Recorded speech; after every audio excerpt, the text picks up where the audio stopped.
From Hollywood, the Hollywood Radio Theatre.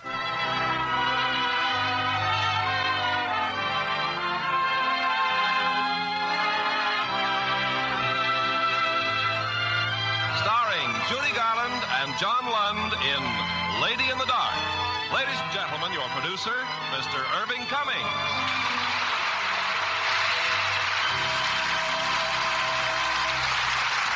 Greetings from Hollywood, ladies and gentlemen. Tonight we are delighted to have as our guest John Lund, who has given us so many excellent performances, and Judy Garland with her inimitable voice that reaches the heart of everyone who hears it. We will present these two fine artists in Lady in the Dark, the stage hit written by Morse Hart and made into a sparkling screen hit by Paramount Pictures. And of course you'll hear the delightful music of Kurt Weill and Ira Gershwin. Now, Lady in the Dark, starring Judy Garland as Liza Elliott and John Lund as Charlie Johnson.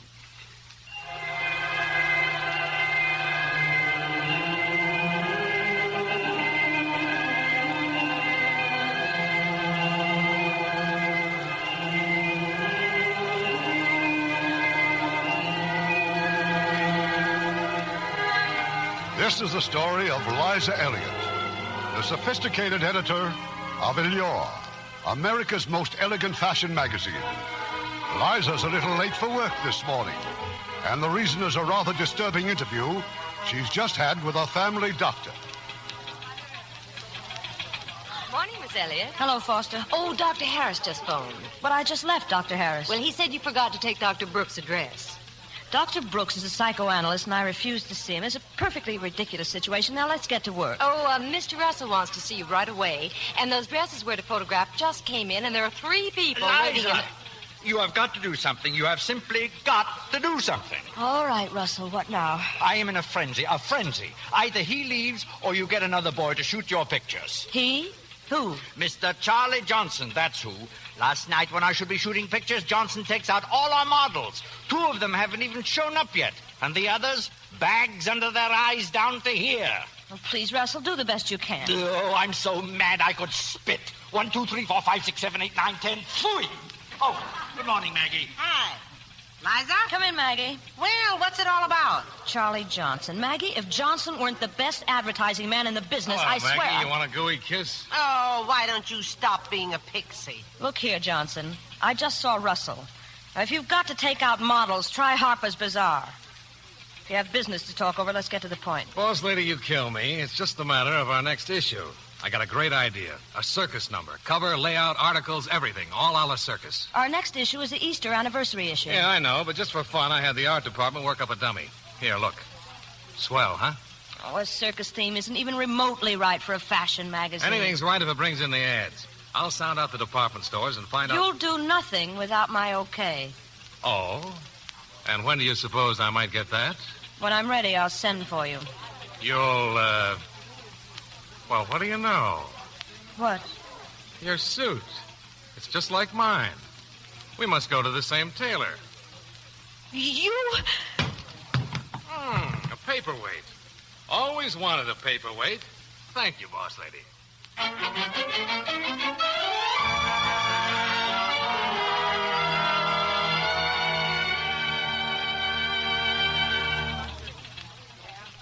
Maggie, come on in.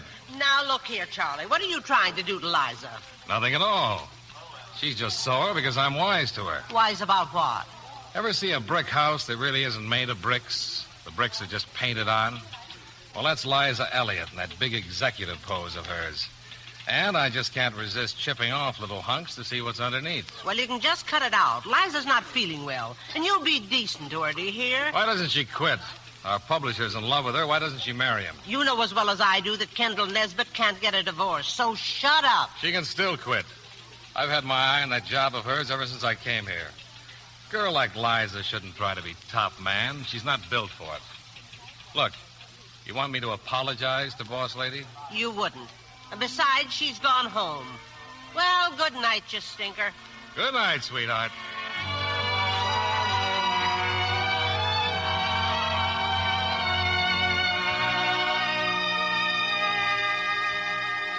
Kendall, Come in. Hello, Liza. I thought you had that publisher's dinner tonight.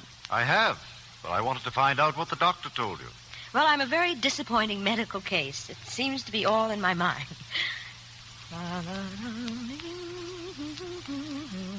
There's nothing wrong. No, what? Then why are you worrying, darling? Worrying? You were just humming, and when you start humming... Oh, dear, now that's silly. You are worried, Liza, and it's all my fault. My dear, when I think what we might have had... Darling, please. I should have bowed out of your life long ago. Oh, don't say that. Don't ever say that. I'm perfectly happy. I don't know what I'd do without you, Kendall. Thank you, darling. Well... I'll see you tomorrow at the office. Of course. And try to get some sleep, huh? I'll try, dear. Good night, Liza.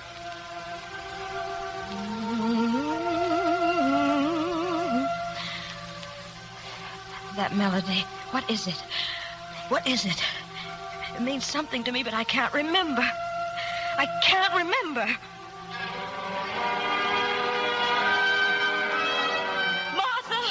Martha! Yes, miss? Come here, please. Call Dr. Harris for me. Tell him I want Dr. Brooks' phone number. Now, Martha. Right away.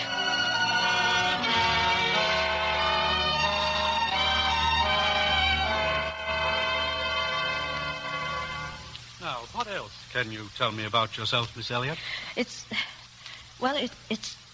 fear, Dr. Brooks. I'm afraid. All day long, I'm in kind of a panic. Ever think of stopping work? Well, I couldn't. The magazine's the only steadying influence I have. Well, what about you and this Mr. Nesbit you mentioned?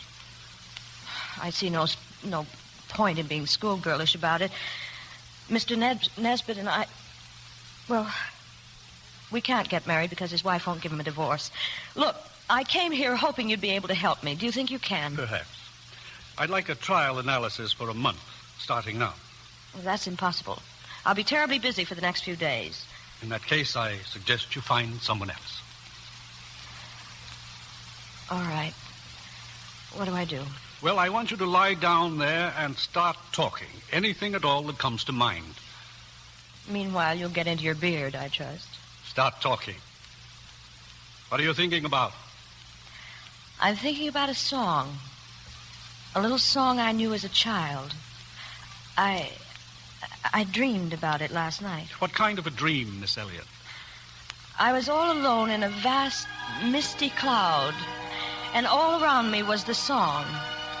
I was dressed in blue, a blue gown, the most beautiful gown I'd ever seen. I felt I was the loveliest creature on earth. Does the color blue mean anything to you? Well, that's just it. I really dislike blue intensely. Anyway, the mist suddenly disappeared, and there I was, standing on a huge stage. I'd just made a speech. The crowd was cheering me. I was the center of attention. Thank you. Oh, how lovely to be me. If there's a party, I want to be the host of it. If there's a haunted house, I want to be the ghost of it. If I'm in town, I want to be the toast of it. Oh, how lovely to be me.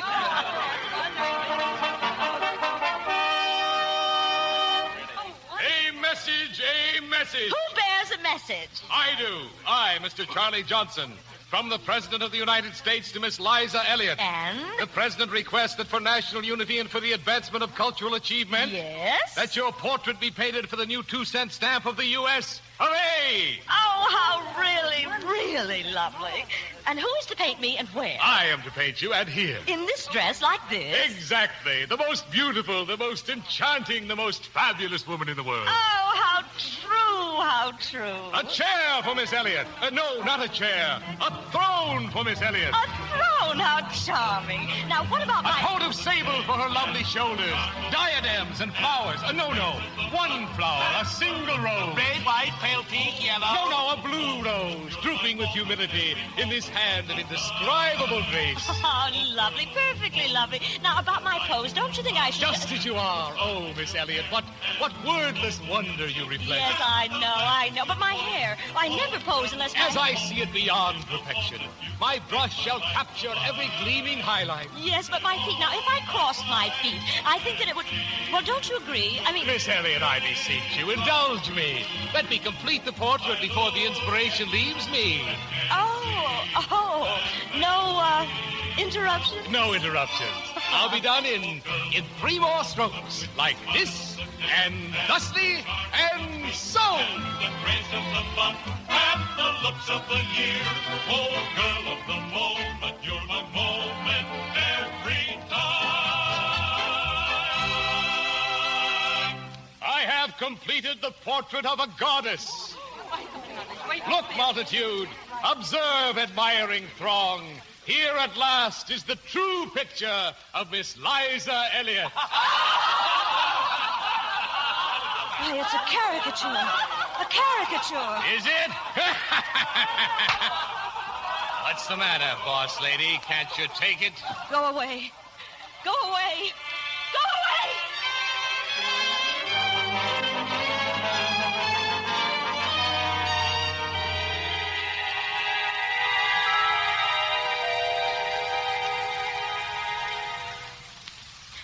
It was horrible, Dr. Brooks. I woke up sobbing and shaking.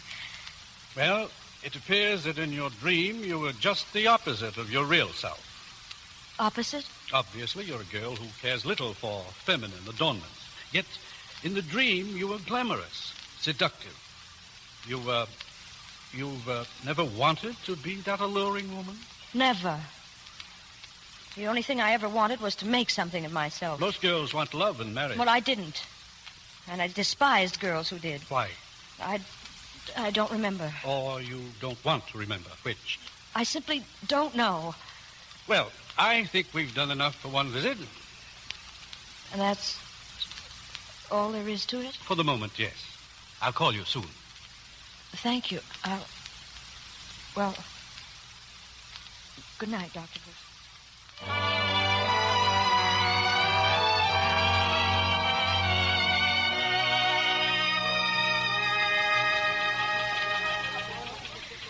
All right, Johnson, what do you want? Do you happen to have the time, Miss Elliott? It's 20 minutes after 3. I thought our staff meeting was set for 3. It was.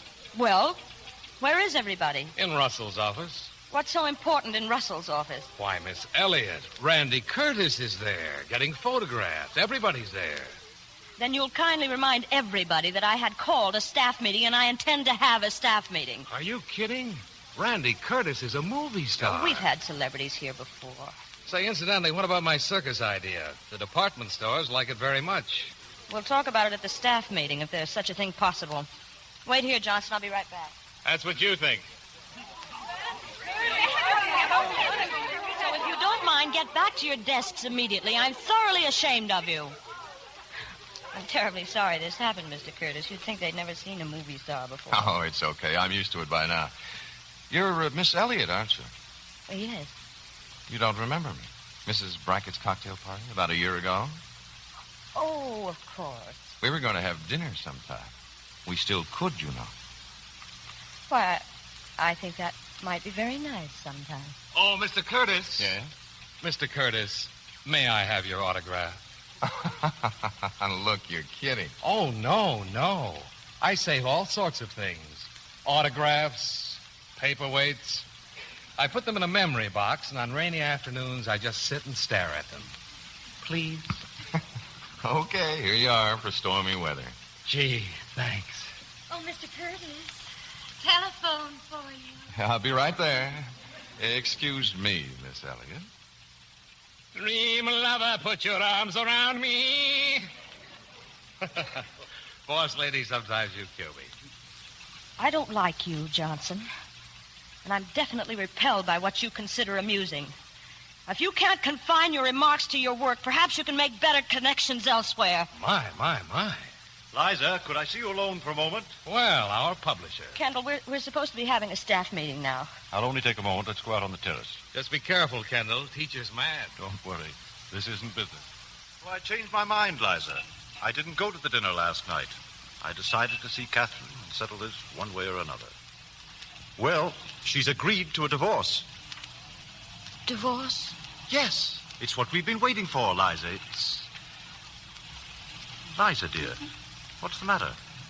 Nothing, Kendall. It's just wonderful. Look, why don't you get out of this office and run on home? You're not well.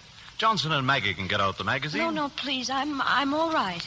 I thought you'd be glad to hear the news. But I am. It's there you are. Well, Miss Elliott, I'm sorry. That's quite all right. Randy Curtis, Kendall Nesbitt. Oh, how do you do? How do you do? We were talking about dinner, Miss Elliott. Tomorrow night? Well, yes, I think tomorrow night would be fine. You'll have to call for me here, though, Mr. Curtis. I'll be working late. Well, that's okay. That's fine. I'm glad you can make it. Well, goodbye again. Goodbye, Mr. Nesbitt. Bye.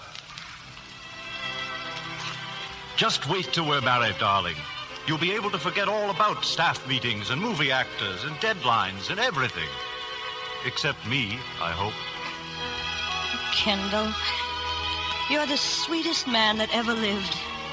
Just try to put up with me a little longer. Please, just a little longer.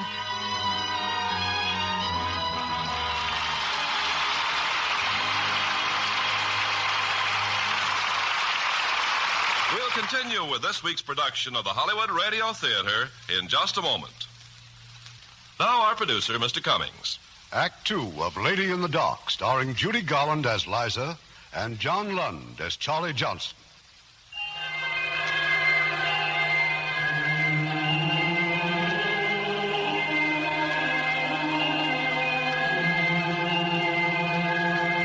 The sudden news that Kendall Nesbitt soon would be free to marry her leaves Liza in a complete state of jitters. She struggled through a miserable night, and now she's back in Dr. Brooks's office, telling the psychoanalyst all about it. So, you've had another dream, Miss Elliott. It was grotesque, fantastic, but so terribly real. The people, the singing, the wedding procession. Oh, I see. Wedding. I dreamed it was my wedding. Dozens of men were crowding all around me, laughing, dancing, flirting men. Again, the center of attraction, the beautiful, glamorous woman. Well, presently all the men vanished but one. He put his arms around me. He made love to me. It was Randy Curtis. You resented his lovemaking? No, I didn't, not at all. Then suddenly I found myself in front of an altar. In back of it, grinning at me, was one of the men from the magazine, an especially annoying person called Johnson. He seemed to be a judge or a minister. I looked around for Randy, but he was gone. Another man was standing there, stretching out his hand to me. It was Kendall Nesbitt. Oh, yes. Your publisher. Yes. Then the people began chanting. They said I wasn't the true Liza Elliott. They demanded I tell the truth. Tell the truth. Well, it was awful. I started to run. They laughed at me, and then it all turned misty and blurred, and I woke up, shaking as usual. I'm still shaking. You told me that Mr. Nesbitt is getting a divorce? Yes. Had you ever been aware before now that you did not want him to get a divorce? You're very clever, Dr. Brooks. No, I was never aware of that before. But it's true. You mentioned a dinner engagement with Mr. Curtis for tonight. Yes, but I'm going to call it off. Why? Because I haven't the slightest desire to keep it. In your dream, you're ready to marry him, yet now you reject him. It's a rather curious denial. Is it? Also, in your dream, you suddenly see it is not Randy Curtis at your side, but Nesbitt, and immediately the mocking voices of the people are heard. They taunt you. Your dream becomes a nightmare, and you run away. Yes? Miss Elliott, hasn't your affection for Kendall Nesbitt been based on the fact that he resembles your father? My father? Why, I never even mentioned my father to you. And isn't it true that you've transferred your love for your father to Nesbitt? And as long as he remained married, you were safe. Safe? Safe from what? From having to compete with other women. But the moment you were faced with becoming his wife... Oh, that's horrible. That's not true. But it is. You're afraid to compete with other women. It's clearly indicated in your dreams at your... But that's all they are, dreams. And your interpretations of them, nothing else. I think you'll find the interpretations fairly accurate. Well, I refuse to go on with this. Thank you, Dr. Brooks. Just send a bill for what I owe you.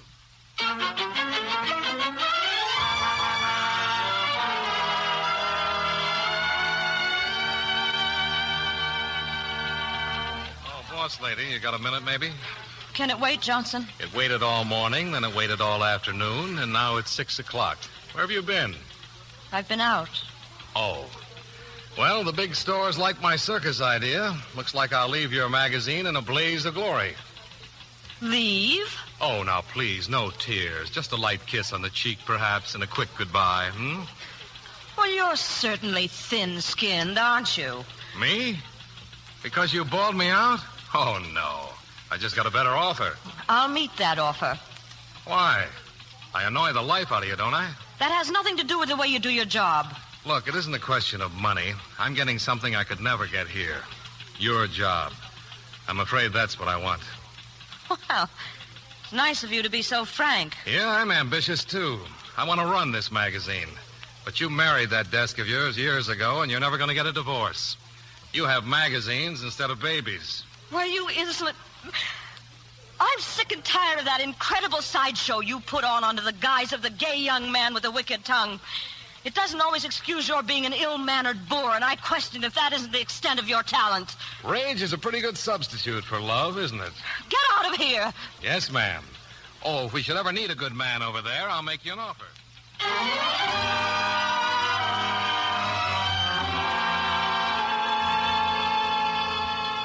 Liza.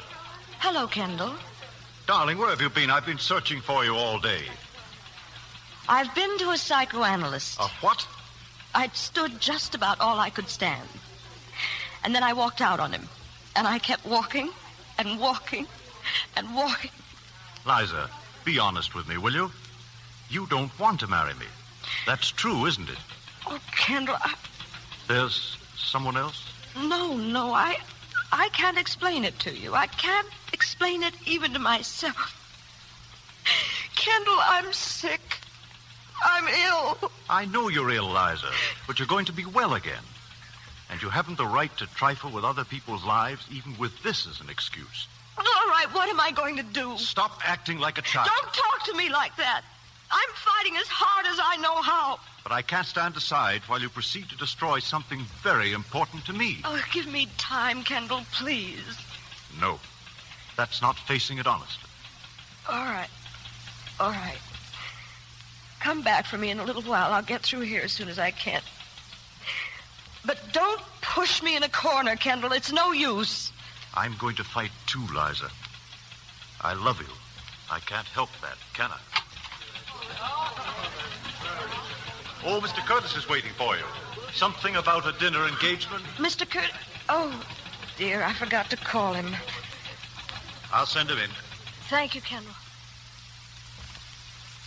Well, it looks as if I'm early. Sorry, Miss Elliott. No, it's my fault, Mr. Curtis. I've been snowed under. I haven't even had a chance to change. Say, you know what? What? Let's go out just as you are. Just as I am? No, but you look wonderful. You know, to tell the truth, I was scared stiff I was going to run into a glamour girl. Oh? Well, just the same, I'm going to dress. Now, if you don't mind waiting outside. Hmm? Oh, sure. You just take your time. Yes? Maggie, do you have those sample dresses from Bergdorf's? Liza? Yes, sure. Send them right in. I was scared stiff, he said. Scared stiff I was going to run into a glamour girl. Just as I am, he said. He likes me just as I am. Liza Elliott, what's the matter with you? Nothing, darling. I'm just going out with Mr. Curtis. Randy Curtis? I'll show that Dr. Brooks who's afraid.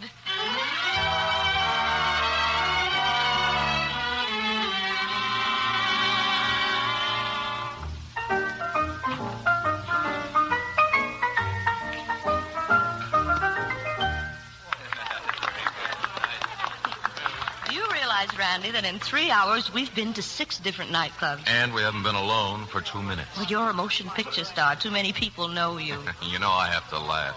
3 years ago, nobody would give me a job. Now I'm in with all the big shots. Writers ask me to read their books. Businessmen ask me about the market. And I even get a chance to meet you. Randy, you're very endearing. Liza, it isn't just this Well, my being in the movies that made you come out with me tonight. No, Randy. Oh, well. That's swell. I really came out to prove something to myself. Do I figure in that something? Oh, yes. Yes, very much. This is new. I was merely existing. This is new. And I'm living at last. Head to toe. You've got me so I'm spellbound. I don't know if I am heaven or hell bound. This is new. Is it Venus insisting that I'm through with the shadowy past? I am hurled up to another world where life is bliss, and this is new.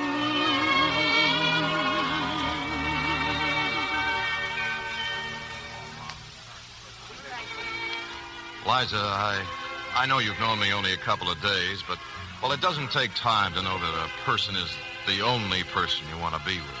From the first time I saw you a year ago, well, I'm crazy about you. Randy, I'm not very good at this sort of thing. Oh, I know you couldn't feel the way I do. Not yet. But do you think you could think about it? I think so. Oh, gosh. Gosh, Liza. Oh. Randy! Yeah, hello. I thought you went back to the coast. Tomorrow. This Miss Liza... Hello. But, darling, that's wonderful. So am I. Oh, you know Charlie Johnson? Hi. Good evening, Johnson. Miss Elliott, you look wonderful. Thank you. This is the first time I've ever seen you like this. Actually, like a woman. Now, what does that mean, Charlie? Oh, Randy, I saw Marie yesterday, and is she burned? You really shouldn't be so mean. Hey, well, Come on, will you? Just a second. Excuse me. I'll be back in a minute. Oh, sure. Liza. What? I know you don't like me because I want your job. And I know you don't like her because she wants your man. Randy, what time is it? Why, it's early, 11:30. 11:30. Oh, I really must go. I have work to do. Work? Well, couldn't you forget it, Liza? Just this once. I don't think she could ever forget it, Mr. Curtis. Randy, I really must go home. Home? I thought it was work. What is it, Liza? You all right? It's nothing. Maybe I'm just tired. Please, you don't mind. Oh, of course not. What's the matter, boss lady? Can't you take it? Well, good night, all. Good night. What's he talking about? Nothing. Nothing at all. Randy, if you don't mind, I'd like to go home alone. Well, I see you tomorrow? I'll be leaving you now. Oh, call me, won't you? And you'll think about what I said before? Oh, I will. Yes. I think in a way, that's why I'd like to be alone. Thanks, Liza.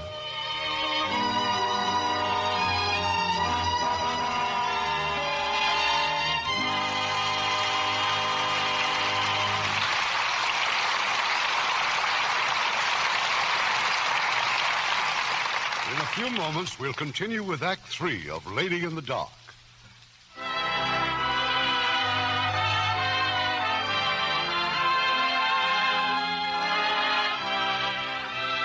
We pause now for station identification.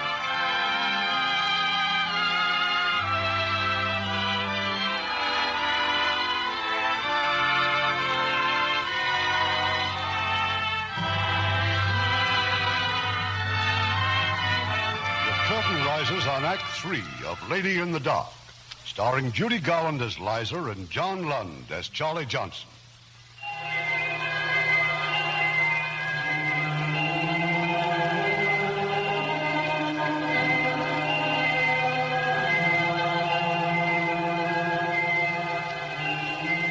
Liza's home again, immersed in a mountain of papers, representing the Easter issue of Allure magazine. But now Liza's yawning. Her eyelids are fluttering. Her pencil drops from her fingers. Lila's fast asleep, and presently she dreams a dream. It's true, Miss Elliot. I'm a psychoanalyst. I know. You don't dare compete as a woman. You don't dare. No. Liza, I don't expect you to answer now, but do you think you could think about it? I will, Randy. You don't want to marry me. That's true, isn't it? I can't explain it, Kendall. I can't. Oh, please. It's my resignation, boss lady. Now, what about the circus idea? Come on, decide. Decide on the cover. You've got to. You've got to decide. The Easter cover or the circus cover. The Easter cover or the circus cover. The Easter cover or the circus cover.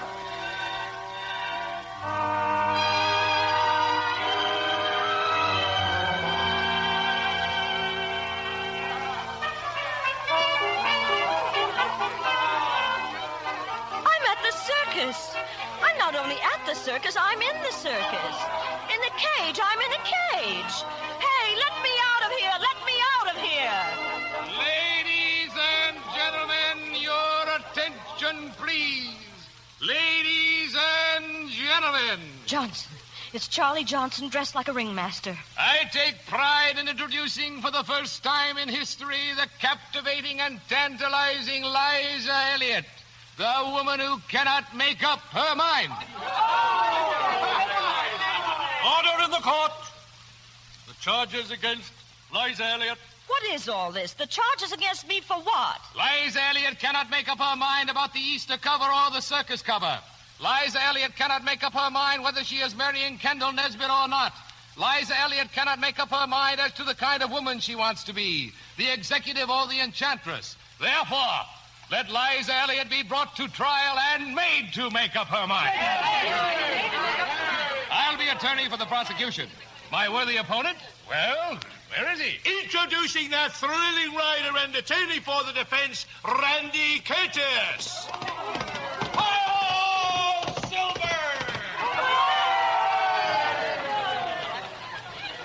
My first witness, Your Honor, Kendall Nesbitt. Here I am. I'm here. What's the question? Mr. Nesbitt, you are divorcing your wife so you can be free to marry the defendant. Isn't that so? Yes, sir. And the defendant led you to believe she'd marry you when, as, and if? Yes, sir. Ha-ha! What do you mean, ha-ha? Tra-la! The rights of womankind, tra-la! Permit a change of mind when a maid gives her heart but does not give her word. How on earth can that maid have betrayed him? Ha-ha! You've heard the charges, Miss Elliott.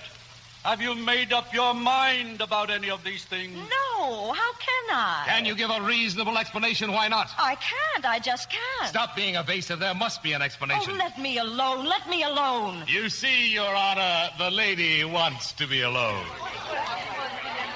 Very well. You want to be alone, Miss Elliott, all right. Be alone. Clear the courtroom. Get away from her, everybody. Get away. Wait. Not everyone. Don't everyone leave me. Please, I'll tell you whatever Gone. They're all gone. Come back. Come back. Don't leave me here alone. Don't leave me alone. It's getting dark and all misty again. And that music, I don't want to hear it. Who's playing that music? Stop it. Oh, please, stop. Stop. Father. Father? Help me, Father. Liza, what are you talking about? This is Kendall. Father, don't let them play that. I'm not your father. What's the matter with you? Make them stop it, please. Make them stop it. Help me. Help me, Father. Help me.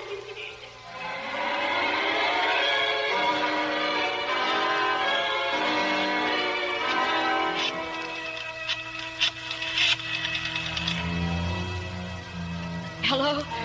Dr. Brooks, please. Miss Elliott. Liza Elliott. What? Oh, would you give him a message, please? Tell Dr. Brooks that I must see him again. I've got to. In the morning? Yes. And thank you. Thank you very much.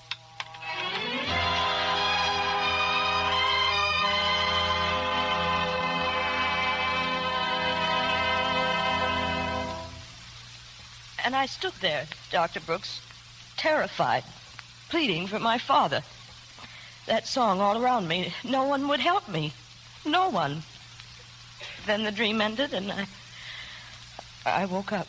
And you think it was the song that upset you so? Yes. It gave me that same feeling of hurt and humiliation I used to have as a child. I called it my bad feeling. Can you remember when you first had this bad feeling? Yes. I was about 6 years old. One night, my mother and father were going out. Some men came to the house to call for them. My father brought me downstairs to meet them. Well, here she is, everybody. Here's Liza, and she's going to sing for you. Oh, Helen, surely that's not your child. That's what they tell me. But you're so gorgeous, and she's so, well, what I mean is she doesn't look anything like you, not like Bob either. I'm perfectly contented with Liza. One beauty in the family's enough for me. It went on and on like that, Doctor. I wanted to shout, "It's not true. It's not true. I am like my mother." But I just stood there, my heart broken. Bob, we've simply got to go. But Liza's going to sing, aren't you, dear? Come, darling.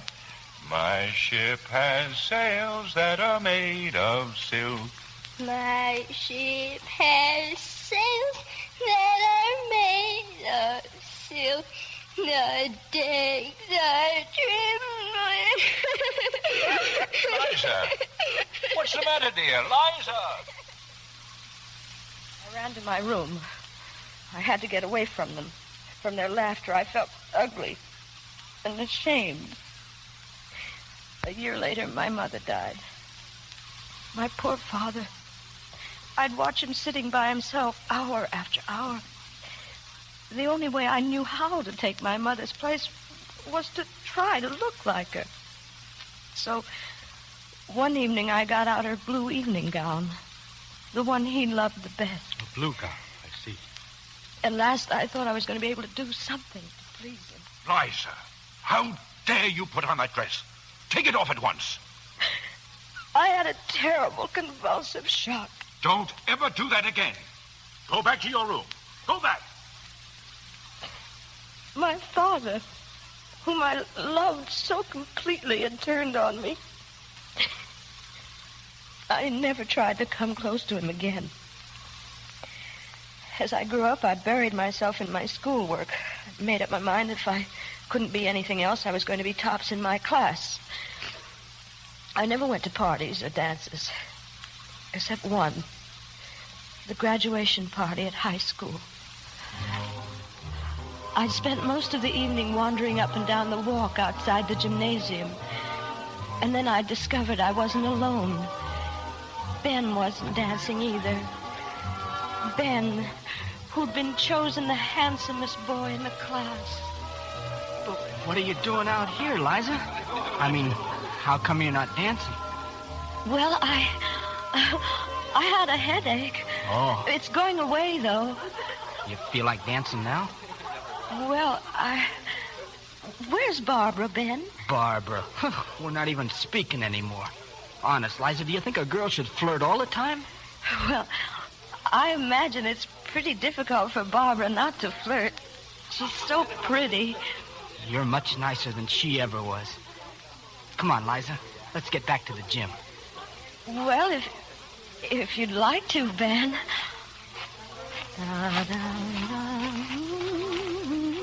What's that song, Liza? What's that? Oh, that? That's just something I remember. But it's nice. Go on. Sing it, Liza. Oh, Ben. Go on. Well, all right. I don't know if I remember it all. Let's see now. My ship has sails that are made of silk. The decks are trimmed with gold. And of jam and spice, there's a paradise in the hold. My ship's aglow with 1,000,000 pearls, and rubies fill each bend, and the sun sits high in a sapphire sky when my ship comes in. I can wait the years till it appears one fine day, one spring. But the pearls and such, they won't mean much if there's missing just one thing. I do not care if that day arrives. That dream may never be. If the ship I sing doesn't also bring my own true love to me. If the ship I sing doesn't also bring my own true love to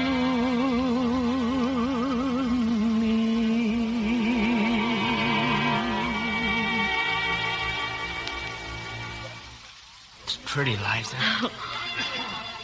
Liza. Look at me.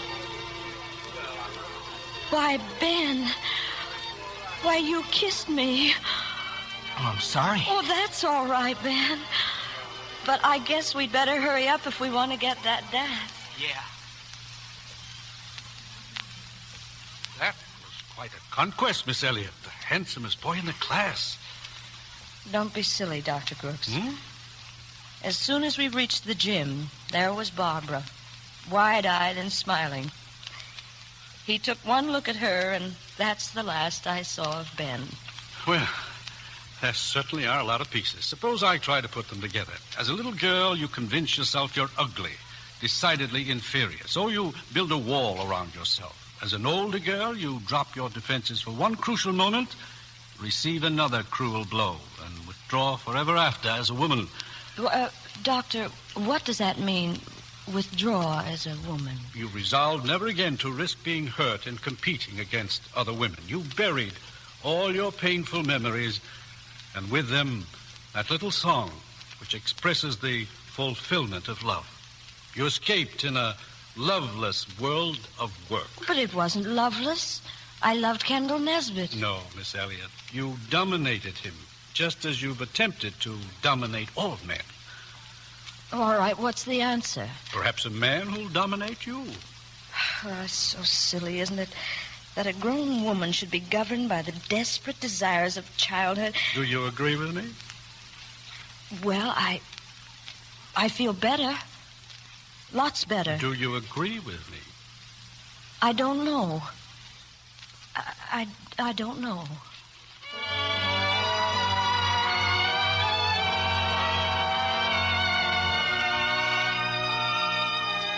Liza, can I come in? Maggie, of course. Good morning. Well, where is he? Foster told me that Randy Curtis was in here. Oh, well, he just stepped out to telephone. Hollywood's been paging him for hours. Oh, stop looking at me like an owl, Maggie. I just happened to run into him on the street after I left the doctor's office. Well. Yes, and I'm very glad I did. He's asked me to marry him. Liza. And you may not suspect it, Maggie, but Randy's a very domineering young man. So I'm giving up the magazine, and I'm giving up hiding and running away. When did you ever run away? Oh, lots of times. Only now I know why I ran. I wanted someone to lean on to take care of me. Oh, Maggie, be happy for me, please. I think I've found the answer. Darling, I am happy for you. Thank you. But while you're still the boss, there are a few things I'd like you to okay. Just bring them in. Right away. Whoops! Sorry. Hello, Mag. Kendall, come in. Well, Liza, this is it, isn't it? Between us, I mean. Yes, Kendall. I guess I've known it for a long time. Well, maybe this is the best way. Only I'm afraid I'll never... Mr. Curtis is through with his call. Oh, Kendall, Send him in, Miss Foster. Liza, I've got great news. They want me to form my own producing unit. Make me the boss. Stories, productions, profits, everything. Oh, why, that sounds wonderful, Randy. I don't know anything about the picture business. Oh, it's simple, darling. It just means that you'll still be the boss. The boss? You'll be in back of me. I mean, well, if you'd be willing to take charge of everything, just like you are here, well, I'd tell them yes in a minute. Would you do it, Liza? Well, Randy, Oh, I can't tell you what it means to me, knowing that I can be running to you for the rest of my life. The rest of your life? Now, just one kiss and I'll get out. Oh, I'll be back, though. Oh, gosh, thanks, Liza.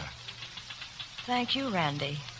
And thank you for telling me. Be back at 5. Oh, hello, Mr. Curtis. Liza, I demand a showdown, an immediate showdown. Do you realize what Johnson's done to me? He deliberately took my color plates. Russell, not now. Not now. What am I supposed to do to get some attention around here? Bleed in front of you?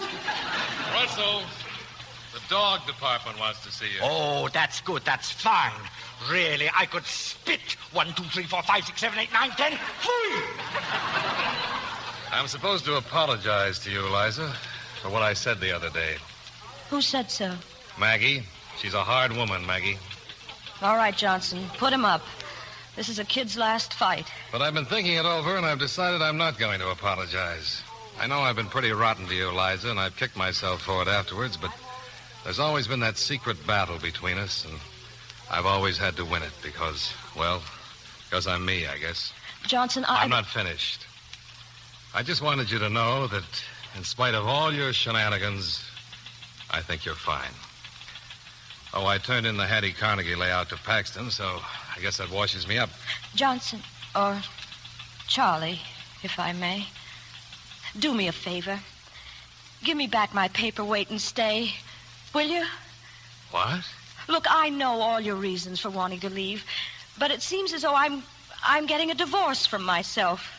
And I think you ought to stick around and see the fun. What do you say? Sorry, but I'm sure it wouldn't work. Oh, I see what you mean. Well, look, why don't we run the magazine together? After a while, I might even step aside. Well, that is if you don't get too drunk with power. You mean that, Liza? Yes, I want you to stay very, very much. You got a minute? Here. Now look at our format. The first thing I want to change is the format. You got a layout? The layout? Yeah, on the desk here. Now look, instead of having the name on top... Yes? Why not put it over here? All right, wait, just a minute. Maggie, come here. I want you to see something. Coming. Charlie, we can't get this issue ready for Easter. Sure we can. I got a dummy issue in my office. I'll be right back. Be nice to me, Maggie. I'm your boss now. Would you mind telling me what the devil goes on around here? Maggie, I almost made a great mistake. I almost twisted up my whole life all over again. You did, huh? I might have married Randy Curtis. I thought he was a refuge, a tower of strength. Well, you know the parts he plays. But do you know what, Maggie? He needs what Kendall needed. A mother, not a wife. But you just said... Maggie, I don't think you're going to have any worry about your Liza anymore. I think I'm going to be all right. Now go on, get out of here. Well, I'll... Excuse me, Mag. Well, here it is. You see what I mean? You see what it does to the whole magazine? Yeah. Now just let me sit down. No, I here. better sit down. What are you doing down there? Just having a few laughs. Well, get up. Now, look. We put the ads back here, see? Yeah. And the color section up in front. Now, what about that? Sure, it sounds dangerous, but it could be great. Oh, well, go on. What did you say? I said go on and do what you were going to do. Really? Well, sure. Baby, I've been waiting to do this for years. Oh, Liza, well, this is the end. The absolute end.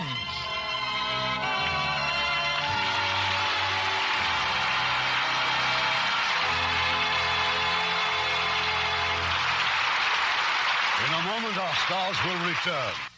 Now, here's Mr. Cummings with our stars. And we want to thank them for such a wonderful evening. Judy Garland and John Lund.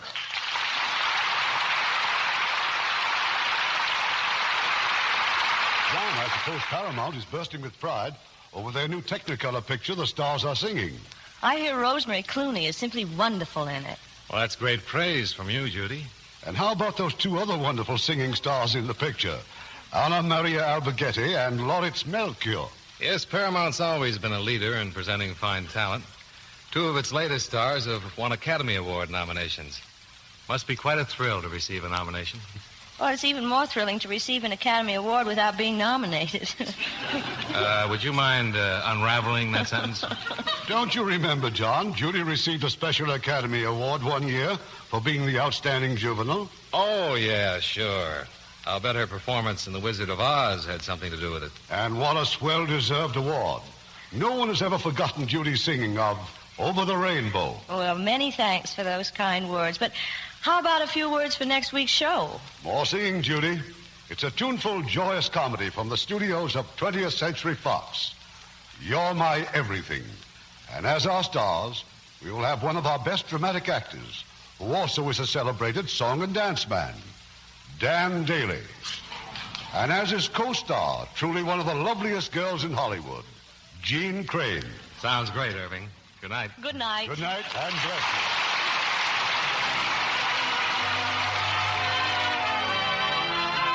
Hollywood Radio Theatre is a presentation of the United States Armed Forces Radio Service.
Radio Theatre.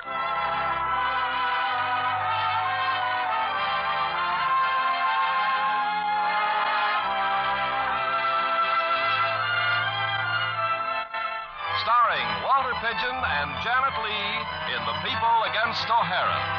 Ladies and gentlemen, your producer, Mr. Irving Cummings.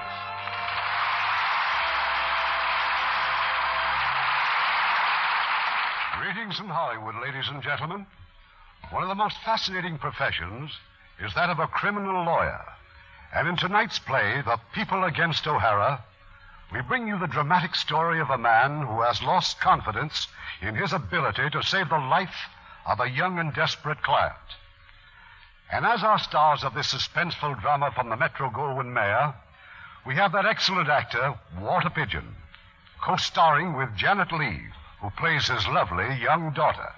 Now, The People Against O'Hara, starring Walter Pidgeon as Jim Curtain and Janet Leigh as Ginny.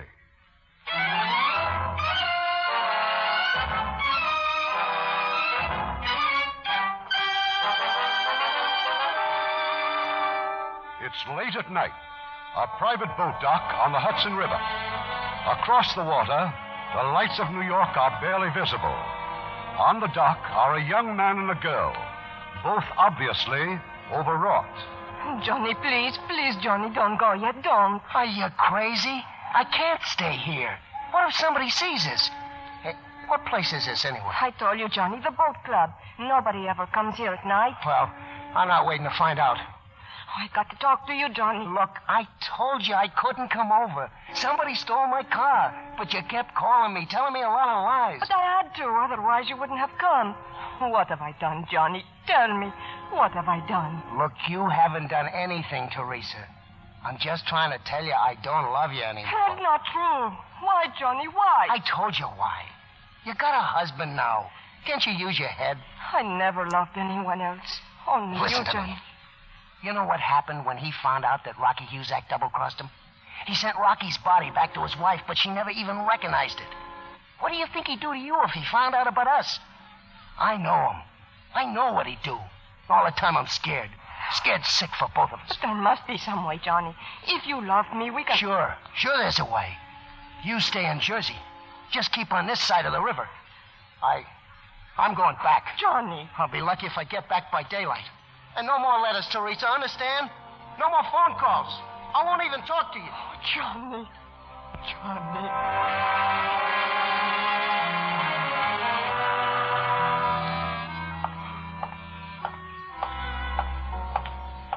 John O'Hara. Huh? Who are you? What is this? Keep your hands at your side. It's okay, I've got O'Hara. What are you talking about? Who are you guys? Police, you're under arrest.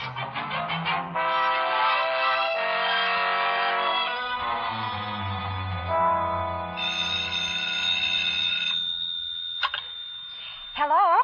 Oh, yes, Mrs. O'Hara. My father? Well, he isn't up yet. Johnny, the police. Oh, I'm sorry to hear that. Well, I'll tell Dad, of course, but you see, he's no longer in criminal practice, Mrs. O'Hara. Yes, I will. Goodbye. Good morning out there. Oh, well, you're up early? So are you, considering the hour you got home last night? Any progress with the boyfriend? Relax, Counselor. I've got other things on my mind. Now, come and eat your breakfast. Other things, huh? Mm-hmm. Like what besides your old man? Oh, I stopped worrying about you long ago. But I'm not getting married to Jeff or anybody else right now. For one thing, I want to finish secretarial school. And after that, What did Mrs. O'Hara want? Oh, you heard, huh? Mm-hmm. Well, they're in trouble again. Johnny and the police. What kind of trouble? His mother didn't say. I told her that you were in civil practice now, and very busy and happier than you've ever been. You are happy, aren't you, Dad? Of course I'm happy. And I'd be a lot happier if you married Jeff. You still worrying about me, Ginny? Oh, no, I'm not. Well, I'm worried about you. You're in love, and what do you do about it? Nothing. Well, Dad, about Jeff. Well? I'm having dinner with him tonight, and, well, maybe I'll do something about it then. Now you're talking, honey. Now you're talking. And hurry up with the eggs. I've got to get down to the office.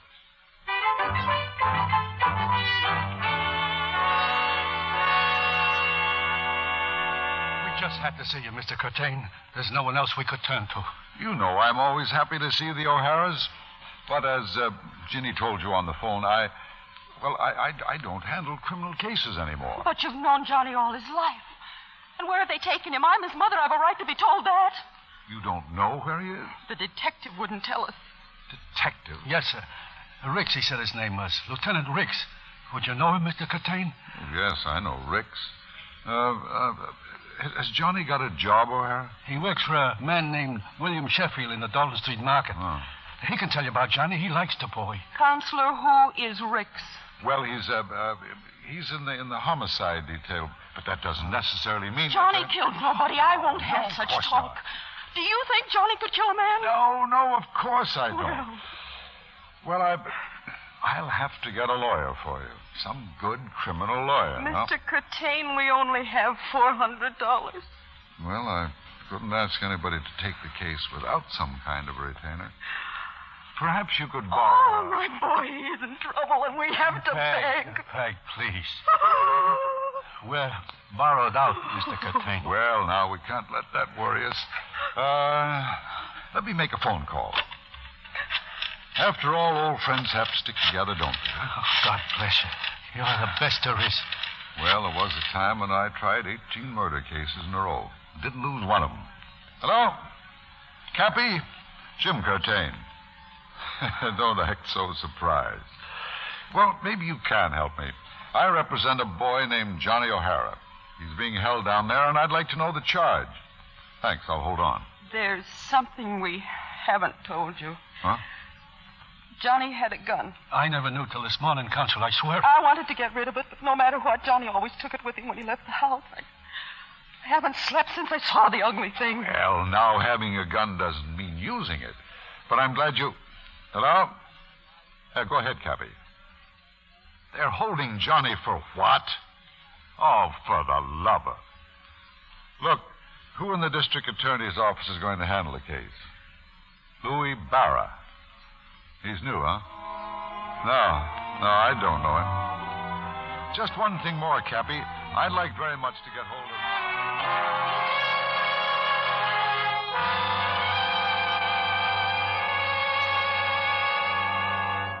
Sit down, O'Hara. Mr. Barra wants to talk to you. Thanks, Ricks. I'm an assistant district attorney, Johnny. I'm not a police officer. But I told the police. I don't know anything. I'm not finished. You won't be deprived of any of the rights the law gives you. I'm not going to try to force you to tell me anything, but I want to know who you were with last night. I was at the market on the eel machine. Eel machine? What's that mean? Well, at the market, they keep the eels in a tank. Well, the compressor broke. I had to pump it by hand. Pump air to keep the eels alive. People won't buy them unless they're alive. How long were you there? All night. Got off at 6 this morning. I was arrested. When you left the market, were the eels still alive? Yeah, sure. In the statement to Lieutenant Ricks here, you said you worked for William Sheffield for about a year. When was the last time you were at his home? I never been there in my life. What about this, Johnny? Huh? This gun. Hey, where'd you get that? Is it yours? Well, yeah, it's a souvenir. I took it off a Jap. Why is it loaded? I never loaded that gun. I kept it in my locker at the market. 38 automatic pistol, 3 bullets in the clip, 1 in the chamber. Smells like it's been recently fired. And there's something else I want to show you, Johnny. A suitcase. You've seen the suitcase before. Yeah, it belongs to the boss, to Sheffield. I saw it yesterday in his office at the market. What were you doing in his office? Well, asking him about my overtime pay. Argument? It was no argument. I just told him I wanted my $63 or I'd take it up with Knuckles. Knuckles? Knuckles Lanzetta. You know him, Johnny? Not exactly, but he's a big shot around the markets, and I thought I might scare the boss into giving me my money. What did you see in this suitcase? Well, nothing. It was closed, just like it is now. Didn't you see a gold bar? Oh, bar? What are you talking about? A gold bar. Did you see one in the suitcase? What? That's crazy. I never saw anything. Gold bar. How'd this suitcase get in your car, Johnny? How do I know? I told you my car was stolen. I got callback, Mr. Barra. Oh, come in, Corbeck. Hi, Johnny. Hi. State your name and address. Frank Corbeck, 371 Merchette Lane. You work at the Dalton Street Fish Market? That's right, sir. Yes, sir. What are you doing here? What have you been saying about me? Sit down, O'Hara. Cool off. That's all for now, Corbeck. Take him back. Yes, sir. Look, I had nothing to do with that guy. Please, why don't you tell me what this is all about? At 12:30 last night, 2 men drove up to William Sheffield's house in your car. They stole this suitcase, shot Sheffield, and disappeared. Shot the boss? One of the men was Frank Corbeck. We found his fingerprints in the rearview mirror, so I guess he drove the car. Now, who fired the gun? I wasn't there. I don't know anything. Corbeck said you fired it. He's a liar. Let him tell me that to my face. You were at Sheffield's house, weren't you? Ask the boss. He'll tell you who was there. He can't. You did a good job, Johnny. Sheffield's dead. I didn't do it. Did Corbeck shoot him? I don't know. I wasn't there. It's your car, your gun, and Corbeck's confession. Now, I want the truth. I told you the truth. The eel machine. I was on the machine all night. They got a watchman at the market. He says you weren't there. He says you left long before midnight. Look, I want to call my folks, Mr. Barrow. I want to tell them where I am. I want a lawyer to help me. Who pulled the trigger, Johnny? You or Frankie? No. No more answers. Okay, Sergeant. Book him. Let's go, kid. Hello. Well, it looks like a cinch. All the pieces fall into place. Lawyer? Who? Thanks. I'll talk to you later. Who was your boss, Lieutenant? No? O'Hara's got a lawyer. James Curtain. Curtain? Curtain's on this case? He, was pretty good, wasn't he? Yeah, the best. Till he started drinking. But he hasn't touched a drop or a criminal case for a couple of years. Then why O'Hara? I don't know. Well, Curtain wants to see me now. Do me a favor, Ricks. Show the gentleman in. Well, Jim, now that you've met Mr. Barra, I guess you want to talk about your client, huh? I think we've got a pretty solid case, Mr. Curtain. Oh, you say you've known O'Hara for years, hmm? Well, his folks and I come from the same neighborhood. They've had a lot of bad luck. They need help. Well, from all I hear, they couldn't have a better friend right now than you. Oh, but here, read his statement. Why give it to me? It's evident. Now, read it, Jim. I don't want this kid to make you look foolish. I'd like to see him first. Sorry, you can see him this afternoon when he's arraigned. I prefer to see him now. I'd appreciate it very much. I can't help you, Mr. Curtain. Right now, he's being booked. What'd you do? Sneak him out of here as soon as you found out I was coming? You know, Barrett, I once had your job. Maybe someday you'll be on the other side of the fence, trying to save a life instead of taking one. You'll find it quite different. I'll see you in court. I'm looking forward to it.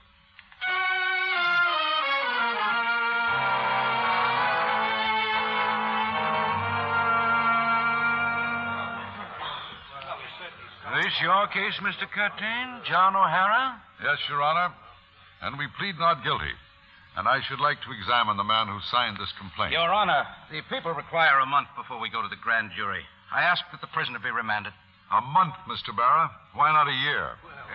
Mr. Barr is entitled to a month, Mr. Curtain. Why not grant it? Your Honor, Johnny O'Hara was arrested early this morning under conditions which would shock the conscience of this court. His home was entered at gunpoint without warrant or authority. His parents cowed... Without authority, Mr. Curtain? Mr. Barra, the servant of the people, the officer of the court, immediately assumed full charge of the persecution. He did so on the solid foundation of a statement made by one Frank Korvac, a notorious gunman, a liar, a thief, and a killer. On his statement alone, Your Honor. What is your wish, Mr. Curtain? I want Frank Korvac brought in here. Your Honor, we've asked for a month. May we have a ruling? According to the law, I cannot force the people to proceed. I have noted my views. Court grants your request, Mr. Barra. Thank you. 1 month, held without bail.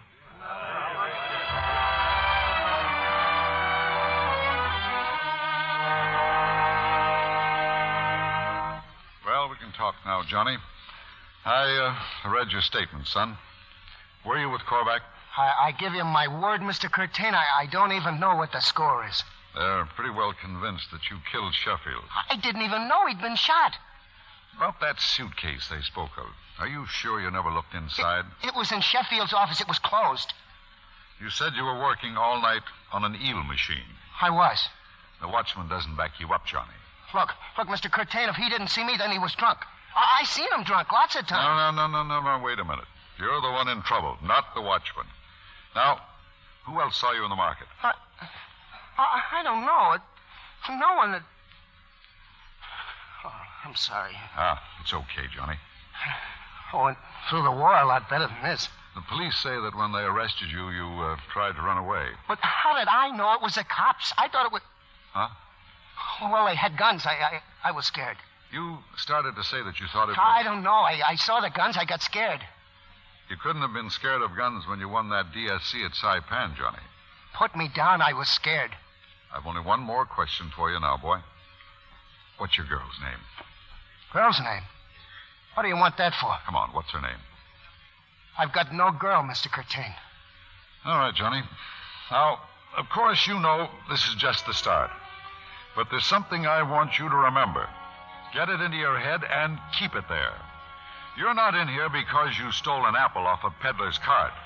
A man's been murdered, and I've got to have the truth. I've told you the truth. Thanks, Johnny. That's all I need to know.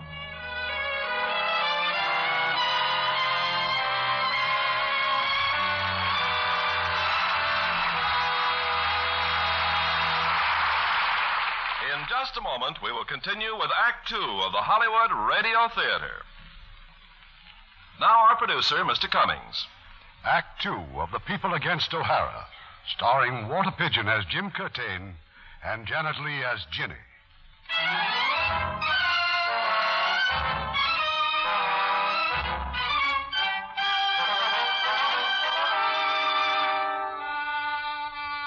Only 2 people know where Johnny O'Hara was at the moment that William Sheffield was murdered some 18 hours ago. And the 2 are Johnny and the girl he called Teresa. It's early evening now, and Jim Curtain's daughter has just come home. Waiting for her is a young man. Well, Jeff, but I didn't expect you for an hour yet. Come on in. I've been trying to reach you, honey. I'm afraid our date's off. I've got to catch a plane for Boston. Oh, I didn't know the last minute, Ginny. I ought to be back, though, by tomorrow night. Oh, well, I guess it can wait. Wait? What can wait? The big news I had for you. Well, don't faint, but if your offer's still open, well, I'm now looking for a husband. Are you kidding? No. Oh, Ginny. Well, when did all this happen? Well, I decided today, Jeff. Everything's the way it should be now. Dad's on his feet again. He's happy and He's happy? What do you think I am? Oh, Ginny, we've waited so long. I know. Where's your dad? I want to speak to him. Well, I thought he'd be home by now. Well, I guess he's pretty busy with that new case he's taking on. New case? Well, didn't he tell you? Look, the evening paper's full of it. Famous criminal lawyer to defend accused killer. No, he didn't tell me. Well, it was nice while it lasted, Jeff. It was wonderful. What was wonderful? Planning to get married. Jenny, Your dad can't take another murder trial, Jeff. Not alone. But you can't go on living his life for him. That's no way to help him. Darling, you just don't understand what it's like. That terrible strain of knowing he has a man's life in his hands. I just couldn't leave him now. He's been too sick. Sick? Look, if he wants to drink, he's going to drink, just like any other alcoholic. He's not an alcoholic. He's not. All right, he just drinks. I'm sorry, baby. I didn't mean to flare up. It's just that we're always... Jeff, why don't you go now and catch your plane? Be sure to call when you get to Boston, and then maybe I'll feel more like talking. Whatever you say, Jenny. And please, darling, be patient and try to help us. Sure, whatever you want. It'll be all right with me.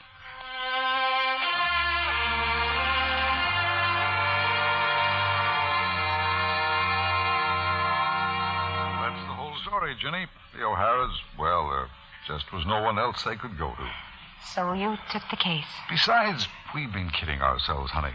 I'm not a civil lawyer. I'll never be a civil lawyer. Is it going to be a tough case, Dad? Oh, no, I don't think so. Well, is Johnny guilty? No, of course not. Hey, you're not worried about me, are you? Oh, you're cured, Mr. Curtain. You bet I am. But working all by yourself, Dad, there's so much hard work involved. I've still got my contacts, Jenny, and a lot of friends. That's what a criminal lawyer needs, friends and contacts. Well, he also needs to eat now and then. Yes. So come on, help me with dinner, huh? I've got to get back to work, too.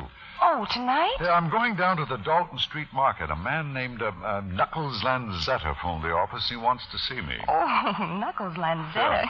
Sounds like a gangster. It's just what he is, too.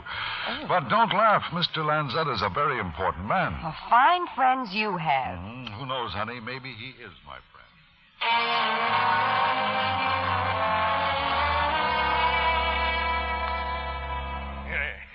So I see your name in the paper, Counselor. You're going to be working for O'Hara, huh? Well, maybe I can help you. Now, why would you want to help me, Lanzetta? I think a lot of you, Mr. Curtain. Once you done me a big favor. That was no favor, Lanzetta. If I'd had the evidence, you'd have gone to the chair. But you could have let the cops have me, but you were fair. To me, that's a favor. Maybe now I can pay you off. How? I can call some phone numbers that would surprise even you. You trying to impress me? All right, then. Maybe I like to help Johnny. I gave him his first job. You don't want to help anybody. Now, what's on your mind? What did those cops want with me today? Hauling me off to headquarters for questions. That flatfoot Rick's working me over, that bada. I don't know. They must have had their reasons. Oh, I'm a married man, Counselor. I live respectable over in Lambeth, New Jersey. I got this fish business. That's a front. No front. Besides this, I own the real estate, investments. Now, why the cops messing around? Unless that loudmouth punk's been talking about me, huh? Johnny? Yeah. All right, Lanzetta. If you want information, let's trade. Why was Sheffield killed? I wish I knew, Counselor. He was a friend of mine. He was into me for maybe 20 grand. One day he tells me he's going to pay off. Next day he's dead. How is he going to raise 20 grand? Frankie Korvac gave Barra some story about a gold bar. Maybe Sheffield was smuggling gold. Maybe Barra thinks you had a finger in it, too. Then wise him up. Why would I get mixed up with them Korvacs? Korvacs? 6 of them, brothers. They're no good. What about Frankie? Troublemaker, but no guts. Would he frame O'Hara? Isn't that what you claim? All right, Lanzetta. Your name did come up. Johnny told Barry that he used your name to scare Sheffield. Sheffield owed him some overtime pay. That's all. That's all? Uh-huh. Oh, that Barra, that dirty... that's all, huh? That's all I know. Okay. I appreciate that you come here. Now I go home. Come on, Mr. Curtain. The wife's got the car downstairs. I like you should meet my wife. This way, Counselor. That's my car over there. Some car, huh? And some chauffeur. Hey, Teresa. Meet Mr. Curtain, the lawyer. How do you do? Good evening. Yeah, this is a real nice girl. A good family. Hey, Mr. Curtain, come out to Lambert with us. Teresa will give you chiches soup, will make you cry. Thanks. Some other time, maybe. Counselor, wait. I don't forget. Why don't you take a retainer from me? I got lots of stuff for lawyers. You're a crook, Lanzetta. Someday you need me. I won't give you conversation. It's been nice seeing you, though. And very nice meeting you, Mrs. Lanzetta.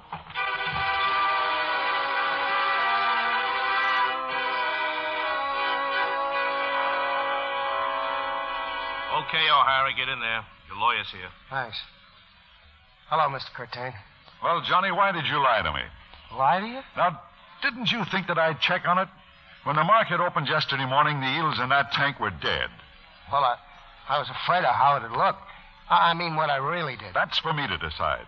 Now, where did you go that night? I was out walking around. Walking around all night. But who'll believe me? I'll name you one man who won't believe you. Louis Barra. No one saw you? No. It was real late. Daylight almost. Look, you lie to me again, Johnny, and I'll drop you like poison. Now, how long have you known Frank Korvac? Oh, just since I went to work at the market. On my way over here, I stopped at Korvac's house. I met that family. That's quite a bunch of boys. What did you go there for? Because I wanted to. Any objections? Sorry, Mr. Curtain. I went there to tell them that you're innocent. That I'm going to prove you're innocent. And when I do, their brother Frankie's going to have to take the rap. I told them it would go easier if Frankie named the right man. What'll they do about it? I don't know. They didn't say. You got anything else to tell me, Johnny? What about, Mr. Curtain? You're holding back something. Oh, I swear I've told you everything. Honest, Mr. Curtain. You've got time to think, Johnny. Maybe it's just a question of remembering, huh? I'll be by tomorrow.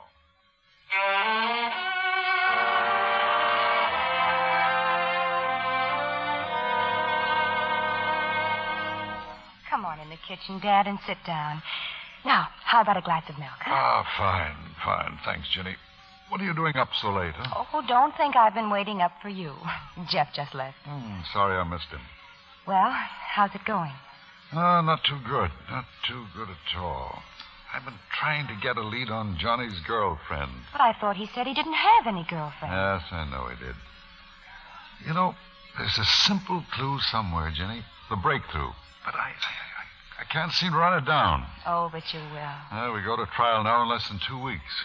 Why don't you try to get some sleep now, please? I will. Run along. Go on, I'll lock up. It's going to be all right, Dad. Sure it is. Once I get into court, it's always all right. Well, that's about all I've got to count on, Jenny. Getting into court. Sheffield murder trial starts tomorrow. DA wants death penalty for O'Hara. Curtain certain of acquittal as murder trial opens.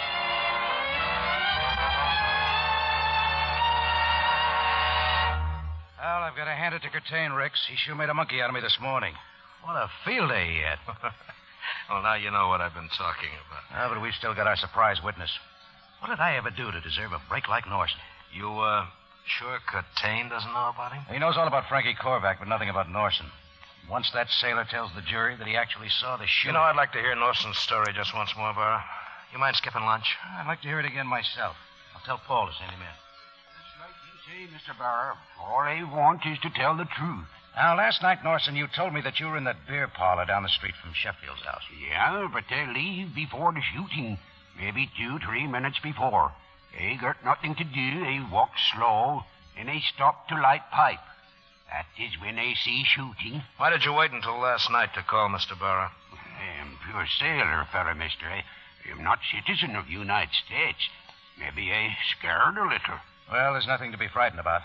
I've seen your consul and the captain of your ship. You just go back to your hotel. Say nothing to anyone. We won't need you until tomorrow. Mr. Barra, if I am witness for you, I miss my ship. I get no money. We'll take care of all expenses and $10 a day. Ain't very much, Mr. Barra. $10 for important witness. Maybe I just sit around for a week or two. No money. You'll be paid while you're waiting. Still not much. Sorry, but I'm not authorized to go any further. Yeah. Okay. That's all for now, Mr. Norson. Thank you. Frankie Korvac to take stand this morning. Young hoodlum to turn state's evidence. Korvac testimony made Doom O'Hara.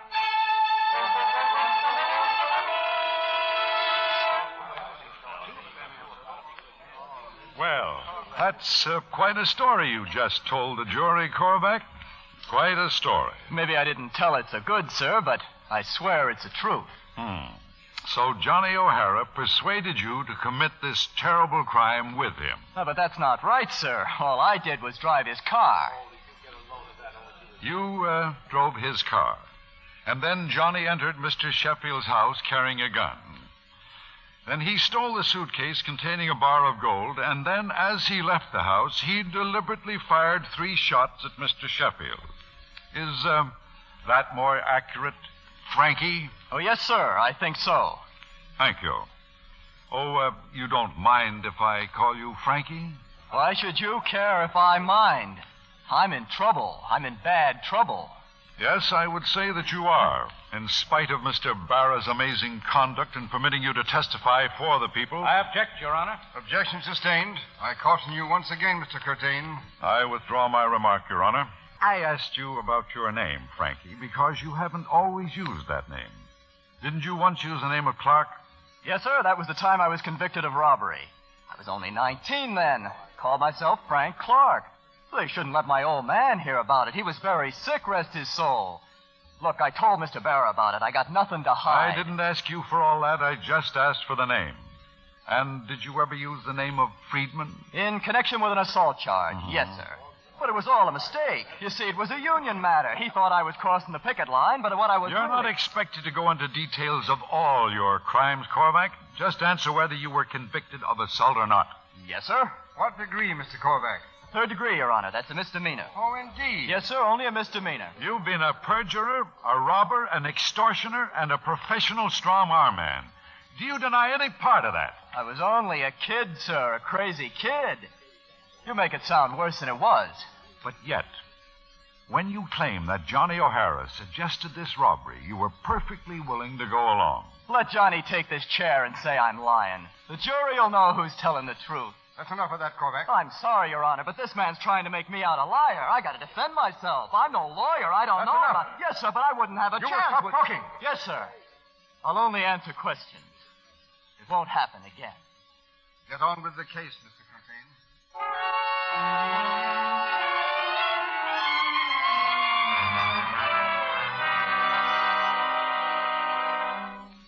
Dad, it's almost 2 o'clock.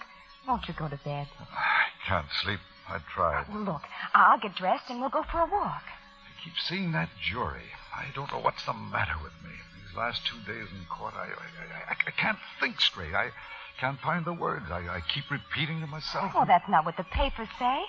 Why, they say you've been just... The papers don't know, honey. But Barra knows, even Johnny knows that something's wrong with me. You're doing your best. That's all anybody can do. It isn't enough. It's that boy's life. I get into the courtroom and I find myself groping for questions.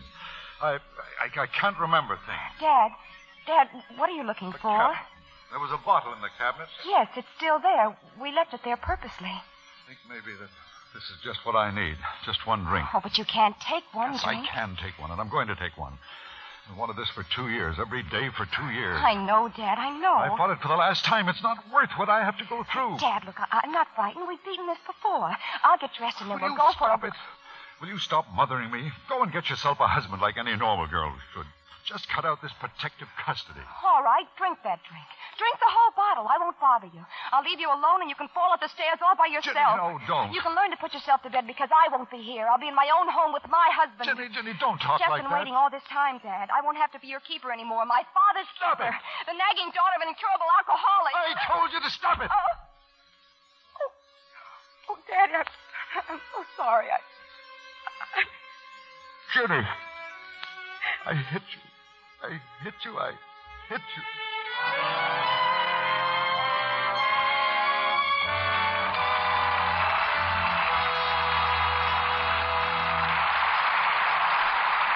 Act 3 of the Hollywood Radio Theatre will continue in just a few moments. The curtain rises on Act 3 of The People Against O'Hara, starring Walter Pidgeon as Jim Curtain and Janet Leigh as Ginny.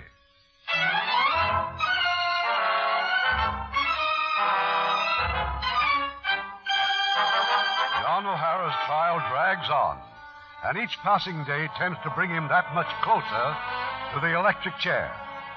The court's been adjourned until tomorrow, and Jim Curtain's wandered down the street to a cafe. All alone, Mr. Curtain? That's right, Augie. Give me a cup of coffee, will you? Sure. Rough day in court, huh? Real rough. Now, I don't understand that Korvac. I mean, the way he's admitting everything. He's too anxious to talk. How come a nice guy like Mr. Barrow lets a little rat like Korvac get away with murder that way? I don't think that Barrow didn't try to break him down. He must have before he let him on the stand. But apparently he wouldn't break.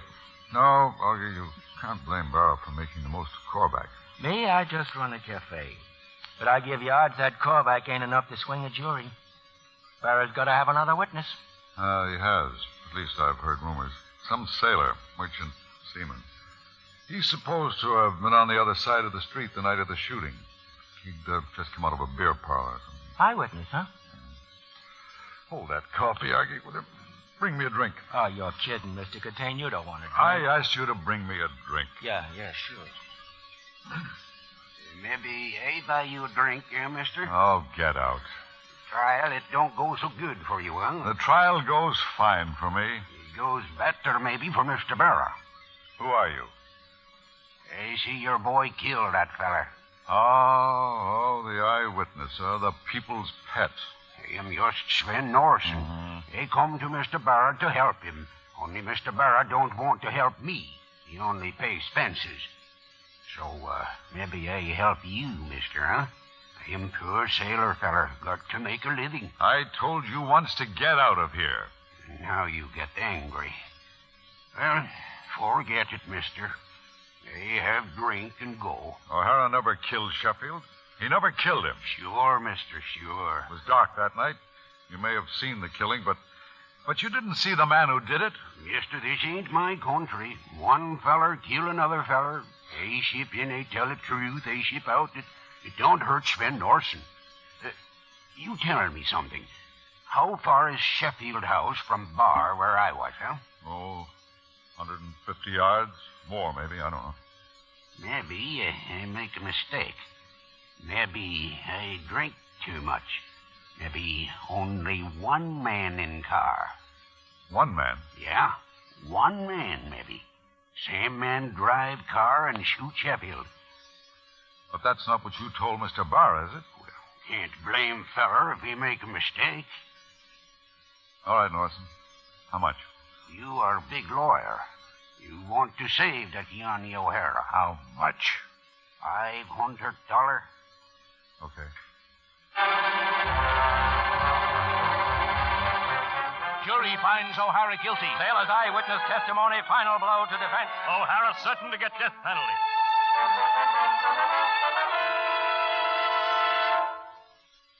Nothing I can say, Barra. Norson double-crossed me, that's all. I paid him off.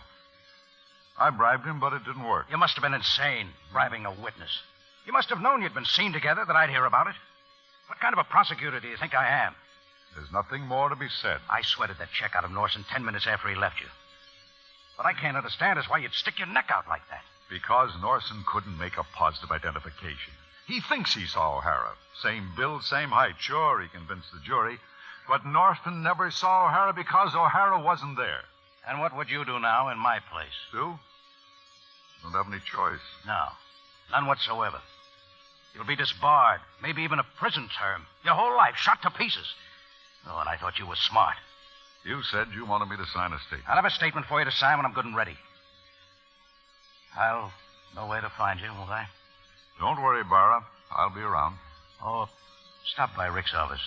He wants to see you. Rick? Thanks. Maybe I will. There's nothing I can say or do about the bribery rap, Jim. No. But I got something that may interest you.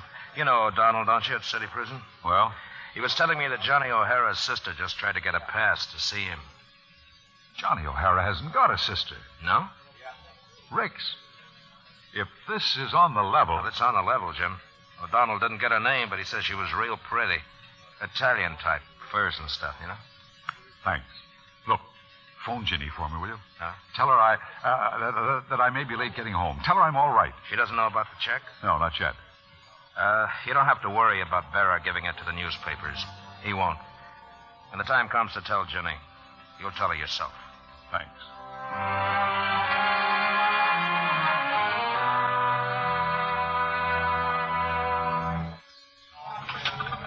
Mrs. Lanzetta. Remember me?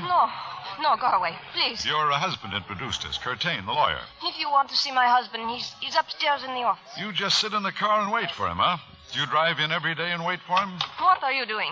Move over, Mrs. Lanzetta. We're driving out of here. I've got to talk to you. No, I don't dare. Just keep quiet, start screaming, and you'll be very sorry.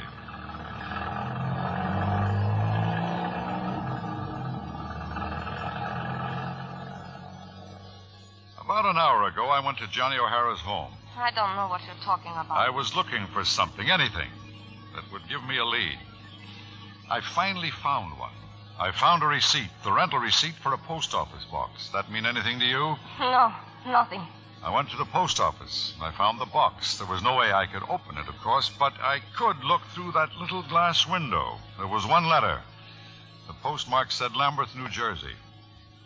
You're Johnny's girl, aren't you? You let him die and say nothing. My husband. I was afraid. You'd let Johnny die because you were afraid. I didn't know what to do. When they found Johnny guilty, I almost went crazy. I tried to see him at the prison, but they wouldn't let me. You were out with him the night of the murder, weren't you? Yes. Johnny was with me. Please, Mr. Curtain, I'll do anything to help him. Are you willing to go to the district attorney? Now, I mean? Yes, I'll tell him everything I know. I don't care what happens to me now. I don't care.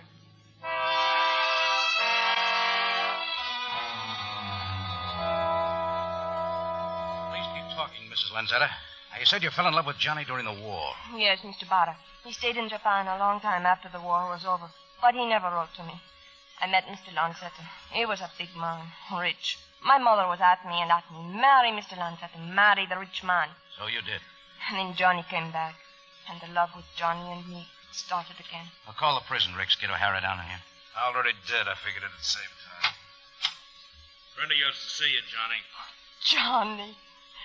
Johnny, I told them you were with me that night. Hey, that's crazy, Mr. Barra. I haven't seen her in more than a year. You were with me that night. You're lying. I won't talk to you. She can help you, Johnny. She can save your life. I told you I haven't seen her. Take him back, Ricks. I'm sorry, Mr. Curtain.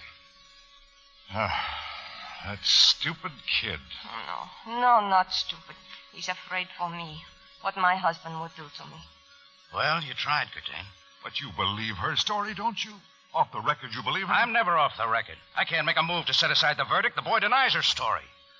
Mr. Barrett, he doesn't mean that, Mrs. Lanzetta. He can't mean it. No? Ricks, take her to a car, will you? You think it's safe to go home, Mrs. Lanzetta? I'll be all right. What does it matter? Barra, please. I want to see O'Hara. Let me see Johnny alone. Don't be in such a hurry.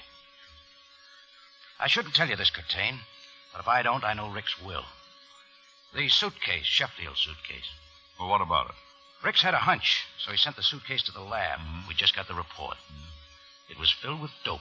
What? Hidden away between the outside of the bag and the lining underneath. $200,000 worth. Dope?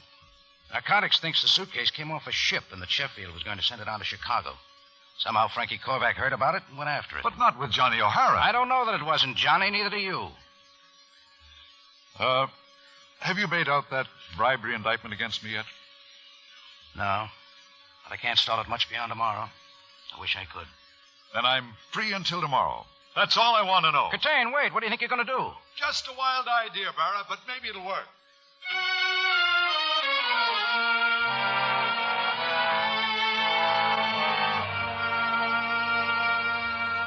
You won't even be back for dinner, Dad? No, I don't think so, Jenny. You might tell me something. You're being terribly mysterious. You'll be the first to know. What time is Jeff coming? Well, any minute, I think. Dad, I want to know where you're going. It's nothing important, Jenny. Just, a couple of things to wind up with Mr. Barra. But you will phone. Sure, I'll check in, and I want to say hello to Jeff.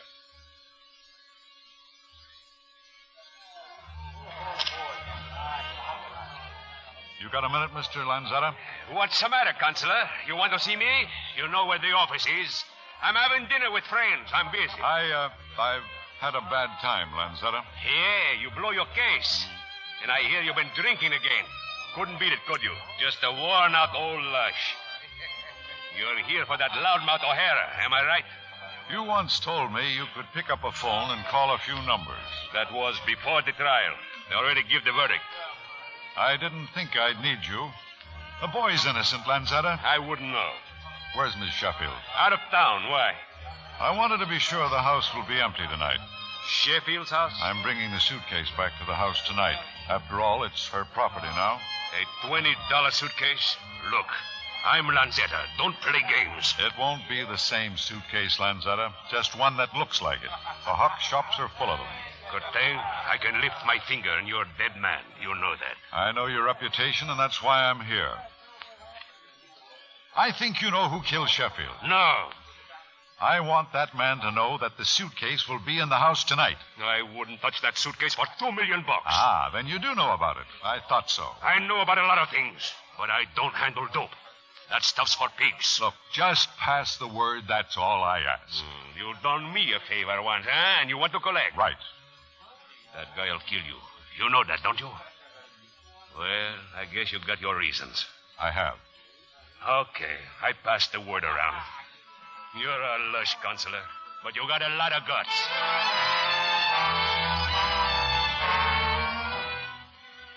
Homicide. Hello. Hey. Hello. Hicks. Yeah, that's right. Who's this? It don't matter. Look, you like Curtain? You don't want to see him get hurt, huh? What are you talking about? He's at the Sheffield's house. Curtain, he's waiting there for somebody. Waiting for who? He don't know who, but he's gonna find out. What's Curtain want to commit suicide for? He's gonna get it, just like Sheffield got it. Why did you call me? Guy does me a favor, I pay him back.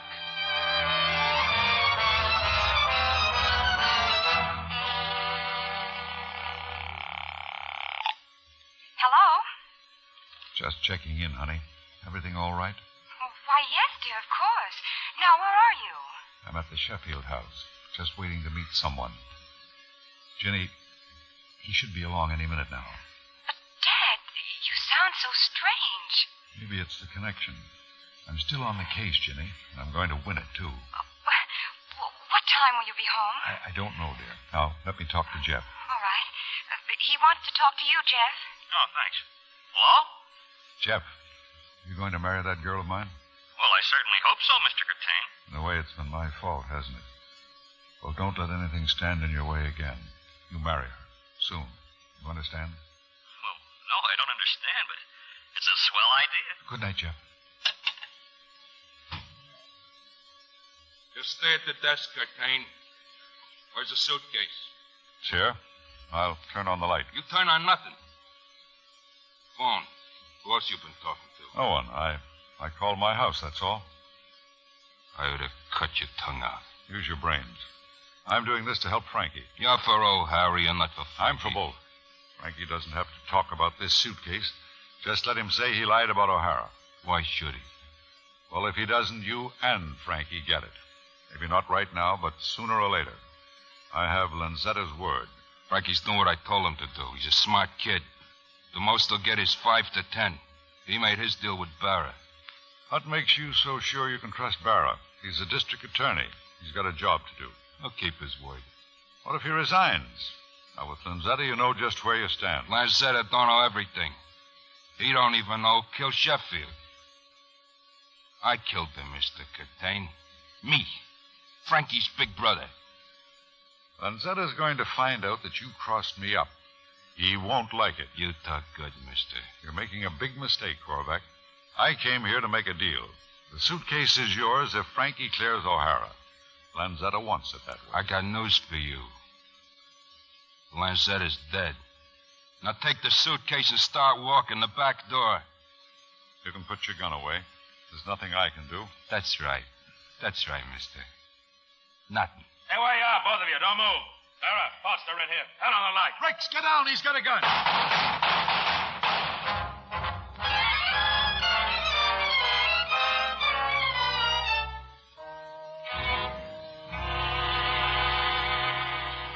He's coming around, Barry. He's trying to talk. Now, take it easy, Jim. There's an ambulance here. We're going to take you to the hospital. Korvac's brother, huh? Dead. Where's Barra? I'm here, Jim. You heard? All we need to know. Johnny O'Hara's going free. I beat you, Barra. I got Johnny off. I could do it again, too.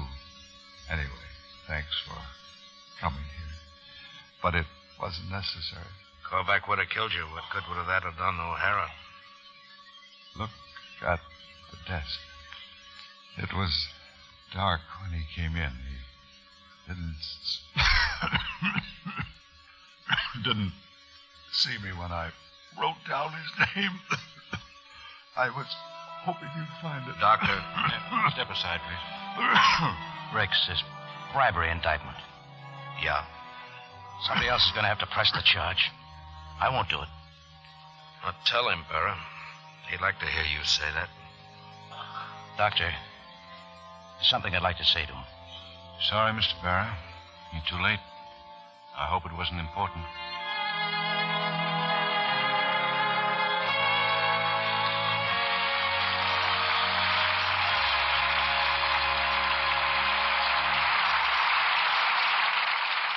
In a moment, our stars will return. This is really a story about two people. One is Chief Petty Officer Harry Frame, a veteran Navy electrician who saw lots of action in the war in the Pacific. The other is Mrs. Sadaya Ishiwata of Tokyo. Mrs. Ishiwata turned her home and her fortune over to 53 boys and girls of all ages who were orphaned by World War II. And Chief Frame devoted his off-duty hours to helping this tiny Japanese lady. He organized his friends into work teams, and because of their work, the home took on a bright new look. New panes of glass were installed, a new girls' dormitory was built, and twice a week, a Navy truck rolled up with leftover food, writing paper, worn-out clothing, and other contributions from the men.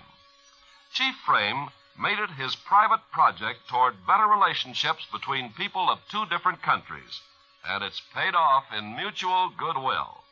Such acts by you and your friends today are shaping our world of tomorrow.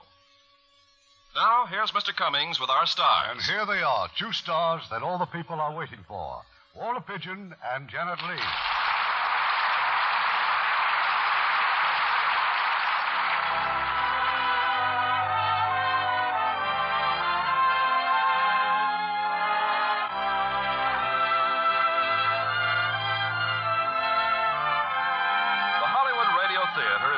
By Mr. Irving Cummings. Our orchestra is under the direction of Rudy Schrager. This is Ken Carpenter inviting you to join us next week at this same time for another presentation of the Hollywood Radio Theater.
Hollywood Radio Theater is a presentation of the United States Armed Forces Radio Service.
Lux presents Hollywood.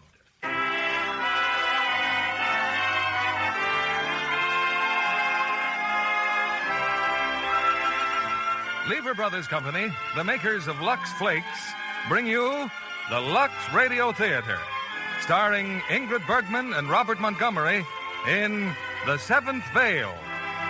Ladies and gentlemen, your producer, Mr. William Keeley.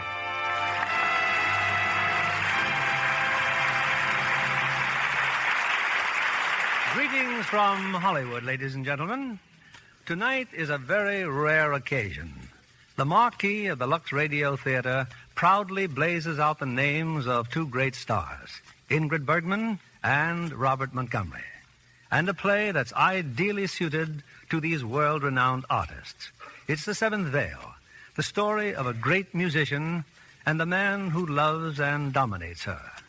Our play is adapted from J. Arthur Rank's motion picture, which was released here by Universal International Studios and won an Academy Award for the Best Original Screenplay of the Year. Names like Ingrid Bergman and Robert Montgomery would mean standing room only in any theater in the world. But Lux Flakes makes it possible for you to enjoy their genius in the comfort of your own home. Everyone in our radio audience has the best seat in the house, and that familiar Lux box is your ticket to this distinguished dramatic event. Here's the curtain for it now, The Seventh Veil, starring Robert Montgomery as Nicholas and Ingrid Bergman as Francesca.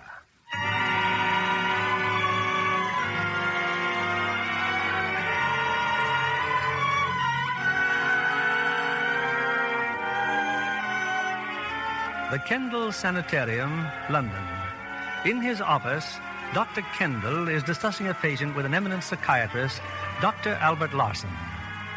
Well, Dr. Larson, now that you've seen Miss Cunningham. You said she was admitted here following an automobile accident? Yes, her injuries were not serious, as you undoubtedly observed. But yesterday evening she got out of bed, slipped away from here, and attempted suicide by jumping off a bridge. Why? I wish I knew. Miss Cunningham hasn't spoken in days.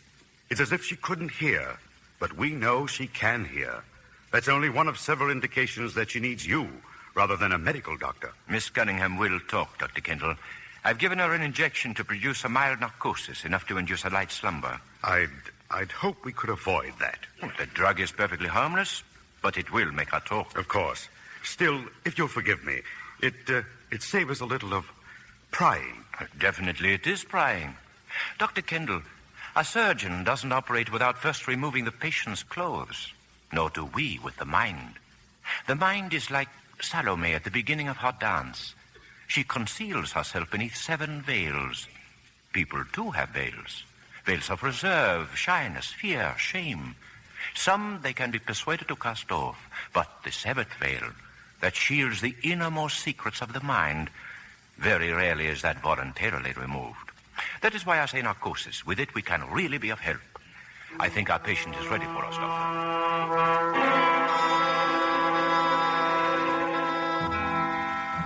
The drug seems to have taken effect. Yes, but she can hear me perfectly.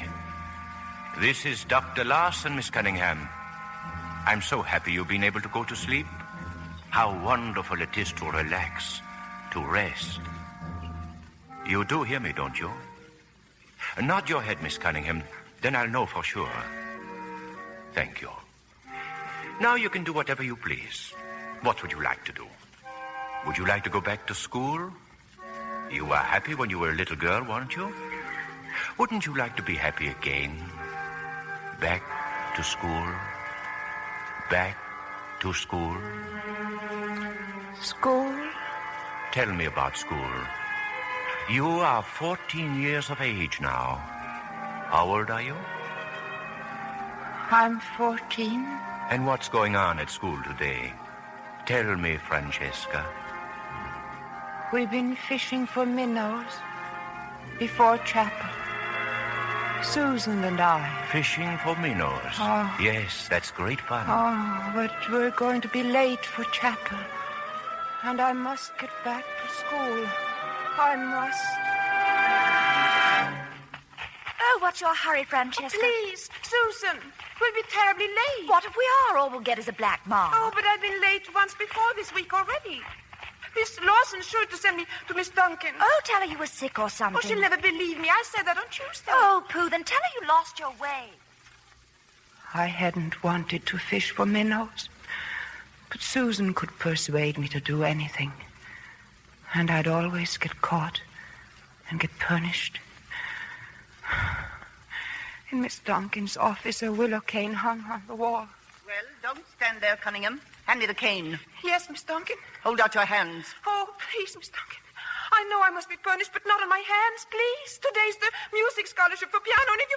Oh, please, my hands, my hands. By afternoon, my hands were still swollen and raw. I played so badly I hadn't a chance, and I'd set my heart on that scholarship.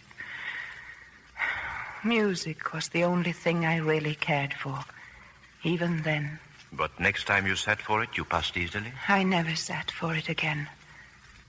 That year my father died, and I went to live with my uncle, Nicholas Brandt. He wasn't really my uncle. I believe he was my father's second cousin. He was rich, and the only relative I had in the world. He was slightly lame. He walked with a cane. Well, let's have a look at you. Francesca, isn't it? Yes, Uncle Nicholas. Don't call me uncle. I'm not your uncle. If you must call me anything, call me Nicholas. And look at me when I'm speaking. Yes, sir. Now listen to me carefully. This is my home. It's a bachelor's establishment. Do you know what that means? It means that you're not married. Yes, it also means that when I came here, I promised myself no woman would ever enter it. So far, none ever has. You're the first. I see. What do you see? That I'm to do my best not to intrude upon your privacy. Yeah. Parker? Yes, sir?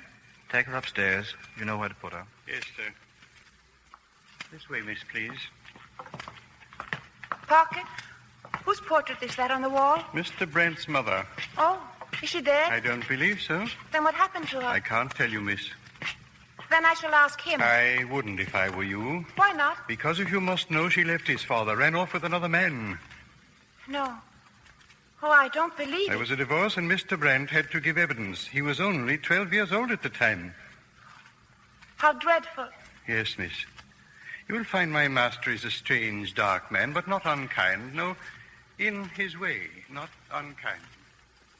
Those first few months were the loneliest I ever spent.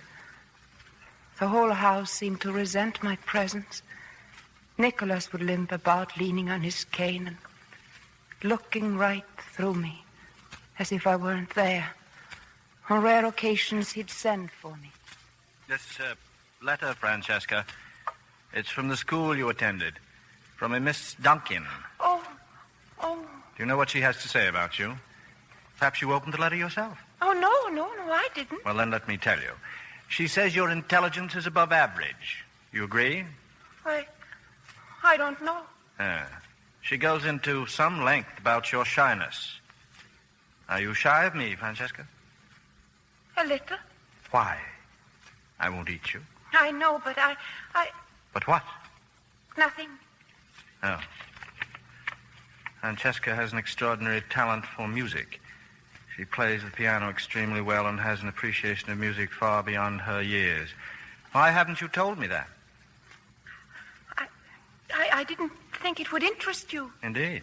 Well, there's the piano. Sit down. Play something. Oh, I can't. Why not? Oh, please don't ask me to. I can't. Play something. No, I can't. I won't. Very well. I'll play for you.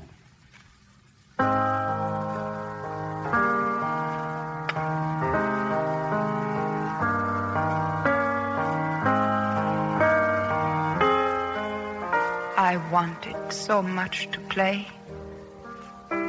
Suddenly, I seemed to lose my fear of him. I sat beside him. I started to play.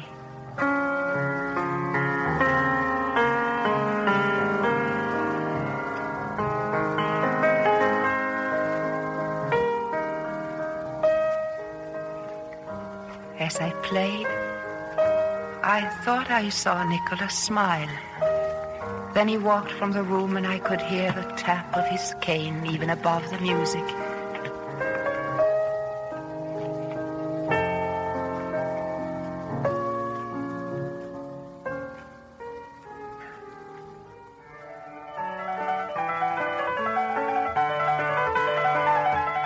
After that, Nicholas made me practice 5 and 6 hours a day. He was always beside me now, listening to everything I did.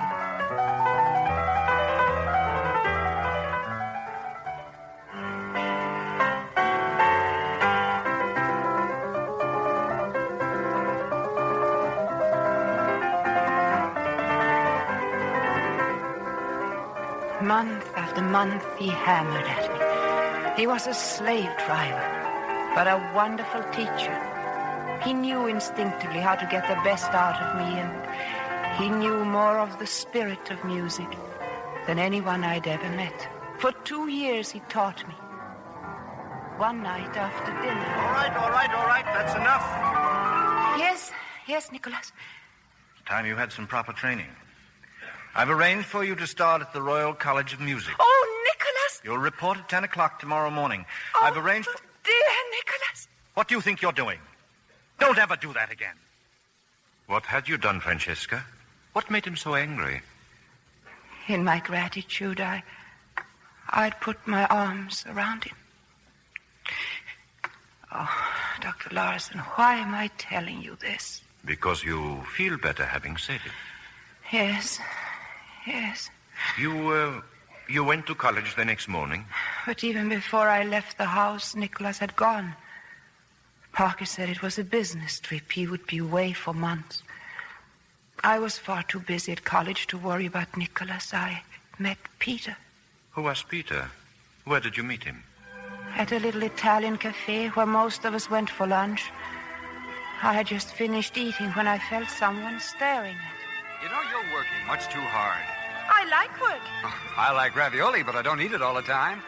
Now, come on, put that book away, and we'll go for a walk. Oh, no, thank you. Come on. Peter was like that. He was an American working his way through college by playing with a dance band at night. The next evening, he took me to the nightclub. I sat at the table, and whenever he could get away, he would come over to me. You know, Francesca, there's practically nothing wrong with you. Thank you. You're a bit of a prig, but that's just the way you've been brought up. Oh, you're extremely rude. I suppose that's the way you've been brought up. I was dragged up. I know it. I think I better go, Peter. I can get a cab. Do you always run away? Well, it's late, and I have some important things to do. Now, how often do you take the evening off and go to the movies? Oh, never. I don't like films. Oh, but you should. They take you out of yourself. For instance, a movie about a poor, struggling musician. That's me. He meets a rich girl. Snooty. That's you. You know what happens? What? She's cold, unattainable. But underneath it all, she's really falling for him, see? No. No? Oh, well, that's because you never go to the movies. You know what happens next? No. He just leans forward and kisses her. Why did you do that? You know what she does? She walks right out of the place, leaving him looking like a dummy. Well, that's exactly But what that's only in the movies. In real life, it's different. He just leans forward and kisses you like this. Oh? Do you know what you would do? I certainly do. Good night. But you saw Peter again, Francesca? Yes, of course. I avoided him for a week. And then in the same little Italian cafe. You know, this happens in the movies, too. Peter? After the rich girl walks out and the poor musician, they're both awfully unhappy. And after a few days, they both take to haunting the spot where they first met. Why? Because by now they're getting pretty hungry. Mariani, hey, 2 raviolis. Oh, but I am not hungry. The raviolis are for me. Don't you realize I've been so miserable I haven't eaten for days? Oh, I wish I could be angry with you. I wish I could. You can smile. Why, it's a beautiful smile, Francesca. We saw a great deal of each other. He took me to so many wonderful places. I forgot about Nicholas. He was still away. I was quite unprepared for his sudden return home. Good evening, Francesca. Oh, Nicholas. Why should you be surprised to see me? I just didn't know you were back. Parker says you dined out this evening. Yes, I did. You look pale. Perhaps if you stayed at home more often, you'd have better color. Have you been working too hard? No, I don't think so. Well, aren't you going to play for me? Yes, of course. If you'd like.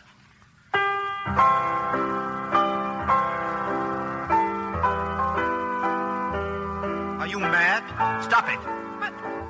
But you asked me to play. I asked you to play. If you can't think of anything better, play a chromatic scale. Only spare me that trash. Yes, Nicholas.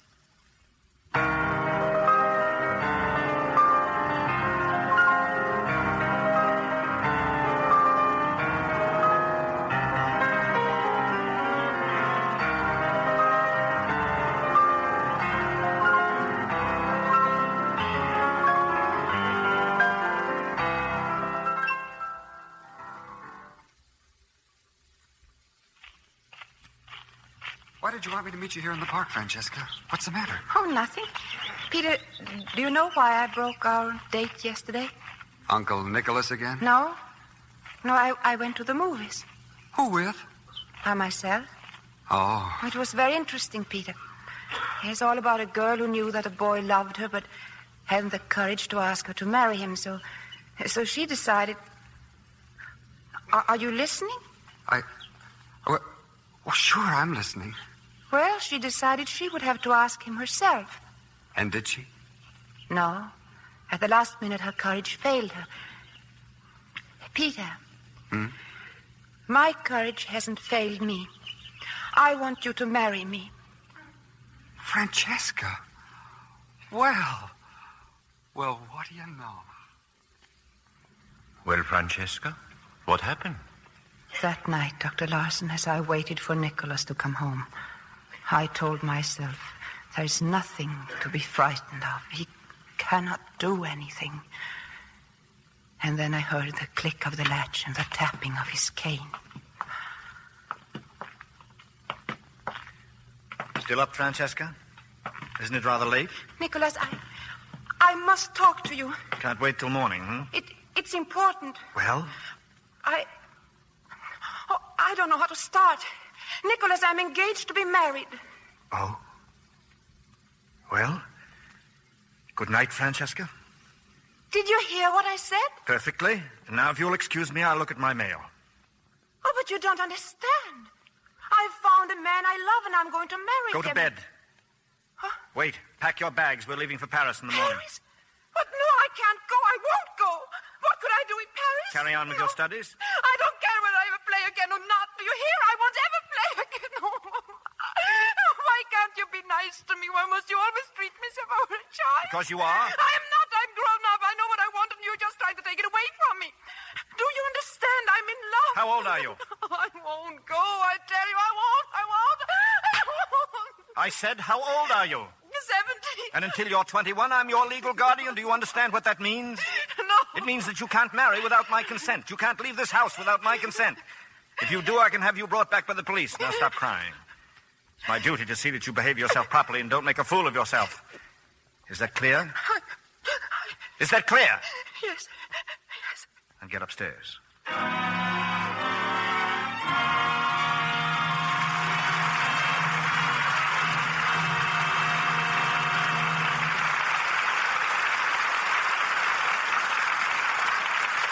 Our stars will return with Act 2 of The Seventh Veil in a moment.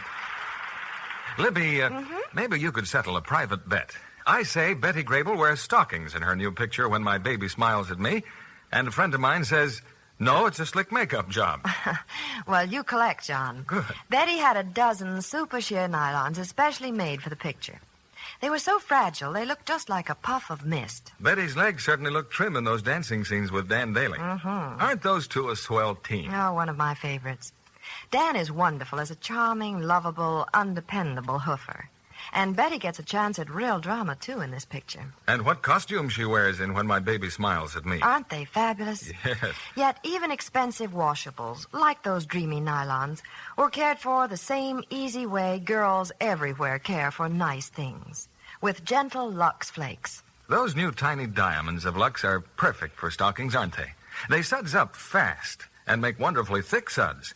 Richer suds that get stockings clean in a jiffy. And they're so mild and gentle, they're safe for the most delicate nylons. But what girls really love is the way these tiny diamonds make nylons last longer.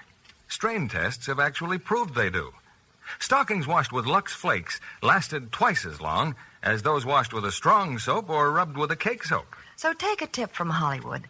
Give your Christmas nylons Lux Flakes care. If you want to get the wear of an extra pair from every pair under the Christmas tree. Back now to our producer, William Keeley. Act 2 of The Seventh Veil, starring Ingrid Bergman as Francesca and Robert Montgomery as Nicholas.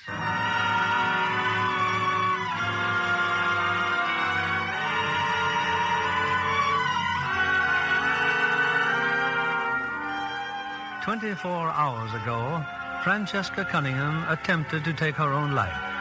Now, under the influence of a drug, she continues to bear the secrets of her much-troubled mind." So Nicholas took you to Paris? Yes, Dr. Larson. It was 7 years before I saw Peter again. 7 years of music. Paris, Vienna, Rome. 7 years of Nicholas planning my life, turning me into his dream of a concert pianist. Wherever we went, we were always alone. When I longed for some sort of diversion. No, of course you can't play tennis. It would ruin your hands. He was always reminding me, my hands. You're not careful enough, Francesca. Just remember, your hands are your only real asset. My hands. Never risk harming your hands. Take care of them. My precious hands. Take care of your hands. Your hands. Your hands. At last, Nicholas decided I was ready for my first concert. It was in Venice. Nicholas had bought me the gown I was to wear. He had hired the maid who hovered over me. And now he was teaching me how to bow. No. Spread your skirt, Francesca. Let the knee drop right down. Now try it again, and for heaven's sake, smile. Yes, Nicholas. And remember that first you bow to the conductor, then to the audience. Do you have a handkerchief? Yes, Nicholas. It's too much to hope that you'll be calm, but you'll ruin your chances if you rush. Take your time, and when you're quite ready, nod to the conductor. Yes. Turn around now. Let me, that gown... Anna. Yes, sir. Look at the way that hem is hanging. Fix it at once. Yes, Mr. Brandt. I ordered some flowers for you, Francesca. You may like to wear them. A small corsage of yellow roses. You may think that roses are... How dare you barge in this dressing room? Oh, nonsense. I don't know who you are, but I happen to be an old friend of Miss Cunningham's, Francesca. Susan Brooks. My dear, how clever of you to remember me after all these years. Only it's not Brooks anymore. It's Krobotowicz. Horrid name, isn't it, darling? I'm married. Susan. Oh, excuse me, Mr. Nicholas Brandt, Mrs. Krobotowicz. Francesca and I were at school together, you know. Yes, in 20 minutes, Miss Cunningham is giving a concert. Darling, imagine you a concert pianist. I saw your name on the billboards, and I said to my husband, he's my second. I said, why, I was at school with that girl. And I told him that screamingly funny story about how you failed to get the scholarship, remember? We were out catching frogs or butterflies or something, and you came back late for chapel. Of course, it was all my fault. But Donkin insisted on caning your hands most frightfully. Imagine you failing to play the piano well enough. Well... What's the matter, Francesca? Something wrong? No, it's nothing, Nicholas. Did I say something I shouldn't? Oh, well, I mustn't interrupt. Goodbye, darling. Astonishing luck. Don't forget to call me.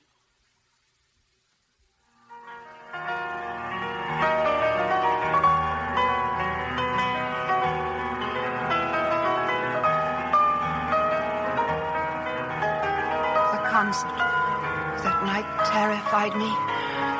Seeing Susan again, reminded again of that day in school. And my hands, how raw and clumsy they were. I wondered how I could possibly get through my final number. My hands, I could almost feel my fingers swelling as I played, and Nicholas staring at me from the wings.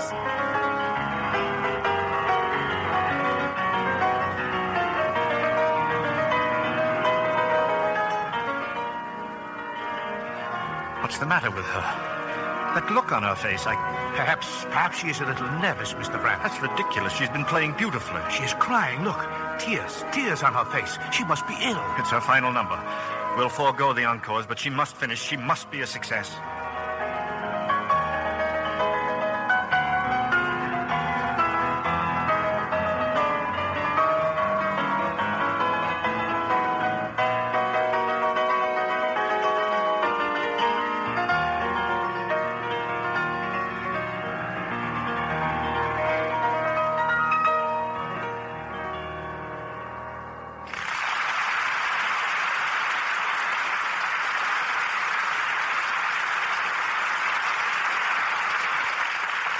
There'll be no encore, Francesca. Oh. But you had better bow again. Go back on stage. No, I can't. Miss Cunningham. Oh, Mr. Brandt, she's fainted.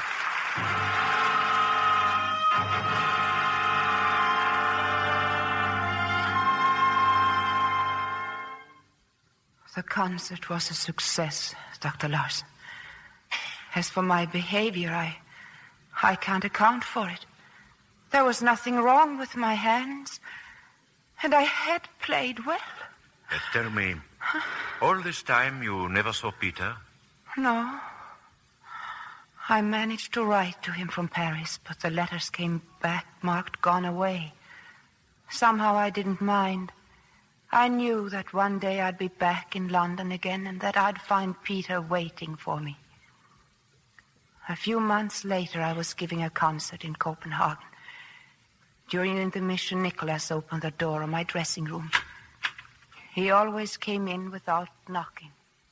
I neglected to tell you at dinner, Francesca, that a cable's come from London. They want you next month. Albert Hall. Do you want to go? Why ask me, Nicholas? You usually settle these things yourself. If I do, it's only to spare you the trouble. You know you can do exactly as you please. Can I, Nicholas? Can I refuse this offer, then? If you wish, certainly. No. I think I should like to go. Then I'll let them know you've accepted. That same night, after the concert, when Nicholas came for me, he knocked at my door. It was the first time I ever remember his doing so. It was a magnificent performance, Francesca. Magnificent. Now, if you're ready, we could have some supper at the Viking. If you like, Nicholas. We could go to the Rotunda if you prefer. No, the Viking will be fine. Francesca, you told me before I never consulted you on anything. Oh, it doesn't matter. Oh, yes, it does. It does. If I haven't done so, it's only because I've wanted your life to be as smooth and as easy as possible. Nicholas, Let me finish, please. I've devoted years to converting a very ordinary girl in pigtails into a first-class artist. I've given up everything to help your career, and yet I make no demands on you at all. Yes, Nicholas. You're completely free to come and go as you please. Yes, Nicholas. That's understood, then? Good. Now, I've invited the Baron von Ullmann to dine with us. He'll meet us at the Viking. Oh, tomorrow after luncheon. There'll be a little reception at the Burgomaster's. I've told them you will play one selection and no encores. Yes, Nicholas. We'll leave for London on Saturday. Come along, Francesca. We shouldn't keep the Baron waiting.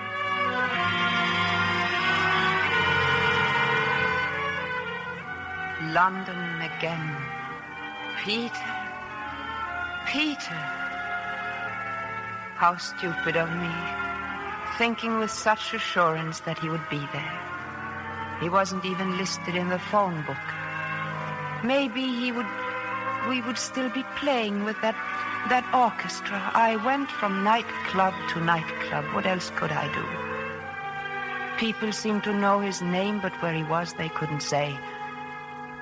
It was very late when I got into a taxi cab to go home. Then suddenly the cab stopped for a traffic signal. I looked out the window, and there, in front of a cafe, was his picture. Here, for a limited engagement, Peter Fulton and his orchestra. You found him then? You saw Peter that night? Yes. I found him, Dr. Larson. I don't want to talk about it. You can tell me. I don't want to talk about it. Will you tell me about Max, then? Max? Yes. Maxwell Leighton. Max. We were still in London, Nicholas and I. I was standing outside the door of his study, listening. You didn't know I listened at keyholes, did you, Dr. Larson? That's what Nicholas did for me. Let me come to the point, Mr. Leighton. In my opinion, you're the finest painter in London. I'd like you to paint a portrait of my ward. I'm flattered, Mr. Brand, but I don't paint portraits anymore. Besides, I've never met your ward. Well, that can be remedied. She's not unattractive. I'm sure she's lovely, but no portrait. It would interfere with my serious work. I'm greatly disappointed. I had my heart set on it. Good evening. Oh, Francesca. This is Maxwell Leighton, my ward, Miss Cunningham. How do you do? How do you do? I've often heard you play, Miss Cunningham. You see, I have all your records. How kind of you. I was just suggesting that Mr. Leighton do your portrait, Francesca. Oh, but I don't care to have my portrait painted. I beg your pardon. Why not? It would interfere with my serious work, Mr. Leighton. Good night. But Maxwell Leighton did paint your portrait. I'm sure I saw it reproduced in some magazine. Yes, you did, Dr. Larson. At the start, I was rather coy about the whole idea. Finally, after Max persisted, I consented to let him sketch me while I practiced. His interest in me was very satisfying. Soon I discovered I'd become quite fond of him. Max, what was our bargain? That I could come here and sketch you, so long as it didn't interfere with your work. But you would much prefer if I sat for you properly, wouldn't you?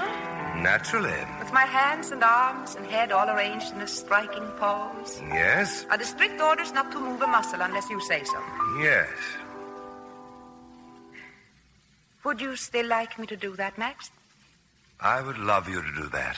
Well, then, I will. Max came to the house day after day. One afternoon after I had posed for hours, he said, Well, I think you can rest now, Francesca. Thank you. Oh, would you like some tea? No tea. You'd much rather get back to your piano. Oh, I doubt if I'll ever be able to play again. My neck is so stiff I couldn't see the keyboard. It's a lovely neck, Francesca. Everything about you is lovely. Oh, I thought I was the ugly duckling in your gallery of beauties. No, you're not. You're... Well? Must you really know? Of course. You're the most beautiful woman I've ever painted. Not because you're beautiful, but because I'm in love with you. Oh, you shouldn't have said that. It's the most natural thing in the world to say. No, I hate love. I hate being in love.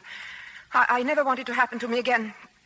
You might as well be dead then. I'd rather be dead than go through what I've been through all over again. Oh, I thought I put a fine high wall of music around me, that I was safe and secure, and now you come along and knock it all down. I hate you for doing that. On the contrary, you love me. Maybe I do. I don't know. In any event, you won't have to pose anymore. The portrait's finished. Finished? Oh, let me see. It's very good, Max. I hate to think of Nicholas having it. Why? Because it looks right through me. And I don't want to think of Nicholas being able to do that. You're frightened of him, aren't you? Now, you'll say it's absurd, but Nicholas has some extraordinary power over me. Then why do you stay with him? I don't know. Let's not talk about it. What are you going to do now? Take a holiday. Italy, I suppose. Mm-hmm. We've got an old tumble-down villa there. It's on a bay. Very quiet, very restful. It sounds lovely. Will you paint? Oh, Francesca, must we keep on pretending? Come with me. I'm in love with you and you love me. I'm asking you to marry me. I'd be a poor wife, Max. I don't believe it. Let me risk that. I'd like to marry you. Very much.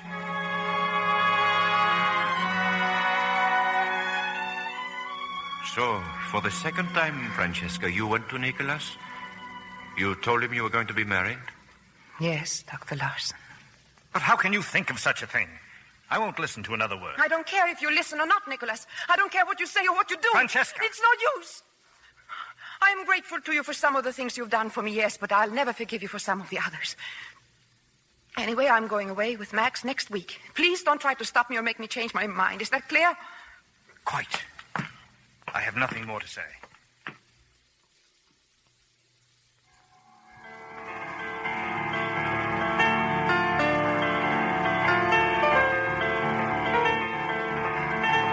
What is it, Nicholas?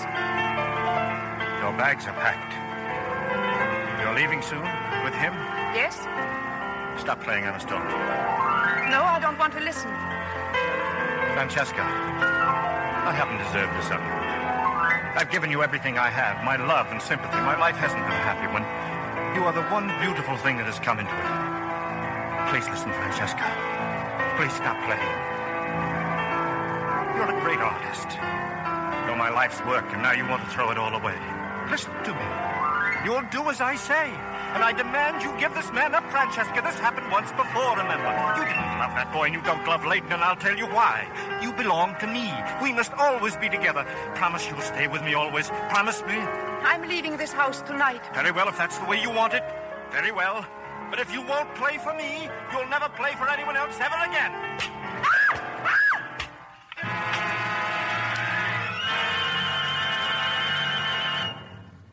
Nicholas had beaten my hands with his cane. Over and over he struck them, till finally I found the strength to rush out of the house. Max had just driven up. I got in his car. We drove for what seemed to be hours through the cold, starless night. One thought alone kept stabbing through my mind. I'm free of Nicholas. I'm free at last. Nothing can touch me again. Nothing. And then, suddenly in the road, there was a man on a bicycle. We were going too fast. All Max could do was swing over into the ditch.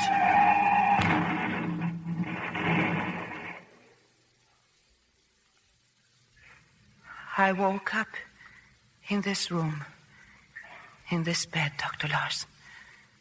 I looked at my hands. They were bandaged, and I couldn't move them. I couldn't move my hands. I knew then I would never play again. Francesca, you're all right. You're going to be all right. Why didn't you kill me properly, Max? It was an accident, darling. Of course. But I'd rather be dead. Dr. Kendall says you'll be up in a day or two. Look at my hands. They've been burned, but only slightly. I don't believe you. Francesca, well, ask the nurses. Ask the doctor. I don't believe them either. They just want me to be quiet. But I know I shall never be able to use my hands again. Francesca. No, don't touch me. Don't touch me. I wish I were dead. I wish I were dead.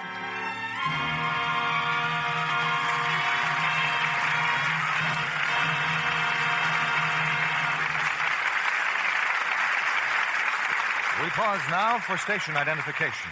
This is CBS, the Columbia Broadcasting System.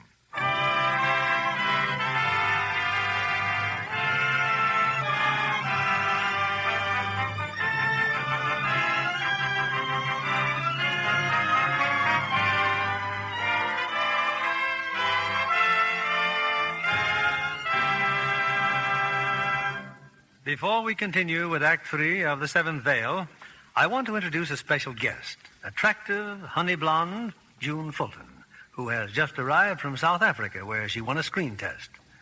What have you been doing since you arrived, June? Well, first of all, I found a place for the lion cub I brought with me. Since then, I've been spending a bit of time in the projection room at Universal International. And what have you seen that you liked? Well, I loved You Gotta Stay Happy. Joan Fontaine and Jimmy Stewart are so wonderful in comedy. Joan's own company, Rampart Productions, produced the picture, you know. Yes, I'm amazed that so many American actresses are equally clever in business. I'm sure you've toured the studio from end to end. Oh, yes. And the first thing I asked to see was Joan's original wardrobe for You Gotta Stay Happy. A wardrobe that must have impressed you. It certainly did. Particularly a blue satin lounging robe and matching pajamas that I'd adore to have.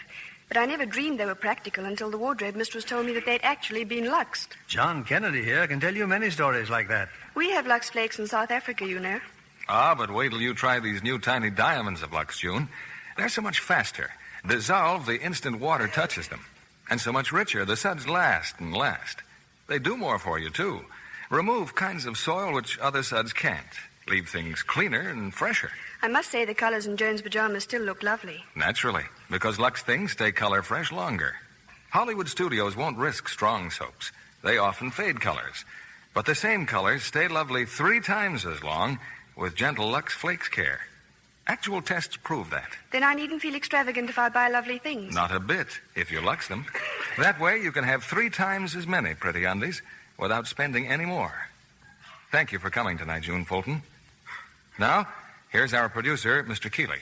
The curtain rises for the third act of The Seventh Veil, starring Robert Montgomery as Nicholas and Ingrid Bergman as Francesca.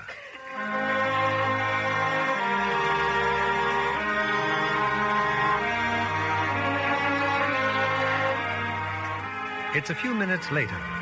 Dr. Larson, the psychiatrist, has left Francesca sleeping quietly. Apparently, he's learned all that he can from her. Now, in Dr. Kendall's office... The accident that brought her here in the first place, Dr. Kendall, the one in which her hands were burned, this happened a week ago? Yes. Somehow she got the idea she could never play the piano again. That accounts for her attempt at suicide yesterday. This Max Layton, where is he now? At the moment, I can't say. But he's here almost constantly. Well, there's nothing more I can do today. I'll be back in the morning. There'll be no injection tomorrow, Dr. Kendall, no narcosis. You have a solarium here? Why, yes, Doctor. This may seem strange, but I'd like a piano brought in the solarium. A good piano. And a phonograph. You see, Dr. Kendall, I have hopes that tomorrow morning Miss Cunningham will play again.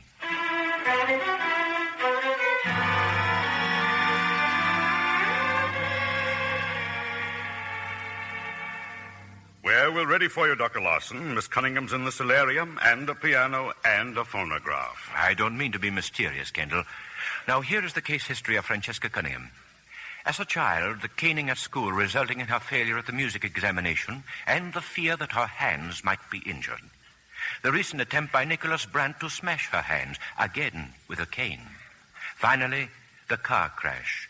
The shock of waking up in a hospital with her hands bandaged. All these things have built up a barrier. Yes, which led her to attempt suicide and will continue to prevent her full recovery. And you intend to break down this barrier now? I have hopes. I will put her under hypnosis. Now, with the phonograph, with the help of music which we know she loves, I am going to suggest to her a way to break through this barrier.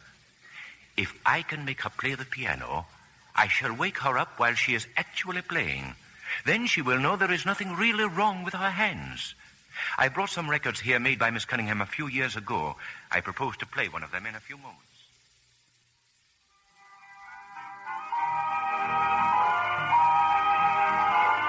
Francesca, can you hear that music?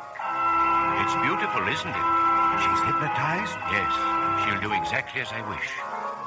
Francesca, would you like to play this music yourself? There's a piano here. Play? I can't play. Of course you can if you want to. Do you? Yes. Good. Now get up from that chair. Give me your arm. We'll walk over to the piano here. That's fine, Francesca. Now sit down. Put your hands on the keys. Your hands want to play. Try, Francesca, try.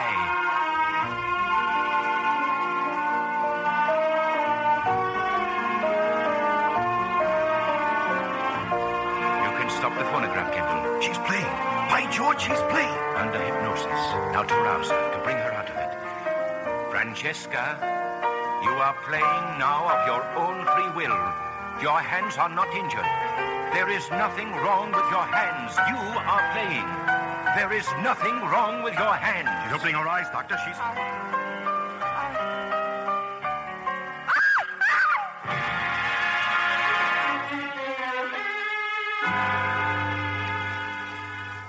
Why have you come here, Dr. Larson? Mr. Leydon, because Dr. Kendall tells me you've removed Miss Cunningham from the sanitarium. Yes, she's here in my home, and I assure you under adequate care. I feel it is my duty to go on treating her, Mr. Leydon. I know what you did to her at the sanitarium this morning. I insisted that Dr. Kendall tell me.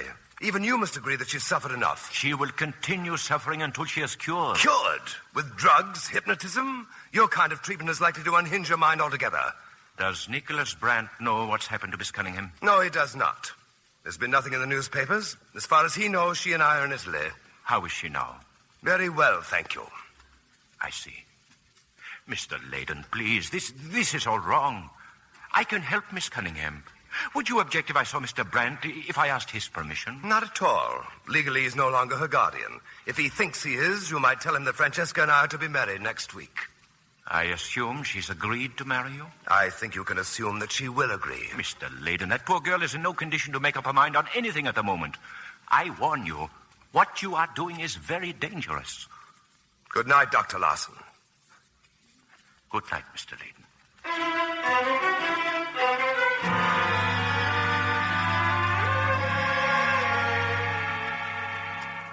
And after I left Leydon, I came directly here, Mr. Brandt.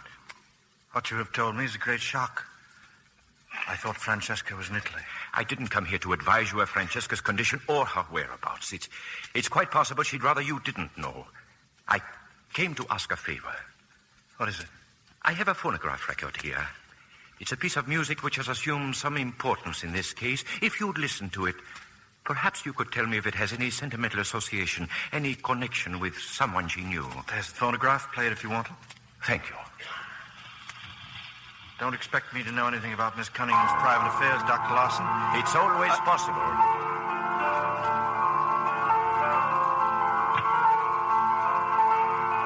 You are familiar with the composition? Hi.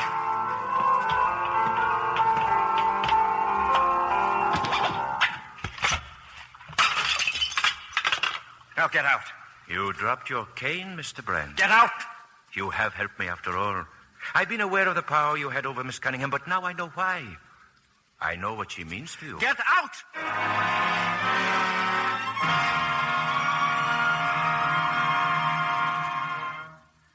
I don't care if you are her nurse. I demand to see Miss Cunningham. I'm Nicholas Brandt. I'm her guardian. Well, if Mr. Leydon were at home, sir, I could... Where is Mr. Leydon? Well, he'll be back shortly, and if you'd care to wait... I'm going in that room. Francesca. I'm terribly sorry, Miss Cunningham. He just forced his way in here. It's all right. Yes, Miss Cunningham. Francesca, whether you forgive me or not is of no consequence. I'm not stupid enough to expect forgiveness from anyone except myself. And I'd never forgive myself if I allowed you to go on like this. You know there's nothing wrong with you, don't you? You can be cured quite easily. You can play again if you want to. No. I don't know. I don't think so. Larson can cure you if you give him a chance. Leydon doesn't want him to. He knows it would mean he'd lose you. I'll never play again. If you don't, it's your own fault. My fault? It's no use brooding over the past. It's your future you should be thinking I about. have no future. Larson can give it back to you. He tried and he failed. Larson failed to work a miracle, so he's not to be given another chance. Is that it? Yes. Won't you let him try again? No. For me? No. You're the most obstinate woman I've ever known. Do you remember the first time I asked you to play for me? You were stubborn as a mule even then. I was frightened. Am I such a frightening person? Yes.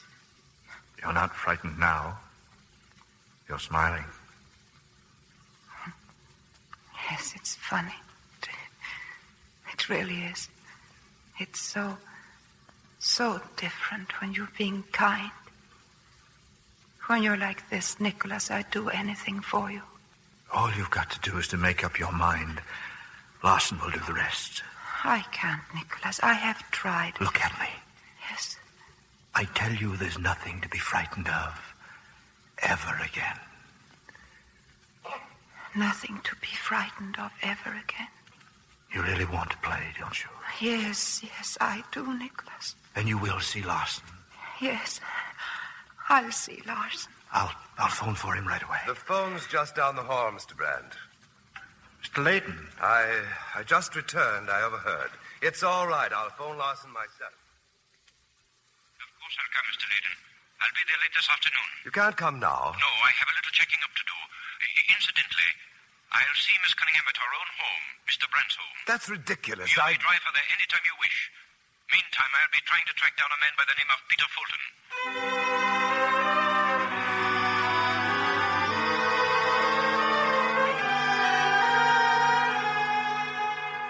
Very glad to meet you, Dr. Larson, but frankly, I can't imagine what you'd want to see me about. About a patient of mine, Mr. Fulton, Francesca Cunningham. Francesca? She's in great trouble. I see. The last time Miss Cunningham saw you, she hadn't seen you in years. By chance, she found you. What happened that night, Mr. Fulton? Nothing. Nothing at all. Something must have happened.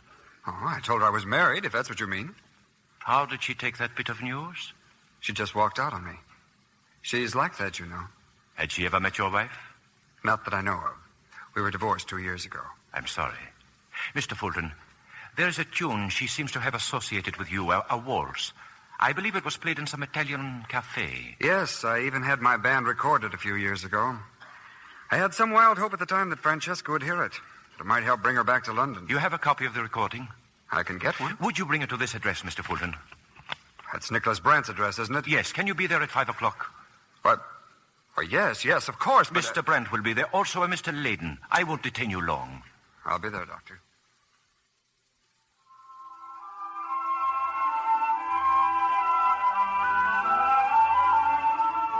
Mr. Brandt, who is he? Who's that man upstairs with Francesca? You think Larson might have told me? His name is Peter Fulton. What's he got to do with Francesca? He's a man she once wanted to marry. Why crack your knuckles, Mr. Layden? It won't help, you know. What's that music? It's a tune that seems to have some meaning. Whiskey, Mr. Layden? Please. Parker, whiskey for Mr. Layden, please. Yes, sir. Wait. Here he comes. Well, Mr. Fulton? Well, what? Did anything happen? That's what I'm trying to figure out myself. Is she all right? What did Larson say? Well, I guess it all adds up to something. Larson's way ahead of me. What's the good of turning back the clock anyway? It never did anyone any good. I wouldn't be too sure of that. Have a drink? Thanks. Make that 2 whiskeys, Parker. Listen.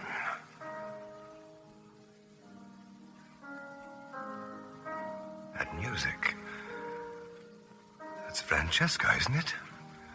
Yes. What record is it? It's not a record. It's Francesca playing. She always had a piano up in her room.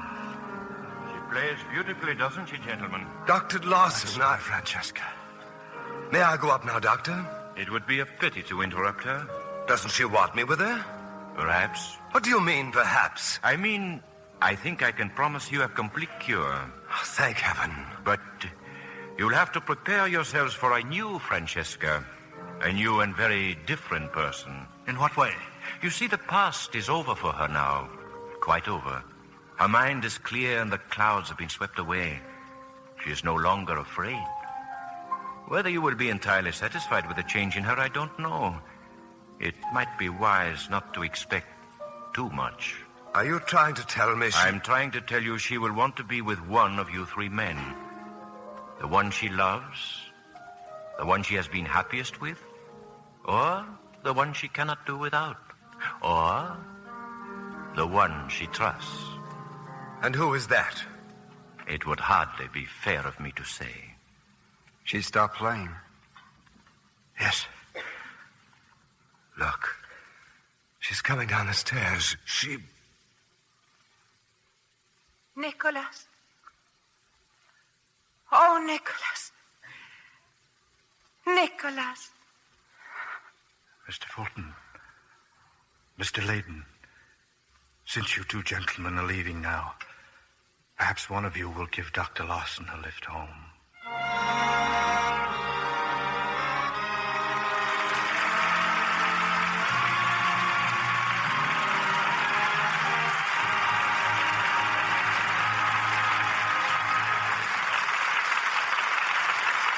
Our stars will return for their curtain calls in a moment.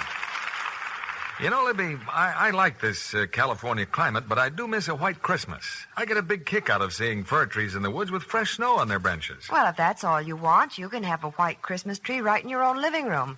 It's easy. Move in a ton of ice to keep the snow from melting? No. You make the snow with Lux Flakes. Just take a large box of Lux Flakes, add gradually about 2 cups of lukewarm water, and beat with an egg beater until it's the consistency of a thick whipped cream. Then spread this mixture with your fingers over the branches of the tree. Let the snow dry before you add your lights and other decorations. Say, I'll bet that's pretty when the tree lights are on. Oh, it is. And unless you have some favorite ornaments, you need put very little else on the tree. A thrifty idea. And this special kind of snow won't melt. Lasts as long as the tree. Well, wouldn't that be a good idea for mantel decorations or table centerpieces, too? Well, it certainly would look festive and original. Ask your dealer for easy-to-follow directions for Lux Christmas snow. Even the children can do it. Try this Christmas snow on your tree this year. It'll be the talk of the neighborhood. We return you now to William Keighley. This is an evening that will be long remembered in the Lux Radio Theatre. And returning to the footlights now are our stars, Ingrid Bergman and Robert Montgomery.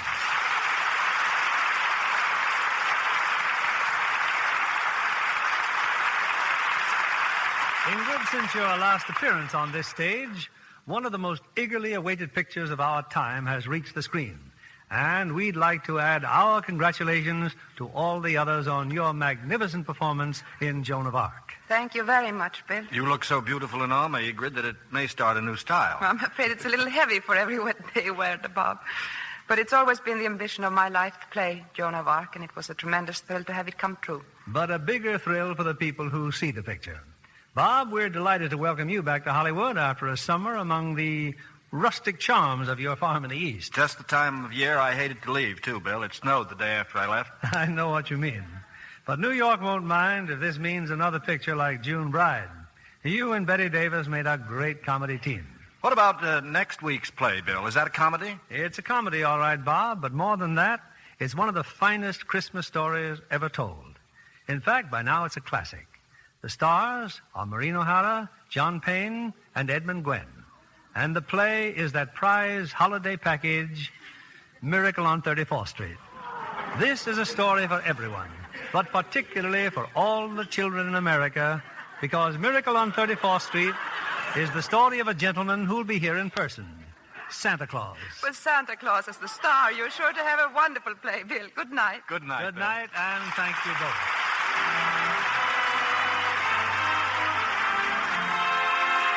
Lever Brothers Company, the makers of Lux Flakes, join me in inviting you to be with us again next Monday evening when the Lux Radio Theatre presents Maureen O'Hara, John Payne, and Edmund Gwenn in Miracle on 34th Street. This is William Keighley saying good night to you from Hollywood.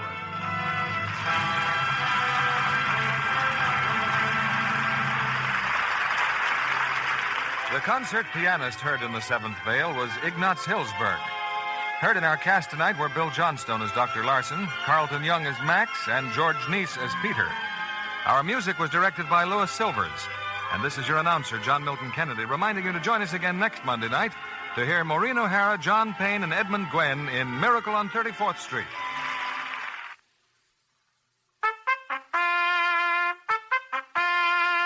Rely on Spry, S-P-R-Y. For lighter, finer, richer tasting cakes, Spry tops any other type shortening. Spry's amazing cake improver takes guesswork and hard work out of cake making.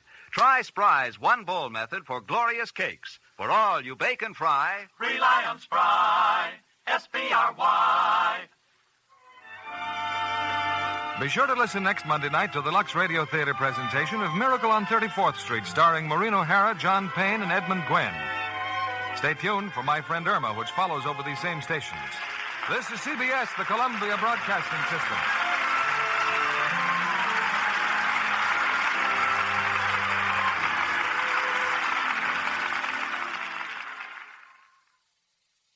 Lux presents Hollywood.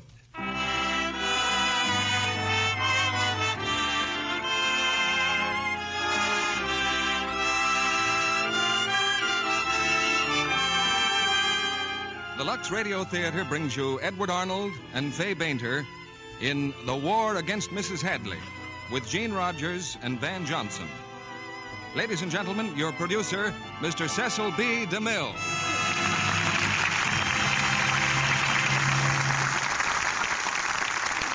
Greetings from Hollywood, ladies and gentlemen. History begins at home. It begins in the homes of Kansas and the Great Western Plain, in the homes of Pittsburgh and the Valley of Steel, in the homes of San Francisco, and a dozen other cities that turn out the men who build the ships. And it begins in a home in Washington, called the White House. The sum of all these homes is America, and over every one of them is the shadow of great events in this year gone by. We do not celebrate this day, which marks the first anniversary of our active entrance into the war. We merely note its passing and turn to the challenge of the future. Tonight we tell you of the way one American home has met this challenge. In the Metro-Goldwyn-Mayer drama, The War Against Mrs. Hadley. And you'll hear four of the players who were in the picture. Edward Arnold and Fay Bainter, beloved for many fine performances here, and two promising newcomers to the stage, Gene Rogers and Van Johnson. All American homes have faced problems brought on by the war. This is what happened in the home of Stella Hadley. And behind the dramatic story of this one home is inspiration for every home. We're all working hard these days, doing what we can to help, and it's important that none of that effort be wasted.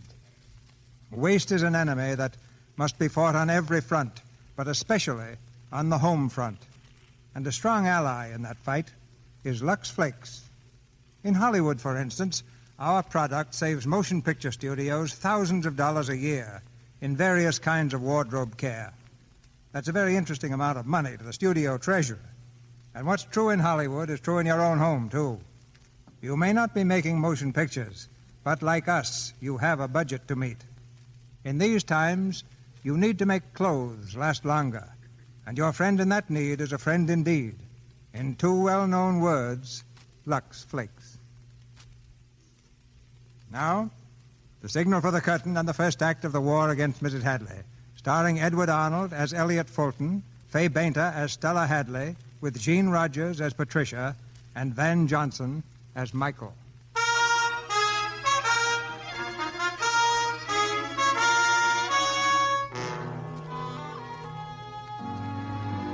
In November 1941, Mrs. Stella Hadley of Washington, D.C., wrote a letter to an old friend. While a worried world outside her window strove desperately to prepare against the mass murderers of Europe, Mrs. Hadley sat in the rich security of her drawing room, blind and deaf to everything except her own personal comfort. Washington, my dear, is a complete madhouse. The way people are rushing about and getting in each other's way. You think it was November 1917 instead of 1941. All very silly, of course. I suppose you know my son Ted is in the War Department with Elliot Fulton. And Patricia's been pestering me for some vague idea she has of entertaining draftees at a canteen. I don't know what's getting into people, really. All this talk of war and defense and lend-lease is beginning to bore me. In spite of the warmongers here, I have it on excellent authority that the chances of peace were never better. Goodbye for the present, dear. And if you're in Washington next month, please come to my birthday luncheon. Remember the date, Sunday, December the 7th.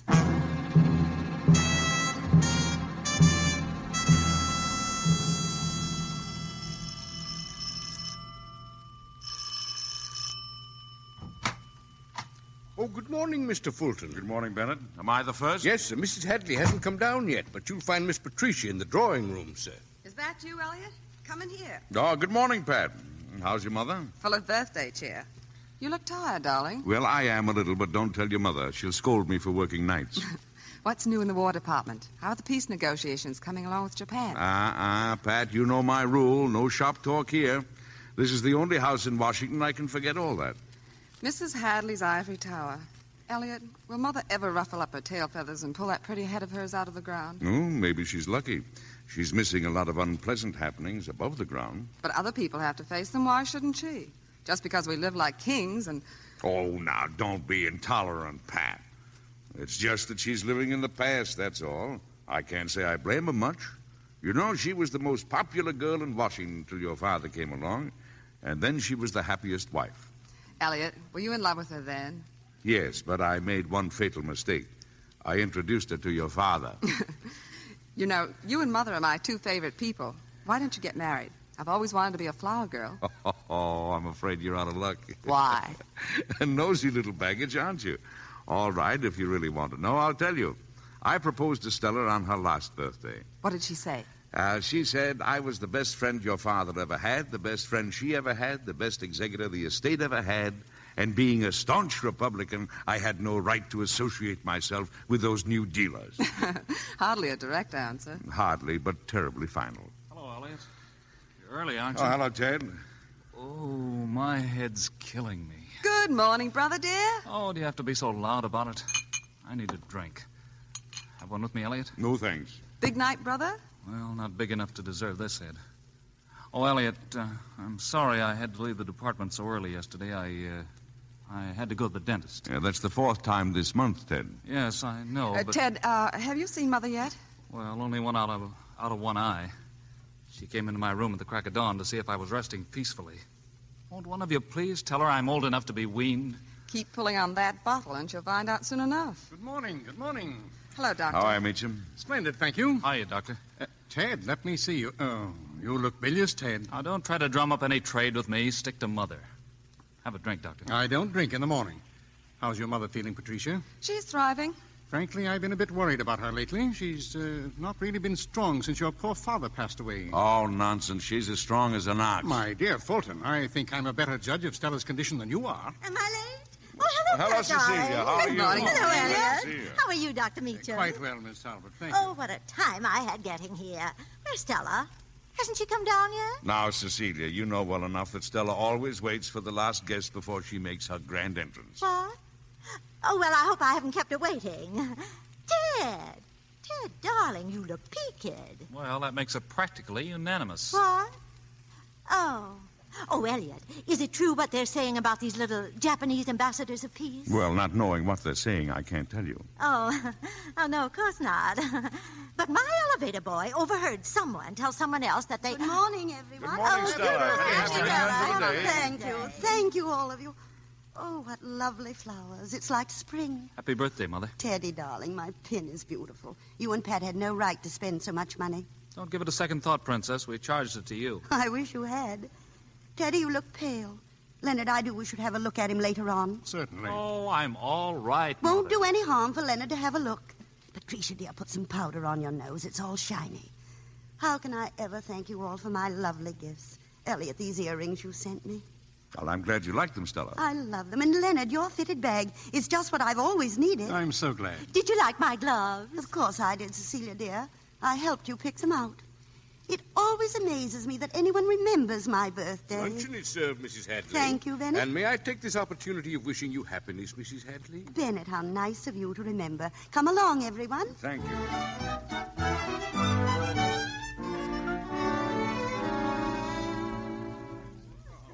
I'll tell you, Meacham, just how. That was a mighty fine lunch, Stella. I always say you set the best table in Washington. Thank you, Leonard. Oh, Stella, dear, Boston Symphony. What, Cecilia? It's time for the Boston Symphony. They're playing Beethoven's Fifth. Very well. Patricia, dear, turn on the radio, please. Yes, Mother. Well, Stella, I'll have to be running along. Now, Elliot, sit down. You're not going to do any more work this afternoon. Oh, what a perfect day.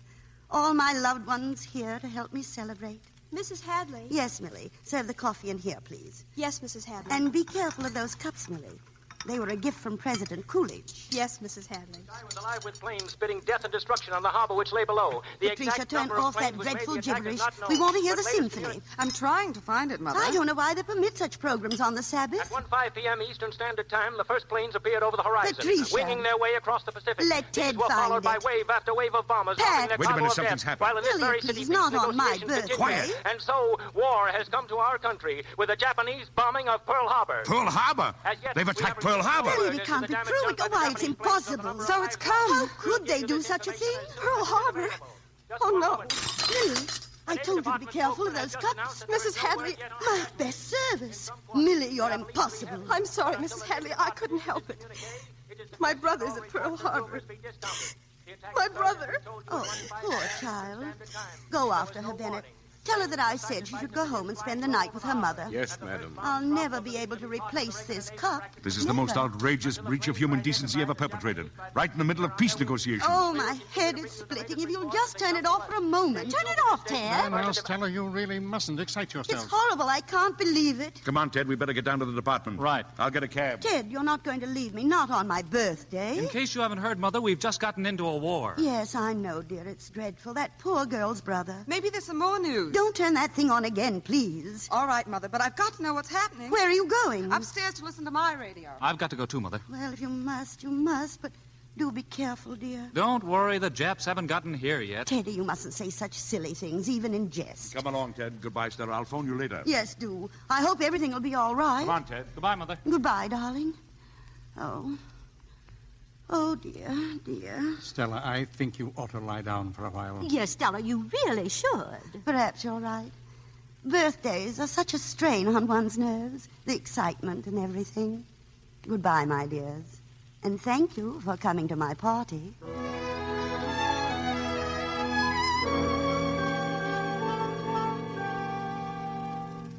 Will you read back the last sentence I dictated? Yes, sir. The bombing of Pearl Harbor has shown us the path we must follow. We must wipe out completely for the duration of the war the idea of business as usual. Mr. Fulton's office. One moment, please. It's Mrs. Hadley. I'll take it. Hello, Stella. Elliot, did you get my message? What message was that, Stella? Elliot, you know how hard Teddy's been working. You aren't really going to keep him at the department again tonight, are you? Oh, why? Did he tell you I was? Why, of course he did. And war or no war, I think you should let him spend Christmas Eve with his mother. You may come too, Elliot. Well, thank you, Stella, but I'm afraid I can't make it. I'll see what I can do about Ted. Send him as soon as you can. Yes, very well. Goodbye, Elliot. Bye, Stella. Here's the latest communique, Mr. Fulton. Thank you. That'll be all for now, Miss Hart. Yes, sir. Oh, Bob, would you ask Ted Hadley to come here a minute? Why, he's gone, sir. He's what? He's already left. Some of his friends called to take him out to the country for dinner. Oh, I see. Well, in about 10 or 15 minutes, call Mrs. Hadley and tell her I'm awfully sorry. But it's absolutely essential that Ted work tonight. Yes, sir. Look, Mr. Fulton, Ted's a friend of mine, and I don't want to see him a heel, but something ought to be done. Something is going to be done. I'm having him transferred. Transferred? Yes, into active service. I can't keep him around here anymore, even for his mother's sake. It's not fair to the department. I wish I could be transferred to active service, sir. Yeah, I know how you feel, Bob, but I can't spare you. Ted needs it much more than you do. This may be his one chance of making something of himself.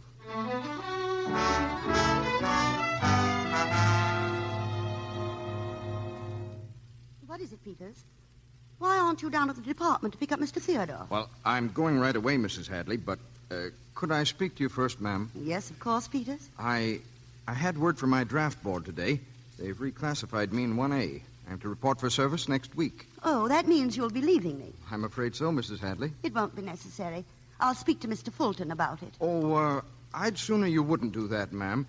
If they need me, I feel I ought to go. I'm sure that's very patriotic of you, Peters, but it isn't as if you aren't doing something. Why, you drive Mr. Theodore to the department every morning. Well, I know, ma'am, but it isn't quite the same thing. Well, of course, if you want to leave, if you think you'll be happier elsewhere, I certainly won't stand in your way. But I do think you could have given me a little more notice. But I only got my notice today. We won't discuss it, Peters. You may tell Bennett to give you 2 weeks' salary when you leave. Well, thank you, Mrs. Hadley. I'm sorry. Hello? Yes, this is Mrs. Hadley. Oh, but that's impossible. Mr. Fulton promised me faithfully he'd send Ted home. Well, I never heard of anything like that in my life. Keeping my own son away from me.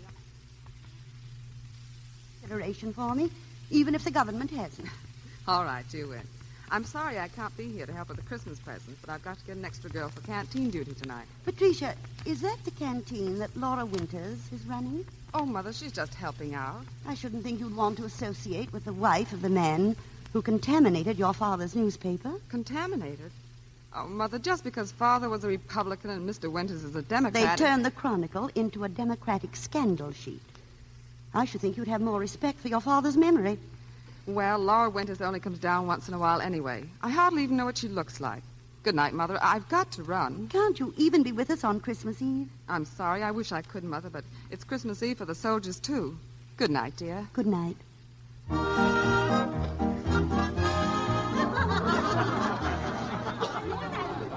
Refill on the coffee, please. Got any more coffee, miss? Now listen, soldier. How many cups does that make for you? Oh, just 5. Or is it 6? How did you swallow that last one so fast? Well, confidentially, before the Army got me, I used to be a fire eater. What's your name, lady? My name is Pat. Pat? Mine's Mike. Oh. We ought to get together. Say, couldn't you come over on my side of the counter for a while? Not while the rush is on. It doesn't seem right having a counter between us. Well, why don't you come over on my side? Do you mean it? Sure. Gangway. Hey, Mike, get back here where you belong. Come on, what's the matter with you? Nice little place you've got back here. I'm glad you like it. Now you can put this apron on. Apron? What for? So you won't soil your uniform. I don't get it. Once you cross the counter, you're a worker. You're going to help me wash the dishes. Oh, no. You can always go back. You're a hard woman, Pat. Give me the apron. Right back here in the kitchen, soldier. Hey, Mike's on KP again. Look at that. Look at him wash the dishes, idiot.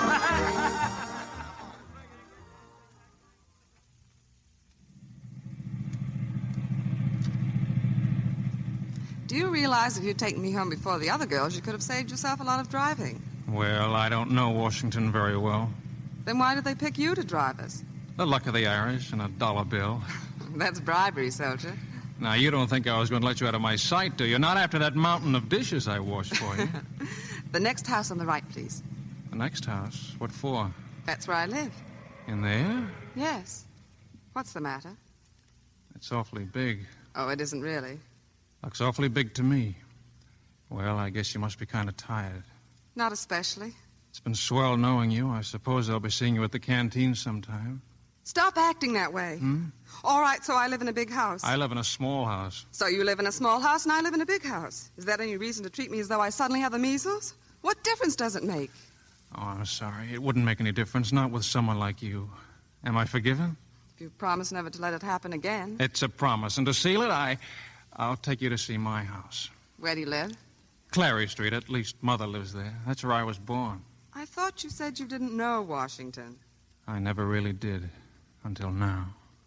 Pat. Yes? Pat, I never met a girl like you. I mean... Well, for the love of it, did you see that? Right up behind us. I'll murder that guy. Why don't you look where you're going? Why, I'll kill him, so help me. Get out of that car, mister. Get out. Take your hands off. Come on, get out, you drunk. Mike, don't, please. Let him alone. Well, hello, Pat. Hiya, sweetie. What did you call her? Mike, don't. He's my brother. Oh, glad to know you. Patricia, who is this mutt? Look here, you. If you weren't her brother, I'd not... Well, let's pretend I'm not. Shut up, Ted. I'm sorry, Mike.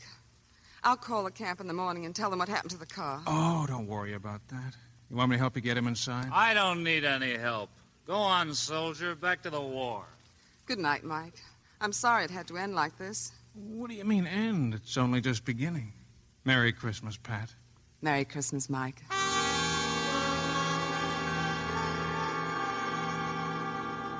But it's impossible. They can't put you in the army, Ted. You're in the War Department. No more, I'm not. Sit down, darling. You mustn't upset yourself.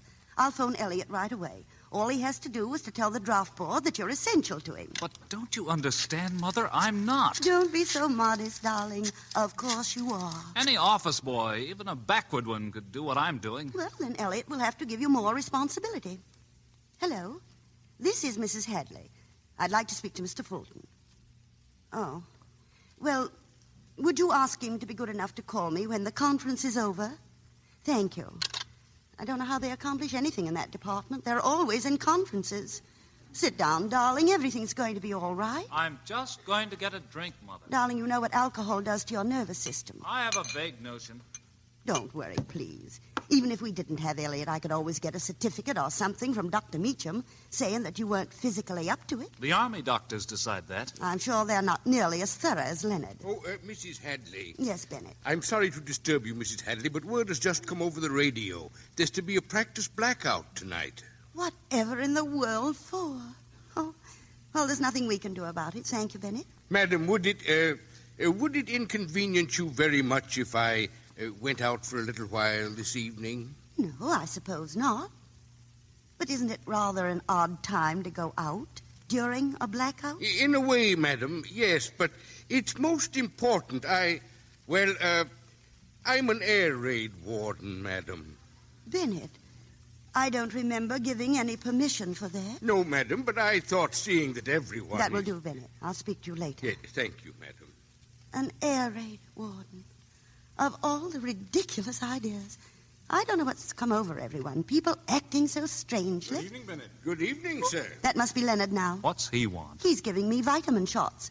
In these times, it's so important to keep up one's energy. One never knows when it may be taxed. Come in, Leonard.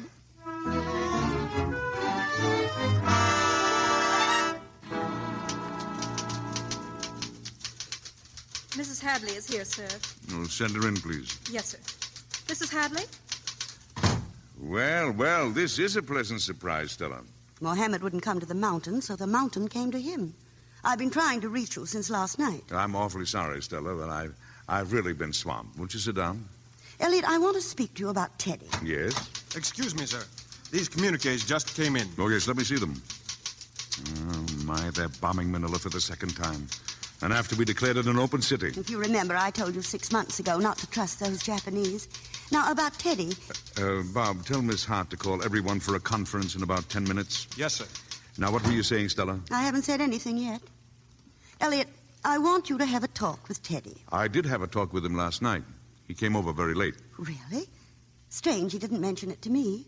Then you know all about this ridiculous notion of his. Well, I don't think there's anything ridiculous about a man wanting to serve his country. Oh, but it's different with Teddy. He's already working for his country. Much too hard, if you ask me. Oh, it's a pretty tough job, winning a war. All the more reason for not moving people from one thing to another.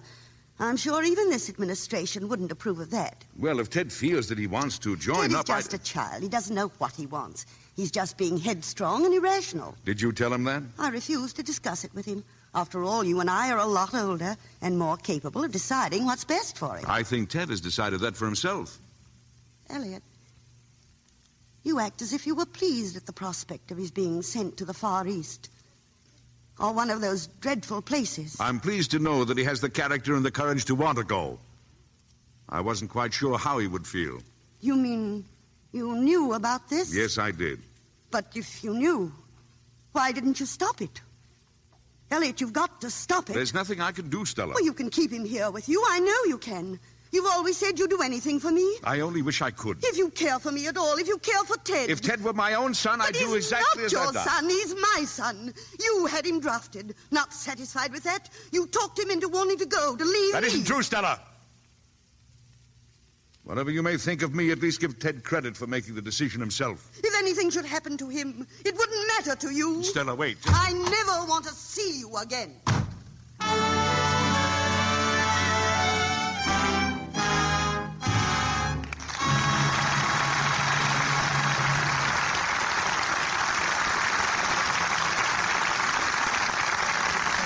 Act 2 of The War Against Mrs. Hadley, starring Edward Arnold and Fay Bainter, with Gene Rogers and Van Johnson, will follow in just a moment. Now, between the acts, we've a letter from overseas to read you. And we'd like to thank Mrs. Betty Commande of Yonkers, New York, for sharing it with us. It's from an American lieutenant, somewhere in England. Here's what he says. I received the following packages in the last 2 days. Soluble coffee. Thanks, Dad. Buttons for my uniform. Thanks, Dad. Shoebox containing what an assortment.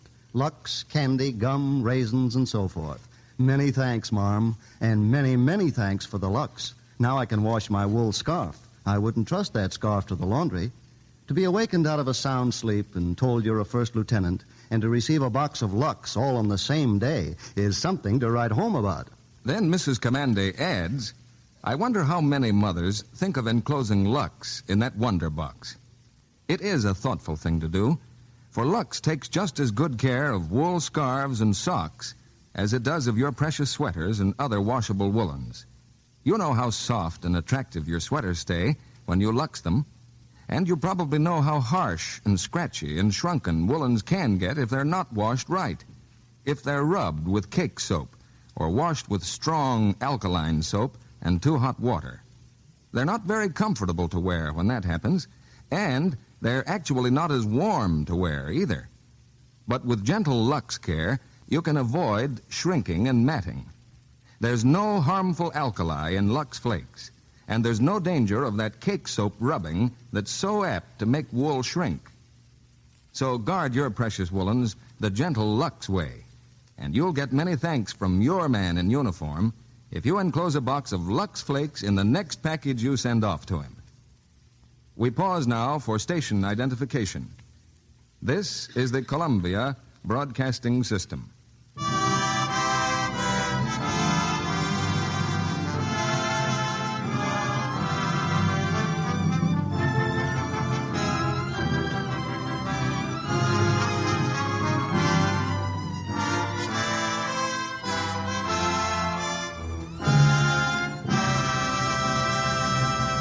Act 2 of The War Against Mrs. Hadley, starring Edward Arnold as Elliot Fulton, Fay Bainter as Stella Hadley, with Jean Rogers as Patricia, and Van Johnson as Michael.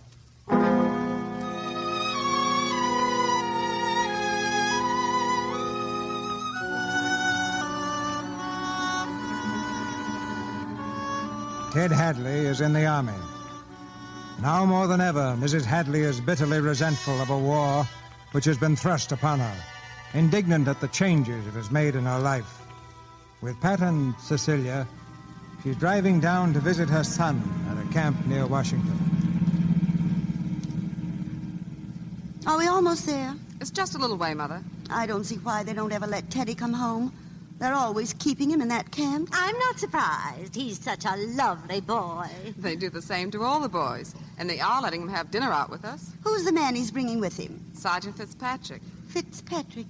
Oh, isn't he the young man you brought home one night? Yes, Mother. Dad, so that's why you're all dressed up. Oh, don't talk nonsense, Cecilia. I didn't know he was a friend of Teddy's. I asked Mike to look Ted up at camp. They've become friends. I see. Oh, Stella, I meant to tell you, Tony Winters is at the same camp. Laura Winters' son. Did you know? No, I didn't. Oh, yes, they're taking all the boys. Why, my elevator boy says Cecilia, I do wish you'd stop quoting that elevator boy. Well, he does run into a lot of important people.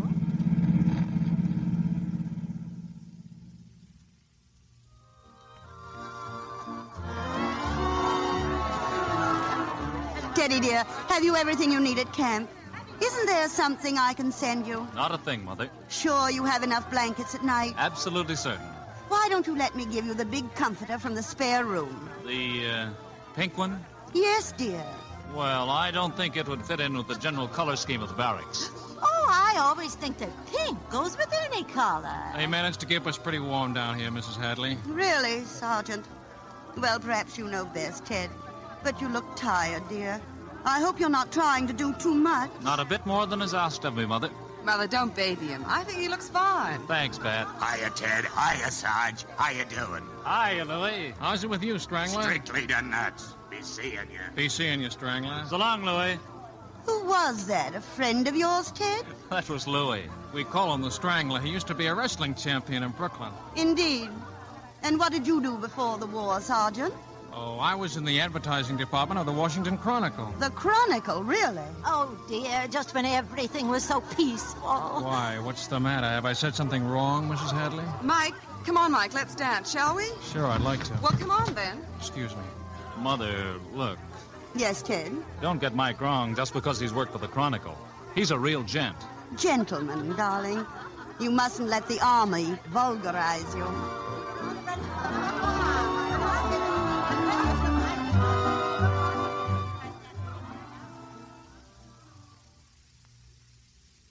Good night, Pat. I'm going straight to bed. Mother, I'd like to talk to you. In the morning, darling. I'm completely worn out. Please. It's important. Sit down, Mother. Pat, I do hope you're not going to tell me anything unpleasant. I'm not. Mother, Well... What is it, dear? Mother, do you remember the first time you met Father? Strange you should ask me that. I was recalling it tonight when I saw Teddy. He grows more like his father every day. Did you fall in love with Father right away? I suppose I must have. He was so handsome and dashing, I really couldn't help myself. You see, at the time, I was half engaged to Elliot, and... What is it you wanted to tell me, dear? I'm in love, too, Mother. With this soldier? Yes. You mustn't romanticize things, Patricia, dear. In times like these, one is apt to be carried away with the glamour of the uniform. Oh, I'd marry Mike if he were dressed in an old gunny sack. Has he asked you to marry him? I asked him. He's got his transfer to the Air Corps, and he's being sent out west. I couldn't let him go without letting him know how I felt. That was very forward and indiscreet of you, Patricia. I'm glad the young man is leaving. It'll give you time to think things over. I'm going with him. I'll be married first, of course. Married? Oh, Mother, you'll love him when you know him. Really, you will. I'm not thinking of myself. I'm thinking of you. I have no intention of entrusting your happiness to a man whom none of us knows. I know him, Ted knows him, Elliot knows him. Elliot knows him? Yes.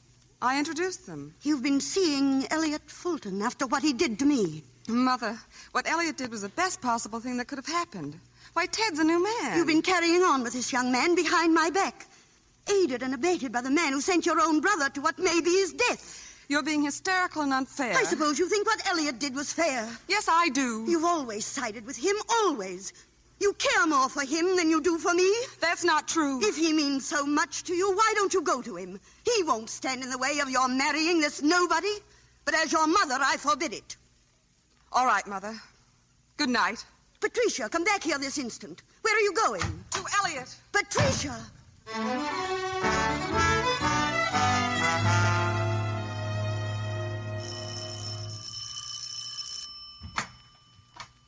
Yes? I want to see Mrs. Hadley, please. May I have your card, madam? Card? I didn't think you needed one to get in. Who shall I say is calling, please? Just say Mrs. Michael Fitzpatrick, Mike's mother. I'll see if she's home. Yes, Bennett? There's a Mrs. Michael Fitzpatrick to see you, madam. Mrs. Fitzpatrick? Show her in. Yes, madam. Mrs. Hadley will see you. I could have told you she would. Well, how do you do? Mrs. Fitzpatrick? That's it. No need to ask who you are. You're the mother of your daughter, and there's no denying it. Won't you sit down? Well, that chair's a bit thin for the size of me. If you don't mind, I'll sit over here on the sofa. What is it you want, please? Mrs. Hadley, I'll not beat about the bush. I've come as a dove of peace. Although you'd hardly think I was a dove to look at me. If there's any peace to be made, I should think my daughter would call on me. She tried to call on you, but you turned her away. I sent word that I'd see her when she decided to move back home and give up the idea of this marriage. And what have you against her marrying my Michael? I have nothing against your son. In fact, I hardly know him. Ah, that's easily cured. On the other hand, I see no reason why they shouldn't wait. At least until he's out of the army. Young people aren't much at waiting, Mrs. Hadley. Then it's up to us as older people to stop it. I did my best, but Patricia obviously decided to go elsewhere for her guidance and her love. She'll search high and low, but she'll not find the kind of love you can give her. Oh, come now, Mrs. Hadley. There's enough fighting going on in the world without a mother and a daughter having a go at it. Say you'll come to the wedding. The wedding? On Wednesday at high noon in the Church of the Immaculate Heart. And it won't be complete without you. Since I wasn't consulted about the wedding, I see no purpose in my being there. And why should you be consulted when you were all against it? And I see no purpose in continuing this discussion. Good afternoon, Mrs. Fitzpatrick. You're a proud woman, Mrs. Hadley. But I think you'll find that pride's not very good company when you're lonely. Good afternoon.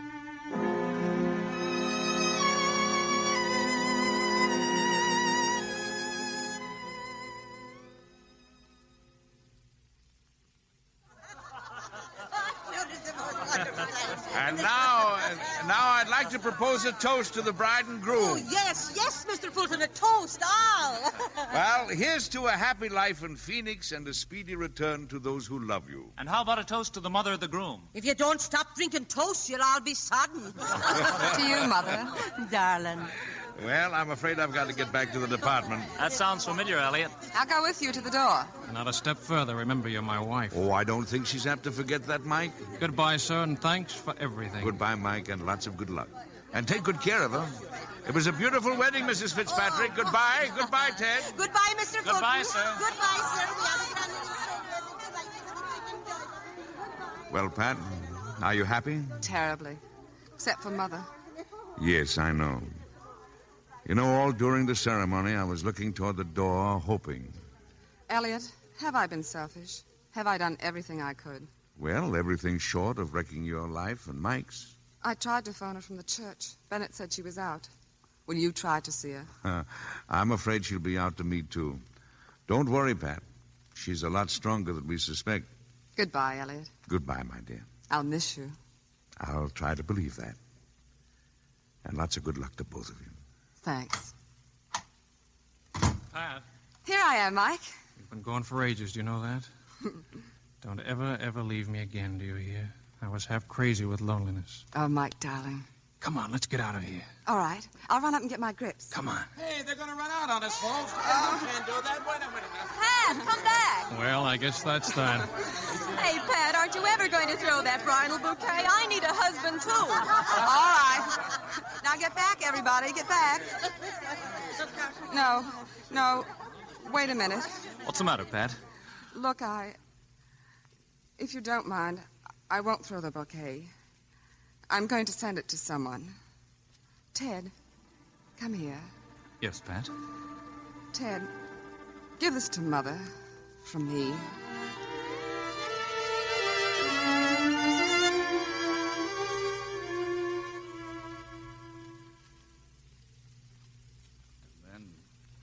And then she gave me the flowers.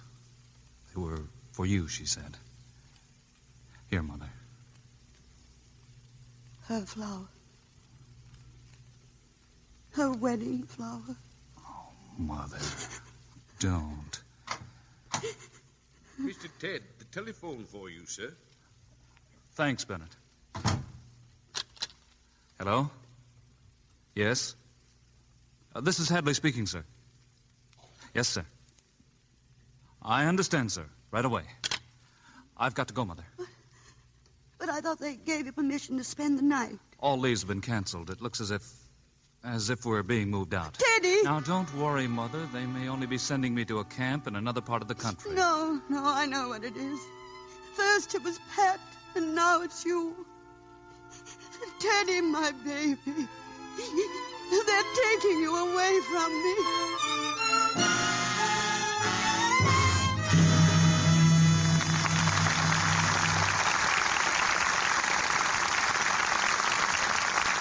After a brief intermission, we'll hear Act 3 of The War Against Mrs. Hadley, starring Edward Arnold and Fay Bainter, with Gene Rogers and Van Johnson. Now, here's our fashion scout, Libby Collins, with some news about figure problems for the women in our audience. Sounds a bit mathematical, Libby. Well, not exactly, Mr. Kennedy. Not the kind I'm thinking about. Though often when a woman subtracts from her figure, she adds to her poise and appearance. I want to pass along the good news that even with elastic fabrics rationed, we women are going to be able to solve our figure problems with girdles and foundations that fit well. New types of fabrics and ingenious new ways of cutting them have been worked out, so the new things can do a fine figure slimming job with little or no elastic in them. Now, of course, that doesn't mean we're going to toss out the precious two-way stretch girdles and foundations we bought last year. Far from it. We want to make them last just as long as we can. And one of the best ways to do that is to lux them often, so they never get really soiled, and so perspiration doesn't harm the fibers. Yes, Lux Flakes take away soil and perspiration quickly and thoroughly. And with Lux, there's no harmful alkali, no cake soap rubbing to weaken elasticity. Girdles keep their fit better, last longer, with gentle Lux care. And that point about fit is especially true of the new things. With less elastic in them, it's more important than ever to protect fit with Lux. Yes, Libby, that's care experts advise. Makers of foundations and leading stores where they're sold advise Lux Flakes. Now, Mr. DeMille returns to the microphone. One of our stars has a birthday today. We'll tell you about it when we bring them back after the play. Now the curtain rises on the third act of The War Against Mrs. Hadley, starring Edward Arnold and Fay Bainter, with Gene Rogers and Van Johnson.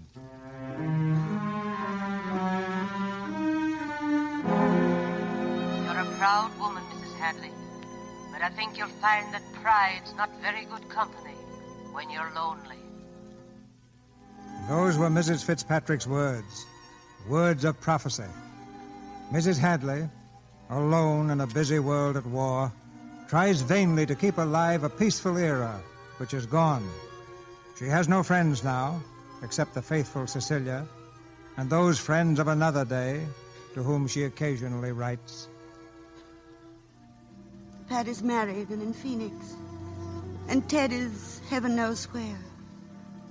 The house is still and quiet without them. You'll find pride's not very good company. I had a letter from Ted last week. Dear Mother. I've read it over 20 times. I still can't realize he's gone away from me. Our ship reaches its destination shortly, and maybe now we'll be seeing some action. Tony Winters is in our company. Laura Winter's son, Stella. I know how you feel about his mother, but Tony's a real gent. Beg pardon, gentleman. And we've become great friends. In fact, knowing him has been the swellest thing that's happened to me in the Army. Don't worry about me, I'm in the pink. The only thing that's bothering me is the thought that you may be lonely. Pride's not very good company when you're lonely. Goodbye, Mother. Teddy. Teddy. Mrs. Hadley, Mrs. Hadley. Bennett, what is it? It's Mr. Theodore. What's happened to him? Nothing. I mean everything. He's a hero. It says so in the paper. Look, Mrs. Hadley. Oh, I'm so nervous. Read it for me, Bennett. Yes, madam. Theodore Hadley, Washington youth, wins DSC for heroism. That's the Distinguished Service Cross, Mrs. Hadley. Yes, I know, but is he all right? Corporal Theodore Hadley was cited for conspicuous bravery under fire in an official communique just received. Hadley, according to the dispatch, had been instructed to seek out the location of an enemy machine gun emplacement. After the other 4 men in his unit had been shot down by Jap snipers, Corporal Hadley continued on alone, locating the machine gun nest and wiping it out with hand grenades, killing 15 Jap soldiers. He returned unharmed to his company. Oh. Corporal Hadley is the son of the late Nathaniel Hadley, once owner of the Washington Chronicle, and of Mrs. Hadley. Bennett, I want you to get me all the papers right away. Yes, madam. Even the Washington Chronicle? I want every one of them. Yes, Hurry. madam.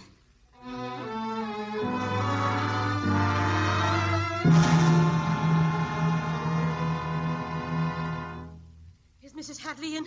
I want to see her, please. Who shall I say is calling? It's Mrs. Fitzpatrick, girl. Now hurry up. Millie, has Bennett returned? Oh. How are you, Mrs. Hadley? How do you do? You'll excuse me for puffing. I'm all out of breath. Won't you come in? Thank you kindly. Well, I suppose you've heard the good news. Yes, I just saw it in the paper. The paper, is it? Is nothing sacred from those gossip mongers? I'm afraid I don't understand. I was speaking of my son. Young Ted? Why, what's happened to him? He's just been awarded the DSC. That's the Distinguished Service Cross. The saints preserve us. Who'd have thought it? Teddy's always been courageous, even as a child. Of course he has. And it's proud you should be to have a hero for a son. Think of all the stories we'll be able to tell our grandchild about his uncle. Grandchild? Is Patricia having a baby? Heaven help us. I thought you knew by now. No. Not a word. That's not like Pat. Whatever may have happened between you, it's still your grandchild she's bearing. When did you hear? Just a short while back. And I dropped everything to run over and compare notes with you on how it felt to be a grandmother. I'm afraid I can't say. not having been informed officially. Mrs. Hadley, I hope you'll excuse me, but in the excitement over Mr. Theodore, I forgot this telegram, madam. Oh, thank you, Benny. Sorry, madam. There, you see, I knew it. I knew it wasn't like them. What does it say? You are going to be a grandmother in October. We love you and miss you very much. Pat and Mike. Not a word did they say in my telegram about missing me. I do hope Patricia takes proper care of herself. Oh, Michael will see to that. If he doesn't, I'll beat the daylights out of him. Mrs. Hadley. Yes? It's the reporters, madam. Reporters? Yes, madam, 5 of them. They insist upon seeing you about Mr. Theodore. I have nothing to say to them. What? Why, of course you have. I beg your pardon? You forget you're the mother of a hero. I don't see why my private life is any concern of the press. There's a war going on, Mrs. Hadley. And there's hundreds of thousands of wives and mothers needing all the courage they can get. Their men can't all win the DSC, but they're fighting just the same. And it's up to you to give their women folk a message of hope and faith. You've got no private life anymore. You belong to those wives and mothers. So you'll see them, Mrs. Hadley, and right now. Come in, boys. Mrs. Hadley, I'm Stevens of the Chronicle. The Chronicle? The name of Hadley means a lot to us. We'd like to play it up in a big way. I'm afraid I have nothing to say. We just want to ask you a few questions, Mrs. Hadley. But I told you. Have you heard from your son lately? I had a letter the other day. Where was it from? What did he say? The letter was personal. I see no object in going on with this. You already know the facts. But we'd like your angle, Mrs. Hadley. If Mrs. Winters is willing to give us an interview, you certainly ought to. Mrs. Winters? Yes, we've just come from there. Some people like publicity. I wouldn't call losing a son good publicity. What? Guess we'd better call it a day. Come on. No, wait, please. I didn't know. Well, it was in the paper. I didn't read it. Please believe me. Of course she didn't. Haven't you got 2 eyes among the lot of you? I'm very sorry, Mrs. Hadley. Tony Winters was with your son, looking for the same machine gun nest. He was shot by a sniper. Oh, how dreadful. Why, only the other day Teddy wrote about him. They were great friends. Yes, so Mrs. Winters told us. She saw you at a time like this. Yes, she did. Bennett, you'll find a letter from Mr. Theodore on my night table. I want you to bring it here. Yes, madam. I'd like to read you parts of it. Especially the part about Tony Winters.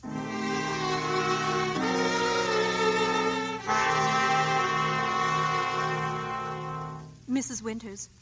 Mrs. Winters, ma'am. Oh, yes, Anna? Mrs. Hadley is here, ma'am. Mrs. Hadley? I hope I'm not intruding. Please come in, Mrs. Hadley. Thank you. I'm so glad you came. Won't you sit down? I have a letter from my son. I brought it along. I thought you might like to hear what Ted said about Tony. Yes. Yes, I should. Very much. He says Tony Winters is in our company. I know how you feel about his mother, but Tony is a real gent. Beg pardon, gentlemen.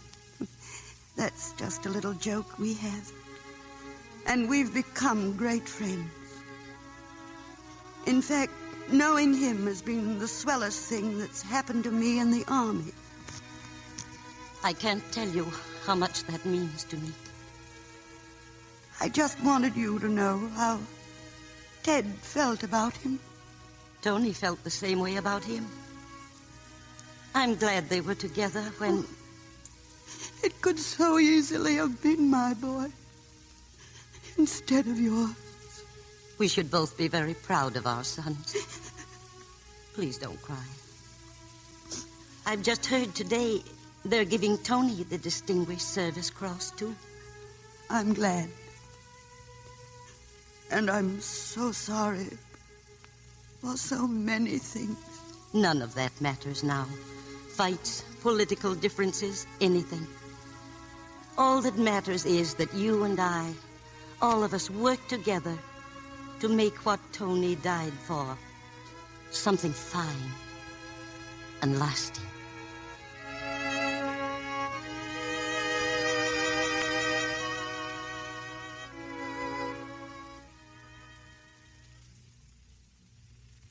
Hello, Stella. I've been waiting for you. How are you? All right. You're looking very well, Stella. Thank you. Stella, I'm here on official business. The president sent me. The president? Yes, he asked me to deliver this letter to you personally. Elliot, will you read it to me? Yes, of course. My dear Mrs. Hadley, I want to offer my congratulations on the valor shown by your son and on the award of the Distinguished Service Cross, which he so heroically earned. I had the pleasure of knowing your husband, and though he opposed many of my policies, I always found him a fair opponent and a fearless fighter. I'm glad he has handed down this heritage to his son. I know that every American must share with you in your justifiable pride. Yours sincerely, Franklin D. Roosevelt. Oh, Elliot, to think of his finding time to write to me when he has so many things to do. He must be a very remarkable man.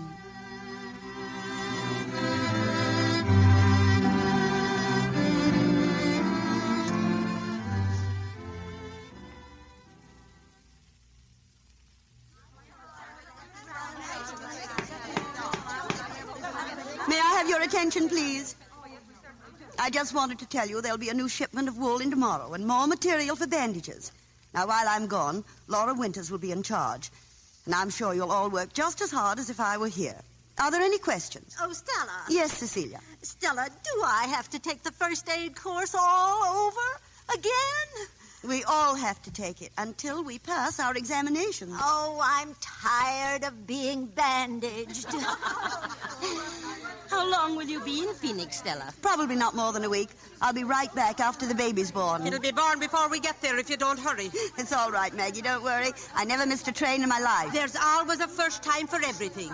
Where is that husband of yours? Is he going to take us to the station? He's probably held up in a conference with the department. You know how important these conferences are. Well, where's your car? Elliot and I decided to put it up for the duration. Stella! Hello, darling. Hello, dear. Yeah, I brought you some flowers. Elliot, I thought you said we were going to economize. Well, let's start tomorrow. I hope you know how much I'm going to miss you while you're away. That's what you get for marrying a grandmother. Come on, come on. This is no time for spooning. All right, Maggie. Come on, will you?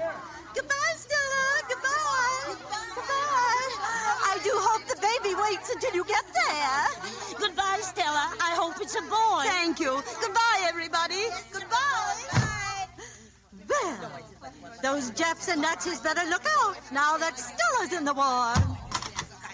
Why, Stella, did you forget something? Where is it? Here it is. What is it? I almost forgot my letter from the president. Goodbye.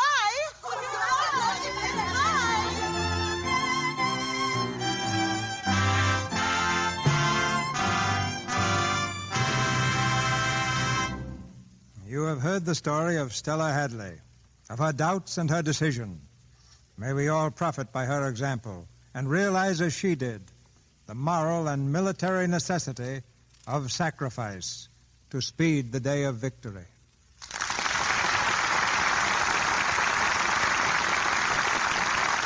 Now, before our stars return for a curtain call, here's something that sounds like a contradiction, but it's true.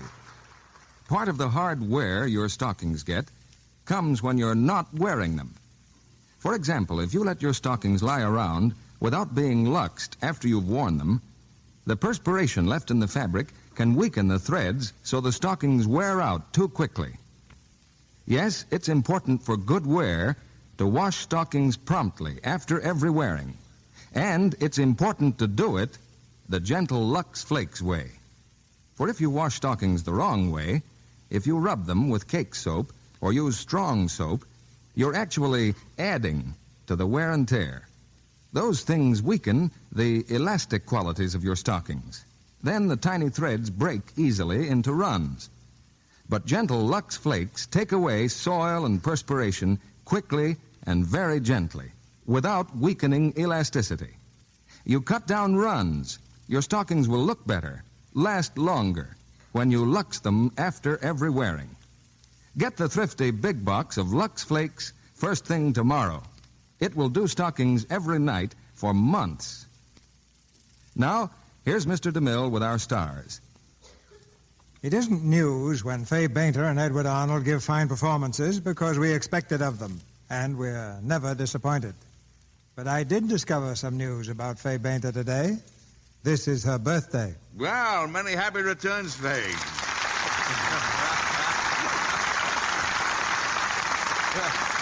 You certainly picked an exciting day. I had nothing to do with it, Eddie. Aren't you going to ask me how old I am? No, not me. My mama done told me. She said never ask a lady's age. Eddie, I think it'd be all right to ask Fay how old she was when she played her first part. 4, Mr. DeMille.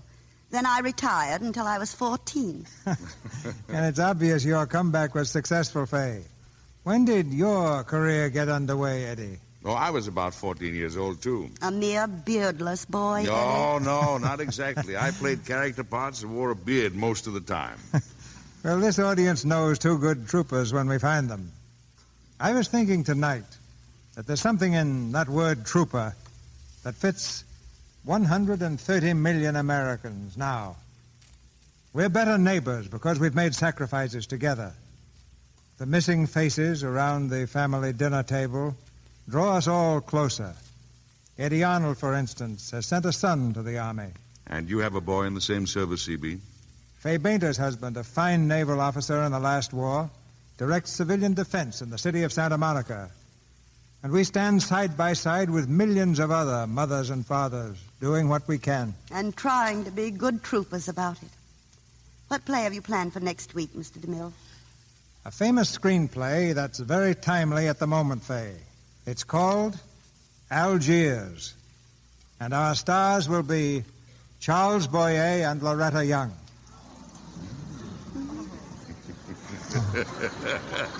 Algiers is a city that's made for drama, and it's certainly lived up to its reputation in the past few weeks. Next Monday night, we'll bring you a thrilling love story of this fascinating town, with Charles Boyer in his great role of Pepe Lamoco, and Loretta Young as his leading lady. Oh, that's a great idea right now, CB. My congratulations, and good night. Good night. Good night. Good night. There's no rationing on talent like yours.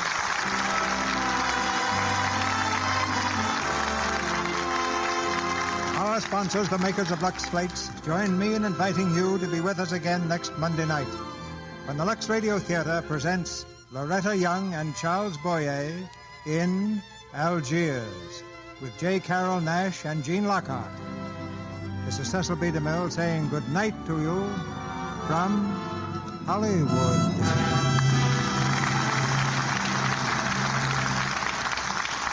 Attention, housewives. Is your kitchen part of American war production? Are you helping to make munitions? Do you save waste kitchen fats? If you don't, start tomorrow. Put all leftover fats in a clean, wide-top can and take them to your meat dealer regularly. He'll pay you for them, and they'll be used to make glycerin. Glycerin makes explosives. So send your waste fats to war. Out of the frying pan, into the firing line.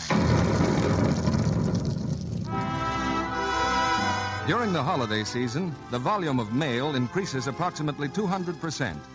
The public should not delay any longer to mail Christmas gifts, greetings, and letters if they wish to make certain that they are received before December 24th. Heard in tonight's play were Fred Mackay as Theodore, Verna Felton as Mrs. Fitzpatrick, Anne O'Neill as Cecilia. Our music was directed by Louis Silvers. And this is your announcer, John M. Kennedy, reminding you to tune in next Monday night to hear Charles Boyer and Loretta Young with J. Carole Nash and Jean Lockhart in Algiers. Shake off that fagged out, half-alive, vitamin-deficient feeling. Try Vims. Thousands depend on Vims to help guard against colds, help build extra energy. Vims have vitamins A, C, and D, and 3 essential B-complex vitamins, also 3 minerals. Remember, VI for vitamins, double MS for minerals. Vims. This is the Columbia Broadcasting System. Lux presents Hollywood.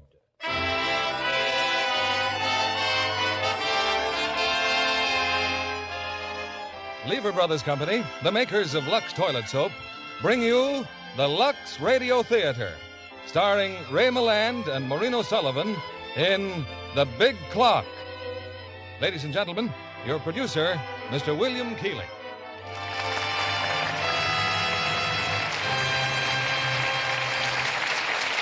Greetings from Hollywood, ladies and gentlemen.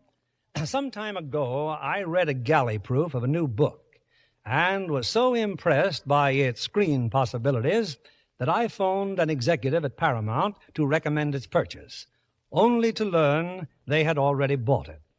That book became Paramount's outstanding example of motion picture suspense, The Big Clock. It's our play tonight, and we're fortunate enough to have 2 stars from the original cast, Ray Milland and Maureen O'Sullivan, with Ray playing a magazine editor with an uncanny genius for tracking down criminals, and Maureen O'Sullivan as his wife. This past week, Mrs. Keeley and I entertained 2 friends from Siam, who I discovered are enthusiastic users of Lux Toilet Soap. Even in Siam, or Thailand as it is now called, our product is famous as a beauty care. That was true in the quieter days before the war, when we visited this colorful land. And according to our friends, Lux Toilet Soap is still a favorite.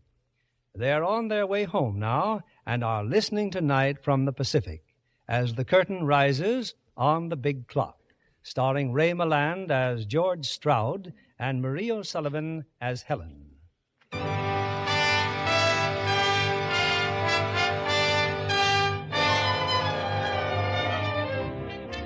Midtown, New York City. Towering 50 stories above the street is the famous Janeth Building, world headquarters of the incredible business empire known as Janeth Publications. In the lobby of the Janeth Building is a tremendous clock. Its size and accuracy attract hundreds of sightseers daily to the Janeth Building. The most famous privately owned clock in the world, ladies and gentlemen. Its master mechanism, built at a cost of more than $500,000, is set so you can tell the time anywhere on the earth. London, Chicago, Honolulu, anywhere. This master mechanism also synchronizes every clock in this building with those in the other Janeth buildings in Kansas City, San Francisco, and the 43 foreign offices of the Janeth organization throughout the globe. Among the dozen different magazines owned by Mr. Janeth is one called Crime Ways, George Stroud, editor. And Mr. Janeth wanted me to tell you how delighted he is, George. Why, that's the 5th criminal Crime Ways magazine is found before the police. The 5th in 6 months. Yes, Sir George. We're proud of you. Now, what about your plans for next week? That's Cordet's problem, Steve. I'll be in West Virginia. Mr. Janeth wants you to follow through, George, personally. On my vacation? Postponed. Oh, no, nothing's postponed. This is my honeymoon. Honeymoon? With a 5-year-old child? He's 6 years old. And you know why it's my honeymoon? Earl Janeth. 7 years ago, I was assistant editor of the Wheeling, West Virginia Clarion. A happy man. Then I happened to run down a guy the police of 3 states were looking for. I got a $10 raise. So I marry my girl and we go on our honeymoon to her Uncle Fred's cabin at Indian Lake. When we open the door, the phone's ringing. Earl Janeth wants me to run Crime Ways magazine, not next week or tomorrow, but tonight.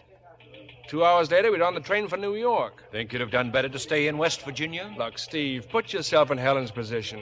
How would you like to be married to a woman who never had a honeymoon? It's an obsession with her. Is Helen home now? I'll call her up. Nothing doing. Look, for 7 years, I've worked 26 hours a day for Mr. Janeth. Christmases, 4th of July's, Mother Days. What does Janeth think I am, another one of his clocks full of springs and gears instead of flesh and blood and ulcers?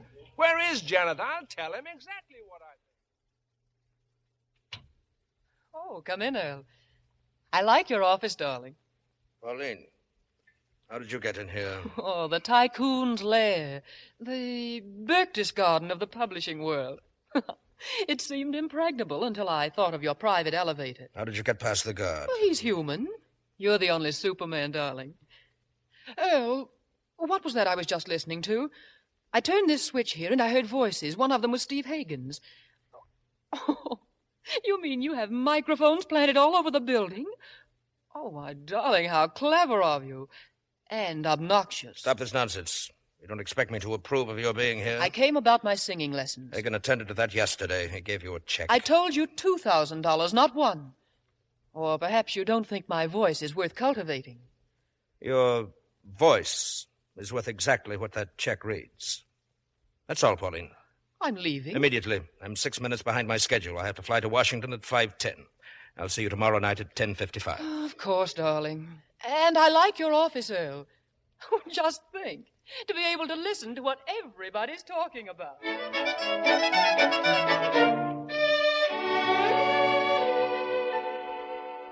Earl Stroud insists he's leaving on his vacation. He's all worked up about it. I'll take charge of that young man myself.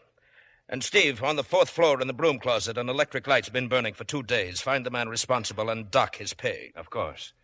About Stroud, he's meeting his wife at the Van Bath, 12:30. Let him have lunch. I'll get around to him later.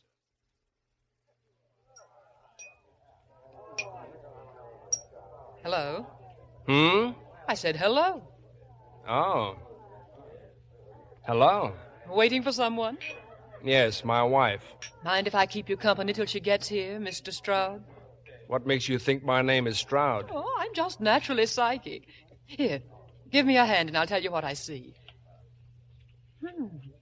A very interesting poem. There's been a quarrel about a very unpleasant man, a publisher. Hey, wait a minute. I'm scared of you. Oh, you don't have to be. You see, I was listening to you and Mr. Hagen. Only at the time I was in Earl Janeth's office. Your voice came through beautifully, Mr. Stroud. What were you doing in Janeth's office? Oh, Earl and I are old friends. He once pointed you out to me. Perhaps I should say we were old friends. You know, what you said this morning made me think that we have a great deal in common. You know the inside, and I know the outside. And together we could... Oh, Helen. Hey, say, you're late. This is Miss... Pauline York. Yes, she was telling my fortune. Oh, don't let me disturb you. Oh, it's quite all right, Mrs. Stroud. I'm afraid the psychic vibrations are unsympathetic. Goodbye, George. She is psychic. I'm definitely unsympathetic. Now, darling, let me explain. A, she just this minute spotted me. B, I wouldn't make a pass at her on a bet. And C... And C, you knew I'd be along any minute. Yes, so let's sit down and get a table. Did you pick up the train tickets? Yes. A drawing room on the 7:22 from Penn Station. And Tommy's at Grandma's. Oh, George, I still can't believe we're going. Hey, now, that's no mood for a honeymoon. Oh, I know. But sometimes I think you married that magazine instead of me. Well, look, we've got a certificate that says different. Yes, but we don't live that way. We're like strangers sharing an apartment. Either you come dragging home at night too tired even to talk to me, or else you're off having fun with some dancer in San Francisco. Now, I told you that was for an article. Oh, I could write an article, too. How to look at a wall in 6 easy lessons. Oh, George, we should never have left West Virginia. Why, we'd be a family now, an honest-to-goodness full-time family. Darling, George, if you just listen to me, Well, I have listened for 7 years. George, do you realize our son doesn't know you? Why, a boy needs a father. Look, darling, look, we're going to have lunch. After lunch, I'm going back to the office. And at 5 o'clock, I'm leaving the office, and neither snow, nor heat, nor rain, nor gloom of night is going to keep me off that train for Wheeling, West Virginia. Oh, I'm crazy. I'm crazy, I know it. But I believe you mean it. Oh, darling, darling, please be on that train.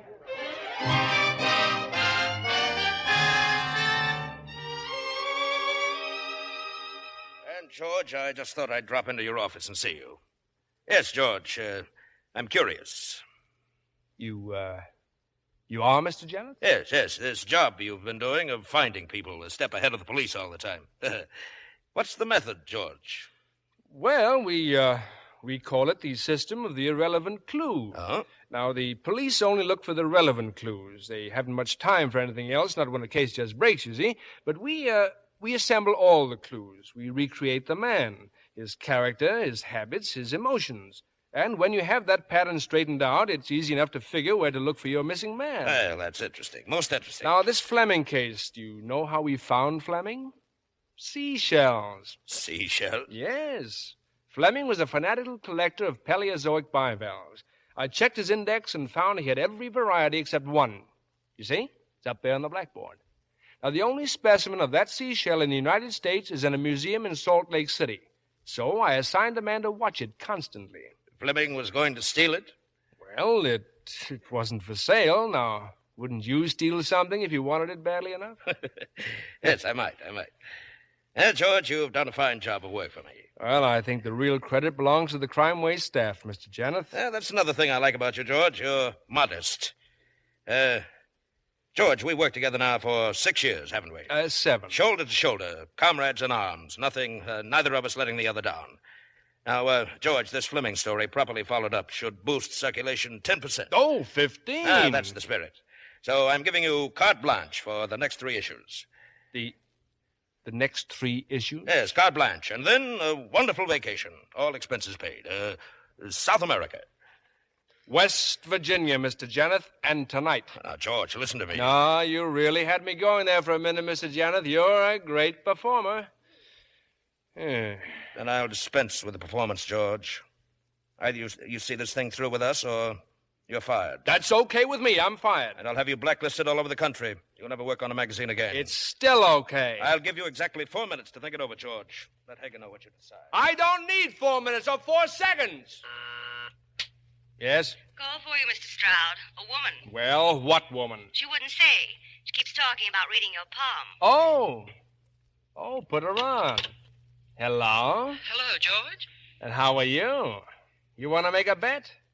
5-1, your crystal ball hasn't given you the latest flash. I've just been fired.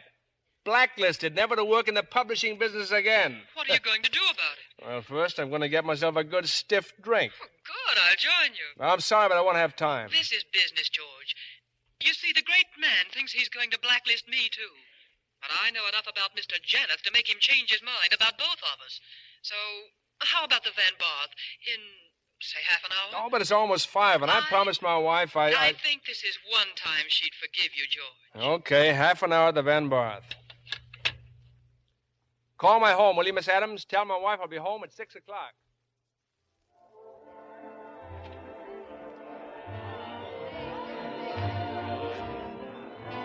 Bartender, the lady and I will have 2 more stingers, and this time make 'em with green mint.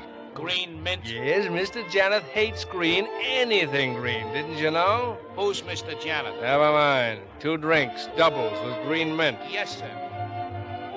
How you feeling? Oh, fine. Good. I'm feeling fine, too. Oh, George, it's getting late. Now, about that idea I have. So you want us to write his biography, huh? Janeth's biography. Who'd buy it? Well, he'd buy it, Janet, just to make sure it would never be published. You know, it's a very interesting idea. But it's not for me, honey. Now, what time is it? A little after 7. I said, what time is it? Well, if you want to quibble, 5 after 7. Holy smoke, the train! I missed the train! Excuse me, I got a phone home.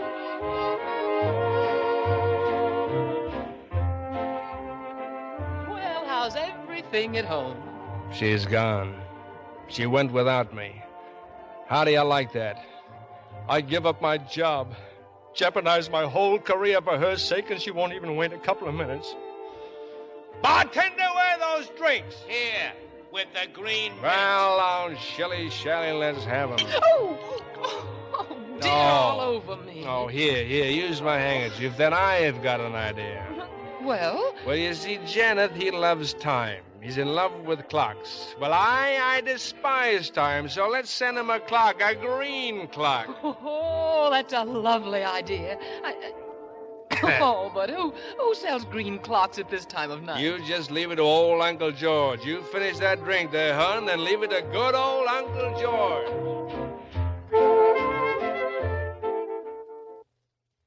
Let's look for another antique shop, George. It's a cinch they don't have any green clocks here. Hey, wait a minute. That painting over there. Oh, George, it's horrible. A painting of a pair of hands. Never mind your opinions. I'll bet that's a Patterson.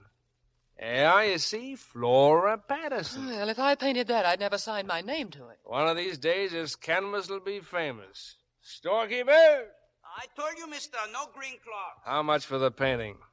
$12. Huh?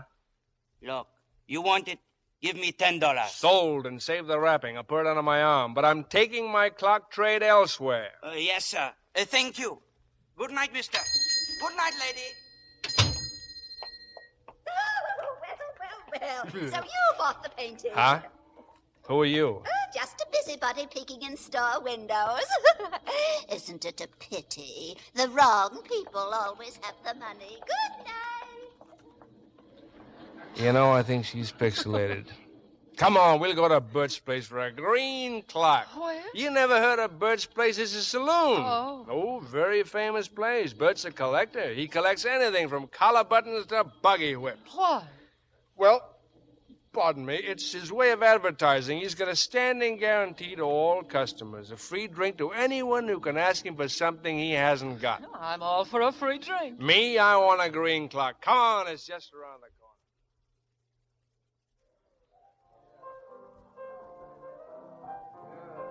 Oh, what a place.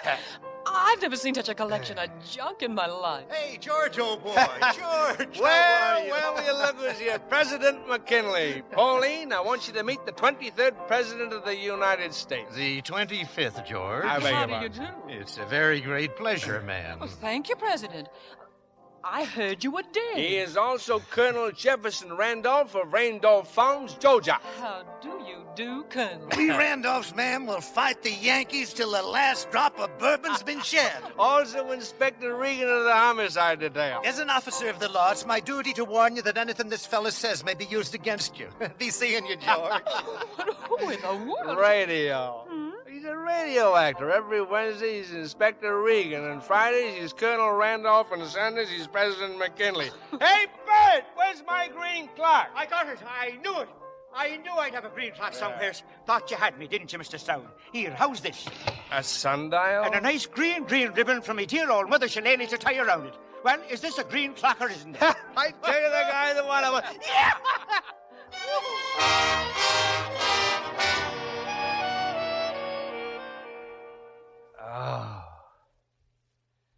Oh, brother. What happened? Hey, where are we? My apartment. You passed out. George, you've got to leave now, right away. Well, you were going to make some coffee. George, Earl Janeth's here. His car's downstairs. Janeth? Yes, he's on his way up. Now, please, hurry. Oh, and take this, too. Our green clock? No, I wouldn't hear of it. I want you to have it as a little memento. All right, just get out of here. Well, it's been a pleasure, Miss York. George, wait till you hear the elevator and then use the stairs. Yes, ma'am. Oh, here. You're painting. An original Patterson. $10. Don't worry, he won't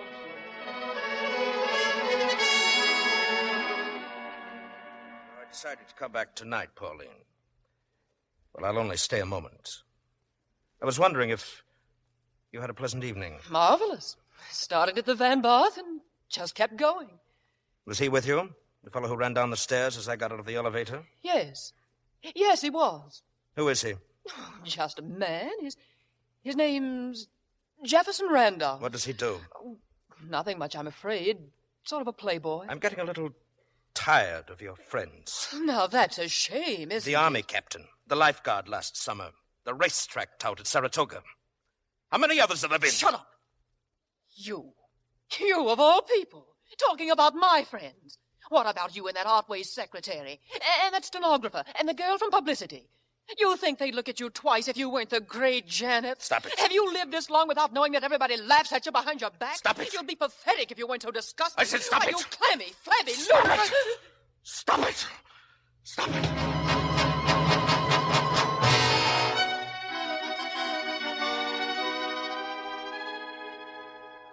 Steve, how can you be so calm? I told you I killed Pauline. Not 20 minutes ago. I killed Pauline. Why? I don't know. Forgive me, Steve. I had no right to come here to your home. I'll go to the police. Don't be a fool. What about Janeth Publications? Do you want to fight or do you want to quit? Steve, if there's any chance at all of getting out of this, you know I'll take it. Of course there's a chance. We've been very discreet about Pauline. No one knows about it but you and I. Now tell me what you did. I can't describe that. You've got to tell me, Earl. 30 seconds before, I didn't intend anything like it. I just don't understand it. I struck her with some sort of sundial. Heavy metal. It's still there. Didn't you wear a hat? Where is it? I must have left it there. I'll go to her apartment, Earl. I'll clean things up. Steve, I'm gratified. I always thought you wanted to step into my shoes with Janeth Publications. Not yet, Earl. Janeth Publications aren't through with you yet. Now stop worrying. With any luck, nobody's ever going to know you killed Pauline York.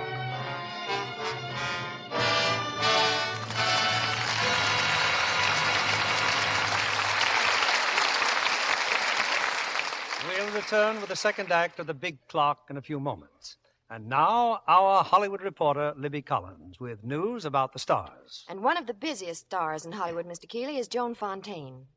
I attended a studio showing of her latest picture, You Gotta Stay Happy, released by Universal International. That's the second picture made by Joan's own company, Rampart Productions. Yes, and you know, it's really a family affair, because Joan Fontaine's husband, William Dozier, is the producer. So, what with being business partner to her husband and acting the leading role, Joan had plenty to do. She certainly proves she has a flair for light comedy, and You Gotta Stay Happy. Teamed up with Jimmy Stewart, the laughs come thick and fast. Well, the picture lived up to its name with the whole cast.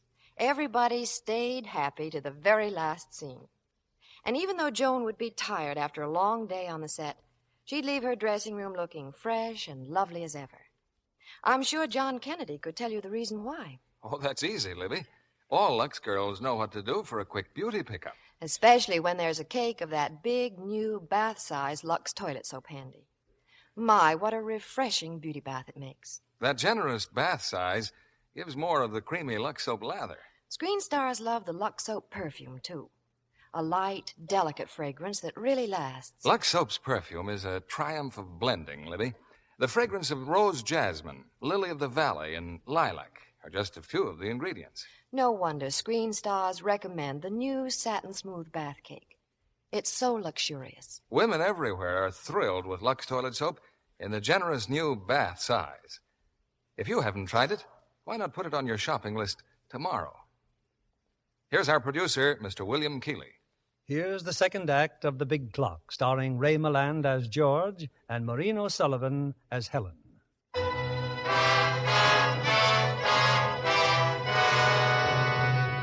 Earl Janeth made no mistake when he picked Steve Hagen as his second-in-command. Hagen's gone to Pauline's apartment. From her purse, he's removed a man's handkerchief and a check for $1,000. He set back the time on a broken clock, picked up Janeth's hat, and taken the sundial. Now, after a long talk with Janeth, he's telephoned George Stroud. But George isn't at home.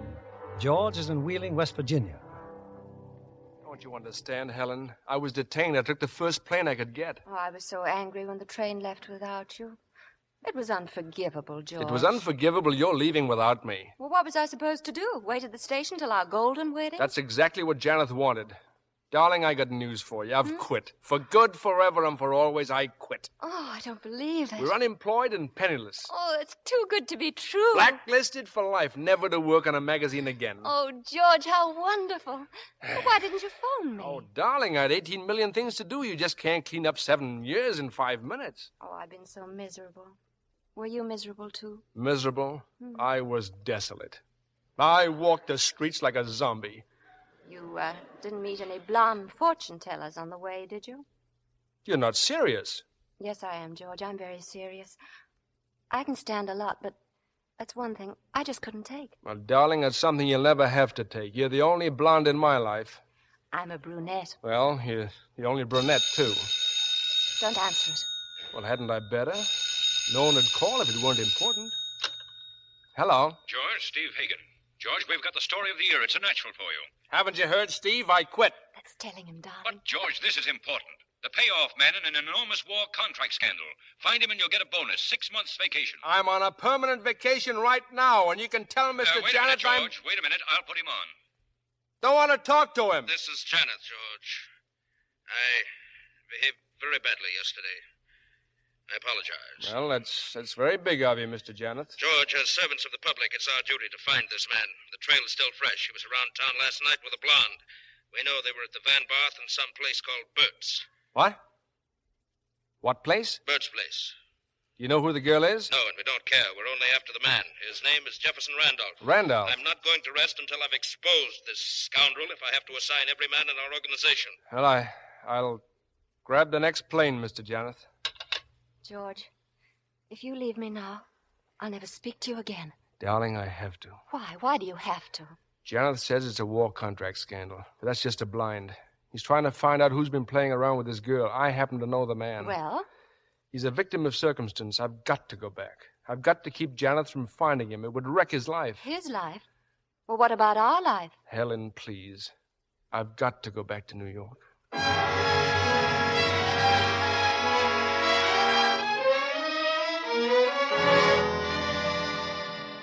I just called the airport, Earl. Stroud will be here any minute. Steve, do you think he can do it? Find Jefferson Randolph? Yes, he's a wizard at finding people.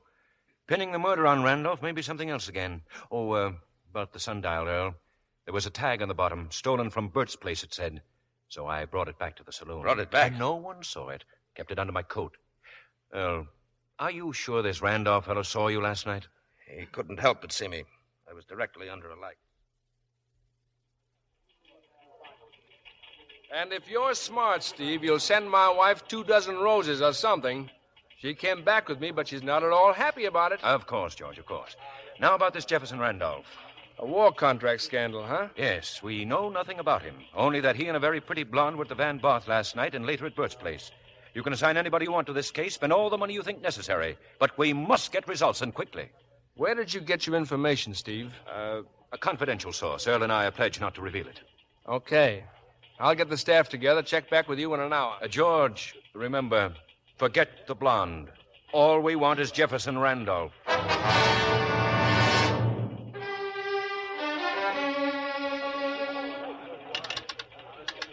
Hello?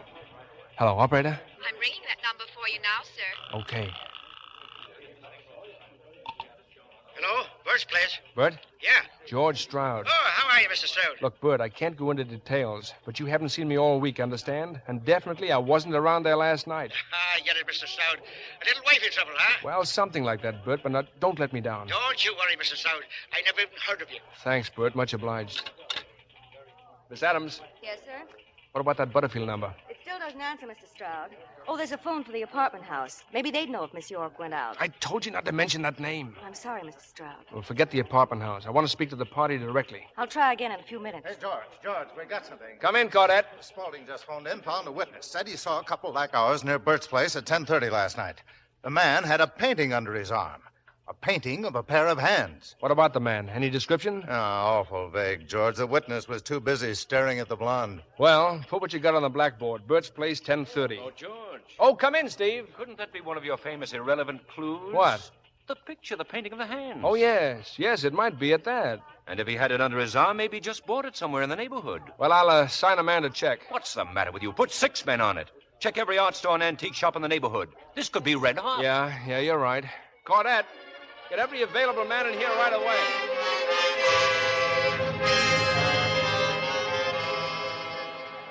Blackboard's starting to look like something, George.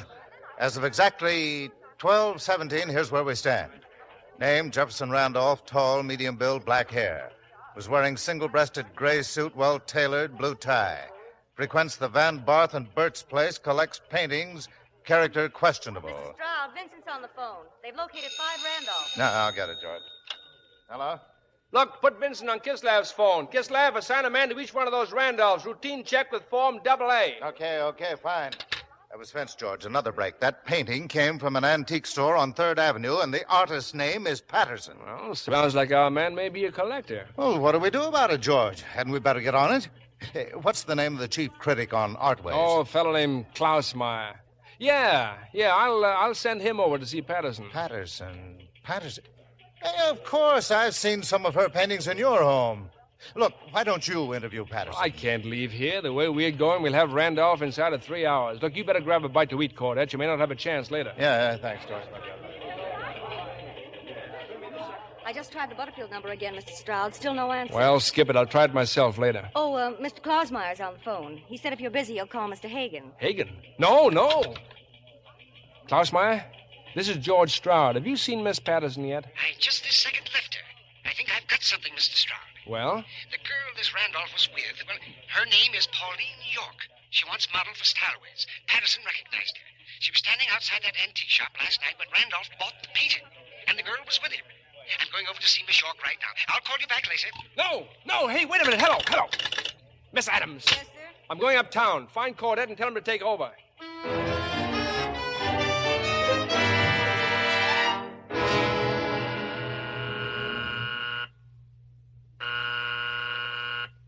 Who is it? This is Mr. Klausmeyer. I'm from Artways Magazine. I'd like to see Miss York, please. Why, Mr. Stroud. Hello, Klausmeyer. Looks like I got here first. Oh, well, yes, it does. You've seen Miss York, then? Yes, I've seen Miss York. Got all the information we need. Now, let's get out of here.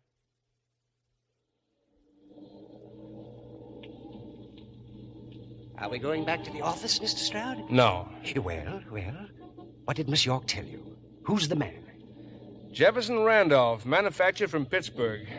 Klausmeyer, hop on a plane right away. Find out all you can about him. But Mr. Stroud, Pittsburgh? This is an order right from Mr. Janeth. Oh, yes, of course. Call me the minute you arrive. I'll wire $1,000 expenses. Incidentally, who have you spoken to since you saw Miss Patterson? Why, I phoned you right away. I haven't talked to a soul. Good. Now, there's a cab at the corner. Now, get to that airport. I don't even have a toothpick. That's the spirit, Klausmeyer.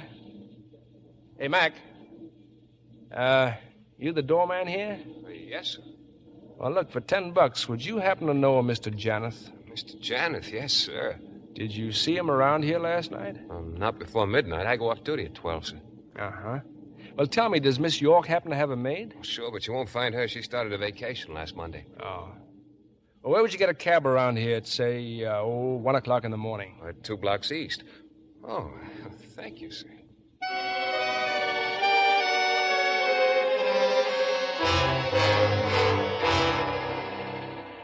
Here's George now, Earl. He's been out on the case. Well, George, we're making progress, eh? Fine progress. In time, 8 hours, and manpower, the efforts of 46 employees. In results, enough information about this man, his whimsicalities, his charming manners, his penchant for green mint stingers and modern paintings to write a biography. Just one thing, George. Where is this man?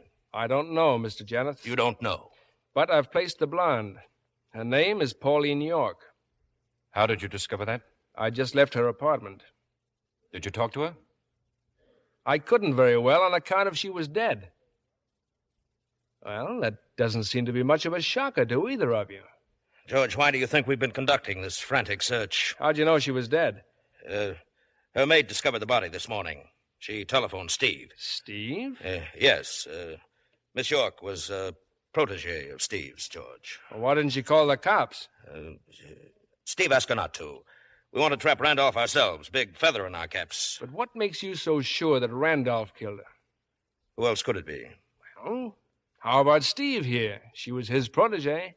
It's a very strange suggestion, George. But I telephoned Steve at his home last night. I was speaking with him at exactly 12:32. Within 7 minutes of the time the murder took place. How do you know? Well, Miss York had a clock on the table. It was broken in the struggle. Oh, then you've been to her apartment.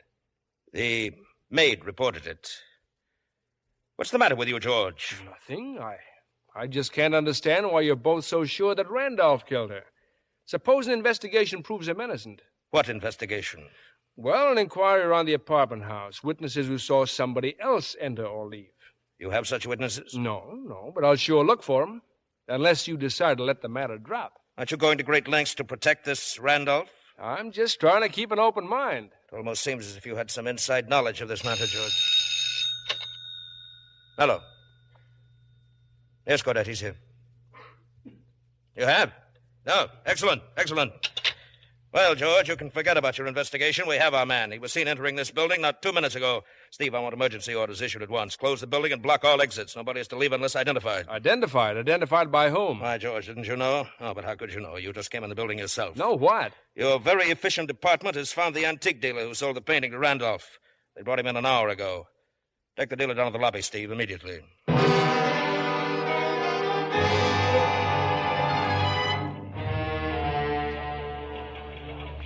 you going down to the lobby, George? Well, I think it's a waste of time, Caudette. Well, don't you want to meet him, the antique dealer? Spaulding and Dixon found him not a block away from Bert's place. Well, that's fine. That's great. But who says Randolph's in the building? Miss Patterson, the artist, claims she saw him step in the elevator.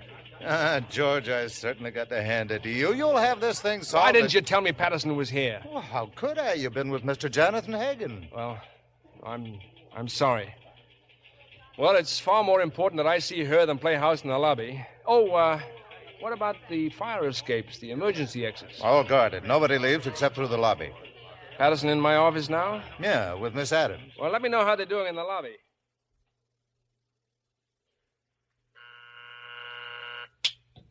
Yes, Miss Adams? Miss Patterson's still waiting, Mr. Stroud. Well, I'm on the phone. I'll be with her in a minute. Hello? Superior Cab Company? Look, I'm trying to locate one of your cab drivers, Casimir Kowalski. Oh? No phone. Well, how about his address? 16 East 31st Street? Thanks. Send her in, Miss Adams. This way, Miss Patterson. Oh, you? You're Mr. Stroud? Oh, it's very amusing, really. Pardon me while I laugh. Miss Adams, you better go down the hall and help Fraser on the blackboard. Yes, sir. Well, I'm pleased that somebody likes my work. I've admired your work for years. Well, what am I supposed to do now? That codfish, Mr. Klaus... Klausmeyer. Yes. Well, he said I'd get $100 if I'd make a sketch of the man who bought my painting last night. And then somebody else called and said he'd give me another $50 if I came down here and identified him. Plus the cab fare. That's $151.55, plus a 10-cent tip. Well, I'll give you a cash voucher right now. Shall I start the sketch? That won't be necessary. Mr. Stroud, I've few enough collectors of my paintings without sending one to jail. Well, this'll take some explaining, believe me, but if you... Oh, nonsense. What did you do? Oh, never mind. With all that hue and cry downstairs, it must have been something terribly lurid, but I don't mind. I can't wait till I tell the children. Children? Yes, here's their photograph. Ugly little cherubs, aren't they? All these yours? More or less. Now, that one's Ralph's, my first husband. Drank himself to death. And these three are Frederick's, lost at sea. And these two are Willie's, whom I refuse to discuss. And the twins here are Mike's. Your present husband? Well, he would be if I could find the rat. Oh, my goodness, this voucher. It says $500. I said I was an admirer of yours. By the way, what did you do with my painting? Well, it's quite safe, Miss Patterson. I took it home. Now, look, about the sketch. Does it have to look like me? You know, I've been attracted lately more and more to surrealism, Mr. Stroud. Let me see now. An electric fan. Exactly. The man I saw last night was an electric fan. Bzz, bzz, bzz. Paper, please. Pencil, pencil. And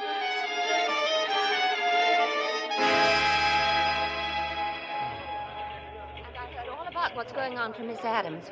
My, that's quite a blackboard you have there, George. Oh, Helen, I knew you couldn't stay away. Not after what I found in our bedroom. Found in our bedroom? Yes, that terrible painting. Oh, darling, look, Liz, I can explain everything. Look, all I want to know is Look, what... let's go into my office. Oh, no, I can't. She's in there, Miss Patterson. Who's in there? Oh, never mind. Helen, if you'll only give me...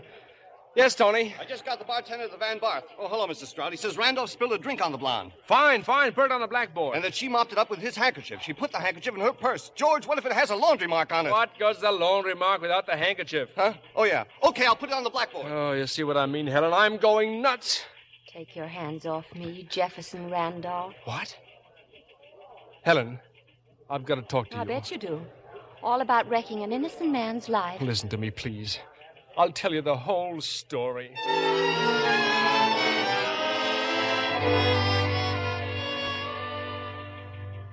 But why didn't you go to the police when you found she was dead? And spend the next 90 years in jail? Janet can rig up a dozen alibis. He can sell his soul to him. So would a dozen others. Me? All I got is myself. What about the taxi driver? did you just invent him? Invent a guy named Casimir Kowalski? You could invent anything. Miserable, desolate, walk the streets like a zombie. And all the time, there you were with that... Darling, look. Listen to me. I know where Kowalski lives. Here's the address. But I can't get out of the building. Now, unless Kowalski comes here and identifies Janet, that antique dealer down in the lobby is going to identify me. George? Yeah, Tony. Mr. Janet just called, wants you in his office right away. Okay. Oh, if I ever get out of this jam, I'm going right back to West Virginia. Oh, if I could only believe that. I'll cover church socials, write obituaries, set type, anything. That'd be wonderful. But you won't. Well, I better see Janet. I guess I'll be back. Who knows?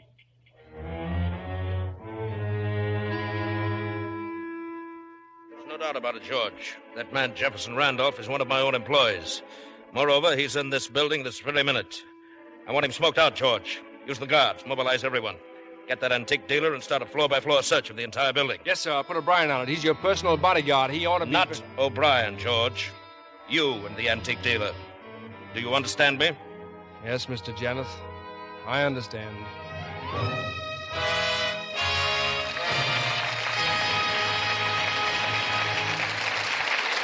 We pause now for station identification. This is CBS, the Columbia Broadcasting System.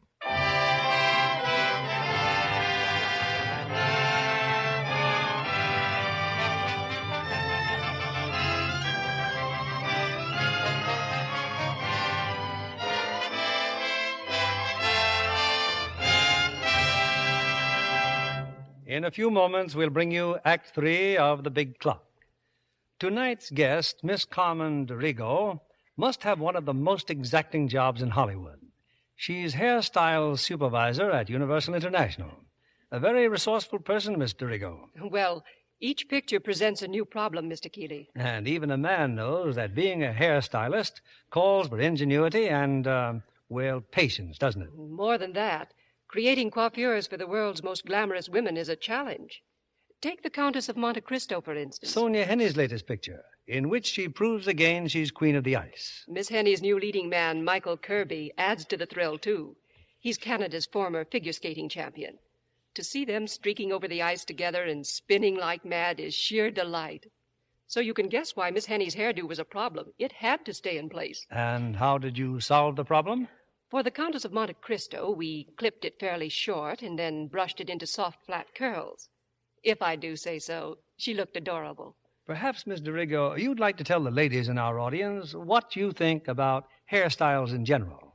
My feeling is that short hair will be the fashion for at least 3 more years. As a suggestion for evening wear, those pin-on pieces are wonderfully effective with the current period fashions. But I know Mr. Kennedy will bear me out when I say no matter how fetching the coiffure, the effect is lost unless it frames a lovely complexion. That's right. So, it must be a great satisfaction to you, Mr. Rigo, to have all those lovely Lux girls to work on. I should say so. Sonia Henny tells me she wouldn't think of neglecting her daily Lux soap facials. Says they give her skin just the gentle, protecting care it needs. Thank you, Miss Carmen DeRigo, for reminding women everywhere of a simple complexion care that really works. A care that 9 out of 10 famous stars depend on.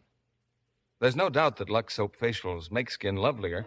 Skin specialists have proved it. In actually 3 out of 4 cases, complexions became softer and smoother in a short time. Why not try Lux toilet soap tomorrow? This fine white soap with a delicate fragrance is Hollywood's own beauty care. Now, here's our producer, Mr. William Keeley. The curtain rises for Act 3 of The Big Clock, starring Ray Milland as George and Maureen O'Sullivan as Helen.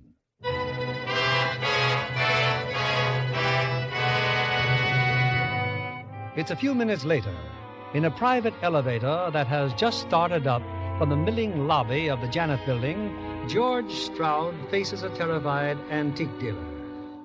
But it is you? You are the man they're looking for. You bought that painting last night in my shop. Look, wait a minute. You gotta keep calm now. Take it easy. They said you were an official here. That you... Now, you haven't a thing to worry about. It's just that someone was murdered, that's all.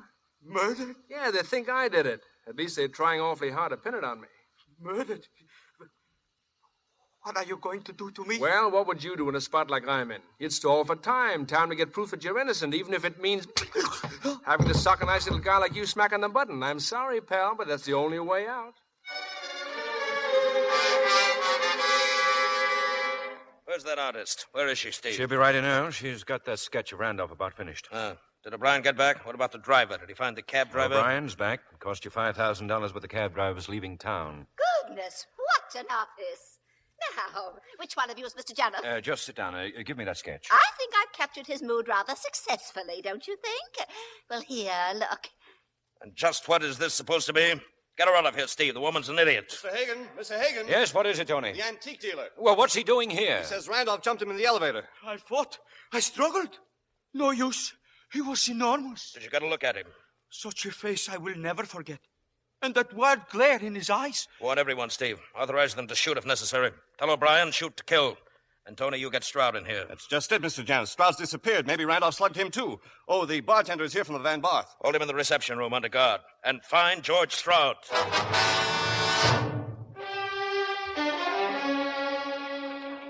Helen, in here. What in the world? Where have you been? I've been going crazy. What are you doing in that broom closet? Is the corridor clear? Well, at the moment, yes. But look, they're all looking for me. That antique dealer, he saw me. I had to knock him out. Where did you go? Casimir Kowalski, the taxi driver. I went to his house. And? Gone. The neighbor said he came into a sudden legacy. Oh, sure. A sudden legacy from old Grandpa Janeth. That's all I needed. Well, I'm going to call the police. And turn me in? Oh, it's better than having you shot. The guards are running around here with guns in their hands, and they've been ordered shoot to kill. Oh, come on. Hagen's office is empty. We'll go in there. Oh, why did you ever have to do anything with that woman? I told you I didn't have anything to do with her. There must be some way out of this mess. Oh, give me a cigarette. Well, I don't have any. Isn't that a cigarette box? Take one of Hagen's. Maybe I should go to Janeth. Try to make some sort of a deal with him. Here's a cigarette. What's that? It's a handkerchief.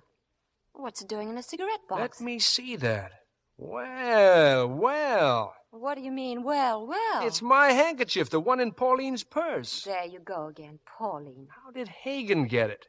He claimed he was never up there. Why couldn't we pin this job on Hagen? We'll put him in such a hole he'll have to implicate Janeth.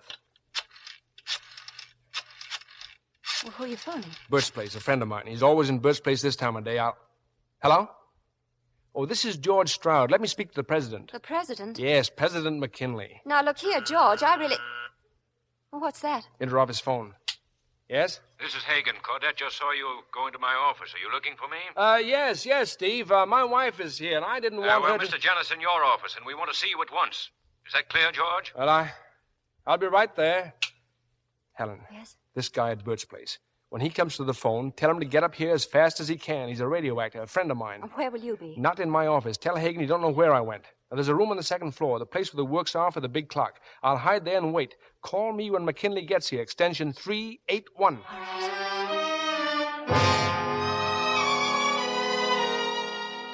Stroud's disappeared again, Earl. His wife claims he left my office to come here. I don't get it. 250 people, 12 hours and 43 minutes, and we still haven't found Randolph. Right here, Steve, in our own building. Earl, look. What? The clock on the wall. It stopped. Mr. Hagen, the clock stopped in here. Well, why shouldn't it stop? What's the matter with that? But you issued orders never to stop the clock for anything. Why shouldn't it stop for once? It's a mechanical thing, isn't it? It can go wrong, can't it? It started again, see? Huh? The second hand's moving. Yes, that's strange that it should start again. O'Brien. Yes, Mr. Janeth? Go down to the second floor, O'Brien. See if anybody's in the clock room.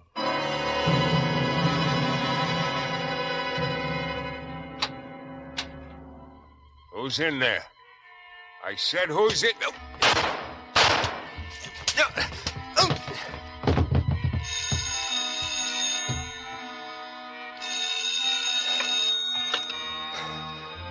Hello? George? Did you get the president? Yes, he's here now. But George, are you all right? Oh, I'm fine. 2 shots, but he missed. What? Look, there's a conference room on the 16th floor. I'll get up there as soon as I can.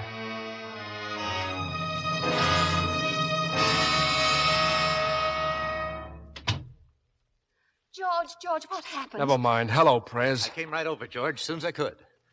Yeah, thanks. Look, we gotta work fast before that thug gets out of the elevator. Who? What thug? O'Brien, Janeth's bodyguard. He'll be coming up after me. I just shoved a letter opener inside the elevator door. It broke the circuit. Now, he's stuck somewhere between floors, but it won't be forever. What can I do, George? Well, you stay here with me. Helen, find Janeth. Janeth and Steve Hagen. Yes? Tell him to come in here right away. Tell him I've nailed our man.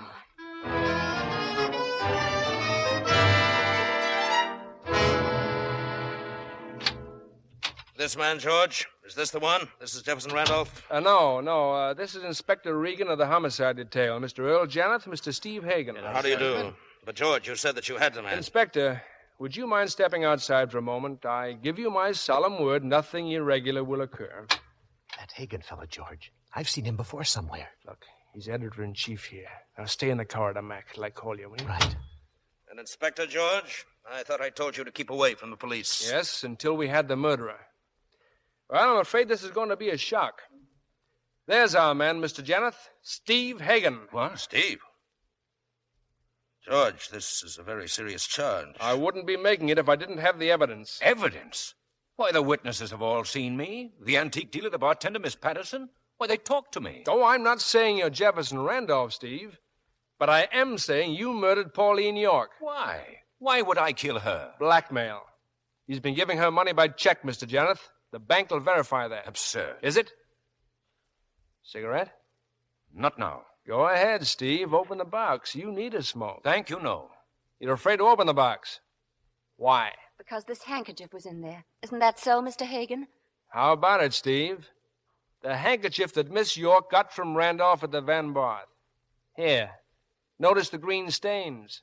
And where would Steve get this handkerchief, Mr. Janeth, except from the purse in Miss York's apartment? Did it occur to you, George, that the maid might have brought it to me? The maid's been away on her vacation, Steve, gone since last Monday, and that's not all. There's a cab driver who took you from Pauline's apartment. I don't seem to see him around, that cab driver. Because he was bribed to go away. But I've got the address he took from you. Got it by phone from the cab company's files. Here it is, Mr. Janeth. 323 Sutton Place. That's Steve's address. There's your evidence, and it'll stand up in court. George, you've had a brainstorm. Anybody could have taken a cab to my address or planted that handkerchief in my cigarette box. As for the maid, I think I can produce her if necessary. Earl saw her this morning. Didn't you, Earl? Yes, of course I did. Well, let's see what they say about it at headquarters. Helen, would you ask Inspector Regan to step in? I'm sorry to have had to do this, Steve. Come in, Inspector. Well, Mr. Stroud? There he is, Inspector. Hagen. Police inspector, eh? What sort of a gag is this? I've seen this man, Earl, half a dozen times in Bert's place. A broken-down radio actor. George, I'm beginning to get an idea.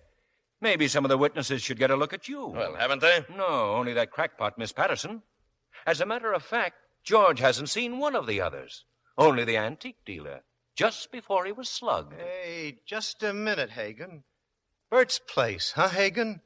Did you see me there last night, late last night, when you sneaked that sundial back into Bert's collection? Sundial? Yes, he didn't think anybody saw it. He had it under his coat. The murder weapon, and a witness who saw him try to get rid of it. Well, I guess that just about wraps it up, Mr. Janeth. Now suppose we phone for a real cop. George, in a minute. Well, Earl?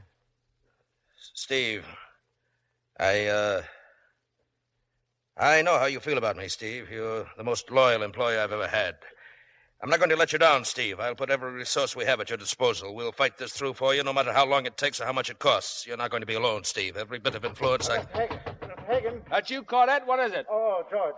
Well, we've searched every office now except Steve's and Mr. Janeth. No sign of anyone. The search is off, Claudette. Send everyone home. Oh, but Jefferson Randolph. Who is he? We're not interested. Just do what you're told. Yes, Mr. Hagen. But I'm not going to jail, Earl. You insufferable egomaniac. You thought you inspired such adulation that I'd do anything for you. George, Janeth killed Pauline. You'll swear to that in court? Of course I will. I can prove that he... Stay there, all of you. I'll kill anyone else that tries to come after me. George, no, you heard what he said. Janeth, don't be a fool! Janeth!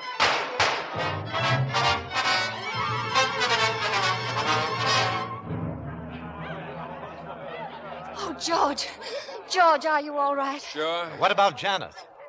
Janeth is dead, Mac. Claudette, keep him outside, please, all of them. I'll tell you later. Call the police, Mac, will you? Where is he, Mr. Janeth? Well, I chased him down to the next floor. He went for the elevator. The elevator door was open a few inches. I told you how I jammed that letter opener to break the circuit. Well, Jonathan must have thought the elevator was there. He pushed the door open, and that's that. It's him! Miss Patterson, what are you talking about? That's George Stroud. I know, but that other man. Jefferson Randolph? No, he's my fourth husband, Mike Darling. No. Well, darling, Huh? I guess you'd better call the police. President McKinley is all tied up.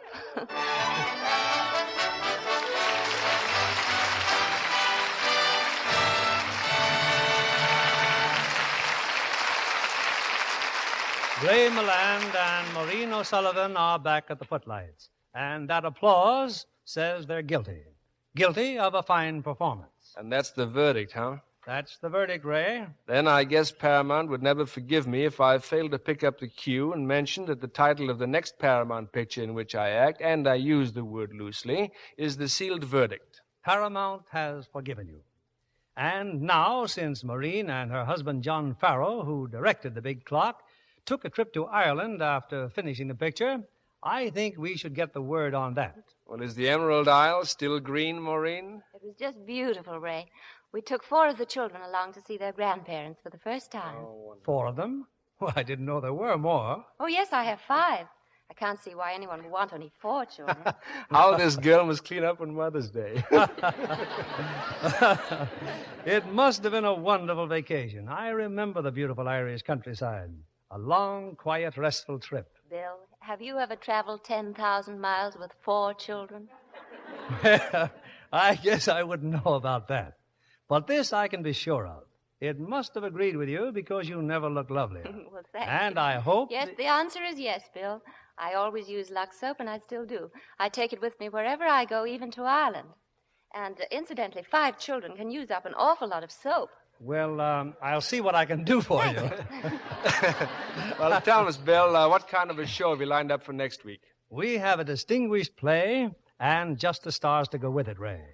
The play is a screen hit from across the ocean. The prestige production of Noel Coward's Brief Encounter. And the stars, I need only say, they're Greer Garson and Van Heflin. This is the story of a strange romance. 2 people who found love in a chance meeting with a cast a producer dreams about in Greer Garson and Van Heflin. That sounds wonderful. Good night. Good night, and come back soon.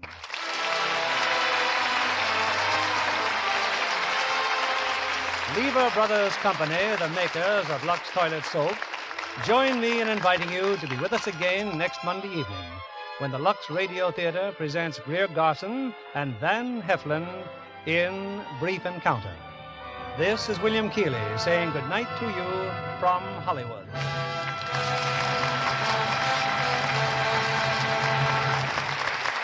Maureen O'Sullivan appeared by arrangement with Paramount Pictures, producers of The Night Has 1,000 Eyes, starring Edward G. Robinson and John Lund. Heard in our cast tonight were William Conrad as Janeth and Bill Johnstone as Hagen. Our music was directed by Louis Silvers. And this is your announcer, John Milton Kennedy, reminding you to join us again next Monday night to hear Greer Garson and Van Heflin in Brief Encounter.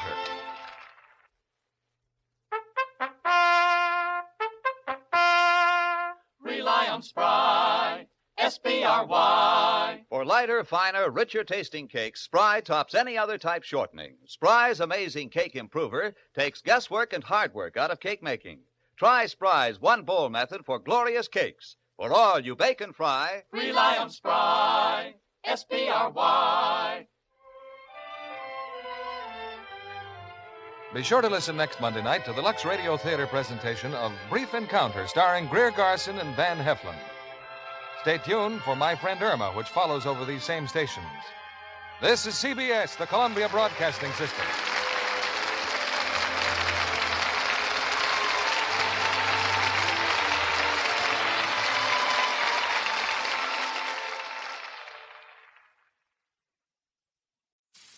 Hollywood, California, Monday, October 26th.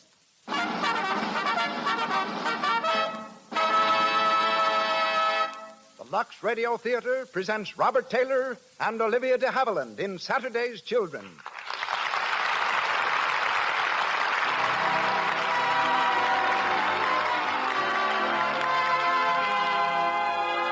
Lux presents Hollywood. Our stars, Robert Taylor, Olivia de Havilland, Mona Berry, and Frederick Perry.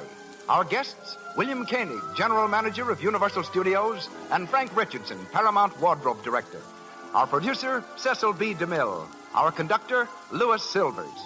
To our unseen listeners and to those who crowd our theater to the doors tonight, greetings from Lux, with a special word of welcome to the many distinguished Hollywood personalities whom I see among our audience.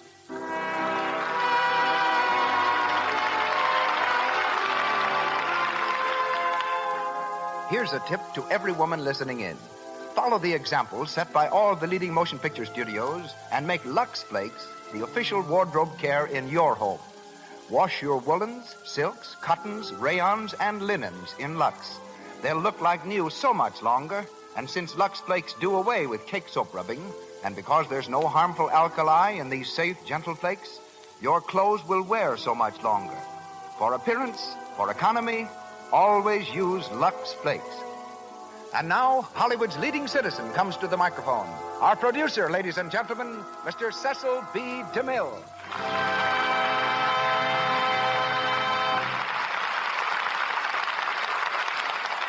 Greetings from Hollywood, ladies and gentlemen. Every few years, a new personality comes to the screen, defying all its traditions of long, arduous apprenticeship, breaking every law of averages, and skyrocketing overnight to stardom. Valentino and Gable did it. So did Hepburn and Harlow. While today's favorites, Robert Taylor and Olivia de Havilland, are tonight's stars. As Spangler Arlington Brew, Bob was a student at Pomona College, where he was trying to decide whether to become a concert cellist or a physician. In the meantime, he accepted the lead in a college presentation of the famous wartime drama Journey's End. A Metro-Goldwyn-Mayer studio scout saw him and talked of a screen test. Not long after, Spangler's father died, and he went back home to Beatrice, Nebraska, planning to work in a gas station. It was at his mother's insistence that he went to Hollywood and reported to the studio. He walked out with a contract, a new name, and, more important, the confidence of Louis B. Mayer. That, briefly, is Robert Taylor's biography, the next chapter of which finds him opposite Greta Garbo in Camille. Olivia de Havilland is a Max Reinhardt discovery. Engaged as an understudy for Reinhardt's stage production of A Midsummer Night's Dream, she was selected by the famous impresario to play the role of Hermia in the screen version. This opportunity was all Olivia needed. As the heroine of Captain Blood, Anthony Adverse, and The Charge of the Light Brigade, she is now internationally known. For her debut in the Lux Radio Theatre, she plays the part of Bobby Harrington. Robert Taylor is heard as Rims O'Neill.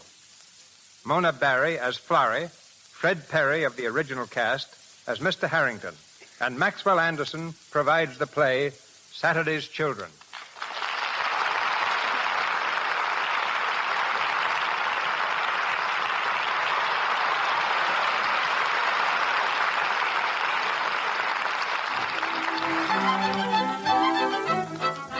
The title of our play comes from an old proverb which says Saturday's child works hard for a living. New York City. The offices of the Mengel Importing Company. Franz Mengel, president.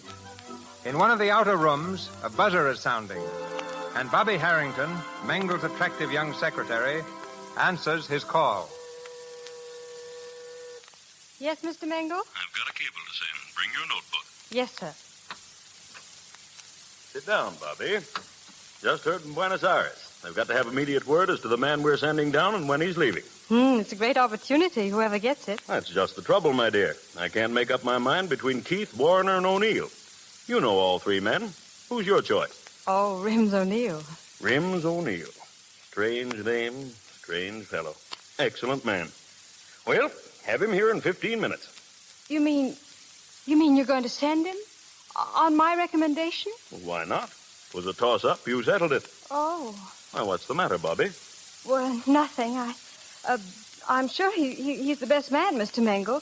But how long will he be in South America? 2 years, and if he makes good, perhaps indefinitely. Indefinitely? Yes. Now take this cable, will you, Bobby? Sending Rims O'Neill, assistant manager, Buenos Aires office. Wait a minute.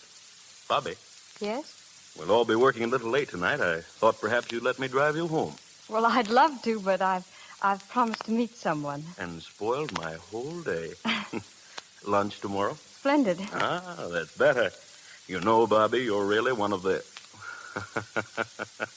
Oh, yes. Yes, of course, the cable. Very well. Unless you hear the contrary, O'Neill will leave New York August 24th.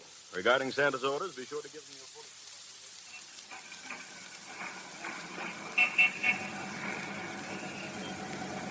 First, please. No, lady, number 5 bus. Number 5. Yes, please. You know, Bobby, I'm sort of glad we both had to work late tonight after all. What changed your mind, Rims? Riding home like this on top of a bus? Why not? It's kind of nice. Hey, you sure you're not in a hurry to get home? We can grab a cab, you know. Oh, I could ride like this for hours. Look up there, Rims. Yeah. Right over our heads. Moon, stars. Looks as if they're on our side tonight. You're beginning to sound like a songwriter. Oh, that reminds me. I told you I had good news, Bobby. Good news? The best possible. Now, hold on tight. It's coming. Mengel is sending me to Buenos Aires. Oh. There's a boat going in 2 weeks, and I'm on it. Assistant Manager O'Neill. That's me. Oh, Rims, I'm so happy for you. Thanks. It's the best break I got since I met you. I'll miss you, Bobby. You'll be there a long time, Rims. It's so easy to forget. Well, it will be for you. Well, that's the way it should be. Forget me. Nah, I'm talking too much. I guess it's the motion of the bus. Don't stop. Why should I forget you? Well, the best reason in the world. Mengel, the boss. Why not? He's worth plenty and not a bad guy. A little old, maybe. He asked me to marry him. Marry him? Mm-hmm. Well, when's it coming off? Never. Oh, now, wait a minute. You can do an awful lot with a bankroll like Mengel's. You better think it over. Haven't I, though? Look at me, Bobby. I won't be seeing you for a long time. Maybe never. It's like you always say, anything can happen. I don't know how to put it. I think I'm pretty quick on the trigger, and yet when it comes to... forget it. Say it, Rims.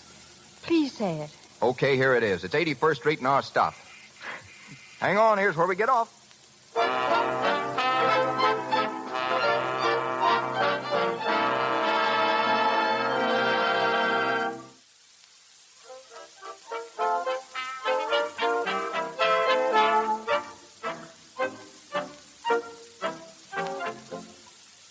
You just heard was Oh My But Goodness. Father, you don't For the last understand. time, Florrie, Program comes to you don't worry about that. Wednesday night feature That girl over can the take care of herself. When we bring you the Better dance than you tunes can. of the most Yeah, maybe Rims O'Neill will bring her home on a bus like he did last night.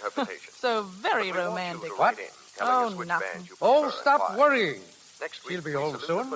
And turn off that radio. All right. After all, Father, she's my sister. Some member of the family's got to take an interest in her. At times you're very droll, my dear. Florrie, I'm terribly fond of you. You're such an interesting girl. So little sincerity, so much curiosity. By the way, where is your husband? Willie's home. Minding the baby? Yes. I thought so. Poor Willie. Sometimes, Father, I don't know what to make of you. You say I'm insincere. Well, if that's the truth, why am I so against Bobby going with her boss? I don't know, but there's a catch somewhere. Of course there is. Mr. Mengel's too old. All he thinks of is business. He's never home. Oh, sit still, Father. I'll answer. Hello. Oh, yes, Rims. No, she isn't. Well, we're expecting her any minute. Oh, I don't know about that. You see, she's just coming home to dress. She's got a date tonight. Florrie. Shh, Father. Oh, that's a shame. Of course, she'll be glad to see you, Rims, but she won't have much time. Yes, I'll tell her just as soon as she comes in. What? Oh, you'll call back in half an hour. Okay. Well, if I don't see you, lots of luck in Buenos Aires. You are going, aren't you? Splendid. Yes, well, goodbye. Florrie, why did you tell that young fellow Bobby was going out? You know she isn't. Hello, everybody. Bobby, dear. Oh, hello, Bobby. Didn't hear you come in. I haven't seen you for ages. One kiss is plenty, my sweet. How's the baby? Oh, fine. Dinner? Hours ago. Bobby, Yes, Florrie, with Mr. Mengel. He talked to me for hours, and I didn't hear a word he said. Bobby, the least you could do would be to... He'll say it over again. He won't mind. And if he does, he can always fire me. Someone just phoned you, my dear. Your sister took the message. Oh, yes. Rims O'Neill. Rims? What did he say? I don't know what he said, but Florrie said plenty. Oh, first he wanted to know if you were going to be in this evening. Well, that was an easy one to answer. But you're not. You're going to a dance. With Rims? Bobby, you're so terribly innocent.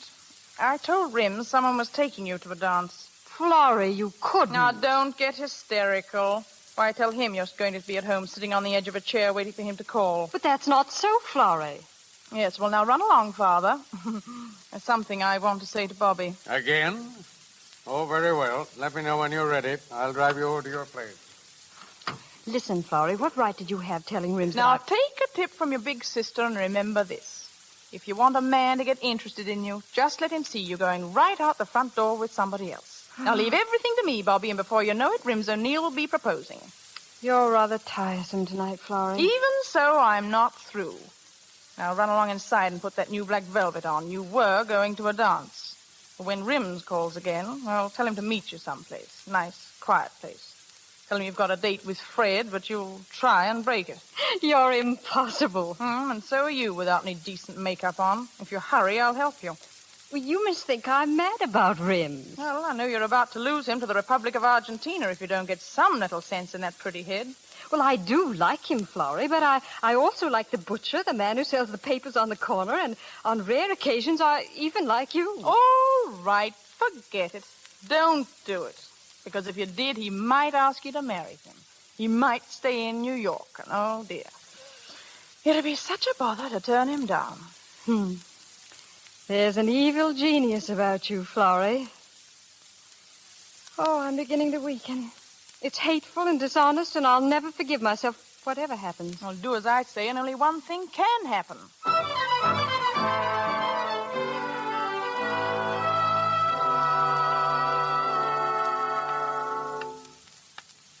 Hurry up, Bobby. You've been dressing for hours. All right, but you insisted on the black velvet. Florrie, stay away from that phone. Hello? Oh, hello, Rims. Well, I was, but... Yes, 10 o'clock? Oh, I'm quite sure I'll be able to break away. Oh, no, don't bother. I'll take a cab. Where? Sancho's? Splendid. Goodbye, Rims. Well, you heard, Florrie. Sancho's at 10. I'd better leave now. Well, let me look at you. Yes, you're really a beautiful girl in velvet. I'll say goodbye to Father. Oh, just a minute. Darling, if the dress should fail, and if you knew just half a dozen sentences that would make Rims propose, would you say them? Of course I wouldn't. But, Florrie, he's sailing Saturday. Well, it's so easy. Look, dear, I'm writing it down. Can you read my shorthand? I, too, was once a struggling young secretary. Yes, I can read it. Then you're going to take this little card and put it in your purse. And when you're in some nice, secluded corner in Sancho's, you're going to open your purse for a handkerchief. And then you're going to leave the purse open so you can see the card. Oh, Florrie, you're priceless. I'm beginning to enjoy you. Well, now for the bylaws. Rule number 1. Remember to cry. Well, I can't cry on order. Oh, yes, you can, my dear. He'll ask you what's the matter, and then you'll say these words written in my fine Italian shorthand. Oh, I'm so tired of everything, Rims, and I'm afraid I'm not very good company. And he'll say, oh, yes, you are, at which point his arms will go round you. Nothing to it, is there? No, it gets easier all the time. You just turn your face away and say, Rims, dear, sometimes you're the only person in the world I can talk to, and sometimes I can't bear to talk to anyone else. I'll do nothing of the sort. Then you continue, Bobby, watch me while I write this, won't you? You say, Rims, don't you ever get tired of poor me? Ever? And then he'll say, never. Very simple. Of course. You're such a darling, Rims, and it's going to be so awfully hard. What is? That's just what he'll say. What is? And you'll reply, well, marrying somebody else. Now, that'll shock him for a few seconds. Bobby, are you getting married? Oh, Rims, a girl has to get married sometimes, you know. While she's got a chance. Florrie, when you die, I'm going to have you mounted for the museum. Well, I'm not through yet. Listen, Rims will ask you how many proposals you get in a week. Or some variation on the theme. Yes, and your response is, I've had 2 proposals every other week for 2 weeks or something. And he'll look at you soulfully and whisper, now, kid, you don't mean you're set to marry somebody. And you'll say... Oh, no, I won't. Oh, yes, you will. And you'll say Fred or Bill or Johnny wants me to marry him, and he's awfully in love with me, and I don't want to go on working forever. Whereupon Rims comes through with the closing lines, well, Bobby, if you're getting married this season, why not marry me? And there you are. He'll never say it. Why not? Because he isn't a sap, for one thing. And for another, it isn't fair, and I wouldn't do it. My darling, how do people get married? I don't know. I'll say you don't. Here's the card, and don't forget to cry, Mrs. Rims O'Neill.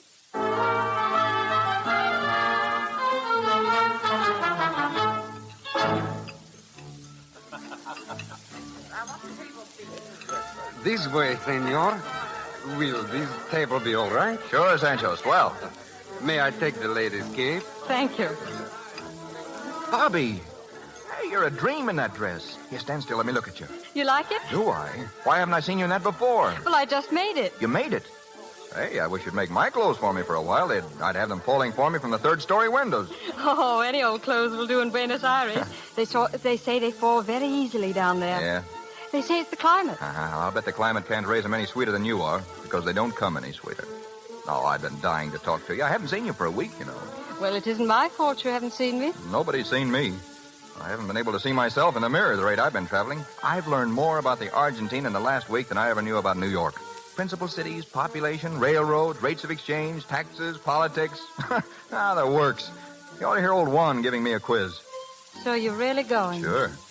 You know, I don't know a thing about it, but Juan's been coaching me, and I've been studying so hard I haven't had a chance to get away.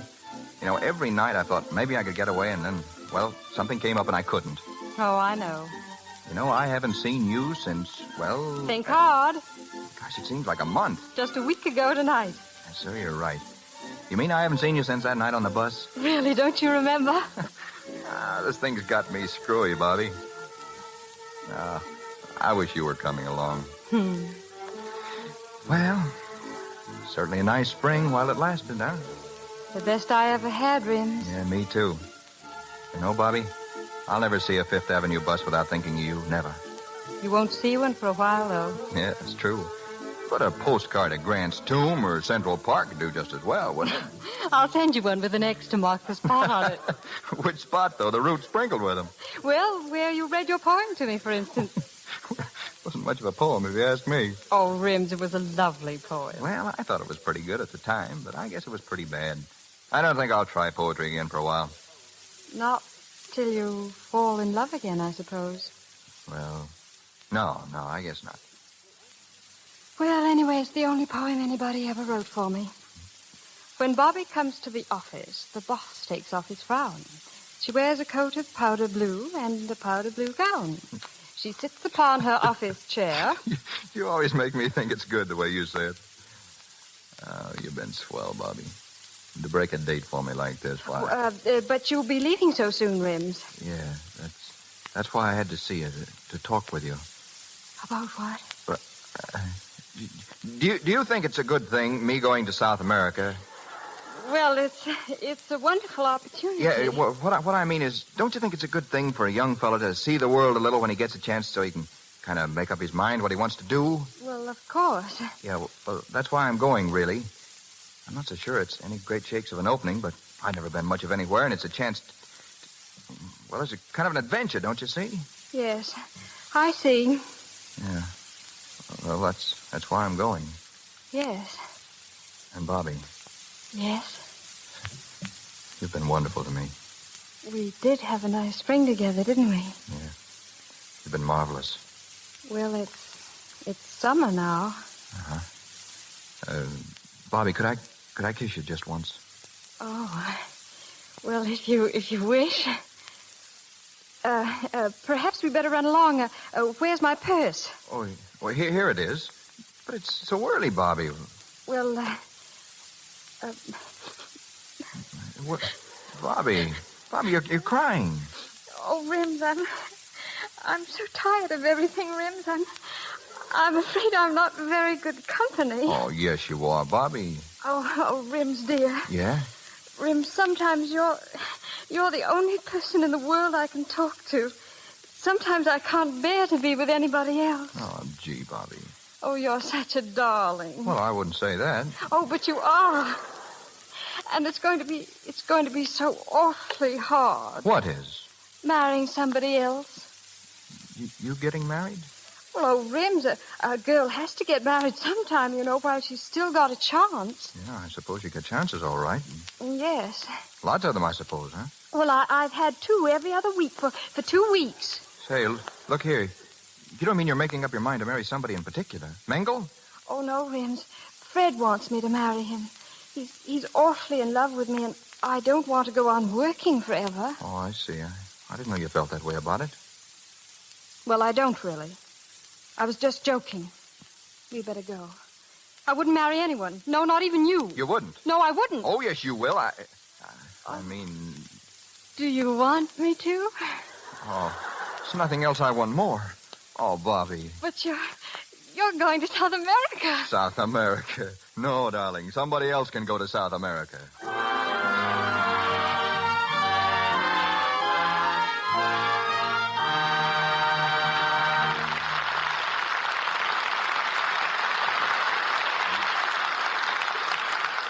In a minute, we'll go on with the story of Saturday's Children. But first, let's look in on a bridge party in Pasadena given for Helen's birthday. A big cake with candles is being brought in. Jane and Alida are watching from the doorway. Say, Alida, do you suppose those candles are meant to fool us? Helen's 36 or she's a day. Meow. She's only 29. Oh, she must be older. No, she's not.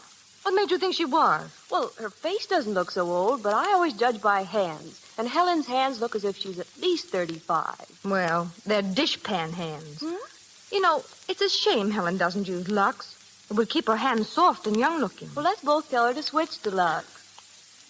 Don't let anybody you know get old-looking hands from washing dishes. They needn't if they use Lux for dishes. Tell them it's a regular beauty treatment right in the dishpan.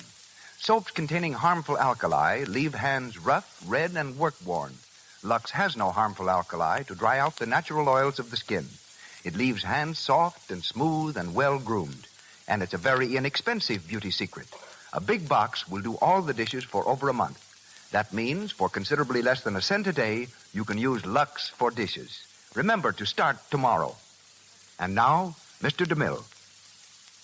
Our play, Saturday's Children, starring Robert Taylor and Olivia de Havilland, with Mona Barry and Fred Perry, continues from the Lux Radio Theatre.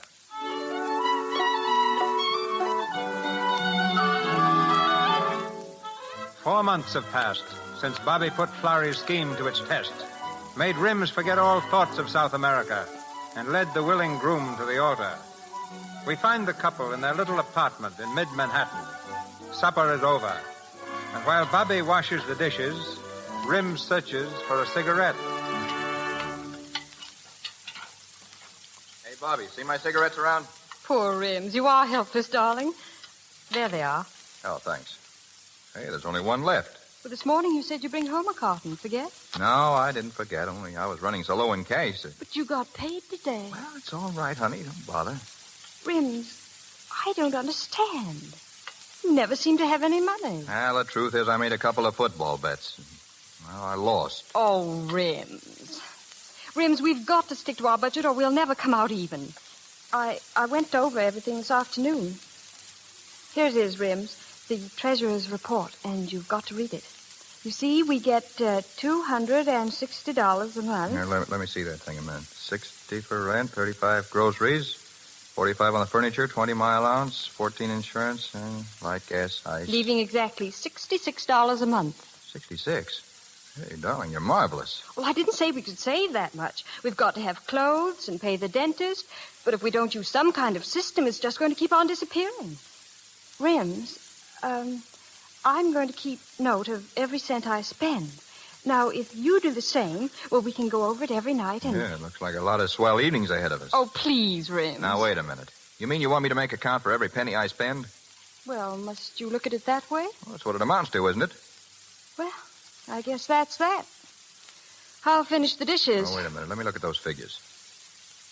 Oh, I thought something was wrong. Oh, it doesn't matter. When you say we get $260 a month, it matters. Well, Rims, I spent all afternoon checking things a dozen different ways. Yeah, but you're still wrong. I get $40 a week. That makes about $170 a month. Oh.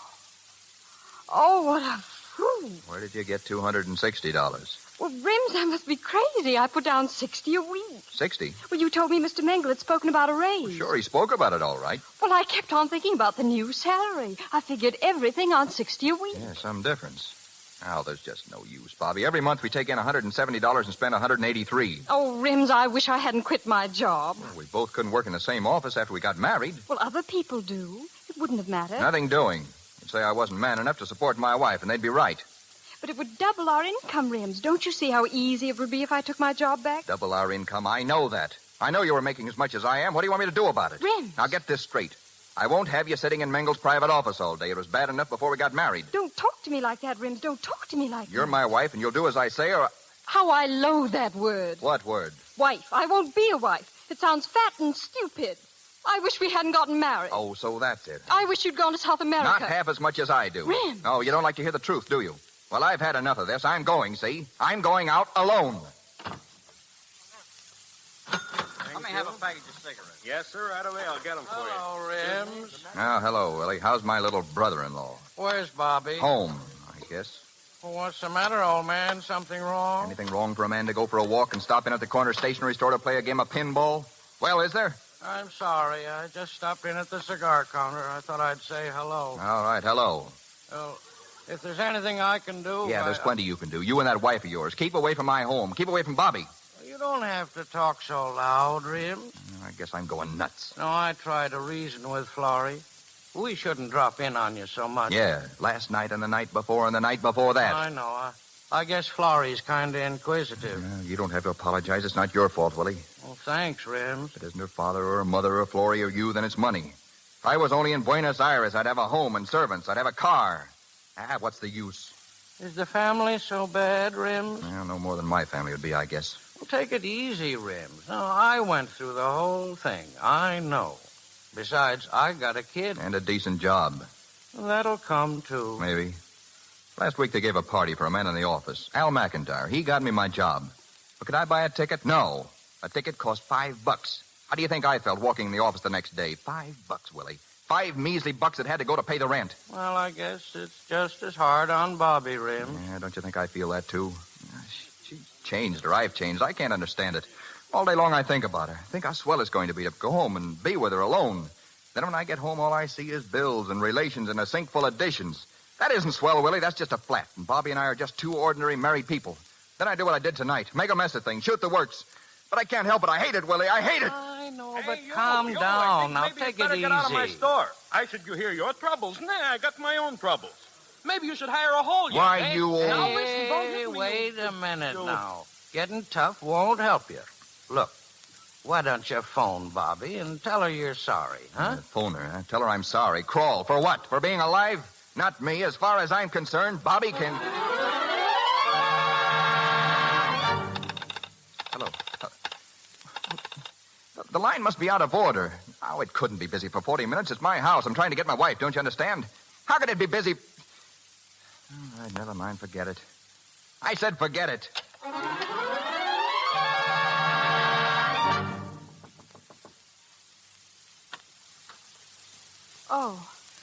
Oh, come in, Florrie. Well, why the long face? Rims and I. Another battle. I thought perhaps it was he coming home. Oh, who won this time? Well, I'm afraid we both lost. Don't smile, Florrie. It's not funny. You child, it is funny. You're just going through a period of adjustment. Willie and I are nearing the end of our period of adjustment. Willie still struggles faintly. Well, if that's marriage, Florrie, I don't want to be married. This bickering, it just about kills me to quarrel with Rims. Oh, Florrie, I don't know what to do. He's the one you wanted. Now he's yours, so why worry about it? But it can't go on like this. He'll leave me or I'll leave him. Then there's only one answer left. I wish I thought there was. One answer left. There is. A child. But if we can't get along now... Well, it'll make you so much more important, don't you see? Oh, I don't want to be important. Not to Rims? Only to Rims. And as long as Rims has only you, well, he's really free. But just you tie him down with a family and he'll stay. Willie used to have all the answers, but not anymore. Not since the baby. But to keep a man that way, it's terrible. Oh, it's been going on for a long, long time, my dear, and it works. He'll be humble and happy. It's another scheme, like the questions you wrote down on a piece of paper. It worked out, didn't it? Yes, only I wish I'd never done it. Well, it was the only way you could get Rims to marry you, and you know it. Now, I tell you, the only way you can hold him is Don't to... get up. It's just the old man. Door's open. I came in. Oh, hello, Dad. Where's Mother? Too tired. Went to bed. Well, Grandpa, aren't you going to sit down? Yes, and leave off that grandpa stuff. Why, you precious old dear. Shane of being Grandpa? Wait till you're a grandma and see how it feels. Well, Bobby, I must run along. Not so soon, Florrie. Yes, I really must. Well, good night, Bobby, and, don't forget. Good night. Bobby. Bobby, there's something wrong. I saw it last night when I was here and the night before. What is it? Then it's as plain as all that. Well? It's Rims. It's us, Dad. It's money and dishpans and bills, and somewhere under the heap of Rims and I, and pretty soon we'll never be able to find each other again. Bobby, if you and I had only talked that night, the night before you two decided to get married. What would you have said? That you're too young to get married. You haven't had any fun yet. He hasn't money enough to support you. Why should he support you? You're his economic equal. Perhaps I should have gone on working. But if I had, I might have lost him. Not as surely as you're losing him now. It used to be a love affair, didn't it? Yes. Now, what is it? Grocery bills, mostly. I'm sorry. Father, if a woman has a husband and she wants to keep him all her life, then isn't a child the best thing, isn't it? Bobby. It's true, isn't it? Oh, yes. It will hold him. And you, too. You don't understand me, Father. Bobby, what's happening to your honesty? Oh, I'm young and foolish, and Rims is everything in the world to me, and I'm afraid I'll lose him. Think it over, Bobby. Think hard.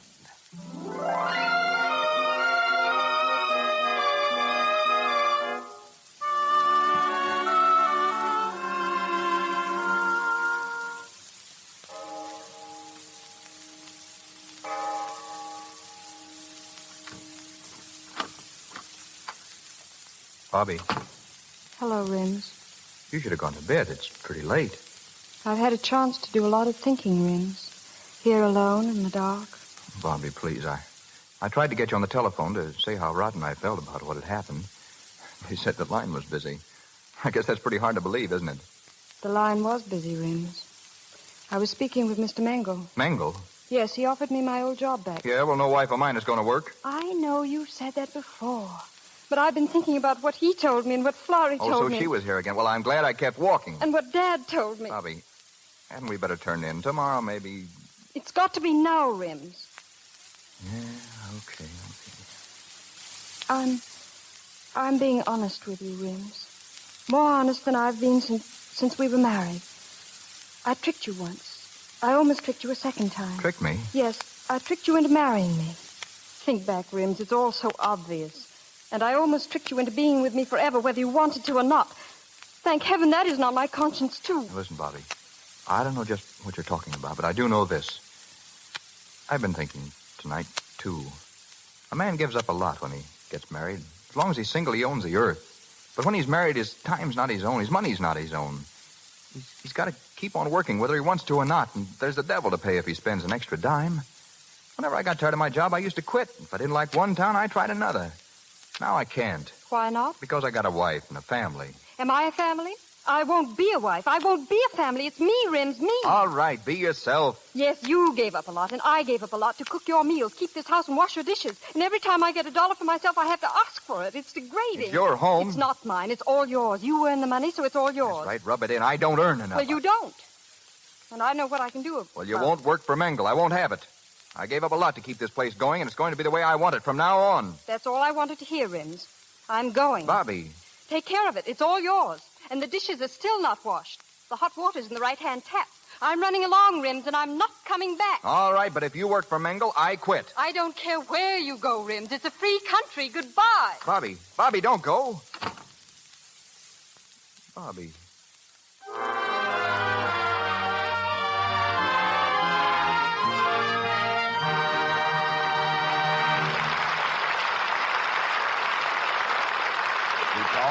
station identification. This is the Columbia Broadcasting System.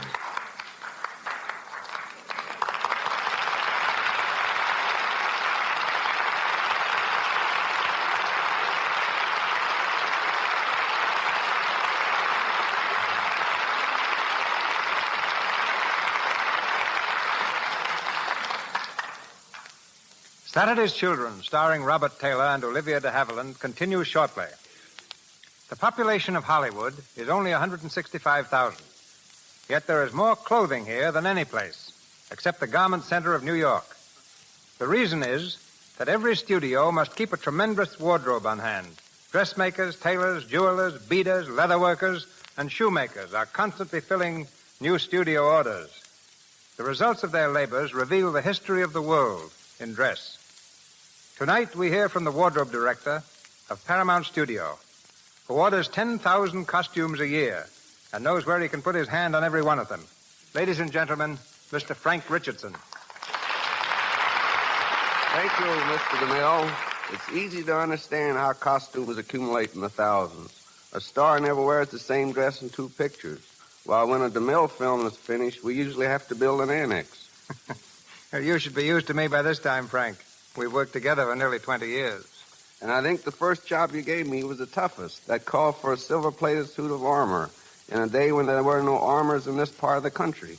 Geraldine Farrar wore it and Joan the woman. It cost $2,500, and we have it yet.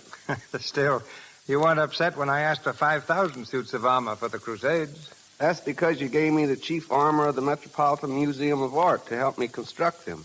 Aging costumes is actually a lot harder than creating new costumes. To make a new costume show wear quickly, we use blowtorches, sandpaper, oil, stain, and wax. Of course, the greater part of our wardrobe, and this will interest the ladies, is made up of beautiful costumes fashioned from the daintiest and most gorgeous fabrics. That, Mr. DeMille, is where Lux comes in. We found the surest way to safeguard these costumes is by using Lux flakes. And no wardrobe man ever goes out on location without enough flakes to take care of the company's laundry. It's not only best, it's the easiest soap to use. Well, after your success with metal costumes, I hear you're now making them out of glass. Yes, you remember we made the first glass ones for you and Forbidden Fruit. And now we're making glass hats for the dances and college holiday, Jack Benny's new picture. Fashions in materials change almost as often as fashions in clothes. And two dresses hanging in the Paramount Wardrobe Department give a good illustration of how styles change.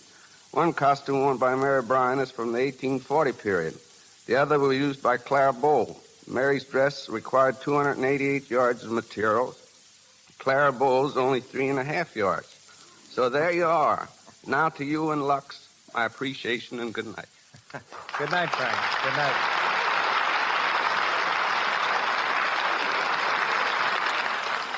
Robert Taylor as Rims O'Neill and Olivia de Havilland as Bobby Harrington continue now in the Lux Radio Theatre presentation of Saturday's Children. 3 weeks have gone by. With their last quarrel, Bobby left Rims and is once again working for Franz Mengel. Rims has found another job.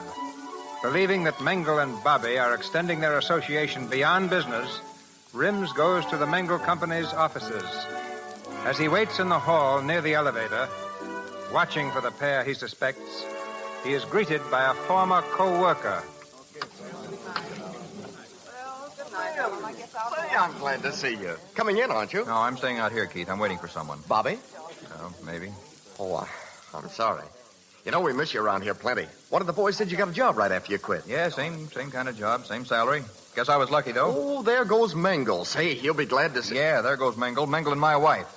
That's what I came to see. I'm sorry to tear away from you, Keith. I'm taking the next elevator.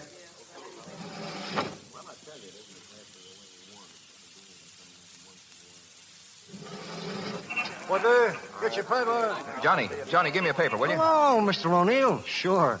Like old times having you for my customer again. Johnny, did you see Mr. Mengel come out of the building? Yeah, sure. There's his car over there, just pulling it out. I guess you just missed it. Thanks, Johnny. No, I haven't missed him. Hey, taxi. Cab, sir? Yeah, that gray sedan with the chauffeur. Follow it. Yes, sir.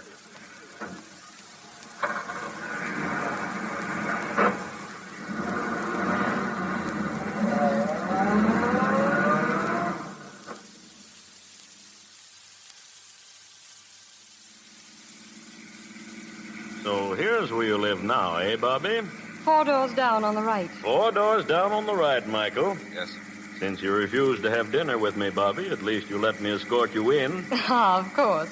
But the door must be open. Door? What door? The door of my elaborate one-room suite. You should hear Mrs. Garland, the landlady. When gentlemen visit, the door must always be open. At 10 o'clock, the gentlemen go. But this gentleman is going before 10 o'clock. Well, just as you say, Bobby. I'll be down in a few moments, Michael. Very good, sir. That's it just ahead, buddy. Gray sedan. Okay, here you are. Thanks.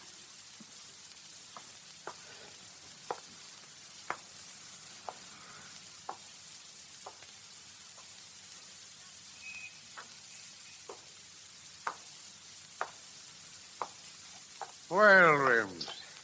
Picketing the boarding house? Oh, hello, Mr. Harrington. Bobby didn't tell me she'd been in touch with you. Are you coming up? No, I haven't been near Bobby for 3 weeks. I just followed her here. That's Mengel's car over there. He's upstairs. Rims, when are you going to learn that Mengel means nothing to Bobby? Nothing more than a good friend. No, I've seen what I came to see, Mr. Harrington. Guess I'll be going. If you'll just wait a second more, you'll see that car drive away. What do you mean? I mean that Mengel brought my daughter home and is leaving. There he goes now. Rims, did you ever think you may be underestimating Bobby? You think I am? Well, maybe I'm underestimating you. I suppose you figured I was enjoying myself. My wife's left me. Now's my chance to step out. Well, why not? She does. That's funny. Yeah, very funny. Because if there was one thing in the world she wanted, it was you. I know. Listen, Mr. Harrington, I called her up. She said she can't see me. Then I tried to forget her, but it wasn't any use. I don't want anything else in the world except Bobby, and she's gone. She doesn't need me. She's having a good time. Yes? Yeah, last night I hung around the office, same as tonight. I had to see her, and what happens? She comes out with Mengel. They went to dinner. I saw them, then came back here, chauffeur and all. He went away pretty soon. I don't know what's the matter with me. I used to have a little sense about girls, I mean. Now I act like a stupid dummy. You don't know what it's like. Oh, don't I, though? You're lucky, Rims. You don't know how lucky you young fellows are. When a man's young, he makes love. When he's middle-aged, he makes money, or tries to. And when he's old, well, he makes his soul. I never could make any money to speak of. And I know it's about time I made my soul. But I'd rather be young and make love to a girl who was in love with me. There's nothing like it. Well, if she were in love with him, she wouldn't have gone away. You went away too, Rims. Maybe she left you because she was in love with you. Maybe. Where are you going? Oh, I don't know. I'll be back, I guess. I thought I had this thing all figured out. I'll have to begin all over again. I'm going up to see Bobby now. Join me a little later. I want to speak to her first. She was too proud to see me, Mr. Harrington. You speak of pride. Rims. Good night. Ah, you poor fool.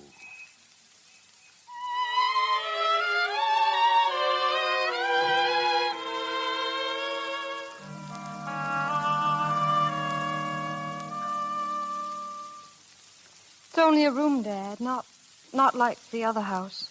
But it's not too bad. Of course not. I lived in a lot of these places before I was married, and they haven't changed the carpet on the stairs of any one of them. Well, it's a good place to be alone in. That's what I wanted. Well, almost 10 o'clock. Well, Bobby, your old room at home is waiting for you anytime you're ready. Oh, I can't go back, Dad. I'll be right where I started, all over again. At least you could close your door there. The landlady insists I keep this open. She still doubts I'm your father. Yes, upstairs, where the door's open. Thank you. Dad, did you hear? Rims, it sounded like Rims. Hello, Bobby. Hello, Rims. Well, my boy, I'd like you to meet a nice girl. My daughter, Mr. O'Neill, a working girl. But she has class. Well, now, if you'll excuse me, Dad. Good night. Good night, Father. I guess you wondered how I found you. No, he didn't tell me. I followed you here, you and Mengel. Oh. Is that why you're here now? No. Then what is it? I don't know, Bobby. I guess it doesn't matter. That's just what does matter. Yeah? You might at least sit down. Thanks. I hear you have a new job. Yes. How's it going? Okay. Jobs are all pretty much alike. Yeah, sure they are. What business is it? Automatic mooring winches. Oh, yes. Are many of them used? What? These, automatic... Oh, yes, sure, you'd be surprised. Same salary. Really? Yeah. Oh, that's wonderful. I have to apologize for this place. It's not very... Well, you're in it, aren't you? Thanks, Rims. Bobby. Yes? I came here all set to say something, but I can't seem to find the words. What is it, Rims? Well, I came to ask if you hadn't had enough of all this, and maybe you'd come back home now. No, Rims. What are you going to do? I don't know. Only I'm on my own now, and I'm going to use my own judgment. Such as it is. Exactly. You use yours, such as it is, and you haven't any guardian. Well, I'm sorry. You don't care about me anymore. Yes, I do. You still won't try again. No, Rims. What we wanted was a love affair, wasn't it? Just to be together and let the rest go hang. What we got was a house and bills and arguments. You know what I think a love affair is? It's when the whole world is trying to keep two people apart and they insist on being together. That about lets me out, doesn't it? Does it? Oh, but what's your time, miss? Gentlemen callers mean open doors, and I mean business. Another thing, it's 2 minutes after 10, and I've got to lock the front door. I forgot to tell you, Rims. Thank you, Mrs. Gorlick. Mr. O'Neill was just going. Yes, I know. The gentlemen are always just going. Well, I guess that's that. Good night. When do I see you? Whenever you like. And how do I see you? By appointment? Well, I'm not very busy. If we never had been married and I was just a girl you wanted to see sometime, how would you manage it? Well, I could call you up tomorrow and take you for a bus ride, I suppose, and then dinner at Child's. That'd be pretty nice, wouldn't it? I'd like it. Why don't you? Well, I don't want to go bus riding. Oh, Bobby, won't you come back? We could... You never really wanted to get married, did you? Tell me the truth. I wanted you. Oh, of course you did, but you didn't want a house. I wanted you, but I didn't want a house, and I don't know. How do I know you won't fall for somebody else sometime if you leave here? You don't. Oh. How do I know you won't fall for somebody else? I don't. I don't want to. Rims, you want to see me unless you just can't keep away. You used to know me so well you didn't like me. You used to know where I was and what I was doing all the time, and it was all wrong, and we won't have any more of it. All right. So, now we're really free. I said all right. I don't give a hoop about that. Well, what do you give a hoop about? How about you, darling? Can't you see it? Don't you see I can't get along without you? I can't stand being away from you all the time. I keep waking up at night thinking of you. So do I. Bobby, the house is standing there, waiting for us. No, I'm sorry. It'll just have to wait. I got you into it in the first place, and you didn't like it. And now we're out of it. But listen, that isn't a bad little house as houses go. Any house is bad enough. You have a house and you get bills and dishpans and quarrels. Is that all you got? Just about. Well, I don't know what you want. Oh, I don't either. I only know what I don't want. All right, I get it. Rims. Oh, never even said goodbye.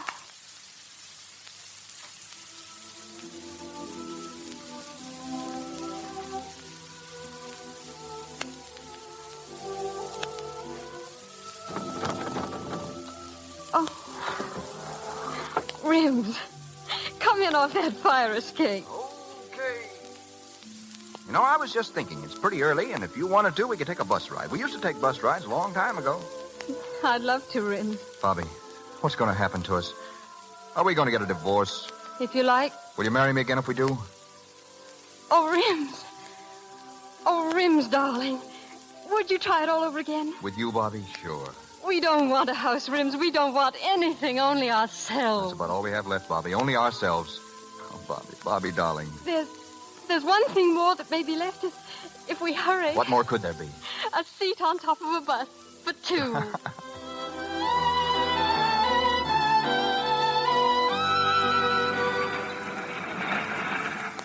lively, please. I'd like to know when we get to Riverside Drive. Yes, lady, I'll tell you when we get there. Thanks. Sort of like old times, Bobby, isn't it? Oh, Rims, darling, what happened to us? We've learned so much, Bobby. They'll never happen again. Rims? Yes. Rims, our house, it's only 2 blocks more. Bobby, let's go back, huh? Bills and dishes and all? Yeah. Oh, I love them, Rims. We'll never leave it again. I asked you this once before, Bobby. I've never met it so much since. Yes, Rims? You mind if I kiss you? Oh, no, Rims. Put your arms around me and don't ever take them away as long as we live. No, darling, not as long as we live. Conductor! Conductor! Yes, lady? They're actually kissing each other. It's a disgrace. Stop it at once. Oh, let them alone, lady. Wait till they've been married for a few months. They don't know what it's all about.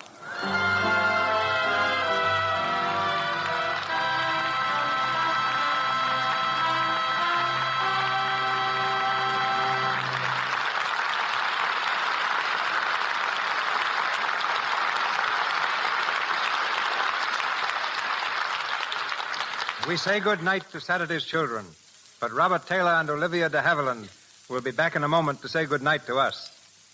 Writers, like painters, often live for their art, but have trouble making a living at it. Prior to 1913, motion pictures were all visual narrative, constructed by actors, cameramen, and directors. Stories and dramatic situations were alien to them, and writers wrote only for print or stage. Today, writers are among the highest paid of studio personnel. William Koenig is an expert on their wares. Beginning as an usher, he became a stage director, manager of leading theaters throughout the country, and for the last 15 years has been responsible for many policies vitally affecting the motion picture business. Today, he is general manager of Universal Pictures. Ladies and gentlemen, Mr. William Koenig.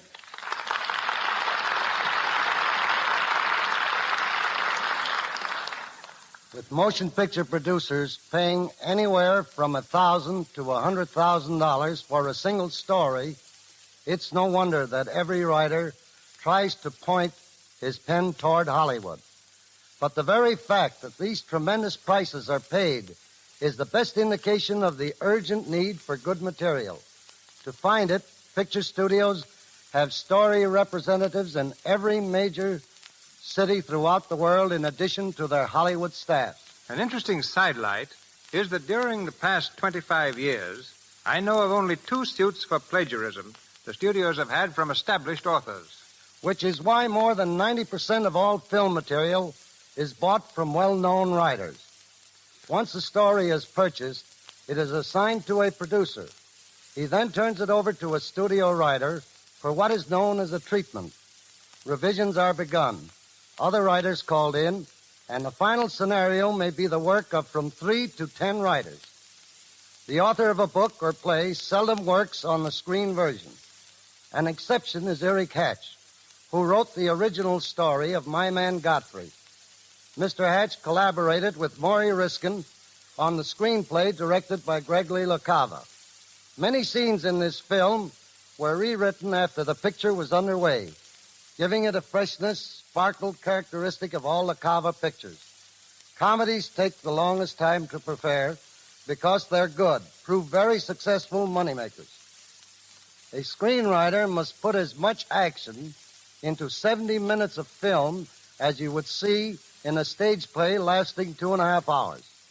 In radio, the time element is still more pressing, and the great job being done by Mr. DeMille and the Lux Radio Theatre has won the respect of all Hollywood.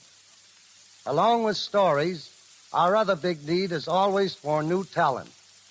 We're trying something new at Universal by going in for promising young players on a large scale. Of our 100 contract players, 75 have never been before the camera. One of them is Deanna Durbin, only 13 years old and already a sensational success on the air. She will be featured in our new film, 3 Smart Girls, with Barbara Reed and Nan Gray, each only 17 years old. Robert Taylor was barred by Universal from Metro-Goldwyn-Mayer for a leading role in Magnificent Obsession, directed by John Stahl. We're proud to have contributed to the success of this young star who has become one of the most popular personalities on the screen since Valentino. Bob came to pictures from college, and I feel confident that the next few years will find universities actively training students not only as actors, but as writers, directors, and technicians. Many thanks to you all, and good night. Good night, Mr. Coney. Good night, sir.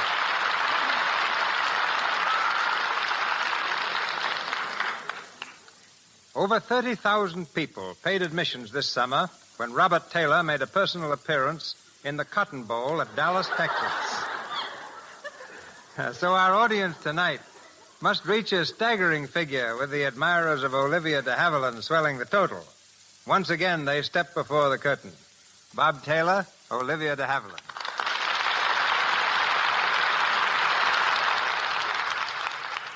Thank you, Mr. DeMille, but Bob's the one to do the talking. He used to win prizes for oratory. Yes. There's one neat little number I once orated called The Peculiar Position Held by School Teachers in Public Society. I think it began something like this. Cut. We'd much rather hear you play a cello. I guess you've never heard me play the cello. Well, no. The fact is I left my cello in my other suit. Well, then tell us how it feels to be a big romantic hero. What is this? Looks like a conspiracy to embarrass Taylor. Oh, not at all, Bob. Not at all. I hear you get more fan mail than anyone in Hollywood. You've had to hire 4 secretaries to handle it. Oh, please come now. I'm just a small-town boy. I know, from Philly. I'd call Philadelphia a big town. Besides, Bob's from Nebraska. Well, I was born in Philly with an F. Philly, like a little mare. Oh, yeah, one-horse town, huh? Yes. Well, we did things on the radio, though, and 2 other chaps and myself formed a trio, which we called the Harmony Boys. We sang songs for a company selling harvesting machines. Critics call us the curse of the kilocycles. But those broadcasts with the Harmony Boys gave me the confidence to appear on the top show of the air, the Lux Radio Theatre. Well, after that tribute to Lux in Nebraska, you ought to say, "O Yasumi Nasai." What's that mean? Well, it's one of the few things I learned as a very small girl in Tokyo. It means good night in Japanese. All right, then. O Yasumi Nasai, and many thanks. And good night in English.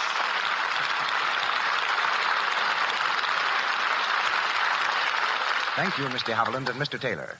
Ladies and gentlemen, this is your announcer, Melville Ruick. Mr. DeMille tells us of next week's program shortly.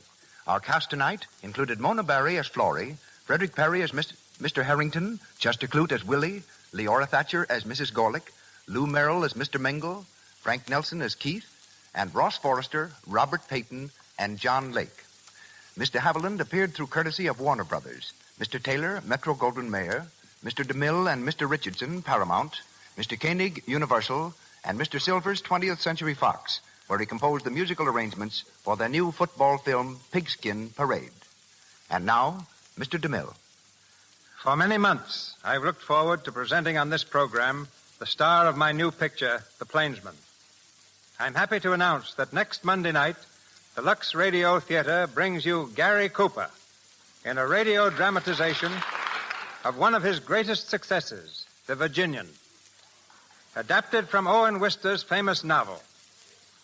The play will feature Charles Bickford, Helen Mack, and John Howard.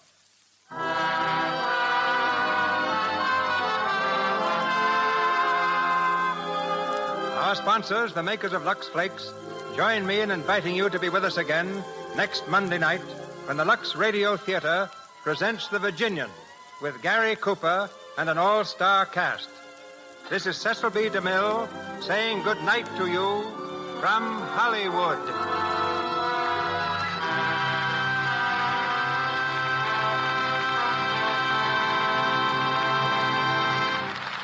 This is the Columbia Broadcasting System.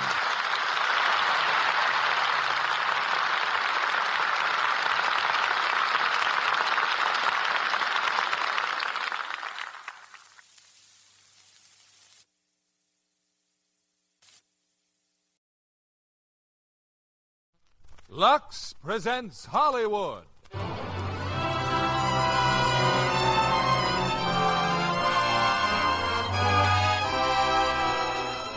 Lever Brothers Company, the makers of Lux Flakes, bring you the Lux Radio Theatre, starring Ann Baxter and Phil Harris in You're My Everything. Ladies and gentlemen, your producer, Mr. William Keeley.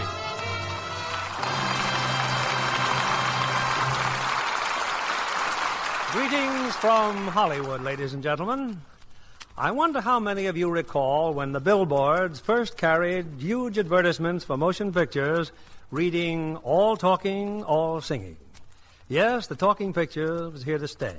And with it came new stars, actors who could not only act, but talk and sing and dance. Our play tonight, You're My Everything, is a story of those years. It's a musical, a comedy and a drama all in one, as it tells the love story of a song and dance man and an actress. As our stars of this 20th Century Fox screen hit, we have Anne Baxter in her original role of the actress, and Phil Harris playing the part of the song and dance man in You're My Everything.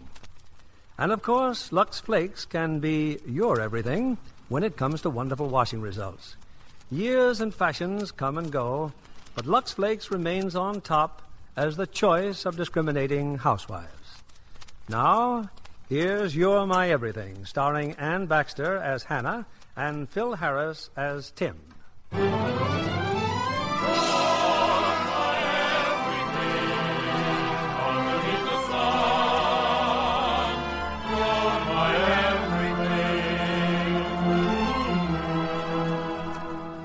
Boston, the 1920s. At the Belmont Theatre, a matinee performance is underway. And for the 5th time in 2 weeks, a pretty young lady named Hannah Adams is in the audience. Believe me, the show isn't that good. But there's an affable young man on the stage named Tim O'Connor. See how it goes, down on the heels, up on the toes. That's the way to do the varsity drag. Hotter than hot, newer than new, meaner than mean, bluer than blue. Gets as much applause as waving a flag. You can pass many a class, whether you're dumb or wise. If you all answer the call when your professor cries. Everybody down on the heels, up on the toes. Stay after school, learn how it goes. Everybody do the varsity drag.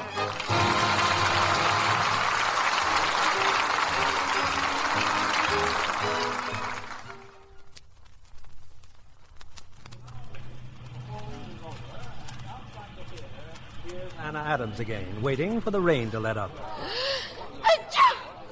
Gesundheit. Oh. I only said Gesundheit. Yes. Oh, thank you, Mr. O'Connor. You know me? Oh, no. No, I don't, but I just saw the show, and I think it's simply... You should have brought your umbrella. Yes. Look, speaking of umbrellas, do you know of a place around here where a fella can get a good steak dinner? No, not exactly. Maybe some nice seafood, spaghetti even. Anything as long as it isn't baked beans. Baked beans? Well, not that I got anything against your famous Boston baked beans. In fact, I'm a great admirer of beans. I regard them as the bulwark of our civilization. But after 3 weeks of a steady diet... Hey, you better go home and soak your feet in a hot mustard bath. Well, be nice seeing you. Oh, wait. I do know a place where they serve a good home-cooked dinner. Oh? I'll be glad to show you if you like. I like. Well, I'm going in that direction. There's no sign of a taxi. Is it very far? Oh, not if you don't mind walking. It's in Louisburg Square. Louisburg Square? Oh, but I know a shortcut. This way, Mr. O'Connor. Hey, look, are you sure there's a place around here to eat? This doesn't look much like a restaurant neighborhood. Where are we, anyway? Louisburg? You mean we're not even in Boston? No, I mean this is Louisburg Square. Oh. Ritzy, huh? Well, the people who live here think this is just about all there is to Boston. Yeah. Look, how much further is this restaurant? Well, this is it, right here. This? But this looks like somebody's house. Hey, kind of expensive, huh? Oh, no, it isn't at all expensive, but, well, to tell you the truth, oh... Well, aren't you coming in? Oh, good evening, Father. Good evening, dear. Father? Father, this is Mr. O'Connor. Mr. O'Connor? My father, Professor Adams. Nice to know you, Professor Adams. Mr. O'Connor is having dinner with us tonight, Father. Really? Well, splendid. Come in, Mr. O'Connor. Thank you, sir. Now, if you let me have your hat, tell Mother I'll be right in, Hannah. You know, this joint looks okay. Oh, good evening, Mother. Good evening, dear. Mother, this is Mr. O'Connor. He's going to have dinner with us. Oh? Well, we're very happy to have you, Mr. O'Connor. Thank you. It's very nice to be here. Father'll be right in. Yes, dear. Oh, excuse me. And this is my Aunt Jane from Salem. Where the witches come from. Good evening, young man. Good evening. Will you excuse me for a moment? I'll be right back. Don't be long, dear. Dinner's almost ready. Oh, tell Elizabeth to set another place. Yes, Mother. Well, Mr. O'Connor, did you go to the symphony this afternoon, too? Symphony? Oh, yes, that's where Hannah's been. Didn't she tell you? No, she didn't mention it. That's strange. The symphony seems to be the only thing Hannah's interested in lately. As a matter of fact, Mr. O'Connor, I am the only unmusical one in the entire family. Like General Grant, I know only 2 tunes. One is Yankee Doodle, and the other one isn't. There. You see, I told you I wouldn't be long. We were just about to discuss music, dear. Yes, your mother and I were wondering how you enjoyed the symphony this afternoon. Oh. She was surprised that you hadn't mentioned it. Perhaps Hannah didn't mention it because she wasn't there. Wasn't there? Perhaps she was at the Belmont Theatre again. Aunt Jane, how did you know? Well, I'm not exactly a recluse. I saw you there last Saturday ogling Mr. O'Connor here along with the rest of the flappers. No kidding. How'd you like the show? Young man, you're a guest in my brother's house. I prefer not to answer that. So, you're an actor, Mr. O'Connor? Well, I wouldn't go so far as to say that, sir. He's what they call a hoofer. How interesting. Well, we were just standing there, and Mr. O'Connor asked me if I knew a place where he could get a good steak. What, dear? Well, it was raining, Mrs. Adams. You see, He said he was tired of eating. And you know how it is in a strange town. And besides, Mother, you're always talking about Boston hospitality, and I just thought it would be nice to bring him home. Oh, yes, dear, of course, but Well, I suppose I ought to apologize, Mrs. Adams, but you see, I really thought that this was a restaurant. A restaurant? Yeah. Well, it's quite all right, I suppose. Oh, yes, indeed. Glad to have you. Dinner is served, Mrs. Adams. Oh, thank you, Elizabeth. This way, Mr. O'Connor, and I do hope you like Boston baked beans. Beans? Oh, Mother. Yes, dear? Oh, nothing, I guess.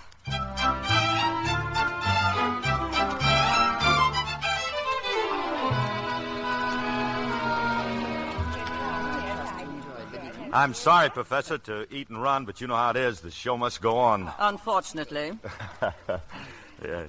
And thanks for a very nice dinner. Oh, I'm so glad you could come. Oh, I had a hat, didn't I? It's right here, Mr. O'Connor. Oh, thank you. Well, goodbye, Mr. O'Connor. Goodbye. Your hat, it's still a little damp. Yeah, thanks. Hey, would you step outside for a minute? I want to give you a piece of advice. Advice? Oh, look, it stopped raining. In the future, you better be careful, see? I mean about the kinds of guys you pick up. Oh. First thing you know, you're going to bump into one of them cads that's going to try to date you up for lunch tomorrow, and you know what that sort of thing leads to. Well, will you? Will I what? Have lunch with me tomorrow? Oh, but I couldn't possibly do that.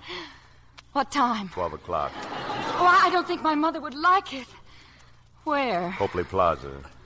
Oh, yeah, and another thing. You better watch your step, for one of those fresh guys might even lose his head and try to kiss you goodnight. Like this. Oh, thank you for warning me. Yeah. I feel better now. Good night, Hannah. Good night, Tim.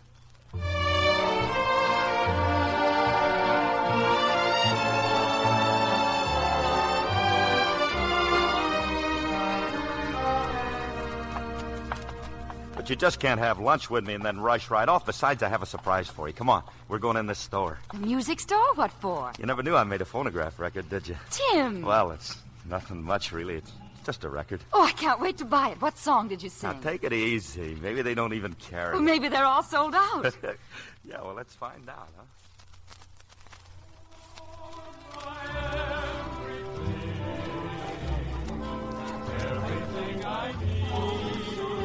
How do you like it? Terrific, huh? That's the only record I ever made. Oh, it's wonderful, but I I can't tell which one of the singers is you. Well, keep your shirt on. I'll tell you when. Oh, look, that corsage. Be sure and put it in the icebox when you get home, and then you can wear it again when we go to dinner tonight. Oh, Tim, I can't. We always go to Uncle Edward's Thursday nights. Uncle Edward's? Oh, we've been going to Uncle Edward's every Thursday night for years. Well, just think of what a relief it'll be for Uncle Edward when you don't show up. I'll pick you up at 6:30. Oh, but I can't, Tim. I shouldn't really. Hey, wait a minute. Here it comes. This is me. Now. Because I love you. Well, how'd you like me? Oh, it's beautiful. Yeah, I do that same phrase solo again a little later on. Hey, now about tonight. Oh, Tim, please let me listen. I want to hear you again. Yeah. I can't understand why this record didn't sell better.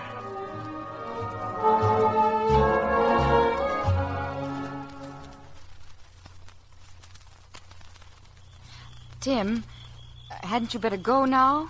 Your taxi's waiting. Okay. Oh, I left a ticket at the theater for you for tomorrow's matinee. I won't be there tomorrow, Tim. What do you mean you won't be there? Do you know that I've seen you every day for 10 days? Yeah. But tomorrow's our last matinee. We're closing Saturday night. I just think we shouldn't see each other again. Hey, what is this? Well, you said yourself it can't mean anything, that we live in two different worlds. Well, yes, we do. But I don't see why we can't go on seeing each other as long as I'm here. I'd rather not, Tim. Then you want this to be goodbye? Well, isn't it? Will you kiss me goodnight? If you want me to. I don't suppose I have to tell you how swell it's been knowing you. Goodbye, Tim. Yeah. So long, Hannah.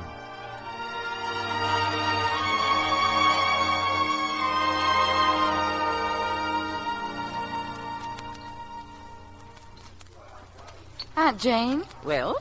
I think it was very nice of you inviting me here for afternoon tea, but... Speak up, Hannah. What are you trying to say? Well, you keep looking around as if you're expecting somebody else. I most certainly am. And there he is. Oh, no. No. The Mrs. Adams, I presume. Good afternoon. Oh, Tim. I was beginning to think you hadn't got my note. Carrying it right here next to my heart. Hiya, Hannah. I'm fine, but I... Well, I suppose you're wondering what this is all about. Can't shoot a man for wondering. Very well, Mr. O'Connor. Just what are your intentions toward my niece? Aunt Jane. My what? You've been seeing her constantly. Well, up until night before last. Either your intentions are honorable or they aren't. Certainly they're honorable, but I never... But you don't want to marry her. Oh, Aunt Jane, Yes or no? Well, I don't know. That is, not exactly. Not exactly? No, I guess I didn't mean not exactly. Before you go into any highfalutin notions, young man, let me tell you something about this girl. She's an 11th generation Bostonian. 7 of her male ancestors in a straight line, including the 2 that came over on the Mayflower, were ministers of the gospel. The other 4 were professors of Greek at Harvard. Oh, Harvard, huh? Oh, Aunt Jane, he's not interested in that. Look at her. Any fool can see she was cut out to marry a man of family and position. Well, that's exactly what I told her. And yet you deliberately set out to make this child fall in love with you. Now, wait a minute. Maybe my family don't have a lot of money and never learned Greek, but they've always been pretty swell people and a lot of fun. Say, just who do you think you are, anyway? Young man, I like you. You may not have any blue blood in you, but at least you've got blood. How could you do such a horrid thing? Well, Hannah, if it's of any interest to you, I think you should marry him. Huh? Marry him? After what you've said? Oh, for heaven's sake, we're talking about something important. Your whole life. What difference does it make how it's settled as long as it's settled? Well? Well, don't you think Hannah's mother and father might have something to say about this? Don't worry, they'll have plenty to say. But make up your minds if you've got any. I'm going to powder my nose. You can both end up old maids as far as I'm concerned. Oh, how could she say such things? I'm not worried about her. The point is... She had is... no right to. You don't have to marry me. I don't have to marry anybody. Besides, what makes her think I'd marry you? I wouldn't marry you be now. Quiet.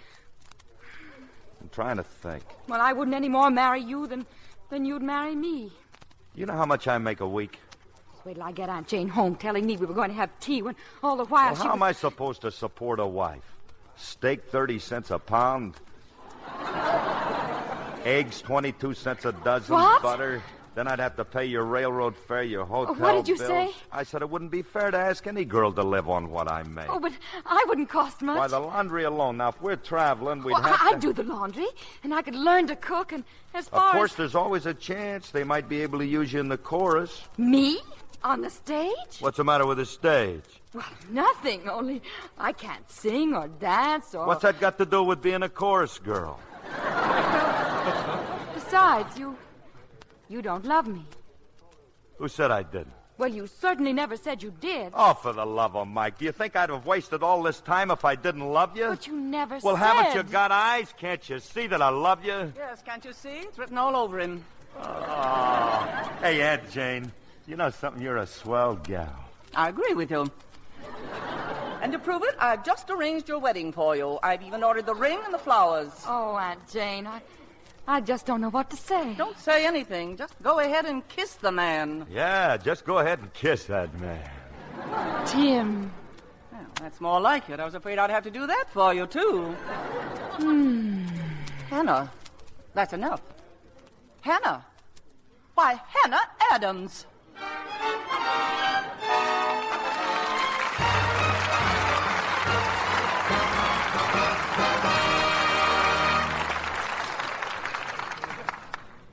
Before our stars return with Act Two of You're My Everything, here's Libby Collins, our Hollywood reporter, with the Lux movie news of the week. I've just seen a picture that makes me want to stand up and cheer and cry and see it all over again. Darryl F. Zanuck was inspired by the famous Maureen hymn to title his production for 20th Century Fox, The Halls of Montezuma. The story is dramatic and tragic, about a platoon of Marines on a Japanese-held island who risk almost certain death to carry out an operation that will ensure the success of a general attack. Where is the love interest? In love of country that overbalances fear, inspires the men with hope and courage. Richard Widmark is the lieutenant in charge who demonstrates the importance of taking prisoners instead of shooting them. How are the battle scenes filmed? Well, they were actually shot during the giant Marine and Navy war games held in May at Aliso Beach. A beach location sounds like a pretty good assignment for most of the players. Oh, it was. Richard Widmark rented a house there for his wife, Jean, and their little daughter, Anne, while he was working on the halls of Montezuma. Smart beach resorts call for so many clothes changes, their bags must have been bursting. Well, Mrs. Widmark took less than you think, because she's a Lux fan. Lux is a must for all the washables in her wardrobe, from play clothes for the beach to sheer formals for evening. Little Anne wears only Luxables. They're so practical for everything from sunsuits to party dresses. Jean is bringing her up to be a Lux girl, just like Hollywood's best-dressed screen stars. Yes, Hollywood screen stars, smart women everywhere, have that Lux look. That nice-as-new look fine washables have when they always get gentle Lux care.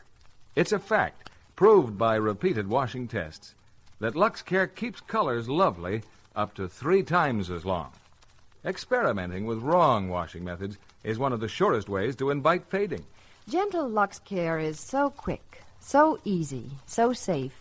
It keeps the most delicate colors lovely as new far longer, wherever you are. No other soap, no other way of washing does more for colors. Why don't you do as Hollywood's famous do? Use Lux Flakes for your blouses, dresses, sweaters, the children's things, too. Get a big box of Lux tomorrow and give all your family's nice things that lovely Lux look. Now, here's our producer, William Keeley. Act Two of You're My Everything, starring Ann Baxter as Hannah and Phil Harris as Tim.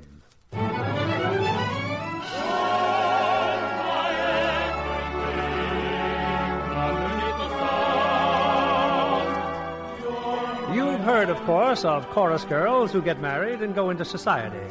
But how many society girls have you heard of who get married and go into the chorus? That's exactly what our Hannah has done, to the consternation of Boston and the confusion of the chorus.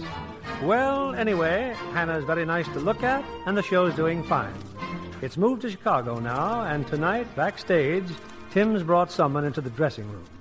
Well, go ahead, Mr. Flum. Step right up and tell my little bride why you're here. Well, Mrs. O'Connor, how would you like to go to Hollywood? Hollywood? Hollywood? Well, what would we do in Hollywood? Believe it or not, baby, Mr. Flummer's a talent scout, and he seems to think this O'Connor guy might do pretty good in the cinema. You? In the movies? Not bad, huh? Have a little swimming pool running around the house and some of them little old diamond bracelets climbing up your arm.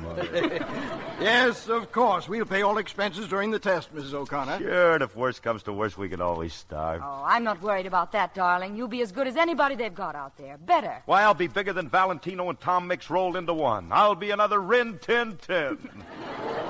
Incidentally, we're leaving Sunday night. Sunday night? Then it's all set, Mrs. O'Connor. I can wire the coast. You heard him, Mr. Flum. I guess we're going to Hollywood.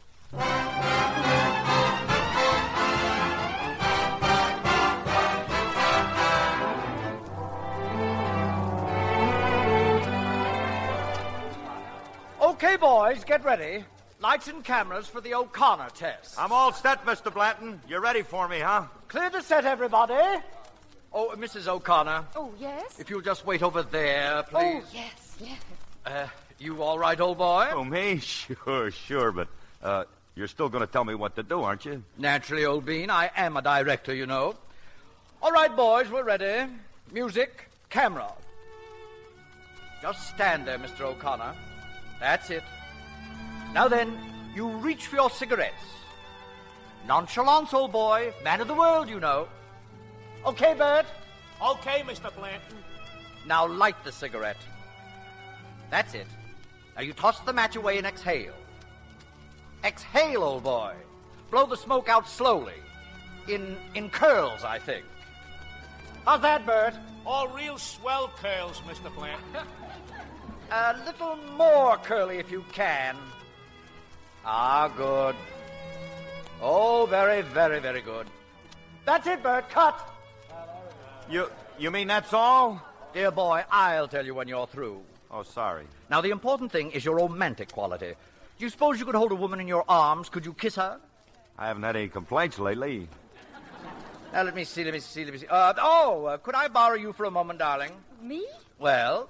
Oh, Mr. Blanton, but I couldn't. Nonsense. All you have to do is stand next to him. I'm not interested in you, only in him, his reactions. Now, dear boy, may I be you for a moment? Sure, if you can stand it. Then watch me. Ready, Mrs. O'Connor? Mm-hmm. Darling, I adore you. You're my very life. Tell me that you love me too. Oh, for goodness sake. I'm terribly sorry, Mr. Blanton. I just couldn't help it. Your mustache. Oh, go ahead, Mr. O'Connor. Try to make love to her. All right, Bert. Camera, music. Your arms, Mr. O'Connor. Put your arms around her. Yeah, but what do I say? Cut! Dear boy, you can say anything you wish. On the stage, you have your speaking voice, your singing voice. But motion pictures neither talk nor sing. It's how you look. Okay, I'm sorry. Try it again, Bert. They're rolling, boss. Oh, I hope I don't sneeze again, darling. What are you trying to do? Wreck my career just when I'm learning how to be a great lover?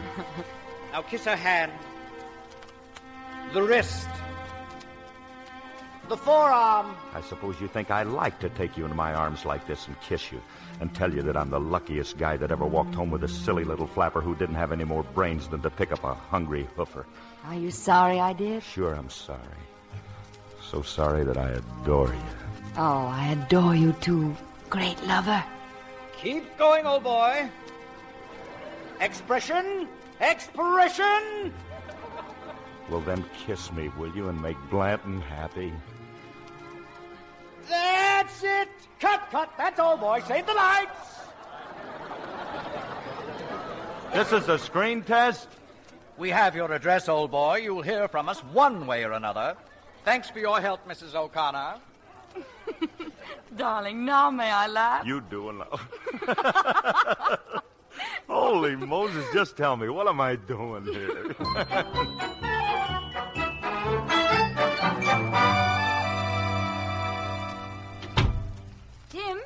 Tim, is that you? Well, how was it? How did they like it? Only sensational, honey. And to quote Mr. Mercer... Well, who's Mr. Mercer? Merely the head of the studio, you dumbbell. Oh, yes. Well, now, when do you start work? Well, that's the funny part. I don't. Oh, but you just said... Sure, only it seems that they weren't talking about me, baby. It's you. Me? With your puss, Mrs. O'Connor, I'm reliably informed that within 6 months, half the babies in America will be named after you. Oh, Tim, please, be serious. And what's more, they've got a part right now that's just been crying for somebody like you, somebody different. Mr. Mercer personally guarantees it'll make you a star overnight. But they're crazy, Tim. I won't let them do this to you. And I'm not an actress. A personality, and that's exactly what they want in pictures. You don't have to act. No one ever hears your voice. All you have to do is just make those faces. I won't do it. I won't let them treat you like this. Now, wait a minute. Nobody's doing anything to me. I'm a hoofer. I can get all the jobs I want. Now, look, you go in there and powder your nose because you're going back to that studio and you're going to sign a contract for more dough than... Now, what's the matter? Tim, I can't do it. Why can't you do it? Well, I'm going to have a baby. A baby? No. Are you kidding? Oh, why didn't you tell me before? Well, I was afraid you might not want one. Want one? Want a baby? Why, I wouldn't take $1 billion for this. At least $1 million. Oh, where's that telephone? Tim, what are you going to do? What am I going to do? I'm going to call my folks. I'm going to call your folks. I'm going to... Hey, look at me in that mirror, honey. Hiya, Papa. Yeah, that's me old dad. Hello, operator. Tim, please, wait a minute. Hey, now look, you just tell me when it's going to be, honey. That's just it. I don't expect it for years yet. You know, years? I didn't mean I was going to have a baby now. I mean, I just meant I hope to have one sometime in the next few years. I'm sorry. So you want to play, huh? Now, Tim, I only meant that I'll teach you to play gags on me. If you tickle me... Come over here. Tim, no. You come over here. I only meant if I said come over here. No, Tim. You're going to get down to that studio. Do you hear me? No, I don't want to be in movies. You don't, huh? I'll ask you once more. That's all I'm going to... Yes, I'll go, Tim. Stop tickling me. I'll do anything. I'll even go in the movies. Well, then, Mrs. O'Connor, let's away.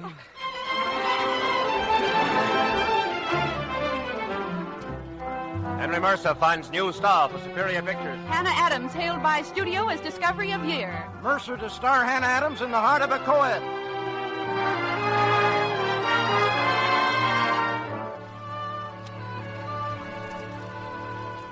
What are you so worried about, baby? The picture's a big success. You're a star, just like Mercer said you'd be. Oh, but Tim, The Heart of a Co-ed. Well, you saw it. Only 12 times. It's so silly. What's silly about it? The people love it. What's silly about it? The very first shot. There I am out in the backyard, hanging up a pair of bloomers. Well? Then Harold drives by and sees me. Did you see what Blanton made me do? First, I waved like this. Then I waved like that. Then I pat my hair. Then I wave again. And what happens? A title flashes on the screen. It says, Yoo-hoo. Oh, Tim, really? When do you start the next epic? The day after tomorrow. Superior Pictures present Hannah Adams, America's hotshot girl in flaming flappers. Think you can start it without me, honey? Tim, then you've heard from Chicago. Yeah, it's a nightclub job, 2 weeks guarantee. You're accepting it, aren't you? Baby, we've been all through that. Oh, I know. You've got to accept it. You can't just sit around here doing nothing while There's one thing I'm sure of, though. As soon as those 2 weeks are up, I'm coming right back. Because, honey, I can't take it. Me in Chicago and you out here. And then what, darling? Then I'll hang around a while until I get sick and tired of you, and then I'll look for another job. 2 weeks somewhere else. Tim, I'm scared. Now look at me. Scared? You don't mean that, honey. I don't know, Tim. All I know, all I'm sure of, is how much I love you. That's my hotshot girl.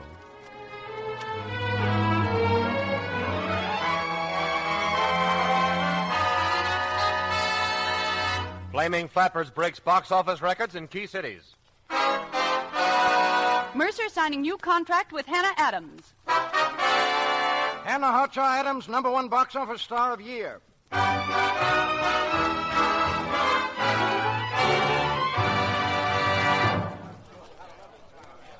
Hey, what about it, Lou? How you doing with my call to Hollywood? Gee, Mr. O'Connor, you called her only night before last. You mean you haven't even tried to... Hey, take it easy. Sure, I tried. Only it seems your wife isn't home. Oh. You don't want to speak to the maid, do you? What do you think? I think you want to speak to Mrs. O'Connor. Hey, that sounds like my cue. Keep trying, will you, Lou? And here he is again, folks, the man you've all been waiting for, Tim O'Connor.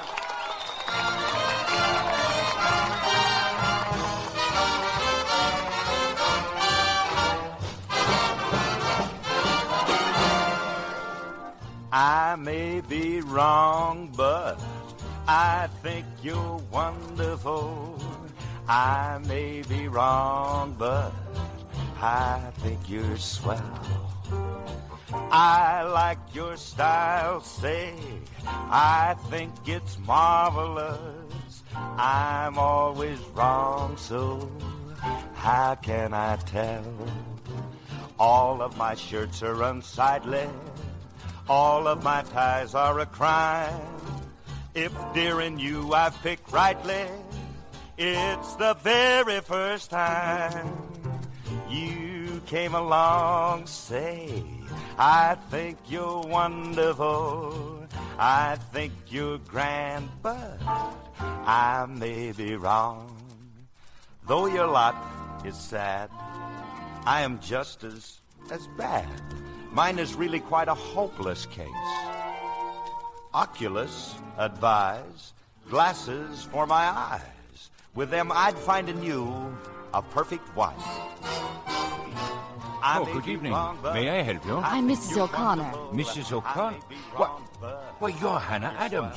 Oh, just wait till Tim knows you're here. Could you find me a table, please, somewhere out of the way? Right this way, Mrs. O'Connor. Thank you. How can I tell? Deuces to me are all aces. Life is to me just a bore. Faces are all open spaces. Why, you might be John Barrymore. You came to me, say, I think it's wonderful. I think you're grand, but I may be wrong.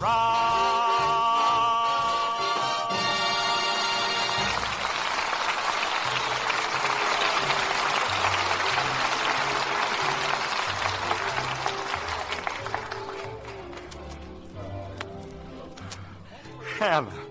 Oh, gee, I thought it was some kind of a gag when they told me that. Oh, baby, am I glad to see you. Tim, not in front of all these people. They're all looking at us. What people? There's no one within 1,000,000 miles of us. That's the first time I ever got a hand for a kiss. Hey, but I thought you were in California. When did you get here? About half an hour ago. I took an airplane. Oh, darling, I just had to. Sure, I know. But what happened all of a sudden? What about the new picture? Aren't you starting it? Well, I was. What do you mean you was? Well, I made them put it off. How? Well, I just told them I was going to have a baby. Oh, no, not again. Well, it worked, didn't it? I'm here. Oh, gee, what a dame. I just couldn't stand it another minute, darling. Anyway, why do I have to keep on being a movie star? I want to be with you. Yeah, but this is not going to go on forever, baby. You still got that vacation coming, and maybe now I can get one, too, and then we'll go away together. We'll never go anywhere. Either you'll be working or I will. It's been that way for months, and for what? To build a trust fund so we can have the finest tombstones in Forest Lawn? Well, that's the only time we'll ever be together. Oh, sometimes, Tim, I wish those talking pictures would come in. Hey, how about them anyway? Oh, they sing a song or something, and the jazz singer. It doesn't mean anything. It's just... What is it, honey? What's the matter? Oh, it's nothing. Nothing. Well, you look pale or something. Oh, I just felt dizzy all of a sudden. I'll bet you haven't eaten a thing. I'll get some hot coffee. Hey, Jack! No, darling. No, I'm fine now, honestly. Now, look, honey, you... Wait a minute. There is something I'd like. Tim, do you know what I'd really like? No, what would you really like? A great big sour dill pickle. Well, I'll get a whole bowl of... Hannah. Now, Hannah, girls just don't ask for dill pickles unless... I told you I wasn't any good at making up excuses. Holy Moses, I'm a father. And this time, folks, she ain't kidding either.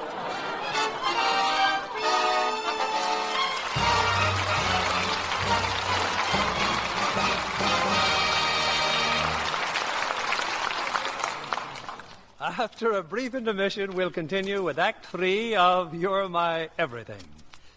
I have chosen as our guest tonight Miss Marsha Walton, popular radio commentator, because her sprightly comments on fashion, celebrities, and first nights make her a welcome voice in your homes.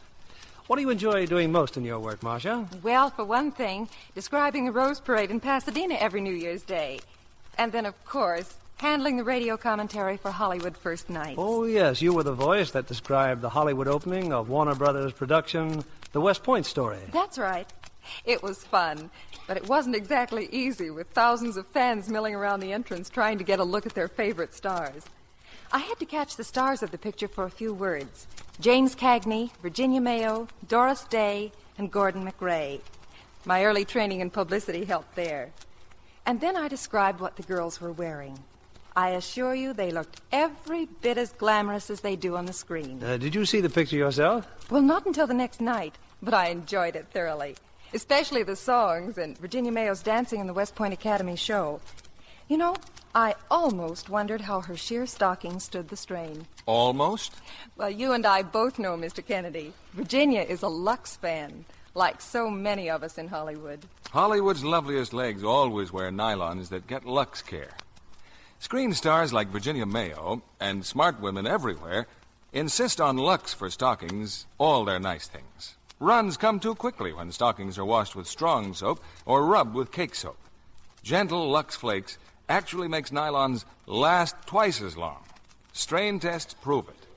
No other way of washing makes nylons last longer. Lux has been a favorite of mine for years. Thank you, Marcia.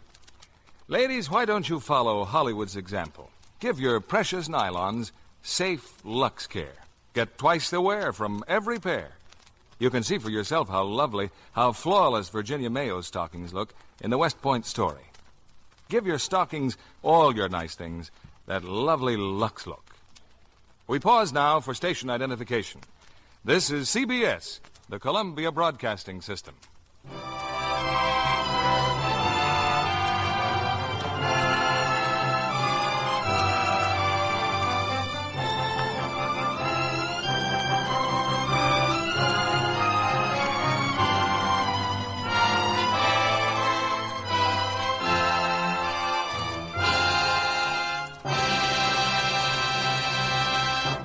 The curtain rises on Act 3, starring Ann Baxter as Hannah and Phil Harris as Tim.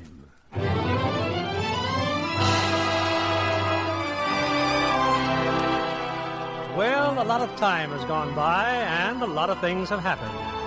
For one thing, Tim and Hannah have their baby. Only at age 7, Jane's hardly a baby anymore. For another thing, Hannah's no longer in the movies. Along came talkies, and out went Hannah. But if Hannah went out, Tim's come in. Yes, Tim O'Connor is now the biggest star at Superior Pictures. Pardon me, boy. Is this the Chattanooga choo-choo? Track 29.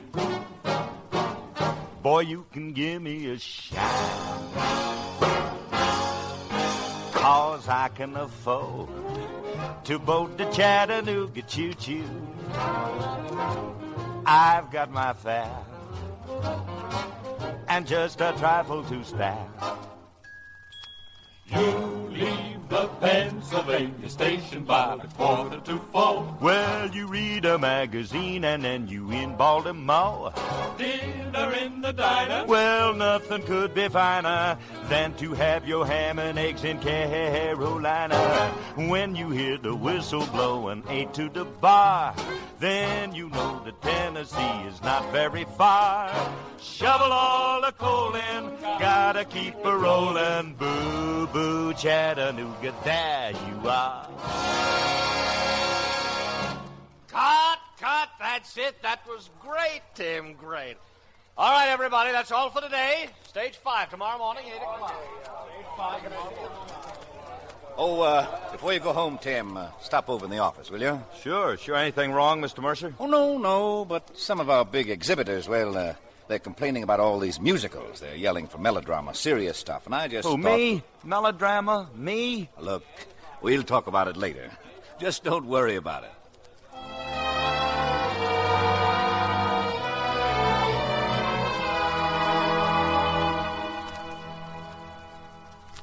So, look, if it's okay with you, honey, I think I'll take Janie over to the studio tomorrow. Oh? Well, she gets such a kick out of watching me work. I'm not the proud papa, but, honey, you should wanted see to miss her. school again, Tim.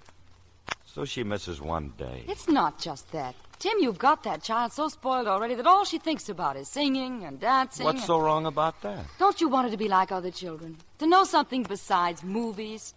Tim, please. I'm not going to have her childhood spoiled. But what am I doing? Encouraging her. Teaching her your songs and dances. It just isn't right. Okay, honey. That's the way you feel. Only look. Don't be mad at me. Come here. Give me a kiss. Now, Tim, I'm serious. Sure, baby, I know.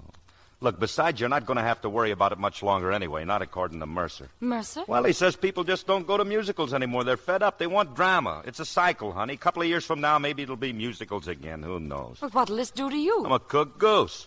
And at last I can do what I've always wanted to do. I'm getting out of pictures, baby. I'm going to be a farmer. A what? Well, why not? Now, look, we'll get ourselves a few acres out in the valley, build a swell little house, and we'll live that simple life. What do you say? Gee, it'll be swell for Janie. Tim, do you really mean this? Look, just get me out there with those cows and chickens, and you won't be able to drag me back. And as for these flickers, never heard of them. Oh, Tim, I'd love it. When? Well, I think we can start talking to those real estate operators, say Saturday. Saturday? Oh, darling, I'm sorry I fussed at you like that. Well, you'd better be. Because I'm a got-to-be-treated-right man what needs plenty of loving. Even more than plenty. Something like this? More.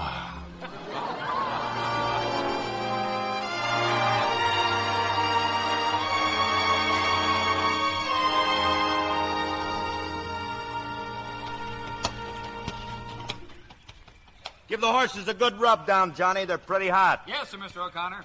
Had a good ride, huh, Janie? Oh, yes. And give the horses a good rub down. They're pretty hot. Look, Big Shot, I'll give the orders around there. Yes, sir. Hey, where do you suppose Mommy is? Don't you remember? She went shopping this morning. Oh, yeah, that's right. She went shopping. Pop, you know what I read in the Hollywood Reporter this morning? Musicals are coming back. They are, huh? Alexander's ragtime band just broke the house record at the Roxy. You don't say. Well, you can stop hinting, see? Because I'm through in pictures. I'm a farmer. Some farmer. Well, whatever I am, that's what I'm going to stay, understand? Just mention it, Pop. And you know what I saw on Variety? Well? Bobby Graves is in the hospital. He's got appendicitis. Imagine, 9 years old and he catches appendicitis. Hey, he just started his picture last Monday. What'll they do? What can they do? That kid's a star. They'll have to shelve it, of course. And that's tough on the studio, honey. You know, that's the same studio where Mom and I used to work. Gee, I suppose there's no telling when it'll be out either. Well, what are we worrying about the studio for? Come on, look, let's drive into town and pick out something nice to send to Bobby, and then we... Wait a minute. Yeah, Pop? While we're there... While we're in town... Well?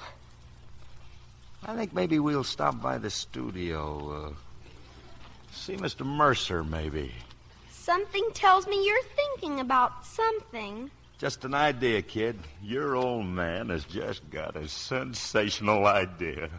Well, what are we waiting for, partner? Go on over to the car, and I'll leave a note for Mom.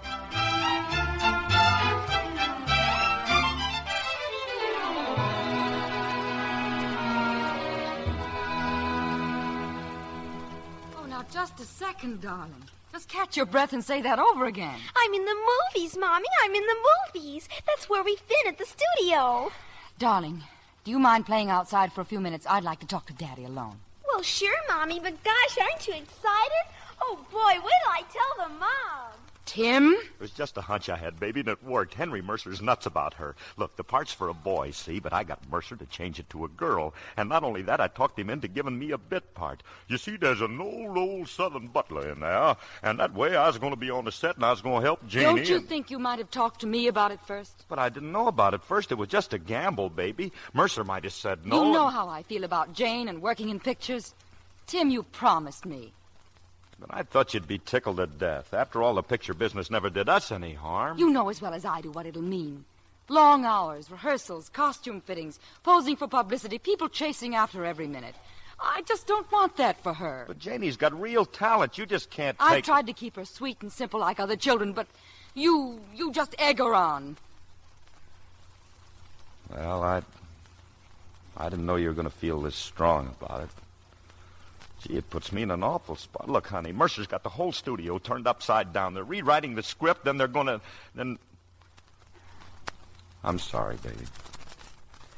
I guess I just didn't stop to think. Oh, Tim, if I could just be sure it'd just be this one picture. Look, I'll give you my word, honey. I won't ever mention it again. I cross my heart and hope to die. All right, Tim. You win. You pretty thing.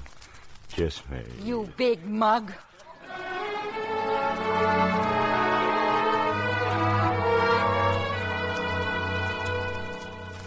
So I thought I'd drive out and tell you the good news, Tim.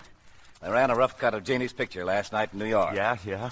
Every adjective in the book, Tim. A real smash. No kidding. Chip off the old block, huh? Listen, you ham.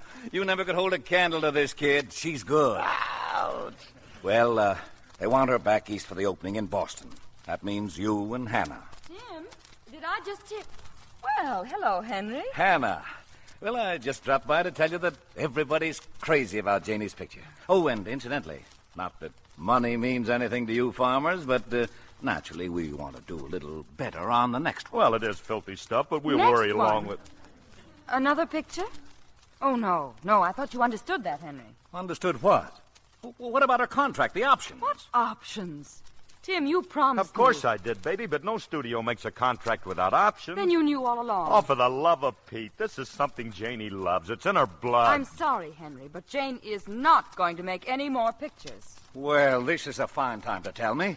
What am I supposed to say to New York? I don't know. Perhaps Tim has some suggestions. Hannah, wait, please. Let her go. I got something to say about this. Well, you better make it good with the mood she's in. Don't worry. Look, you mind waiting? I'll go upstairs and settle this right now. You deliberately lied to me, Tim, going behind my back and signing that contract. Well, what if I did? She's my child, too, you know. And fine care you take of her, making her work all week in that slush and those wind machines till she almost came down with pneumonia. Pneumonia? She sneezes a couple of times and you build it up till she's, oh, for the love of Mike. Well, it's not going to happen again, Tim, even if I have to... Have to what? Even if I have to take her away from here. You'll take Janie nowhere. Now, wait a minute, Tim. Hannah, what's gotten into you? I used to think that you had a brain, but the way you're acting now, Jane and I are leaving on the first plane for Boston. Oh, that's fine. Going home to Mother, huh? I haven't seen that since your last picture. You out of your mind. I'd like to know who's going to stop us. Look, if you walk out of this house, Hannah, you know what that means, don't you? I know exactly what it means. So if you'll excuse me, Tim, I'm going to find Jane.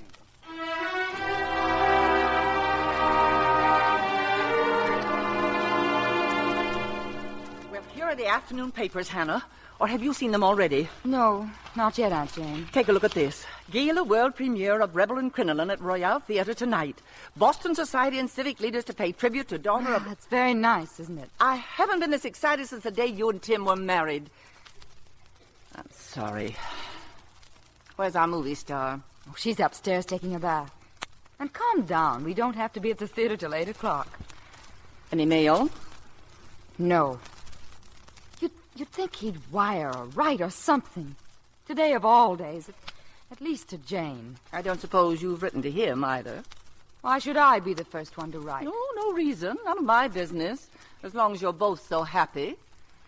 Well, if anybody calls, I'll be upstairs dressing. Oh, what a family.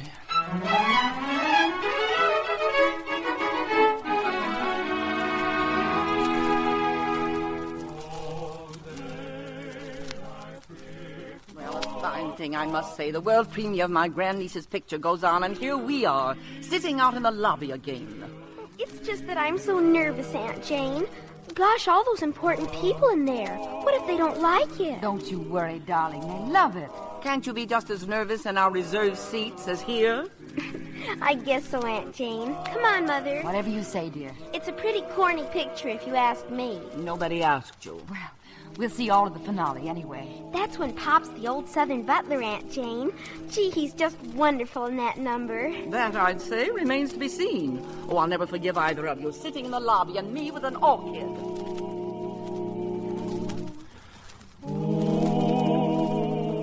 Can I show you to your seats, Miss Adams?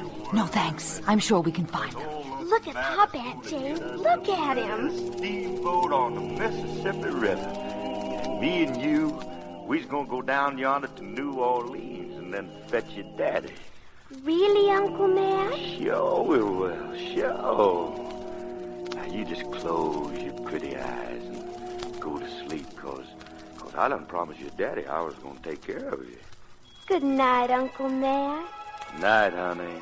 And now is what we dream about, Aunt Jane. Oh.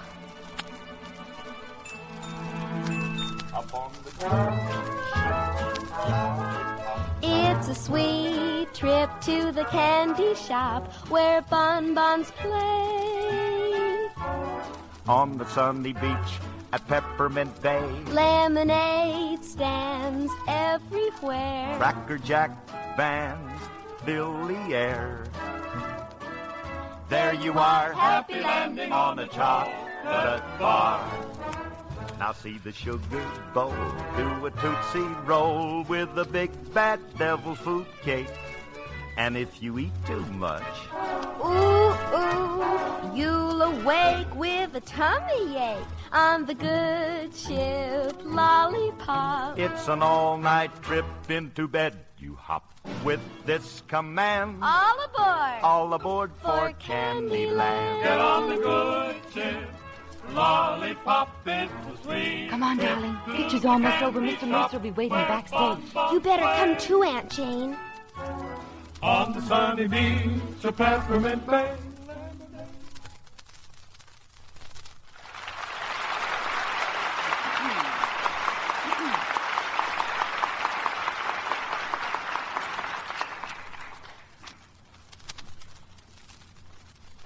Ladies and gentlemen, on behalf of Superior Studios, thank you for the manner in which you have received our picture. And now it gives me great pleasure to bring you someone I'm sure that you here in Boston are very proud of. Little Jane O'Connor. That's your cue, darling. Just walk out there and make your little speech. Knock 'em dead, sweetheart.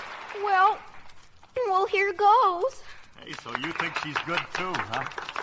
Tim! Well, I got here sooner, baby, but I didn't get your telegram. Telegram? What telegram? I can't hear a word that child's saying out there. Well, the wire you sent me. I didn't send any wire. Of course you sent a wire. What's this? Well, you wanted him back, didn't you? Well, yes, but I... And you've got him, haven't you? Now, wait a minute. You, too. You wanted to come, didn't you? Well, sure, but not if Hannah didn't want me. Oh, be quiet. I got both of you into this mess in the first place, and I'm going to see that you don't get out of it. Well, go on, you actor, you. Either hit her or kiss her. And so, once again, thank you very much. And good night.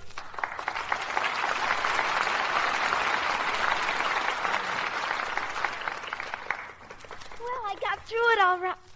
Daddy! Hiya, partner. Oh, Daddy, we missed you so much. Thank you, honey.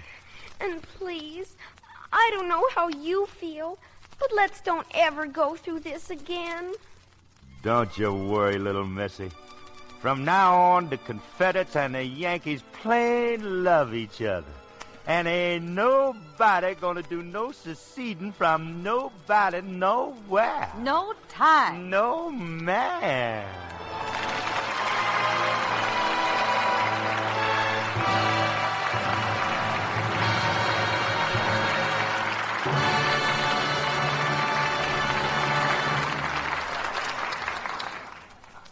Now we want you to meet our stars, and Mr. Keeley has some interesting news for you about next week's show. But first, here's big news about Lux Flakes Holiday Value Sale. Listen to this. A big, beautiful floral designed tablecloth in pure white, genuine, long-lasting plastic for just 50 cents. It's worth every bit of $1.50, but you get it for just 50 cents with only 2 box tops from Lux Flakes. It's full size, about 54 by 54 inches, perfect for your dinette or kitchen table, especially children's meals. It wipes clean instantly with a damp cloth. This offer is good for a limited time only, so order yours now. Get several. They make wonderful gifts. Your grocer has handy order blanks. For each floral plastic tablecloth you order, send 50 cents and 2 box tops to Lux, Box 16, New York 46. Allow 3 weeks for delivery. That's Lux, Box 16, New York 46, New York. Now, here's Mr. Keeley with our stars. Now we follow our usual custom of bringing our stars forward to the footlights for a well-deserved bow, and here they are, Ann Baxter and Phil Harris. Phil, we want to say a special thanks to you for stepping in at the last moment when Dan Daly was taken ill. Well, it was an honor to get to do it, Bill. Phil, you were wonderful. Thank you.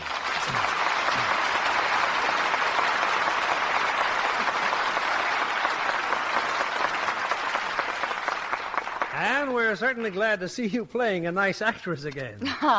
You mean after the conniving one I played in All About Eve? Daryl Zanuck and 20th Century Fox must be mighty proud of your performance, Ann. You know, it's something that not every actress could do. Oh, now, Phil, that's too much. But I'll tell you one thing all actresses do. They use Lux Flakes. They're a must in my home. And we have plenty for you both to take home with you. Hold it, Clyde. I know Alice wants the flakes, but how about that Lux Beauty soap? That's for me.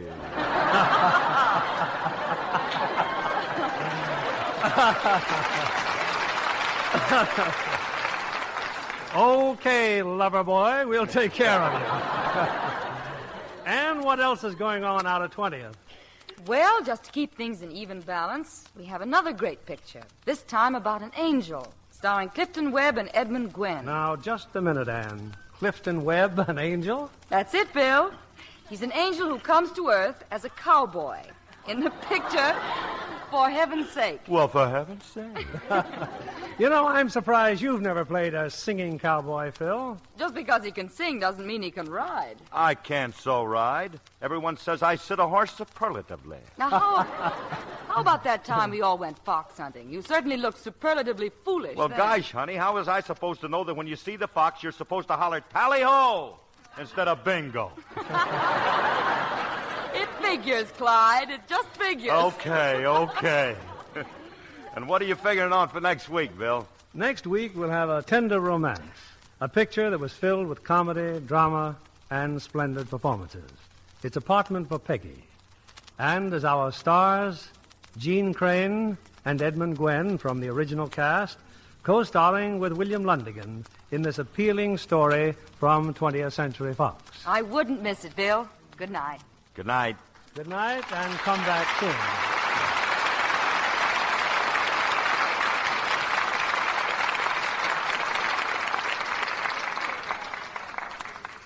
Here's a beauty tip from the world's most glamorous women. Hollywood screen stars say active lather facials with Lux soap keep their complexions just right for camera close-ups. Lovely Ruth Hussey uses this gentle care regularly. She says, Lux is a real beauty soap. I wouldn't be without it a single day. When you see Ruth Hussey on the screen, notice the smooth perfection of her skin. Tomorrow, try her simple Lux soap care.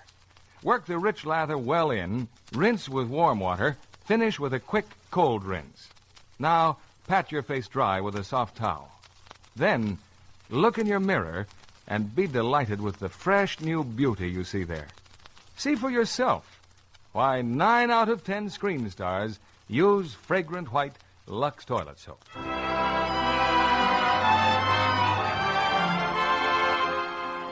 Lever Brothers Company, the makers of Lux Flakes, join me in inviting you to be with us again next Monday evening when the Lux Radio Theatre presents Jean Crane, Edmund Gwenn, and William Lundigan in Apartment for Peggy.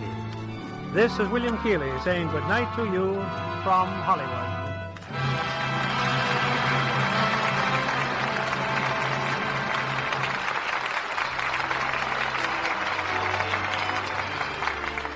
Heard in our cast tonight were Janet Scott as Aunt Jane, Norma Jean Nilsson as Jane, Joe Kearns as Blanton, and Ed Begley, Bill Johnstone, Ruth Parrott, Larry Dobkin, Charlotte Lawrence, June Whitley, Stanley Farrar, George Neese, and Eddie Marr. Our play was adapted by S.H. Barnett, and our music was directed by Rudy Schrager. This is your announcer, John Milton Kennedy, reminding you to join us again next Monday night to hear Apartment for Peggy, starring Jean Crane, Edmund Gwenn, and William Lundigan. Stay tuned for My Friend Irma, which follows over these same stations. This is CBS, the Columbia Broadcasting System.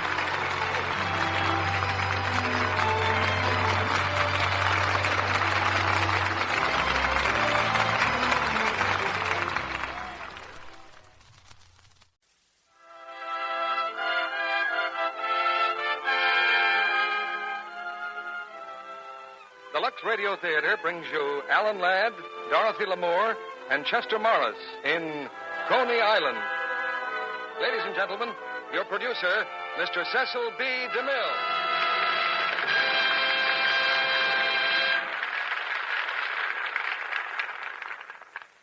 Greetings from Hollywood, ladies and gentlemen. And step right this way for an hour of mirth and melody and romance. On the inside of this theater, a stupendous attraction. Straight from the bright lights of Hollywood. Not one, not two, but three glittering stars. Well, I'm afraid as a barker, I can't really do justice to my subject. But the simple facts are enough anyway. Because tonight, we bring you Alan Ladd, Dorothy Lamour, and Chester Morris in the great 20th Century Fox musical hit, Coney Island. For all of you who put in a hard day's work, here's the perfect way to relax. It won't solve a single post-war problem, and it has nothing to do with boundaries or politics. Coney Island is just pure, unadulterated entertainment, with Alan Ladd and Chester Morris involved in a furious feud for the affections of Dorothy Lamour. And Dorothy singing such catchy tunes of my boyhood as Put Your Arms Around Me, Honey, and Cuddle Up a Little Closer. I remember Coney Island and the days when we traveled down New York Bay by boat to get there, or drove down Ocean Parkway in Brooklyn by horse and carriage. Of course, that was some years BLF. That's before Lux Flakes. I particularly remember how the barkers used to boast of the tremendous bargain they were offering with their few minutes of entertainment for 10 or 15 cents. I'm sure any one of them would have fainted immediately at the idea of presenting stars like Alan Ladd, Dorothy Lamour, and Chester Morris in tonight's play with no admission charge at all. Because your loyalty to Lux makes this modern kind of theater possible. And you ring the bell two ways, with a hit play every Monday night and a hit product, Lux Flakes, at home every day. And now, we ring the bell for tonight's curtain on Coney Island, starring Dorothy Lamour as Katie, Alan Ladd as Eddie, and Chester Morris as Joe.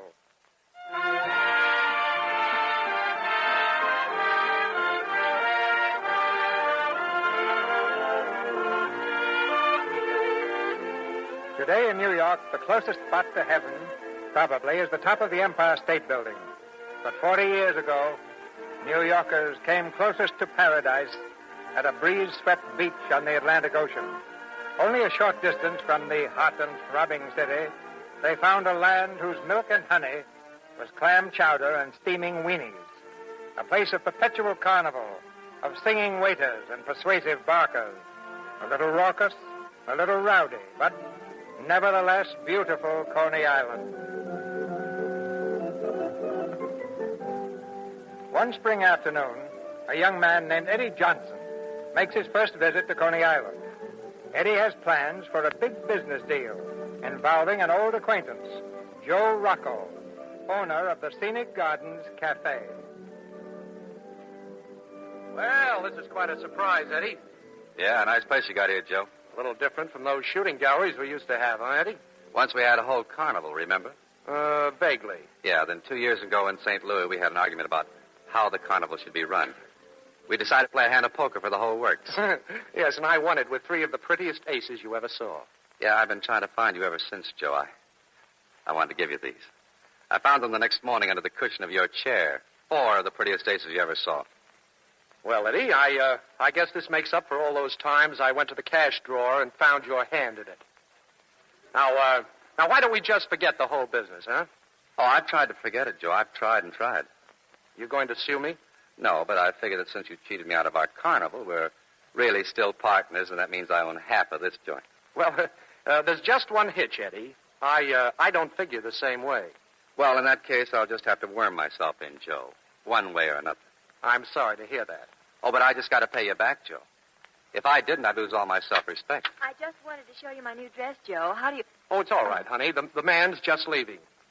This is Eddie Johnson, Kate Farley. She's my singer here. Oh, hello, Miss Farley. How do you do? Oh, the dress looks wonderful, Kate. Hey, will you look at the feathers? It'll be a nice dress when it gets through molding. Go on, Eddie. Push off. You won't change your mind, huh? No, sorry. All right, suit yourself, Joe. Oh, Miss Farley. Yes. When you take that dress off, you better hang it up in a birdcage. Listen, you smart Alec. I've had just With all about... those feathers, you know, it's liable to fly away. Goodbye, Miss Farley. You can't afford to miss it. You just can't afford to miss it. It's only 10 cents. Hurry, hurry, hurry. Come in and see her. She's Josephine, the tattooed lady. She's covered with artistic masterpieces. You see Gainsborough's Blue Boy talking things over with Whistler's mother. You see the leaning tower of Pisa. Come in and marvel at this. Frankie, look, 'tis Eddie. Eddie Johnson. Eddie, you old son of a gun. Frankie and Finnegan. Hey, you're looking great. Why not? He's preserved in alcohol. Not since the Chicago Fair have I looked upon you, Eddie. Oh, say this calls for a celebration. Yeah, but tell me, is this your pitch? Yeah, I'm sorry to say it's mine. All mine. Well, what in the world are you doing at Coney Island? From the looks of business, nothing. Eddie, have you seen Joe yet? Joe Rocco? Yeah, I just came from there. Teaming up with Joe again, are you? No, not just yet, Finnegan. I'm looking for a new partner, Frankie. You interested? Eddie, I ain't got but only $9 to my name. Well, listen to me and you'll be rolling in dough. Huh? I've got an idea for a pitch that's worth a fortune. Well, that's great. Go and open it up, but let me alone. But every good location is taken. This would be just the spot for it, Frankie. Hurry, hurry, hurry. The only tattooed woman on Coney Island. Every time she shakes, moving pictures.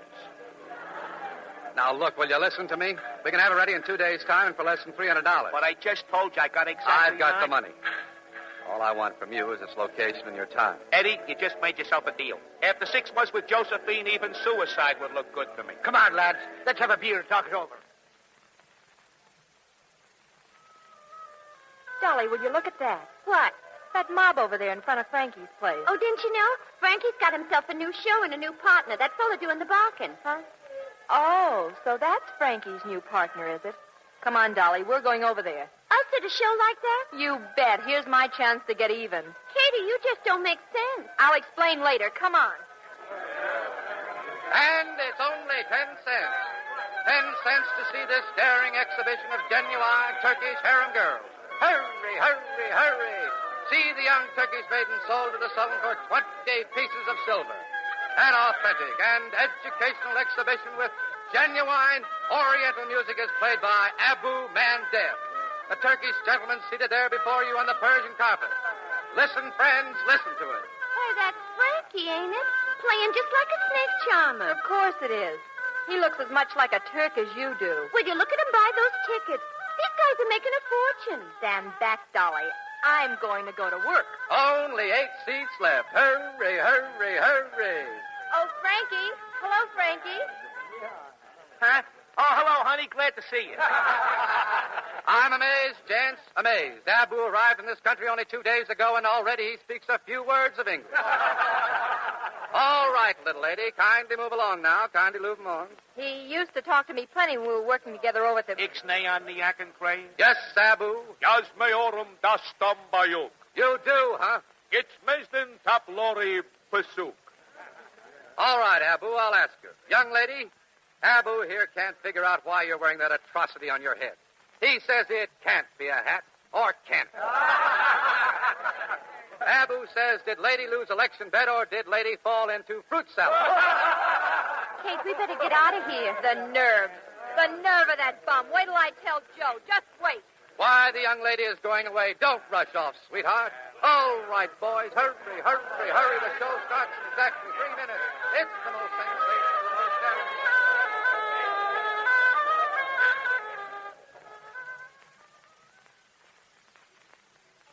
It was my hat he didn't like. He insults me in front of everybody. Hey, where are all the customers?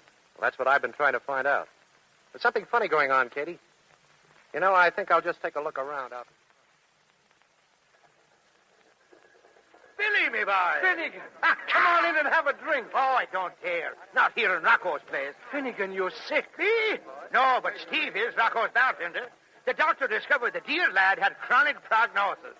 And him handling all the glasses the people drinks out of. And I was just going in there. Oh, I've been standing here warning all my friends to keep away. Oh, thanks, Finnegan. Now, if he was looking for something intoxicating, there's Eddie Johnson's new show just up the street. Ah, those Turkish collies. That's for me, Finnegan. I'll see you later.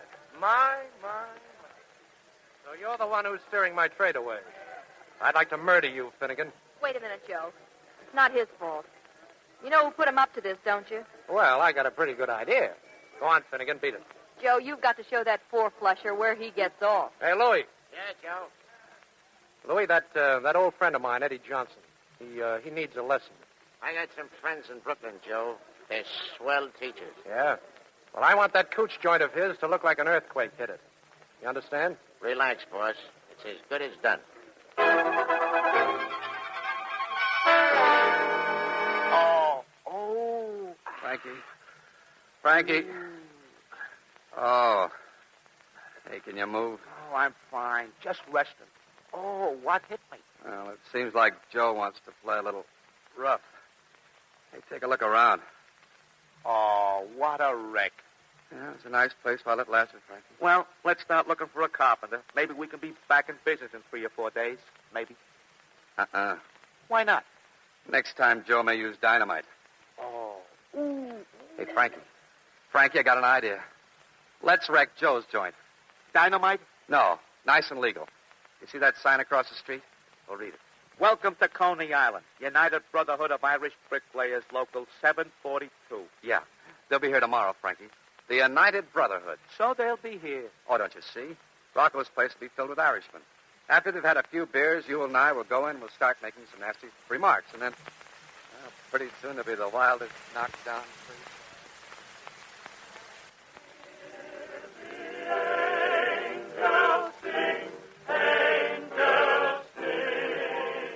When Irish eyes are smiling, all the world seems bright and gay.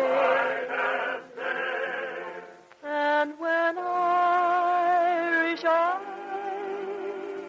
are smiling, sure they your heart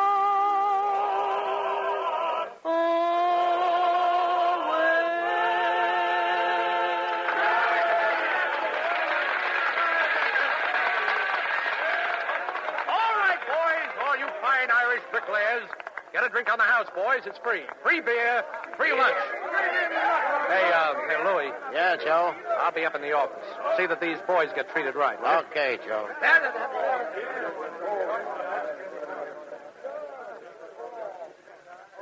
Say, Louie, come here a minute. Hey, you guys, don't you know when it's time to leave town? Now, don't try to deny it, Louie. The dirty crack you just made about those bricklayers. Oh, so they're a bunch of lilies, are they? Hey, when are you guys trying to pull? Sure, and you better take back what you said about the Irish, too. I ain't said nothing about nobody. And who said what about the Irish, lads? This guy here making cracks about us Irish bricklayers. Telling me that one Orangeman can lick 10 Irishmen. Oh, he did. He did indeed. Oh, dear, dear. Now, get away from me, you. You're tough, are you, laddie? I'll give you 3 seconds to take it all back. But I didn't say nothing. Honest, I didn't. And the liar he is, too. Go to sleep, laddie. Sleep well. Hey, wait, come on.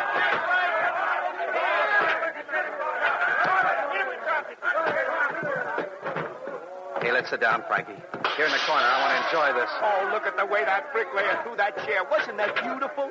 Yeah, right through Joe's best mirror. Oh, I'm sorry. Joe has to miss this. Where is he? He's upstairs. Hey, wait a minute. He's coming down now. He's sure making his scenic gardens all scenic.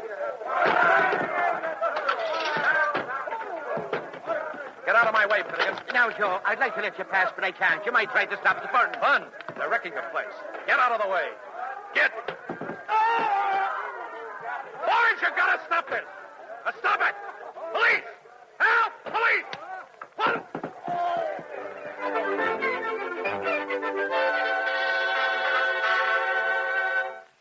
Poor old Finnegan. All right, come on, Frankie. Set him down on my bed. There. Boy, he's cold as a cucumber. Oh, he'll be all right. When Joe pushed him, he hit his head on the bar rail. He'll come around in a minute. Close by. I'm sure nobody saw us. Saw us what? Carrying Finnegan out. Well, what if they did? We couldn't leave him on the floor with the riot going on. Oh, but I got an idea, Frankie. A great idea. Another one? Look, you've done all right for one day. Hey, listen, he's coming around. When Irish eyes are smiling, just like a man. Finnegan, wake up, Finnegan. Keep quiet. I'll do the talking. Oh. Hello, boys. Hello, Finnegan. Where am I? In my bed, Finnegan. You've been here for hours and hours. What's that? What happened? Oh, it's terrible, Finnegan. The doctor's just left. Doctor, is there somebody sick? Yeah. You are, poor fella. Cranium contusions. Yeah, Finnegan, all over your body. Oh, dear. Me poor head hurts, too. Well, the doctors say you have a chance, Finnegan, if you get out of town. Ah, but I feel better already. Otherwise, I'll have to take you to the city hospital. I took a drink of water yesterday. I've been poisoned. Oh. Now, don't worry about money. A few weeks in, say, Atlantic City, and you'll be a new man. Frankie and I will take you to the train. Get a carriage, Frank. Okay. Oh, thank you, lads. Thank you. Atlantic City. Oh, it'll do me a world of good, boys. A change of saloons is just what I need, yes.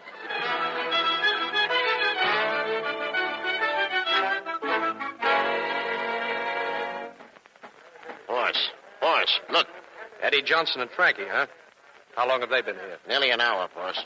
First I've seen of them since they started that fight here 2 days ago. Hey, they got black ties on. Yeah, I guess they must have been at Finnegan's funeral this morning. Finnegan's funeral? Sure, Joe. He died the day of the fight. What?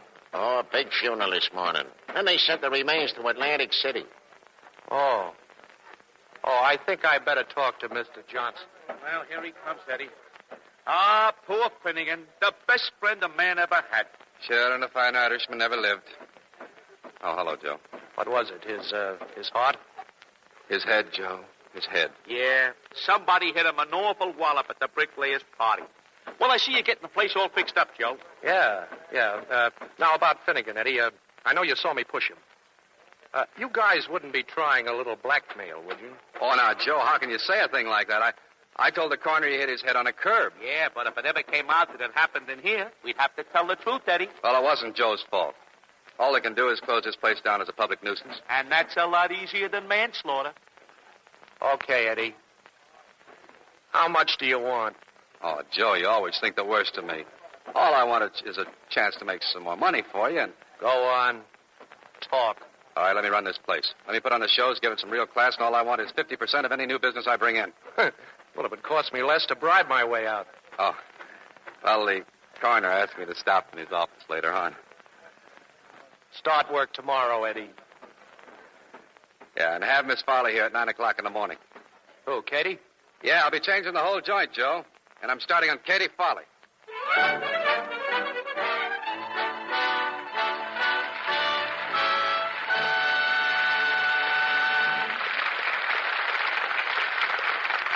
In just a moment, Mr. DeMille presents Act Two of Coney Island, starring Dorothy Lamour, Alan Ladd, and Chester Morris.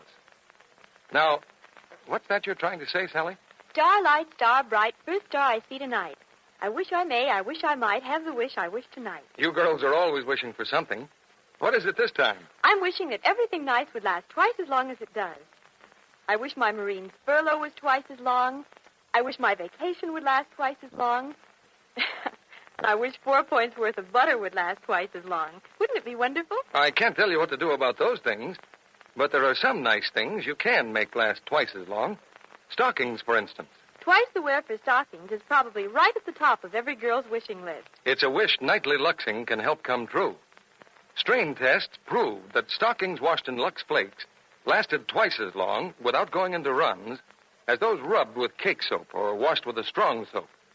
Rayon, nylon, silk, cotton all showed similar results. Extra wear from every pair. With Lux Care. And while you're making your stockings last longer, make your Lux Flakes last longer, too. Just use as much as you need to get rich suds, but no more than you need. That helps fight waste. Now, our producer, Mr. DeMille. Act Two of Coney Island, starring Alan Ladd as Eddie, Dorothy Lamour as Katie, and Chester Morris as Joe.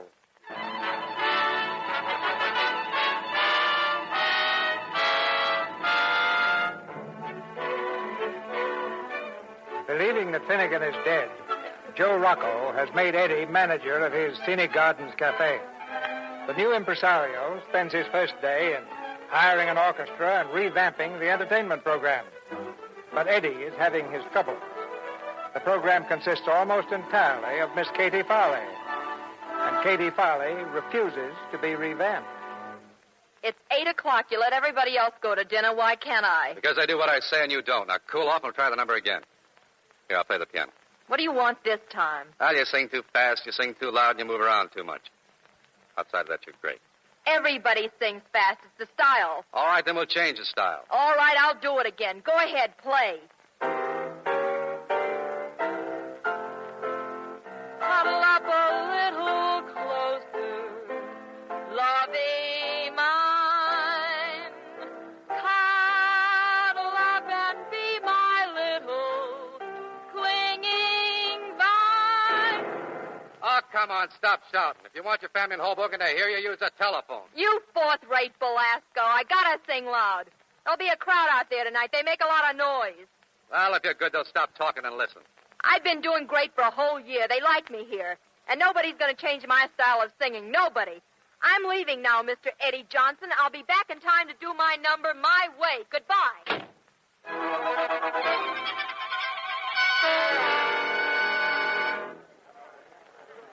You ready, Katie? The show starts in a couple of minutes. I am ready. Hey, wait a minute. That dress with the feathers, I thought I told you I'm wearing what I like, Mr. Johnson, and I just told the orchestra leader to play my number my way.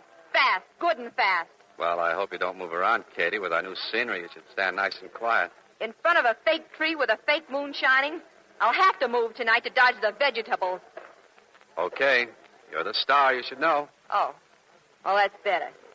Tell him to start playing and ring up the curtain. Oh, just a minute, Katie. Hey, what do you think you're doing? Oh, I'm just fixing the bottom of your dress. What's wrong with it? Hey, what's that you got? Handcuffs? Get away. Stop it. Stop it. The handcuffs are for your pretty little ankles. I borrowed them from the cop outside. I'm afraid you'll have to stand still now, Katie, or you'll fall flat on your face. Take those off, or so help me. I'll... And these go around your wrists, sweetheart. See, like this. There. That's better. And how do I walk out on the stage, smart guy? Oh, I carry you out, see? It's very simple. I'll show you. I'll just stand there and I won't sing a note. Hey, the handcuffs on your wrists, they show. I gotta cover them up. Oh, here's just a thing. My feathers. You're pulling off my feathers. Well, hold them in your hand. They'll think it's an ostrich fan. I paid a lot of money for this dress. Here's another one. You know, I guess I should have dipped you first in boiling water. You big baboon. You just wait. You'll be sorry. Frankie? Yeah? Tell the leader out there if he wants to keep his job to play slow, nice and slow. Okay. All set, Miss Farley? Chin up now. Sing nice and pretty. Get out of here. Get out. Curtain.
Okay, Frankie, take the curtain down.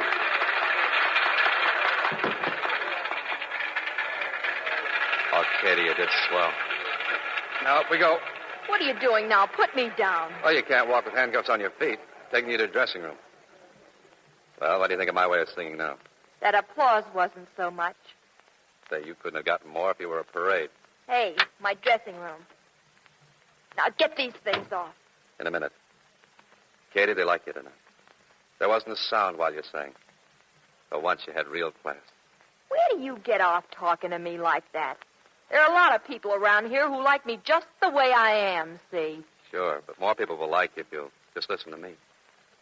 You got warmth, appeal, you're attractive. You know, in fact, you're so attractive, I think I gotta kiss you. Get away from me. There. And you'll be still more attractive. Still more attractive if you just dress instead of overdressing. I'm no dummy. I went to school. I finished the 10th grade. I even... Uh-oh. Here's that feeling again. I need another kiss. Is that what you learned in the 10th grade? No. That's why I was kicked out of the 11th. Just wait till I get out of these chains. I'll slap your face so hard it'll... No, you won't. Because you know that everything I've told you is right. Okay, I'll take the handcuffs off now.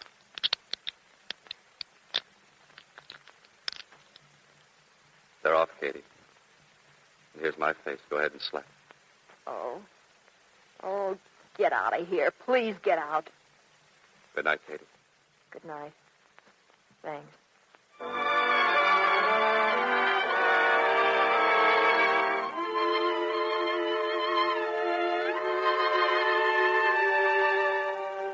Come in, Eddie. I thought it was about time we did a little bookkeeping. Why, any complaints? Complaints? No. In 3 weeks, you've turned this place into a gold mine. Why, we've taken in nearly $20,000 with a net of $5,000 over average business. You get 50%, Eddie, and here it is. You know, Joe, for $30,000, we could buy us a new place. I'm making all I want right here. And why kid ourselves? We're doing great because of Katie. She's been sensational. That's right. Yeah, but how long could she stay on top? She's not on top. She's just starting. Give her time. She'll be the biggest star in years. She's swelled you. Yeah. Oh, incidentally, I'd just as soon as you and Katie keep it on a strictly business basis, Eddie. Oh? Yeah. Yeah, I always had the silly idea that, that Katie was my girl. You know what I mean? Oh, sure, Joe, we'll see, won't we? Oh, that's right. We'll see. Eddie! Eddie, my boy! Are you there? Who is Eddie! it? Who is it? Finnegan, greetings from Atlantic City. Finnegan. Well, there's something, boys. Are you not glad to see your dear old friend? Hello, Finnegan. What? Hello. Joe, you look like you're seeing a ghost. That's just what I am seeing. Or am I, Eddie? What is this? Everybody stares at me so queer-like. Why, 2 of the boys downstairs signed the pledge as soon as I walked in the door. Finnegan, I'll see you later, huh? Later. Oh, you're busy. Sure, Eddie. Oh, it was a lovely time. I had a lovely, lovely time. Well, Joe, I told you I'd worm in here, one way or another. Well, you slipped over a fast one and tripled my business. You know I like being taken that way. Joe, what about a new place? Oh, it can wait. You better come in on it with me, Joe. If you don't, I'll buy it myself, Katie and me. And we'll take all your business away. Well, I wouldn't like that, Eddie. I wouldn't like that at all.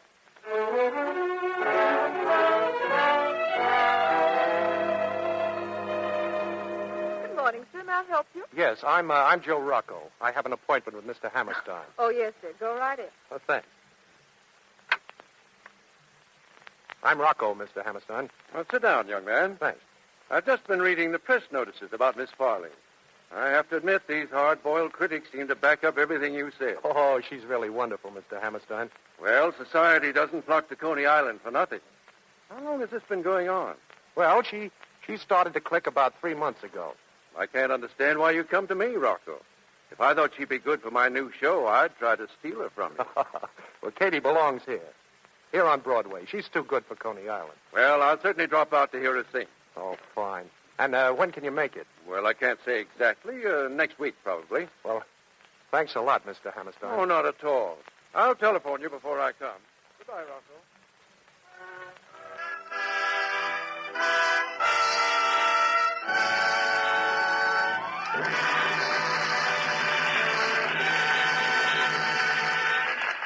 And now a new number, ladies and gentlemen. Miss Kate Farley singing, Put Your Arms Around Me, Honey.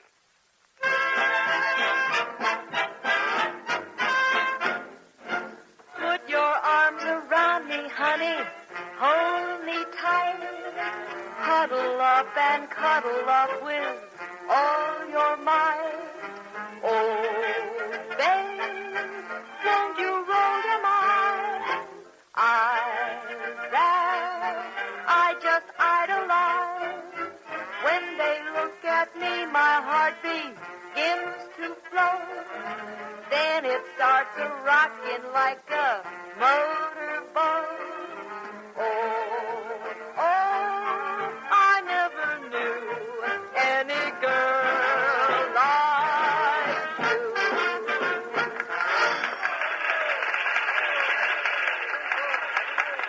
Oh, honey, you were never better. Thanks, Eddie. You've got it at last, that trick of making every guy feel you're singing just for him. It's easy when it's not a trick, Eddie. Huh? Oh, Katie, you mean that? You mean all those pear-shaped tones were just for me, huh? Couldn't you tell? Oh, honey. Come on now, hurry up and change. I got things to talk about. I won't be long. Wait for me. Hey, Eddie. Oh, Joe. Say, she did great, didn't she? Now, look, Eddie. Trim me out of my dough if you want to, and if you can. I can laugh about that. But when it comes to Katie, I lose my sense of humor. I wouldn't do that, Joe. You may need it. Well, I just want you to know I'm going to do everything I can to break it up between you two. Now, I'll tell you something. I'm going to be leaving here in a few weeks. I'm getting that new place. You can still have half if you want. Oh, I'm doing fine right here. I won't ask you again, Joe. Oh, come on, get smart. You haven't got that kind of dough. That's why I went to the Brooklyn Savings Bank. They said if I have Kate Farley, they'll loan me $20,000. Oh. Well, what makes you think Katie will go with you? Love is a wonderful thing, Joe. A wonderful thing is love.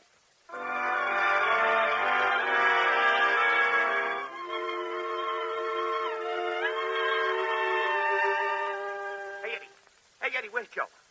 I don't know. He said something about a poker game at the Continental. What are you all excited about? Downstairs, Hammerstein. William Hammerstein's downstairs. What about... Who? Hammerstein? Yeah, the producer. He says Joe asked him to come and hear Katie. Funny Joe didn't say so. Well, Hammerstein told Joe he'd be down next week, but he just happened to be at Brighton tonight, so he came on over. Hey, I'll go and tell Katie. You stay put. Huh? But you see what Joe's trying to do? I want to open up that new cafe. If Katie comes with me, I get a big loan from the bank. But if Katie goes to Hammerstein, I'm licked. Yeah, but what do we do now? Well, if Joe can play poker, I guess it's okay if Katie and I take the evening off, too. But she's got a number coming up. Dolly knows all her songs. Dolly will sing. That's what understudies are for. Besides, I wouldn't want to disappoint Mr. Hammerstein. Oh, Dolly is a comic. She'll sound awful. Yeah, I hope so. But Hammerstein will think she's Katie. Oh. You know that sign with Katie's name on it? Yeah, you mean the great big one on the side of the stage? Yeah. See that it stays there when Dolly sings. I'll talk to Hammerstein now. Go get Katie and tell her to meet me beside her. Okay, Eddie. I hope you know what you're doing. Oh, gee, it's wonderful here, Eddie. Yeah. Beach fires in the sand, stars in the sky, moon on the water. I could sit here all night. Except I feel awful guilty running out like this. Oh, forget it. You'll only miss one number. Besides, it's a small break for Dolly. Listen. A moonlight picnic on the beach. Lucky people. We'll do that, too. Someday after I get my own place. You sure have big plans, Eddie. Why not? And you know who's going to sing for me? Who? Katie Farley. Really? Oh, I've got to have you, Katie. I want everything to be the best. That's the nicest compliment you ever paid me. You know, if you're not careful, you're going to wind up owning Coney Island. I intend to. What a guy. What a sap. Sap? Me? No, me. I've fallen for you, Eddie. I've fallen awful hard. Katie, you'll never be sorry, honey. Never. Oh, when they look at me, my heart begins to fold. Oh, then it starts a rocking like a motorboat. Oh, I never knew any girl like you. Yeah, and she does 2 more songs later on, Mr. Hammerstein. Well, that's fine, but I think I've heard enough. Tell Mr. Rocco I was greatly impressed. Well, thanks, Mr. Hammerstein. Goodbye. Mr. Hammerstein. Hello, Rocco. Why, I understood you were out. Well, I was, but one of my boys telephoned me you were here. I came right back. Mr. Johnson took very good care of me. Oh, fine.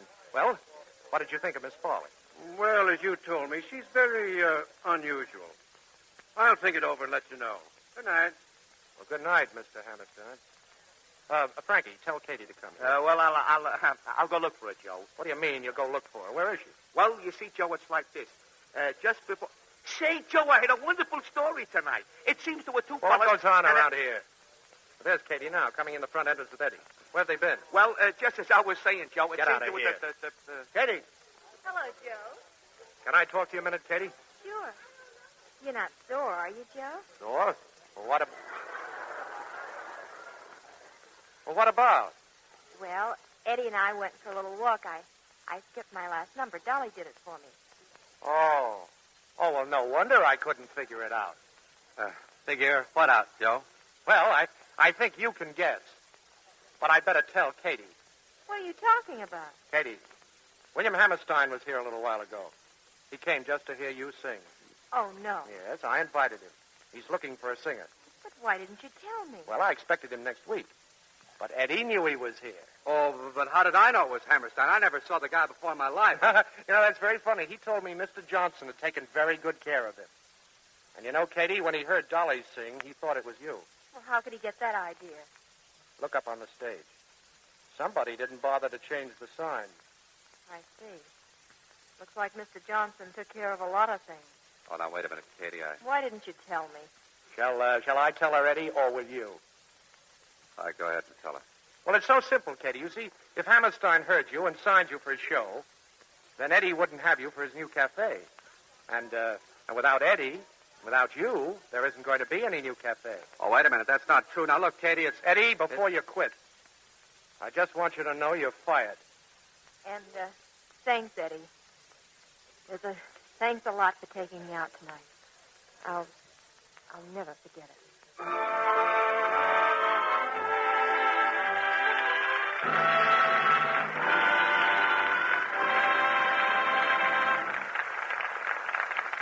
We pause now for station identification. This is CBS, the Columbia Broadcasting System.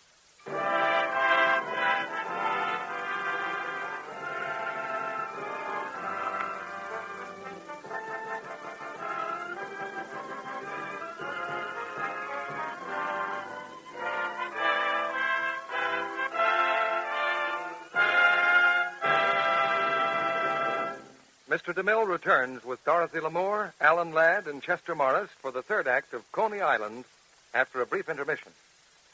Now, here's our friend Libby Collins with some inside information. You might call it undercover news, Mr. Kennedy, because it's about undies. Did you know they're using balloon cloth for lingerie now? Balloon cloth? You mean like those big barrage balloons you see in the picture? Exactly. The government has released a limited quantity of it for civilian needs, and it's cropping up in dresses and blouses, but mostly in underthings. I've seen some simply darling long-sleeve grandmother nighties made of it. It's surprisingly fine, like lawn or batik. Nice enough even for a bride's trousseau. Today's cottons are so attractive, they deserve a place right alongside your pretty rayon undies. And the same safe care. Gentle Lux Flakes. Yes, gentle Lux Care for all your undies will keep them new-looking longer. Actual washing tests on rayon slips and nighties prove that Lux Care keeps colors lovely 3 times longer. Strong soaps, hot water, and rough handling faded colors over 50% in only 30 washings. Pulled out seams and frayed shoulder straps, too. But Lux undies stayed lovely. No matter whether your undies are cotton, rayon, or precious silk, they'll stay lovely longer with gentle Lux Flakes. To say it with music, undies lead a long life when they lead a Lux life. Now, Mr. DeMille returns to the microphone.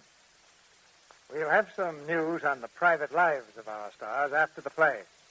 And now the curtain rises on the third act of Coney Island, starring Dorothy Lamour, Alan Ladd, and Chester Morris.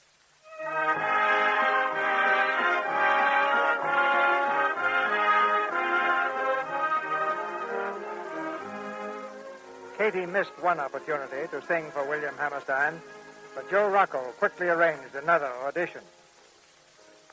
He's taken Katie to New York and sits with the producer in Hammerstein Theater. On the empty stage, Katie is finishing her number.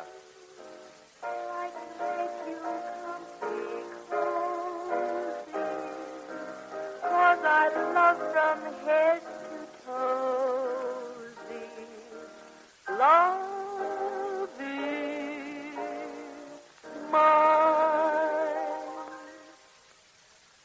Mr. Hammerstein? Oh, she's all right. It's no use. Your smile gave you away. Well, I thought if I acted hard-boiled, I might get her for less money. I can do another chorus if you'd like. Katie, you were great. Wonderful. Mr. Rocco and I are just going into my office to talk about a deal. Wait there, Katie. I'll be back in just a few minutes. I'll wait. Oh, I want to thank you. You played the song exactly like... Eddie, Hello, Katie. what are you doing down there in the orchestra pit? Playing for you? I told Hammerstein's pianist you were expecting me. That and $5 seemed to convince him. Katie, give me just one more minute. There are a lot of things I want to explain. I listened to you once before. Of all the selfish, conniving... Oh, wait a minute. Remember me? I'm the guy who just played the piano for you. If I'd wanted to, I could have grabbed your act awful easy. I didn't, though, because, well, I want you to get that job. I'm sorry about the other time, Katie, honest I am. And that makes everything all right, I suppose. No, but it should make you take that cotton out of your ears long enough for me to tell you why I did. I know why. You want that new place. Well, sure I do. But that wasn't the real reason. I didn't want you to work for Hammerstein because it would put too much distance between us. Eddie, it's exactly 11 miles from here to Coney Island. I'm not talking about that kind of distance. Once you hit Broadway, you'd be a million miles from me.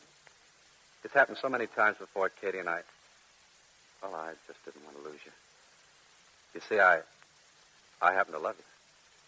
That's why I did it. Well, I guess that's all I have to say. Eddie.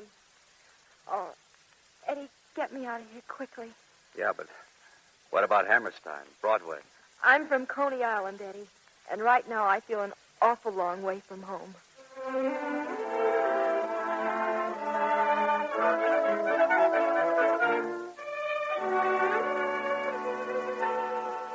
Well, where have you been, Katie? What happened to you? 6 hours ago, I left you on a stage in New York. I'm sorry, Joe, but Eddie came along and I... And I figured it would be better if Katie wasn't around while you and Hammerstein were talking business. Hammerstein wanted you to sign a contract. So did Eddie. Look, Joe. Oh, a marriage license. Yeah, that's right. It looks just like a liquor license. Except it's got little cupids running all over it. Well, congratulations. When's the wedding? Tomorrow afternoon, Joe, and I'd like you to be the best man. Well, thanks. That's swell. What'll I tell Hammerstein? Oh, we just spoke to him on the telephone. He's not starting rehearsals till August. He said we'll have plenty of time for a honeymoon. Oh, you mean you still want to sign with Hammerstein? You bet. Surprised, Joe? Well, frankly, yes. I thought you wanted Katie for your new cafe. Yeah, I did. But I want her more as my wife. Well, Joe, we'll see you at the church. Yeah, the little one right across from Brighton Park. Tomorrow afternoon, 4:30, huh? I'll be there. You see, Joe, it's all worked out just beautifully. Yeah. Beautifully. Hey, Louis. Yeah? You remember Sylvester Keene? That broken down actor? Sure. He blew in last week. He was looking for a job. Well, get hold of him. Tell him he's got a job. Dolly, it's 4:30. Where can he be? Joe said Louis bringing Eddie in an automobile. He probably got a flat tire. I'm going out and look for him. You stay right here in this room. It's bad luck to go inside before the wedding march. I ought to know. Been married 4 times. Then you find him. Okay, I'll find him. Oh, excuse me. I was about to knock. Miss Farley? No, that's Miss Farley in there. Who is it? I'm Sylvester Keene from the Brooklyn Savings Bank. Don't tell me I've overdrawn my account. Oh, no. I wanted to speak to Mr. Johnson, but I understand he isn't here yet. I thought perhaps you could give him a message. Why, certainly. Just tell Mr. Johnson we've decided to loan him $20,000 for his new cafe. Why, that's wonderful. But if anyone can make a success out of a cafe, it's Mr. Johnson. Well, frankly, Miss Farley, we consider your reputation a little better security than his. An attraction like you would make any cafe a success. Oh, thanks. But I won't be singing in his cafe. I'm going to work for William Hammerstein. You are? Why, yes. Why, that's strange. Mr. Johnson called us just a little while ago and said that now that you and he are going to be married, you had changed your mind. You are staying in Coney Island. He told you that? Dear, that changes everything. Well, I'm certainly glad we had this little talk, Miss Farley. Yes, so am I. I'm sorry if I said anything that... Katie, Eddie's here. They got stuck in Well, traffic. goodbye, Miss Farley. Goodbye. Katie, here are your railroad tickets. 2 days in Niagara Falls and then down through Canada and Detroit. Excuse me a minute. Eddie, I'll get him for you, honey. please. And, Joe, do you mind? No. You want to be alone with him, huh? Well, I'll just tell the preacher he's here. Hi, Mrs. Johnson. Here, posies for the train. Close the door, Eddie. Huh? Oh, sure. Eddie, a man was here just now from the bank. He was. Well, what do you want? Did you tell them that I was going to be singing for you? Well, last week I said I might be able to get you, but that was before Hammerstein said You that... spoke to them again today. Today? You told them you had me all sewed up. Oh, now, wait a minute. I don't know who was here, what he said, but... Don't lie, Eddie. You know you couldn't get the money without me. What was your plan this time, to convince me on our honeymoon? Oh, Katie. Katie, you don't honestly think that... What do you want me to think? That I'm marrying you because I love you and for no other reason. Isn't there anything you'd like to explain? Oh, no, I'm not even going to try. Katie, you've got to believe me because down deep you just know I'm on the level. Unless you do, our marriage wouldn't be worth a hoot. Is that all, Eddie? Yeah. Yeah, that's all. Someday you'll find out I'm telling the truth, except then it may be too late. If you leave me now, well, I guess it's all over. You know that, don't you? Yes, I know that. So what are you going to do? What I have to do, I'm leaving now.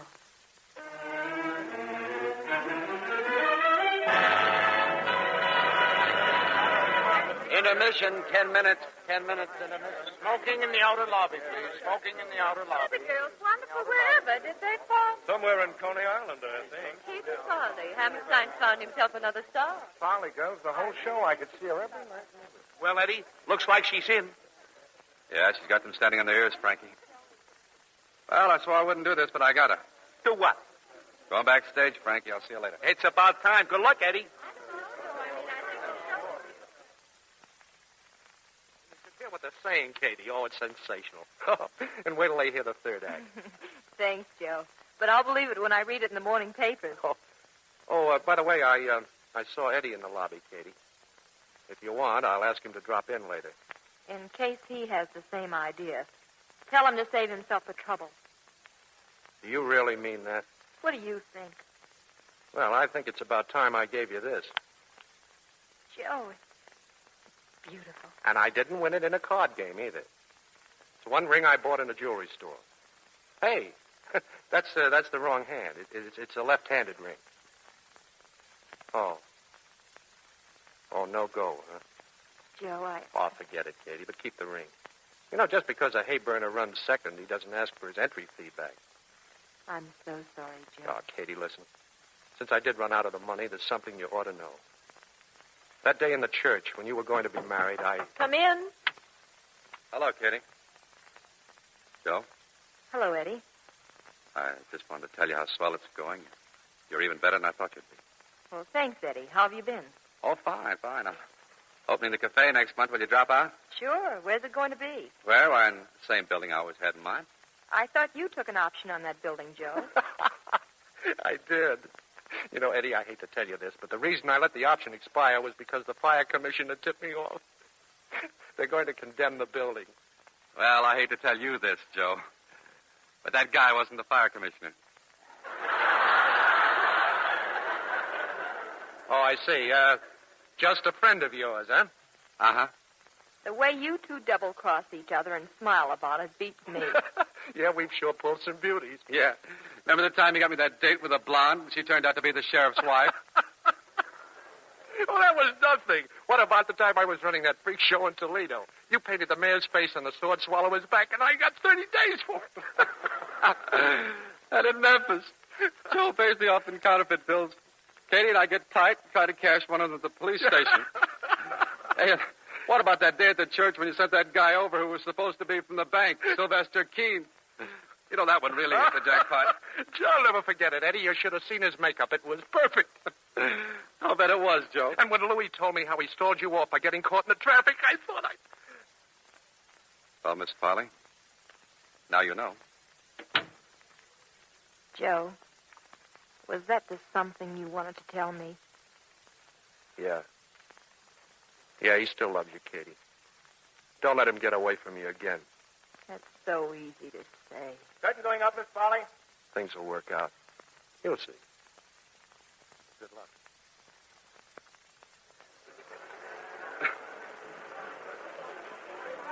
Hot dog, here they are. Genuine Coney Island hot dog. Get your rest. Eddie, what in the world are you doing out here? Hello, Katie. Well, I could ask the same question. At 9 o'clock at night, you should be tending to business. By the way, how is the new place? Oh, fine. I'd like you to see it. Maybe later, Eddie. You see, I got a telegram from Joe. He said to meet him on the Coney Island Pier at 9 o'clock Sunday night. Well, here I am. That's funny. I got a telegram, too. Joe? No, from the city hall. Something about my license not being legal after tomorrow. Said a man would be here to see me about it at 9 o'clock. It sounds awful phony to me. Some amateur is trying to pull a fast one. Yeah, sure, I just opened it up. The license is good for a whole year. Listen. Somebody's having a good time. Yeah. Moonlight picnic on the beach, remember? We were going to do that one day. Katie, do you think that... Hot dogs, Coney Island caviar. Oh, hello, Eddie. Hot dog. Sure, why not? Katie? I'll take a bite of yours. With mustard, Mac. That's it. Thanks. Thanks, Eddie. Hot dog, get your Coney. Open your mouth. Mmm. Delicious. You got mustard all over. I'll lick it off. Mmm. Good. I know a better way to take mustard off. You do? Uh-huh. This way. Oh, my, that's a wonderful way, Eddie. Hey, look, how long do I have to stand here watching this? Joe. Oh, hello, Joe. Hello, Eddie. Now, about that license. Oh, so you sent the telegram. I might have known. Sure, it expires tomorrow. Your marriage license. Oh, well, thanks for reminding me. No, that license cost Eddie $1, Katie. Be ashamed to see that buck wasted. And now, in case you two are interested, there's a preacher waiting in my office. The service always was pretty good at your cafe, Joe. Well, Miss Farley, can you spare the time to get married? How long does a marriage take? This one? About 50 years, I hope. I think I can just about make it. Well, what are you waiting for? Oh, Eddie, just a minute. Uh-oh, now what? Mustard all over your face.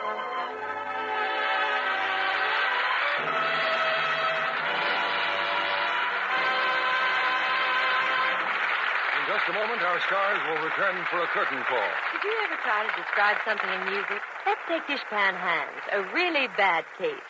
They're red and rough and scratchy. Every time you finish with that strong soap, they sting and get angry red in protest. You're as self-conscious as if you had lead weights at the end of your arms. Maybe this music describes them. Now, there's another kind of hands, Lux hands. You don't know they do dishes because they're soft and smooth and lovely. The kind of hands you're proud of. The kind of hands other women envy. The kind that makes you seem feminine and helpless. Here's the kind of music they suggest. Yes, that means Lux hands, soft and white. Of course, they wash dishes, but they don't show it. So if you would like softer, smoother hands, simply change from strong soap to Lux Flakes for dishes. No creams, no lotions, no special babying. Simply change from strong soap to Lux. Then you change dishpan hands to Lux hands. And listen, it costs less than a penny a day. That's because Lux goes further. These gentle, rich flakes wash up to twice as many dishes, ounce for ounce, as any of 10 other leading soaps tested. So if your dealer is out of Lux, try again soon. More is on the way. Lux is so thrifty, it's worth waiting for. Now, here's Mr. DeMille with our stars. The spirit of Coney Island has always been entertainment, and tonight's play was in that pleasant tradition. Thanks to Alan Ladd, Dorothy Lamour, and Chester Morris. Thanks, C.B. Pleasure to be back. How are you getting on along with your painting, Alan? Oh, fine. Just a few finishing touches now. I didn't know you were an artist. Alan, what are you painting? Landscapes, portraits, or still life? I'm painting my house. You're almost as domestic as I am. I've been keeping house for the last few weeks, cleaning, washing dishes. In a sarong? No, this was a vacation. I did the cooking, too. In a sarong? No, this was a vacation. But, Dottie, how'd you get that tan, then? Oh, I did a little swimming, too. In a sarong? No, this was a vacation. Shall we go round again? You know, I just celebrated my first wedding anniversary. Well, my daughter is celebrating her first anniversary next Friday. Well, fine. I didn't know she was... Yes, sir. She'll be a year old Friday. Well, that's a wonderful age. I remember when Chester Morris was a year old. Yeah. We all thought he was a very pretty baby. Yes, CB, what's the play next week? Well, Chester, it's the RKO screen drama, This Land Is Mine. And our stars will be Charles Lawton and Maureen O'Sullivan. This Land Is Mine is a story of heroism among the ordinary people of Europe, of the young and old who cling to the banner of freedom with their lives at stake and wait in the darkness for that one great day to come, the day of liberation. It was a fine picture, CB. I'll be listening. Good night. Good night. Good night. Good night. Good night. See you all in Coney Island sometime.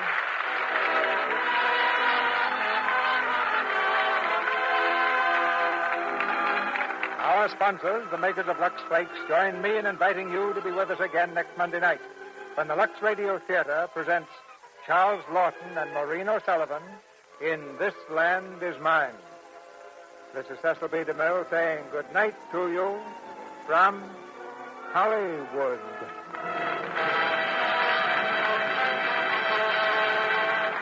Ladies and gentlemen, the surest and safest way to write to men and women in the armed service overseas is by V-mail. And besides these advantages to you, it saves precious cargo space for fighting equipment. When V-mail is used, one transport plane will do the work of 50 similar planes carrying regular airmail letters. Remember that the War and Navy departments give priority to V-mail over all other types of personal mail. So if you haven't been using it, start now. Get the V-mail forms at any stationery counter. Alan Ladd appeared through the courtesy of Paramount Pictures, producers of The Uninvited. Dorothy Lamour will soon be seen in the Paramount picture, And the Angels Sing. Chester Morris will soon be seen in the Columbia picture, By Secret Command. This program was broadcast to our fighting forces overseas through cooperation with the Armed Forces Radio Service. Our music was directed by Louis Silvers. Tonight, when you tuned in to the Lux Radio Theatre, you knew you would get good entertainment. Try tuning in to this same station tomorrow night and Wednesday at this same time. Tomorrow night, you will hear George Burns and Gracie Allen with their guest star, Barbara Stanwyck. Wednesday night, Frank Sinatra sings A Lovely Way to Spend an Evening. Major Bose will be Frank's guest. Make this station at Lux time a habit, Monday, Tuesday, and Wednesday, for the best in drama, comedy, and music. This is your announcer, John N. Kennedy, reminding you to tune in again next Monday night to hear Charles Lawton and Maureen O'Sullivan in This Land Is Mine.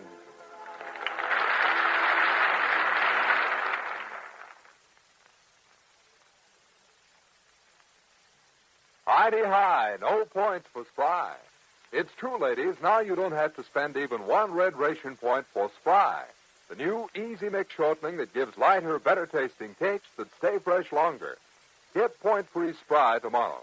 Use it for all your baking and frying. Remember, no points for Spry shortening. This is CBS, the Columbia Broadcasting. Lux presents Hollywood.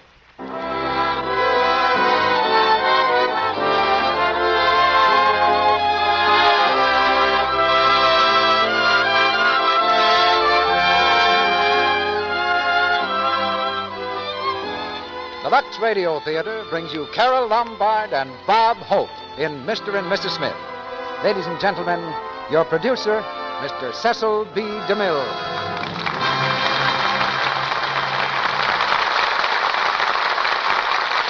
Greetings from Hollywood, ladies and gentlemen. This evening's class will study a simple equation. Bob Hope plus Carole Lombard equals a riot.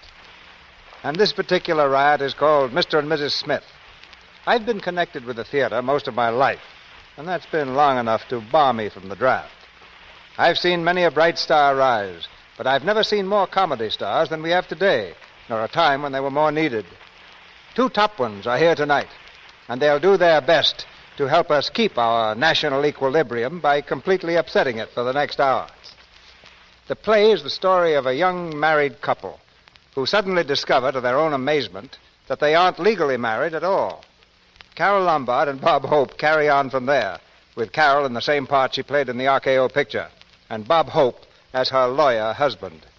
Personally, I'd like to have the right to sell tickets in any courtroom where Bob pleaded a case. But we're not selling tickets tonight. Our production of Mr. and Mrs. Smith is another gesture of appreciation to Mr. and Mrs. America for the way they've supported another production of ours, Lux Toilet Soap. Of course, we've generally spoken to Mrs. America when we've talked about that, but we had no intention of slighting her husband. It just seemed that Mrs. America would be more interested. But Mr. America has some very definite ideas of his own about soap, principally on the subject of lather. His letters are practical and to the point. And where Lux Toilet Soap is concerned, we're glad to report that Mr. America agrees perfectly with Mrs. America that it's just about the best buy on the market, so here's to both of them. And here's a play for both of them. Mr. and Mrs. Smith, starring Bob Hope as David Smith and Carole Lombard as Anne, his wife, with Bill Goodwin as Chuck Benson and Jack Arnold as Jeff. Curtain going up.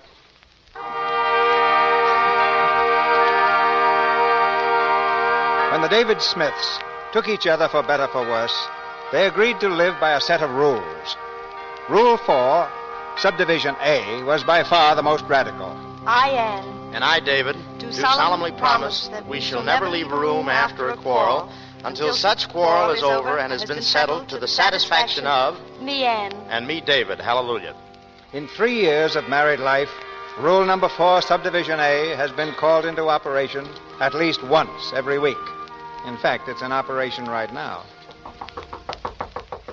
Mr. Smith, breakfast, sir. Breakfast, Mrs. Smith. Lily, what are they doing now? I don't know, but they ain't opening the door. Look through the keyhole. Well, she's under the bedclothes, and he's playing cards. Still? That's what they were doing last night. They've been in 3 days already. How much longer are they going to keep this up? They went 8 days once. Martha, he's coming toward the door. Get away from there, quick. I'm way ahead of you. David! David, come back, David! Yes, Anne? Oh, darling, I thought I was afraid you... You thought I'd left without making up, huh? Oh, yes. Oh, hold me close. Closer, David. Closer? Honey, this is David, not Goliath. Say, what would you have done if I'd really gone out that door? I don't know. Leave me? Mm-hmm. Forever? Mm-hmm. For all eternity? Uh-huh. Even till they stop playing Amapola? Uh-huh. Oh, David, as long as we live, we'll never change rule number 4. Never. You know, if every married couple have it, there'd never be a divorce. They ought to put it in the marriage certificate. By the way, where is our marriage certificate? Oh, I'm using it for a bookmark. I don't want to lose my place in Esquire. David, remember that 8-day session? Uh-huh. And the 6? There were 2 6s. 2? Yeah, one Christmas week and the other after the Yale game. We got home and the football game started all over again. That was really 5.5 days. We start in the afternoon. And now how about breakfast, madam? Well, kiss me first. All right, darling, breakfast.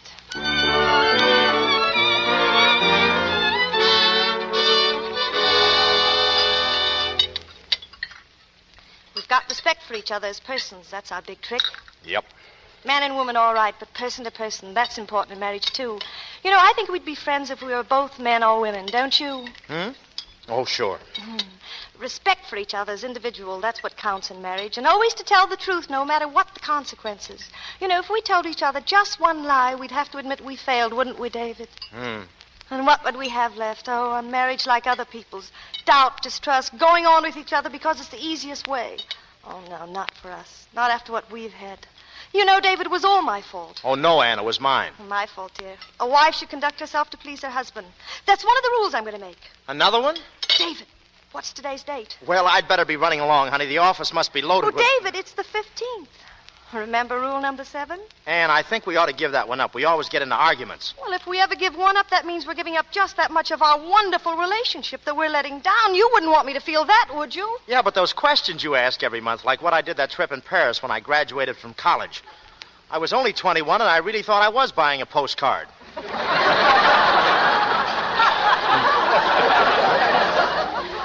I forgave you for that. Oh, well, darling, I've got to get to the office. Well, only one question today, dear. Now I know what happens to the quiz kids when they grow up. David, tell me, if you had to do it all over again, would you have married me? Honestly, no.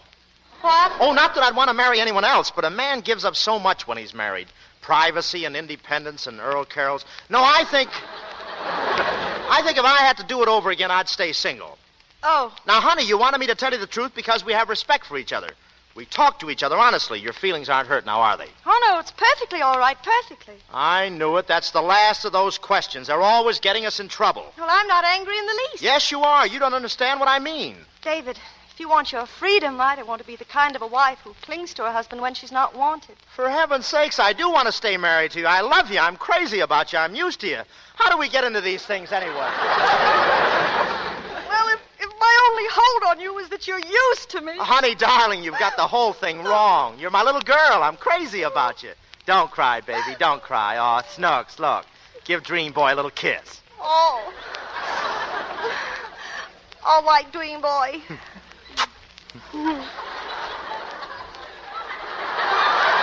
And now, is everything all right? Yes, Dream Boy, everything. Is this as sickening to you as it is to me? Oh, no, honey, stop. I didn't mean to stop, darling. Don't cry. Before the government builds a dam around you, stop, please. Say you forgive me. Say it. All right. I forgive you. Fine. Can I go to work now? Uh-huh. Oh, goodbye, sweet. I'll come home early, and I mean early.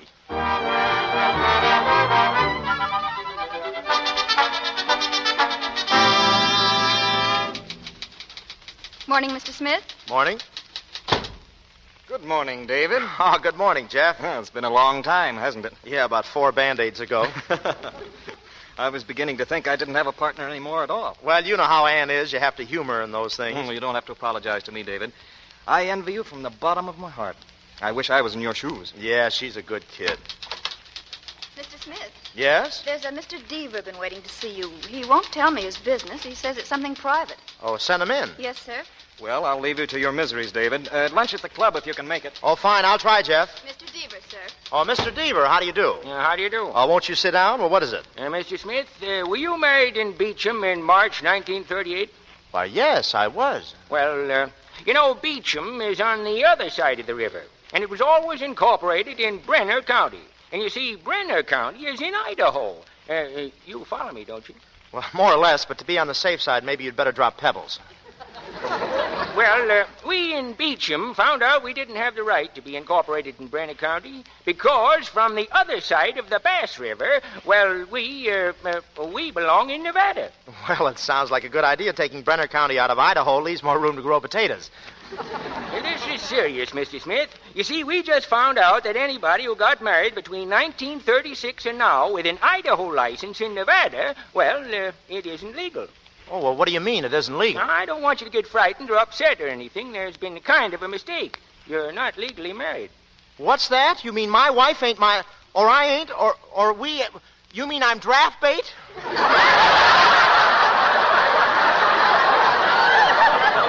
Oh, you really are married and everything, but there's a little technicality. Little, he says. It's a good thing I don't have a couple of little technicalities running around the house.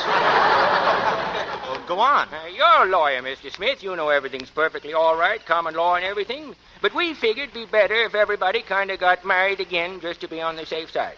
Yeah? And the Chamber of Commerce is sending me around to everybody to tell them. And we give you your $2 back. And you can use it to get another license. Here's your $2, Mr. Smith. Okay, and will the Chamber of Commerce take over the payments on the ring? Well, I'll be going now, Mr. Smith. Say, that picture there, is that your wife? Uh-huh. She's a striking woman. You can say that again, brother. Say, wasn't she Annie Krausheimer? Annie Krausheimer. She lived right across from Beecham. That's how we came to be married there. Did you know her? Did I know her? I guess she's changed some, huh? Yes, she's changed a little. Yeah, she once chased a dog catcher half a mile with a baseball bat. Well, she hasn't changed as much as you think. Well, goodbye, Mr. Smith. Tell her I asked after her, will you? Old Harry Deaver. She'll remember me. Goodbye. Goodbye. Ho, ho, ho, ho. Oh, hello, Miss Ames. Will you call my home, please? Ask the maid if I can please speak to Miss Annie Krausheimer.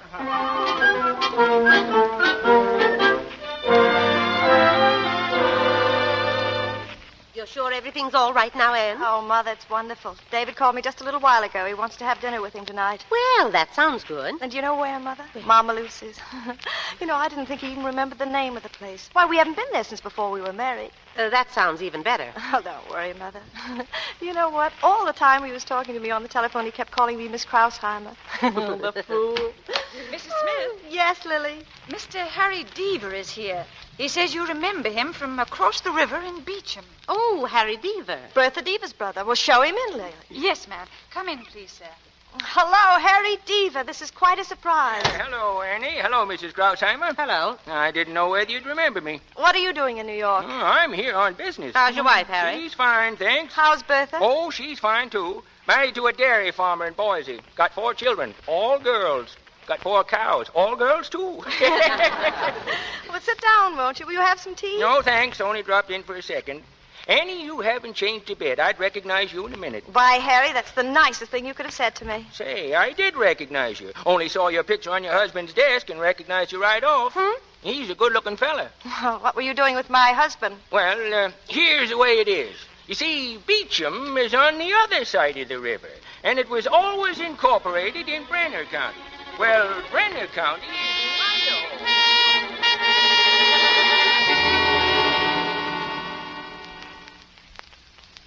See, Annie, you aren't legally married. Anne, this is horrible. Not married. So that's why he called me Miss Krausheimer. Oh, it's nothing, Annie. You'll just get married again. I should hope so. Well, now, Mother, don't get excited. Harry's right. The whole thing's very simple. David will marry me all over again. And suppose he doesn't? Well, he'll have to. If he doesn't, I'll get a divorce. That's what I'll do. You can't get a divorce from a man you're not even engaged to. Well, Mother, stop confusing me. It's all right, I tell you. Why, I always ask him if he'd do it again, and I say, David, if you had to do it all over again, would you marry me? Well, just this morning he said to me, he said, oh, holy mackerel, I'm a bachelor girl.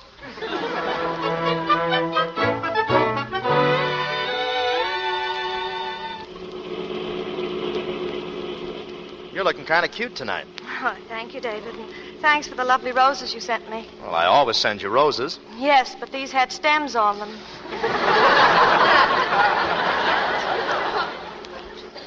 Oh, I just can't wait to see Mama Lucy. Oh, dear old Mama Lucy. Do you think we'll get the same table? Sure, it's early. Oh, it'll be covered with a checkered tablecloth, and there'll be a candle in an old Chianti bottle. Yeah, just an old Chianti bottle in an old Chianti town. And Rosa the fortune teller. You know, I even love the smell about the place.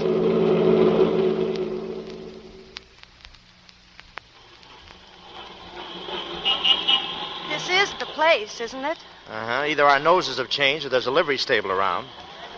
Well, it's not exactly Chanel number 5. Well, let's go in. This place has changed a little. Yeah, it looks sort of empty, doesn't it? Oh, hello, Cat. I don't remember you.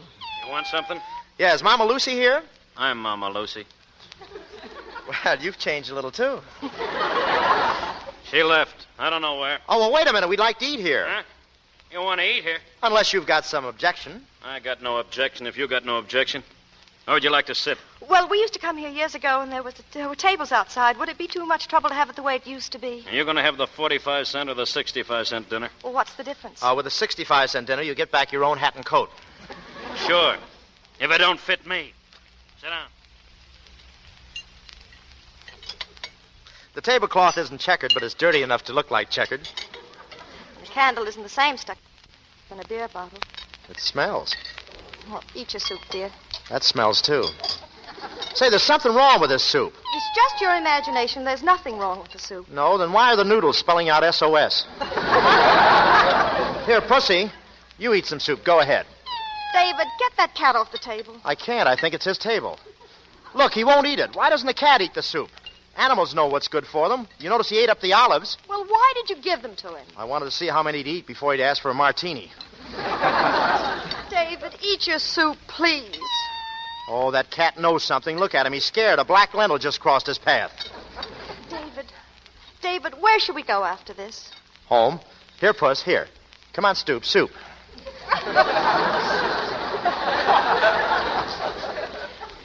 Did you say home, David?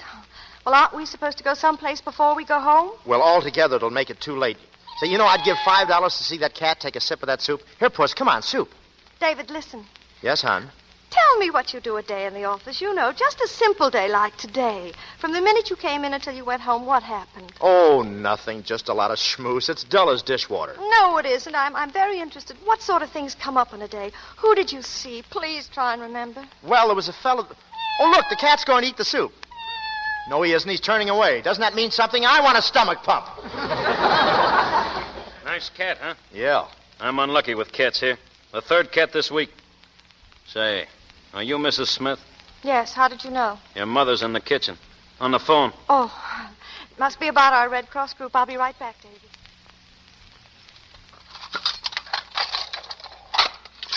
Hello, Mother? Hello, Anne. Has he told you?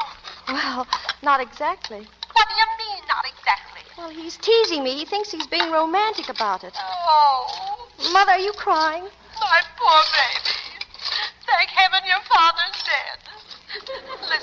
Listen to me now. Under no conditions, do you hear me? Under no conditions are you to... Why, of course not, Mother. Don't worry. If worse comes to worse, I'll spend the night with you. Well, don't forget. I won't. Bye, Mother. Honey, was that your mother?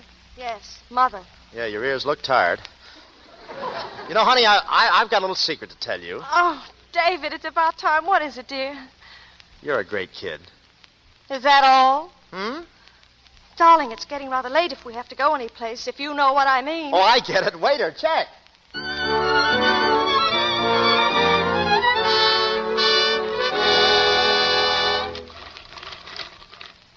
Champagne. Keep twirling it, honey. Get it good and cold.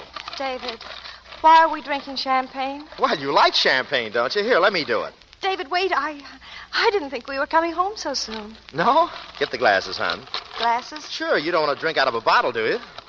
David, you stop twirling that bottle. Hey, look out! What's the matter with you? You beast! What? You beast, you know we're not legally married. You were never going to tell me. I was going to tell you. Honey, I was going to tell you later. Later? Oh, there's no need taking on like this. You were going to wait until we had another fight and then throw me aside like a squeezed lemon. In that dress, you're shaped more like an avocado. I've given you the best years of my life, and you were willing to go on and on. I've always had a suspicion about you. So did my mother. Your forehead slants back too much. Well, at least I've got a Ford. Anne. Don't you touch me. Oh, now listen, Annie. You get out of here. Get out? Go on. You're not staying in this apartment. Honey, we can't leave the bedroom until we've made up. You're not in the bedroom. Get out. If you'll let me explain, Anne, stop pushing. You're going out of here. Take your coat. Annie. And here's your hat. Annie, let go. Stop. And never come back here. I never want to see you again as long as I live. Now get your hand out of that door. Ouch! Annie, either let me in or throw out my fingers.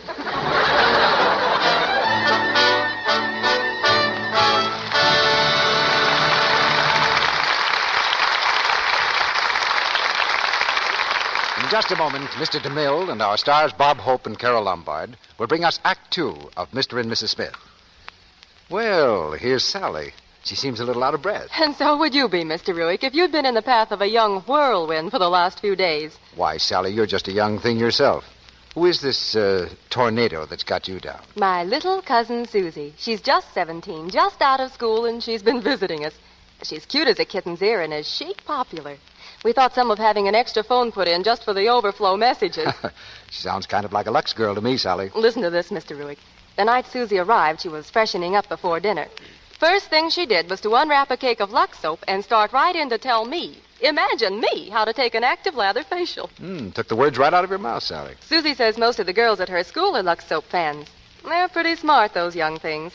Sue said they find these Lux soap facials are really swell, so they make a point of using them regularly. She said to me very seriously, you know, Sally, if a girl wants lots of dates, she's just got to have a nice skin. Well, your pretty little cousin has said something there, Sally. It's certainly true that men do respond to the charm of a soft, smooth skin. It makes a woman attractive at any age.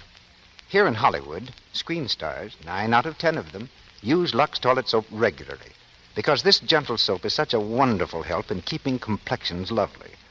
Well, Sally, how about telling the ladies in our audience how easy and quick it is to take a Lux soap active lather facial? With pleasure, Mr. Ruick. First, you smooth the Lux soap lather lightly in. You'll love the way this rich, velvety, smooth lather caresses your skin. Next, rinse with warm water, followed by a dash of cool. Then pat the face dry with a soft towel. That's all. Yet you'll find Lux Soap's active lather has removed every trace of dust and dirt and stale cosmetics from your skin. Left it feeling smoother and softer, looking so fresh. Try these Lux Soap facials every day for 30 days. See if you don't find them a wonderful beauty aid. Thanks, Sally. And I'd like to add one word more. Remember, it just isn't possible to buy a finer toilet soap than this beauty soap of the stars. Yet Lux toilet soap costs but a few cents a cake. Why not get 3 cakes of this fine white soap tomorrow? Now, our producer, Mr. DeMille. Act 2 of Mr. and Mrs. Smith, starring Carole Lombard as Anne and Bob Hope as David, with Bill Goodwin as Chuck Benson.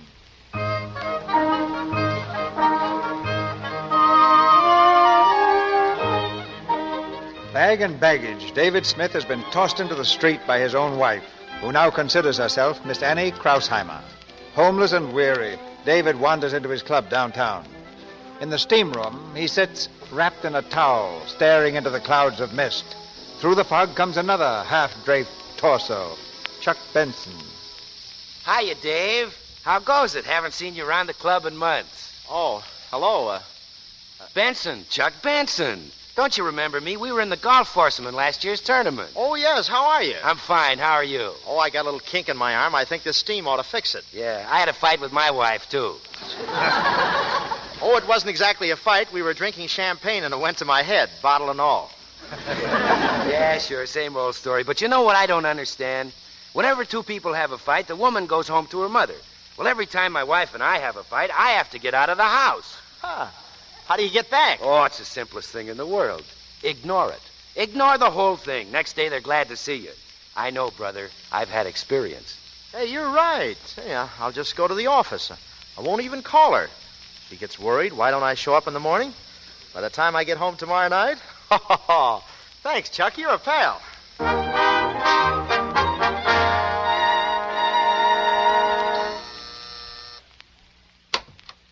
Hello, darling. What do you want? Now listen, Anne. Miss Krausheimer to you. Oh!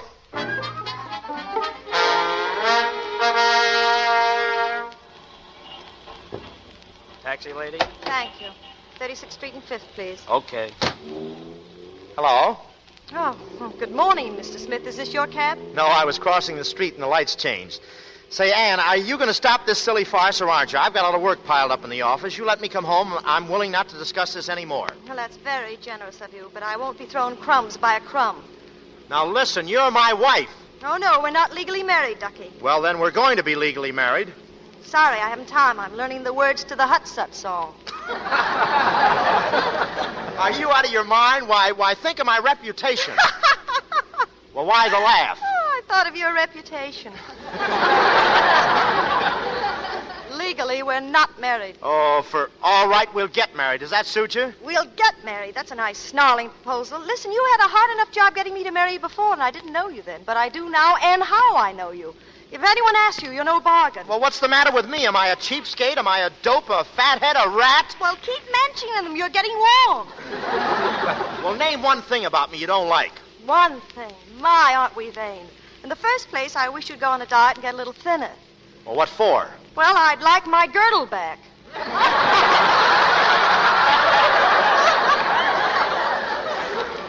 Indian giver. And then what about that tar stuff you keep rubbing into your hair that smells up my whole bedroom? Well, I'm only trying to keep my hair for you, and you're a fine one to talk. Going to bed with a head full of aluminum clips. Every time I woke up, I expected to find the government had turned you into an airplane. No, you won't have to worry anymore, dearie. Well, I'm not going to stand for this, and that's my last word on Well, it. it's nice to have met you. All right, I'm not going to support you. How do you like that? Fine. I'm serious. I'm not going to give you any money. Fine. Never like asking you for money anyway. It was embarrassing watching you take off your shoe. You keep... Right here, driver. Right. I want you to know I'm doing this reluctantly. Well, that suits me. Here, driver, keep the change. Thanks, lady. You're not very practical. How do you think you're going to live? And your old lady, how is she going to live? Look, Mr. Smith, you see that department store? Well, since yesterday morning, I've been employed in good standing, and they're going to pay me every Saturday. Goodbye, Mr. Smith. Oh, wait, listen, Ann.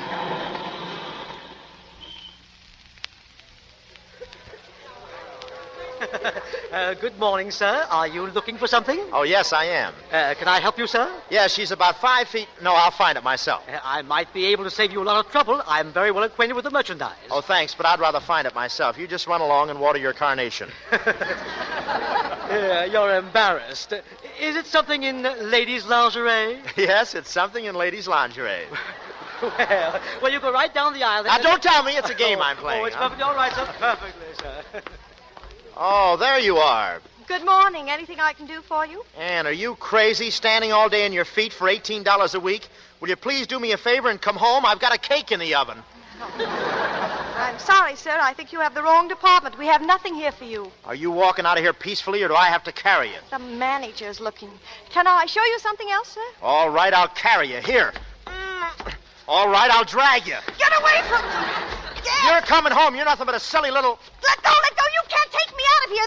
That's shoplifting. Come on. Miss Krausheimer, what are you doing to the customer? I'm not doing anything. Look who's got who.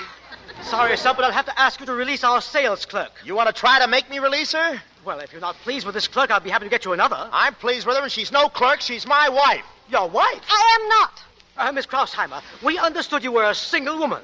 As an aid to the unemployment situation, it is our policy not to employ married women. Good idea. I am not married. She's married, all right. Did you ever see a single woman that could fight like this? Come on. Mr. Flugel, believe me. Well, we'll have to take this up with the head of the department. No, we don't. This way. Let me alone. This is a showcase. Be careful. Oh, are you hurt? No, but this is the first time I ever wore a corset for a hat. Store detectives! Store detectives! Quick! Quick!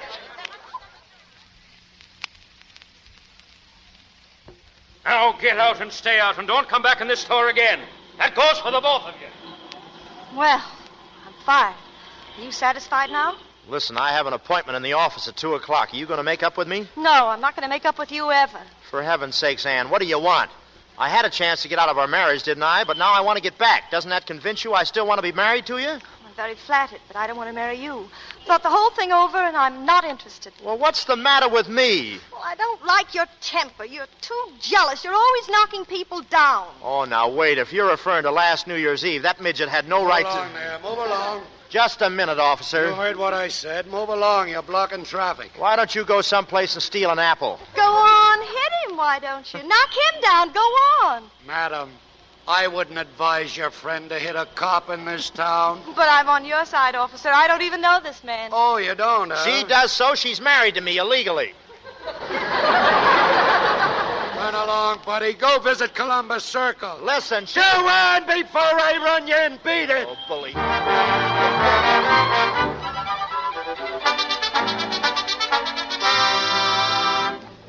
I postponed the Amanda case for you, David, and I set back the Duffy hearing. Oh, that's fine. Just fine, Jeff. Thanks. David, I'd like to ask you to do something. Oh, well, what is it? Anything you want, you know? Well, I'd like you to drop in at your own home tonight after dinner. Well, what do you mean? Well, I've taken matter in my own hands. I've asked Anne to have me to dinner. She's fond of me, and she knows I'm fond of her, and, well, I think I can straighten it out. I hope it is something I can straighten out. Oh, why, certainly. It was nothing. One of those little domestic squabbles. It was really nothing. I imagined it was that.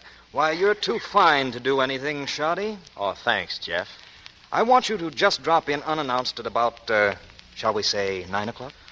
Oh, Jeff, I can't speak. It's just like my Adam's apple had 4 sons. That's all right, David. Jeff, you're the best friend a man ever had. We've been closer together than Gene Autry and his guitar.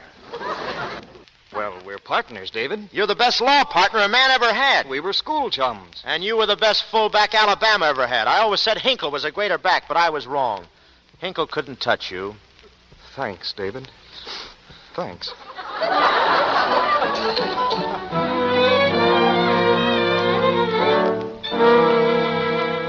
In here, Mr. Smith. Oh, thanks. Mr. Smith, madam.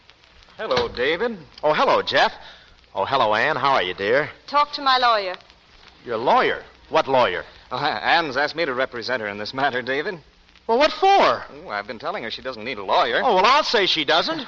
Because as I understand the facts, you two aren't legally married at all. There you are. What? So there's nothing for the court to decide. This happened before in Peterson versus Peterson, and Jeff says even the Supreme Court threw it out. Jeff, what's the matter with you? He said you were lucky this isn't the South and that I'm not his sister. What? Now, David... Why, you hillbilly ambulance chaser, you Blackstone blackguard, wait till the Bar Association hears about this. If I open the window, they will. There's no need losing our tempers. We're married, if not legally, then morally, and there is such a thing as common law, you know. I don't deny there's a kind of common law relationship between you. Thank you. Tell him the whole thing, Jeff. However, the woman is given the benefit of any difficulties arising out of such a relationship. For instance, should you die, as a wife, she is entitled to share in the husband's estate. Well, why should she wait? I'll give her one room of furniture and my pivot tooth now. Furthermore, should the woman care to halt this relationship and marry someone else, she is entitled to do so. Peterson versus Peterson, Adams versus Kelly, and Gimbel versus New Pennsylvania Coal Company. I didn't know they were going together. You're supposed to be my best friend, and you tell her a thing like that? David, I have never taken advantage of our friendship by word or deed. And it's only because you're standing here that I can now ask Anne, would you care to have dinner with me tomorrow night? Where, Jeff? And don't go with him. Come to dinner with me. I'll spare no expense. You can name your own drive-in. Where shall we go, Jeff? Anne, I'm asking you to come to your senses and marry me tomorrow. If you have dinner with him tomorrow instead, well, this is final. We're through. What time, Jeff? All right, we're through, Anne. From now on, we're just friends. Just ships that pass in the night. And if Jeff is ever with you, make sure he's convoyed. Well, that's not necessary. The store club all right, Jeff? Anywhere you say. I'll call for you at 8. That'll be fine. Good night. Good night. Good night, Anne. Good night. Well, David? Comparing yourself with Hinkle as a football player. You couldn't carry Hinkle's water bucket. Sorry you feel that way, old man. Good night. On second thought, maybe you could, you 2-quart drip. Who is it? Elevator boy, ma'am. Sure enough? Sure enough, elevator boy. Fooled you, huh? Yeah, but the boy's name is O'Brien. Oh! My nose! Well, what's the matter? You hit my nose with a door. So I did. It's bleeding, too. Good night.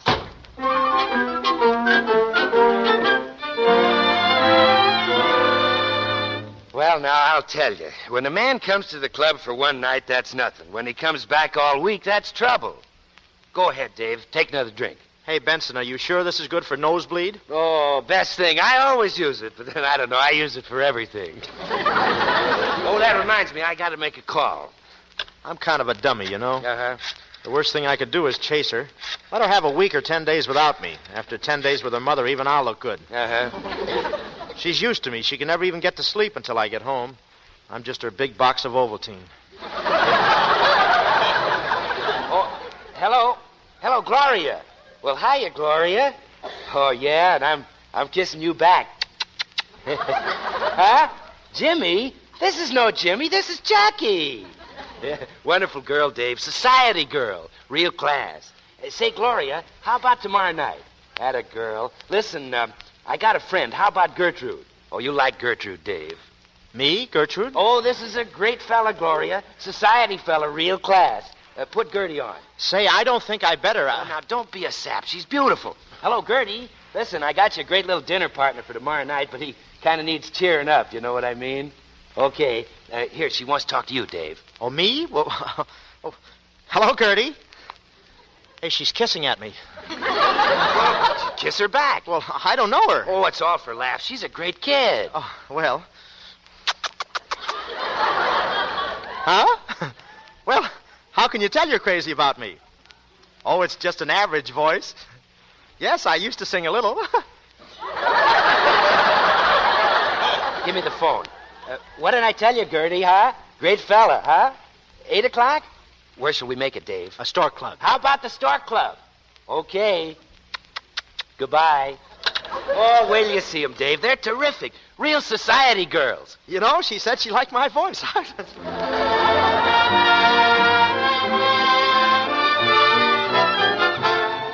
Good evening, sir. Are you looking for someone? Yeah, the Chuck Benson party. Yes, sir. They're expecting you right this way. Hey, David, my boy. Hey, Chuck! Well, here he is, girls, in the flesh. Hiya, Dave. Hi, Chuck. Girls, I want you to meet Dave. Dave, this is a girl. Hello, big boy. Hiya, Toots. What's been keeping you? Sit down and park the body. Hey, Chuck, is this, are these... Why, sure, this is the young lady who liked your voice, Dave. Young lady. You can get 6-1 in the winter book. She doesn't finish out the winter. Gloria O'Day and Gertie Schultz. Gertie's for you, Dave. Oh, thanks. Come on, tall, dark, and ski-nose. Sit down, slap on the feed bag. Well, look, isn't this a little crowded? Can't we go to some quieter place where it's darker? Hold it, Cookie. We're eating first. Have you ever been here? Often. That's why I want to go to a dark place. I don't get it. Well, food doesn't agree with my stomach, so I get even on it. I don't let it see what I'm eating. Oh, you got an upset stomach, huh? I wonder what could have done it. Are you kidding? Hey, waiter, bring the bottle here and leave it, will you? Yes, madam. Some kid, huh, Dave? Let him talk for himself. Well, why don't you say something? I will. I'm trying to find a way to clean it up. Say, take a gander at this menu. Yeah, it's written all in French.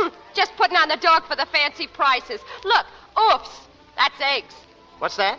Oofs, it's eggs. No kidding, I was here once before. Say, it's awfully hot in here, Chuck. I know a place that's cool. Now, listen, don't rush it. We're stuck for the cover charge anyway. Now, take it easy, Dave.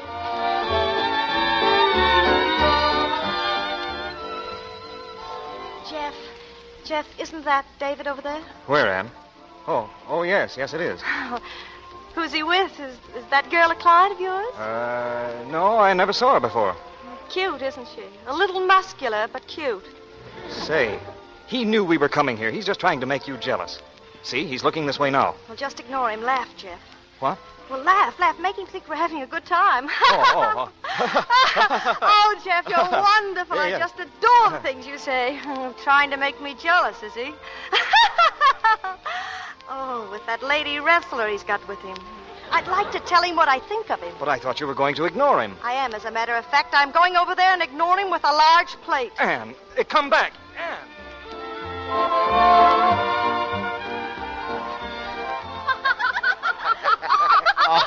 Excuse me, I've got to leave. Oh, sit down, Dave. Sit down. Sure, sit down. I can't. Look, my nose is bleeding. I have to go home. Get out. Oh, his nose is bleeding. Yeah. He can't leave like Now, that. take it easy, Dave. Let go. I got a cure for nosebleed. Lay him out on the table. Oh, Chuck. no. Yeah, on the table, Dave. No, stop it. Give me a cold knife. Yeah, Let cold go. knife. Up you go. There we are. A cold knife? Give me a cold knife. Let me up. Gertie'll fix you, Dave. Now lay down. Oh, listen. What's the matter here? Some drunk got punched in the nose. Oh, let me out of here. Hello, David. Ann. Anything I can do for you? Oh, it's all a mistake. You see, this girl... Oh, yes, I think she's rather pretty. Is that her own hair, or has somebody been unraveling a cigar? Stand back, sister. Who do you think you are? Oh, listen, she's my... I know what she is. Trying to move in on my guy, huh? Go on, beat it. Of course. Good night, David. Have a nice hangover. Oh. Here you are, honey. This cold knife will fix you up. Yeah, just cut my throat with it. We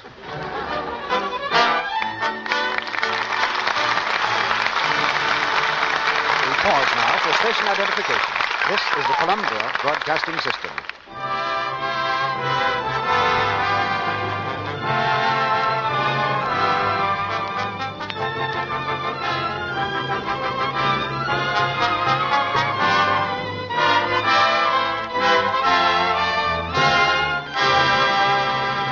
After a brief intermission, Mr. DeMille presents Bob Hope and Carole Lombard in Act 3 of Mr. and Mrs. Smith. And now, while we're waiting, let's listen in on a typical late afternoon scene at the Joneses.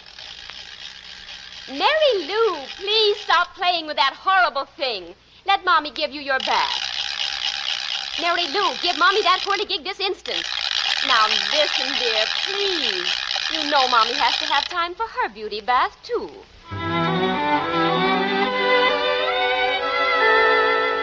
A nice warm bath with a nice fresh cake of Lux soap.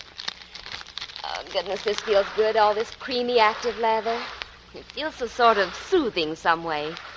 And oh, but it leaves such a wonderful fragrance on my skin. There's certainly nothing like a Lux soap beauty bath to make me feel like new, even after such a hectic day as this. Now a good rub down, clean things, and I'll be fresh as a daisy.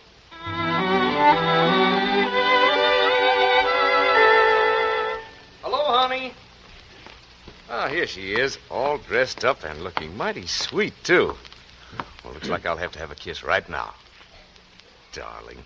Clever woman, Mrs. Jones. Far too clever to let her husband find her after his hard day. Worn, cross, and disheveled. She knows she can depend on Lux Toilet Soap's creamy, active lather to carry away perspiration, every trace of dust and dirt. Make her sure of perfect daintiness, the charm that men adore. Leave her skin delicately perfumed, too, with a fragrance that clings. Why don't you adopt this delightful way to make sure of daintiness, of skin that's sweet? A daily Lux Toilet Soap beauty bath is a luxury that you'll enjoy. An inexpensive luxury, for Lux Toilet Soap costs only a few cents, especially if you buy it 3 cakes at a time, the economical way. Get 3 cakes tomorrow. Now, Mr. DeMille returns to the microphone. The curtain rises on the third act of Mr. and Mrs. Smith.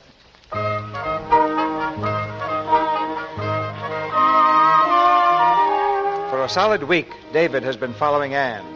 By night, by day, by taxicab, by ferryboat, he's trailed her jealously. And now the trail has led, of all places, to David's office.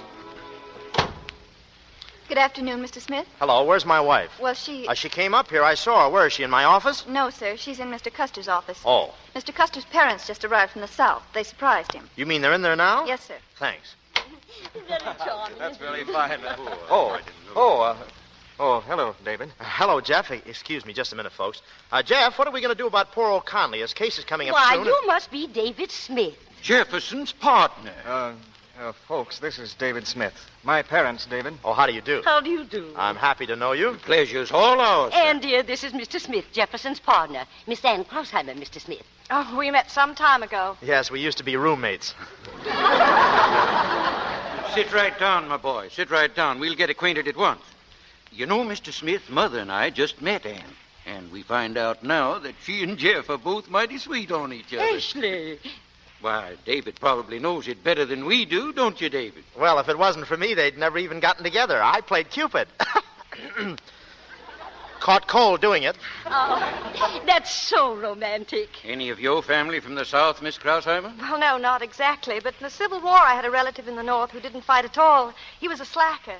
A great many Northerners saw it that way, ma'am, and I gave them credit. You know what I was thinking? What, Mrs. Custer? If 2 people wanted to go on a honeymoon, they could take the boat to New Orleans and motor right up through the South to our home. A boat's a wonderful place for 2 people. Oh, that wouldn't be so good for Ann, would it, dear? Remember how sick you got when we took the night boat to Albany? Shut up. No, she's not a very good sailor, Jeff, and I can give you some practical advice. Just put her to bed and put a hot water bottle on her stomach and hold it there no matter how she hollers. That settles her stomach. He considers himself quite a medical authority. Yes. Well, how do you like New York, Mrs. Custer? Oh, all right for a visit, but I wouldn't want to live here. Anyway, we're not staying here. We're on our way to Lake Placid. Oh, great idea. I was thinking of getting away for some winter sports myself. That reminds me, Ann, shouldn't my laundry be back? I'm all out of shorts. Are you? Yes, and lately I've been caught in the draft. Ann kind of took care of his things around the house. Little household things. Jefferson, may I see you in private, please? Come, Mother. Jeff, dear. Coming, Mother. I'll be right back, Ann. Excuse me. Now, listen, Dad. Listen to me. I know there's something I have to say. Hello? Are you satisfied now? Are you satisfied to take 2 fine people like that whose whole life are wrapped up in their son and make them unhappy? Well, what about me being unhappy? My whole life was wrapped up in you, then you, the paper, and the string all walk out on me. All you ever think about is yourself. I can't see how you could have been associated with Jeff so long and not have picked up some of his fine qualities. What's fine about them? Well, he's simple and kind and gentle. You can leave out those last 2 words. And since when were you so crazy about this gentle act? Shall I recall for you how I got the scar on my chin? With a bed lamp. Now listen, Ann. I'm sorry, David, but you're wasting your time. Ann, you can't marry that lawyer, not after what we've meant to each other. I'm going to marry him. If you try to interfere again, I'll... Ann? Oh, Jeff, is it all right? No, not yet, but it will be. We're going to meet them at Lake Placid. Oh, Jeff. Now, don't worry. And as for you, David, you're not playing the game, old man. I resent that. I am playing the game, old man. Of course, I'm using loaded dice.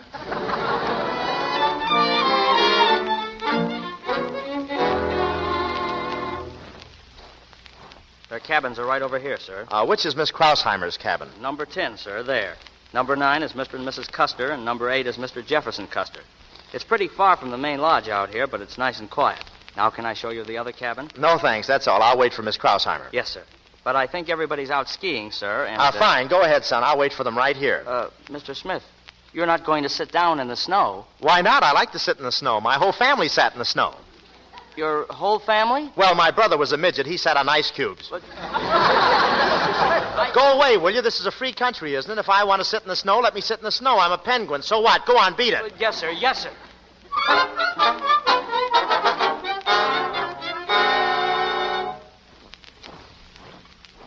Oh, Jeff, it was glorious. The snow smelled so wonderful. No one can smell snow, Anne. I can. Jeff, who's that? Where? Well, someone's lying there in the snow. Oh. He seems to be sick. Jeff, it's David. Oh. Oh, he must have fainted. Stand back, dear. Oh, look at him. He looks terribly ill.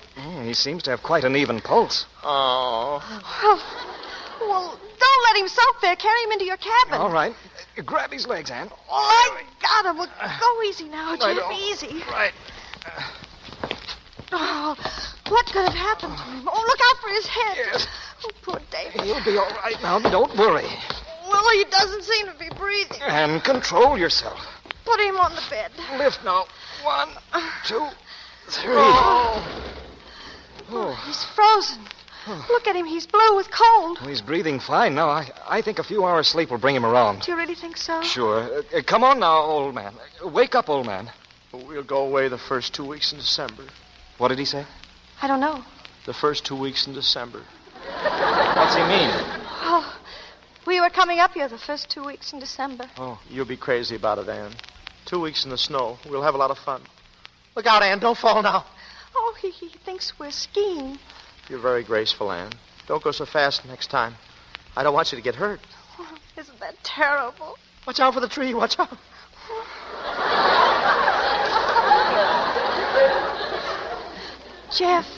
Jeff, look, he's opening his eyes. Hello, David. Hello, old man. Hello, Anne. No. No, David, this is Jeff. I'm Anne, David here. Oh, hello, Jeff. Don't you think Anne needs a shave? Say, he's in bad shape. David, don't you remember me? Try and think, David. This is Annie. This is Jeff, your old school chum, Jefferson. Jefferson. I'll never forget you in that little blue dress. I don't get it. Well, that's the dress I was wearing when I met him. I told you about me. He liked me in that. Look, he's closing his eyes again. I think we ought to let him rest. Well, what's the matter? That's not the rattle, is it? I don't think so. I wish I could hear it again.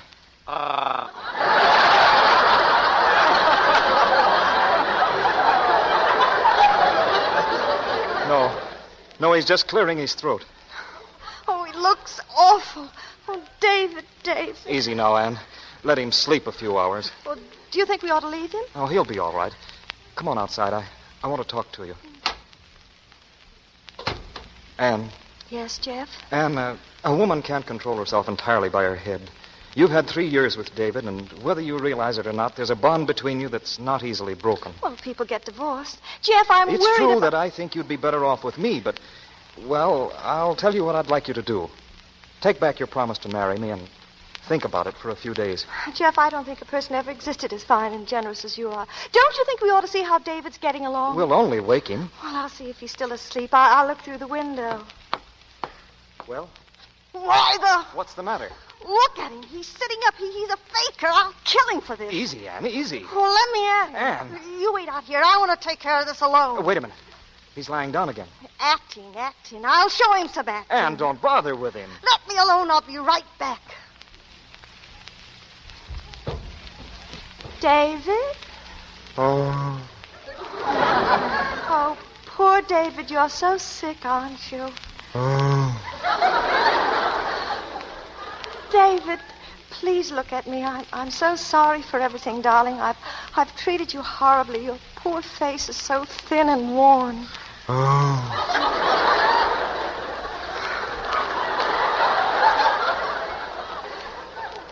That scar on your chin, I did that.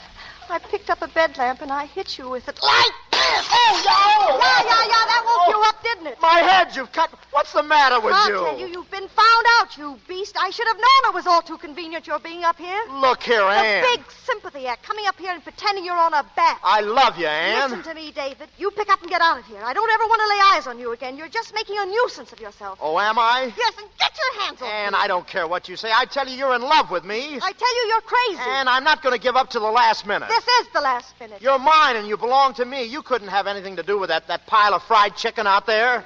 Well, that's what you think. He's twice the man you'll ever be, and we're going to get married. Okay. If that's the way you want it, I won't stand in your way. I've done all I can. But now I'm through. I'm all washed up. Go ahead. Marry the guy, and I hope you'll be very, very unhappy. Thank you. There's only one thing I'd like to say to you before I leave. You're a spoiled, selfish brat, and I'd like to take you across my knee and give you what you deserve. Ha! I should have done it years ago. You just try it. Maybe if I had, you'd know how to behave. Get away from me. Put that lamp down. Make me. All right, I'll make you. Let me go. Put me down. Put me down. Do you hear? I'll teach you, young lady. Yeah. Just what is this? Put me down. Oh, Jeff, he was going to choke me. He was. Come on, Jeff. Join the fun. Here, you take a lamp too, Jeff. I don't need a lamp. You'd better take it, because I'm thinking of taking one. I forgive you, David. I forgive you for everything. Jeff, you're not going to hit him? No, Anne. I've always thought that violence shows a lack of character. You mean you're not going to do anything to him? Would you respect me more if I knocked him down? What are you, big blubber? What kind of a man are you? How could you be in love with a woman and let someone manhandle her? Hello, son. You ought to be ashamed. Hello, Dad. Did you have a nice day, You Jeff? call yourself a man. Hello, Mother. You're nothing but a coward. What's this? You and your fancy ideals. Jeff, dear. That's what you are, a coward. Why, he's only half your size. I bet he could lick you with one hand behind his back. Jeff. Anne, do you realize you're raising your voice? Certainly I'm raising my voice. Go on. I've been married to her. She starts at that pitch. I never saw you acting like this. I thought you were a gentle type of girl. Very gentle. All you have to do is hold her off with a whip and a chair. Jefferson, I forbid you to marry this woman. You forbid him to marry me? No, Anne. Listen to me, you stuffed shirt. Even a mouse has enough backbone to fight sometime. You know, taking your hat off in an elevator doesn't make you a man. You can teach a monkey to do that. And I'll take a monkey any day, whether he's a dipsomaniac or beats his wife than a lump of well-bred jelly. Atta girl. But I'm not taking you, brother. Now let me out of here. Let me out of here before I forget I'm a lady. That was one of her quieter moments.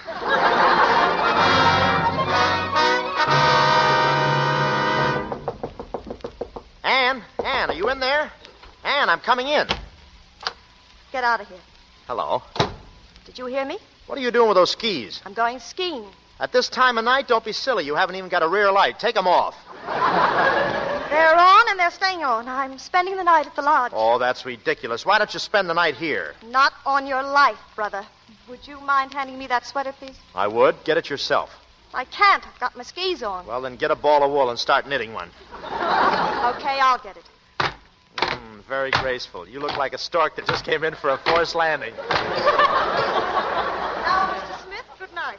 Good night. You're not doing me any favor staying here. I'd just soon you'd get out. Well, we see eye to eye. Wait a minute. You can't ski with your strap loose. I'll fasten it for you. Get away. Don't be silly. I'm just going to help you get out. Here, sit down. That's right. Well, now, just a minute. Now, put your feet up here. Good. Well, listen, I can't sit with my feet up in the air. Why? I think you look very comfortable. David Smith, let me up out of here. Can't you move? Of course I can't. My skis are crossed. Get me up out of this chair. Troublesome things, those skis. You're quite sure you just can't get up by yourself? I just told you. Fine, then we can talk a while. David Smith, I'm warning you. In the first place, I ought to tell you that we're still married. Mind if I take off my tie? Now, listen. Gimbel versus the New Pennsylvania Coal Company doesn't hold in this case since we're concerned chiefly with the Idaho and Nevada statutes. So, you see, I'll hang my shirt over here. Let me up. So, you see, you're still my lawful wife. I looked up all this legal tangle, and that man Deaver was all wrong. Our marriage was and is perfectly legal. Now. I'm warning you, I'll kill you in cold blood. Someday when your back is turned, I'll stab you. Let me up. I'll scream, I tell you. Go on, scream. Louder. Go on, bang your feet. See what good it does you. Go ahead, great. But you're my wife. And you're going to stay right here whether you like it or not. How do you like that? Oh, my ski fell off. See that? You said I couldn't get away, see? My ski fell off.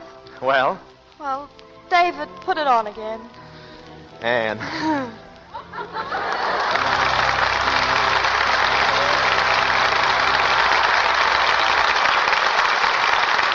Two talented stars and two delightful people gave us a delightful evening in the Lux Radio Theatre. And here they are, Carole Lombard and Bob Hope. Oh, thank you, CB. And Carole, would you mind giving me an autographed picture to take home? I want to prove to the gang in my program that I really wasn't a play with you. Oh, glad to, Bob. How do you want it inscribed? Oh, just something simple, like to the finest actor in Hollywood.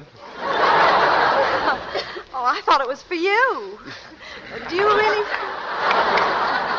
really think you're Hollywood's greatest actor, Bob? Well, I'd rather not answer that, Mrs. Gable. Say, that reminds me... That reminds me about the road to Zanzibar. What reminds you?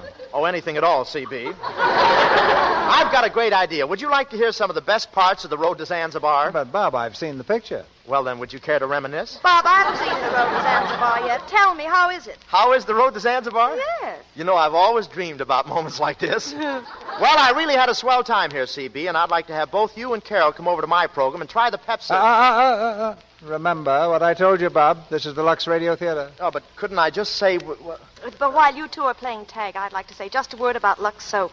I've used it for years, and I think it's grand. It's such a gentle complexion care and really a wonderful help in keeping skin smooth. Now, I may have told your audience this before, Mr. DeMille, but I haven't changed my mind one bit about Lux soap. And you never will, Carole. Lux soap keeps its friends for life. Well, now, before you tell us about next week's show, CB, couldn't I get in one quick mention of Pepsi? Now, Bob. But, CB, my sponsor's listening. What about it? Well, if I don't mention the product, he starts playing yo-yo with my option. So all I'm asking is just to say Pepsi. Yes, Bob, yes, I understand. And next week in the Lux Radio Theatre, we go Western.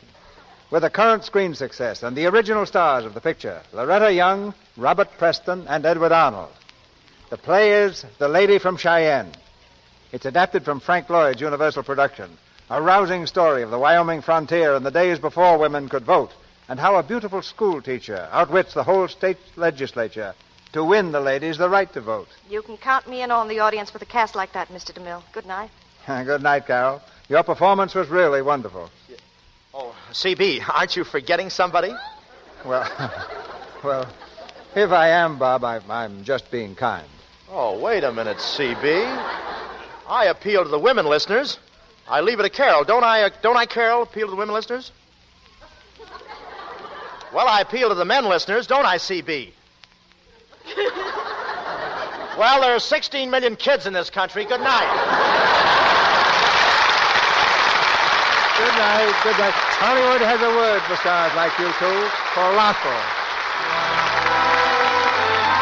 Our sponsors, the makers of Lux Toilet Soap, join me in inviting you to be with us again next Monday night when the Lux Radio Theatre presents Loretta Young, Robert Preston, and Edward Arnold in The Lady from Cheyenne. This is Cecil B. DeMille saying good night to you from Hollywood. The United Service Organizations, the huge civilian army behind our Army and Navy, are conducting a drive that should have the backing of every loyal American. There is a USO headquarters in your community, and they'll be glad to tell you how you can help in this great work. Bob Hope will be heard on the Luella Parsons program over this same network next Friday night in a preview of his new Paramount picture, Caught in the Draft. Our music is directed by Louis Silvers, and your announcer has been Melville Roig. This is the Columbia Broadcasting System.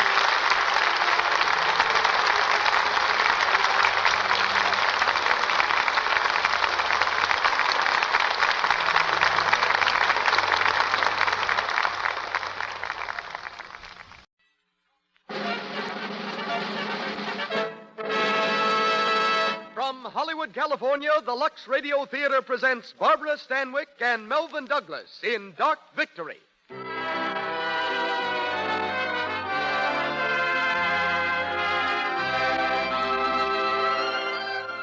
Lux presents Hollywood.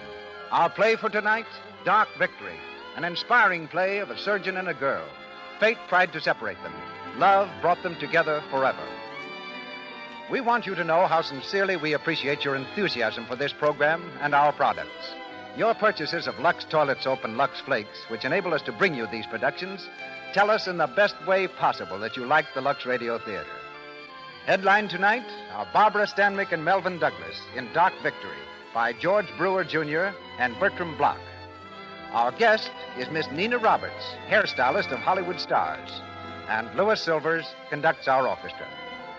Our producer, Mr. Cecil B. DeMille, is unable to be with us tonight. As guest producer, we're happy to welcome back, through courtesy of B.P. Schulberg, one of the screen's outstanding celebrities. You've heard him before on this program in both this capacity and as a dramatic star. A great actor, a genial host, a splendid gentleman. We're proud to present Mr. Edward Arnold.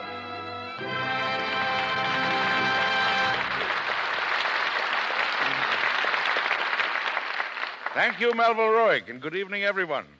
I considered it one of the greatest compliments I ever extended me when last January I was invited to the Lux Radio Theatre to take the place temporarily of Cecil B. DeMille. I feel still more flattered and grateful to have been given that honor again, though I sincerely regret the occasion of Mr. DeMille's absence.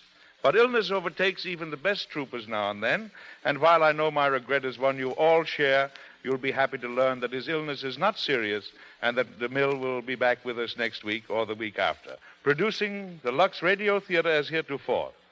I'm particularly happy working with two such charming and important people as Barbara Stanwyck and Melvyn Douglas.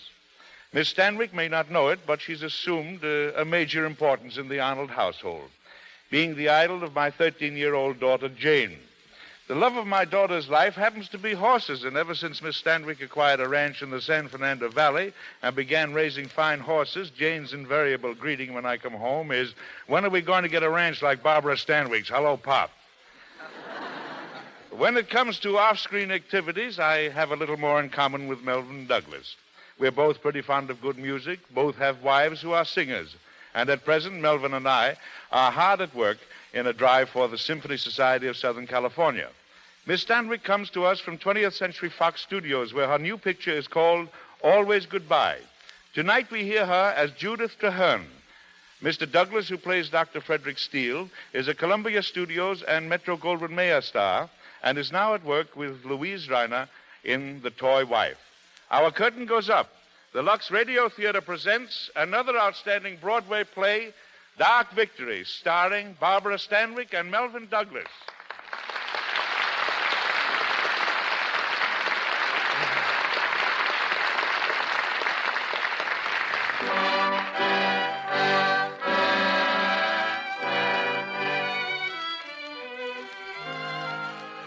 A country cottage on the north shore of Long Island. It's 2:00 in the morning. In the darkened living room, a telephone jangles wildly. From the hall comes Dr. Frederick Steele, a robe thrown hastily over his pajamas. He switches on a lamp over the desk and lifts the receiver. Hello? Yes. This is Dr. Steele speaking. Who? But I'm a brain man. Well, I haven't been taking any calls down here. I'm on a vacation. Have you tried Dr. Parsons? Oh, I see. I thought he'd be back by now. Of course, I'll come if you think it's important. What's the name, please? What's the matter with her? She had it long? All right, I'll be there as soon as I can.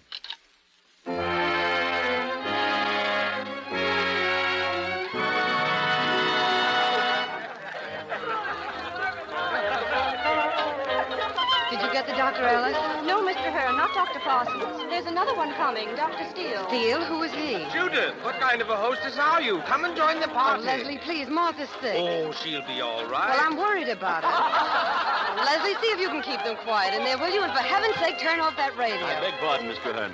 Dr. Steele is here. Thank you, Harvey. See what you can do, Leslie. Dr. Steele? Good evening. I'm glad you could come, Doctor. Thanks. I've been wondering if I came to the right place. Oh, you mustn't let the noise confuse you. I'll try not to. Where's the patient, please? It's Mrs. Blaine. My maid will show you to her room. This way, Doctor. Thank you. I'll be up in a few minutes. It just came on me all of a sudden, Doctor. I had a pain here. Then I got dizzy just like that. And then I don't know what happened. I feel a little better now, though.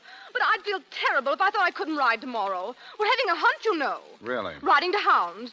Oh, you think I'll be all right, don't you? Yes, I think you'll be all right. Excuse me. But aren't you going to prescribe something? I'll take care of it. Good night. Well, Doctor? Did I leave my hat in here? Are you going already? How is she? Oh, she'll be all right with proper nourishment and care, and if my advice is followed, to the T. I dare say she'll be able to ride to the hounds tomorrow. I see. And what is your advice, Doctor? Don't give her any more to drink. Thank you. I'm sorry to have bothered you, Doctor, but I didn't know. It's all right. She's like a lot of women of your class, stomachache cases. Does your right eye always twitch like that? Only when I'm flirting with someone. Good night, Doctor. Good night. Lots of luck tomorrow. I hope you catch the fox.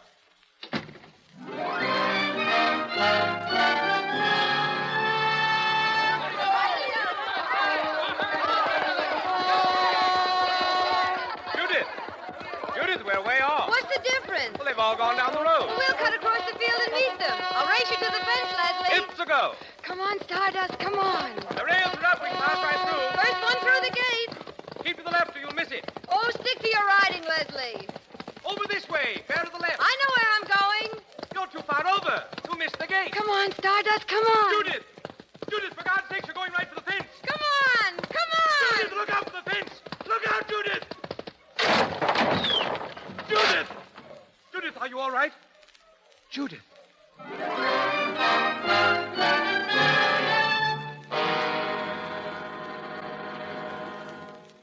I asked you a question, Judith. Won't you answer me, please? What is it, Doctor? Did you take the medicine I prescribed? Yes. Did it do you any good? Yes, I told you it did. Why do you keep after me all the time? Because I'm not satisfied with your condition. Well, I am. I'm all right, I tell you. I had a bad fall. It didn't kill me. I'll get over it. You had that fall almost 4 months ago. You should be over it now. Well, I might be if you'd stop feeding me pills for a few days. Now, Judith, look at me. I saw you into this world, my dear. I only want to keep you in it, in health. I'm sorry, Dr. Parsons. Now what about those headaches? Do you still have them? At times.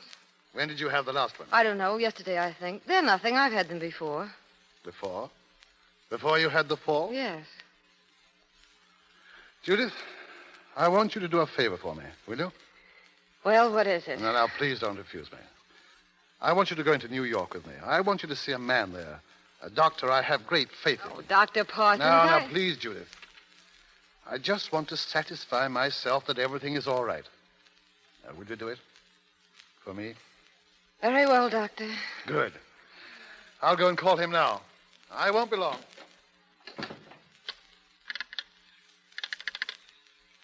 Hello? Hello? I want to put a call through to New York, please. Yes. To Dr. Frederick Steele.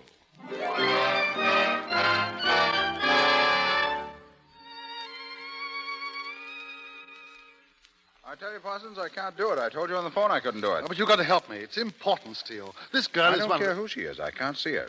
I quit New York practice. Closed my office yesterday. I'm leaving here in about 20 minutes. Why don't you get Findlay? Findlay's in Europe. All right, then get Park. I don't want Park or any of the rest of them. I know better than I am. I want you. Can't be done. I'm leaving for Vermont. Very well. It's going to be a little embarrassing for you. Embarrassing? Why? Because she's out there in your waiting room. I brought her with me. I see. Now, Steele, you're always crying out about the sad lot of humanity. Well, there's humanity waiting for you in that room. You can't turn your back on it. All right, Parsons, you win. I'll see your patient. Good. But I'm still leaving here in 20 minutes. Come in, Judith. Judith, this is Dr. Steele. Dr. Steele? How do you do, Doctor? Oh. Mr. Hearn, isn't it? Yes. Do you know each other? Slightly, yes. Well, that simplifies matters considerably. I'll wait outside, Doctor. Sit down, Mr. Hearn. Thank you. I had no idea you were this, Dr. Steele. I had no idea you were that, Mr. Hearn. Does it make any difference? Not to me. Fine.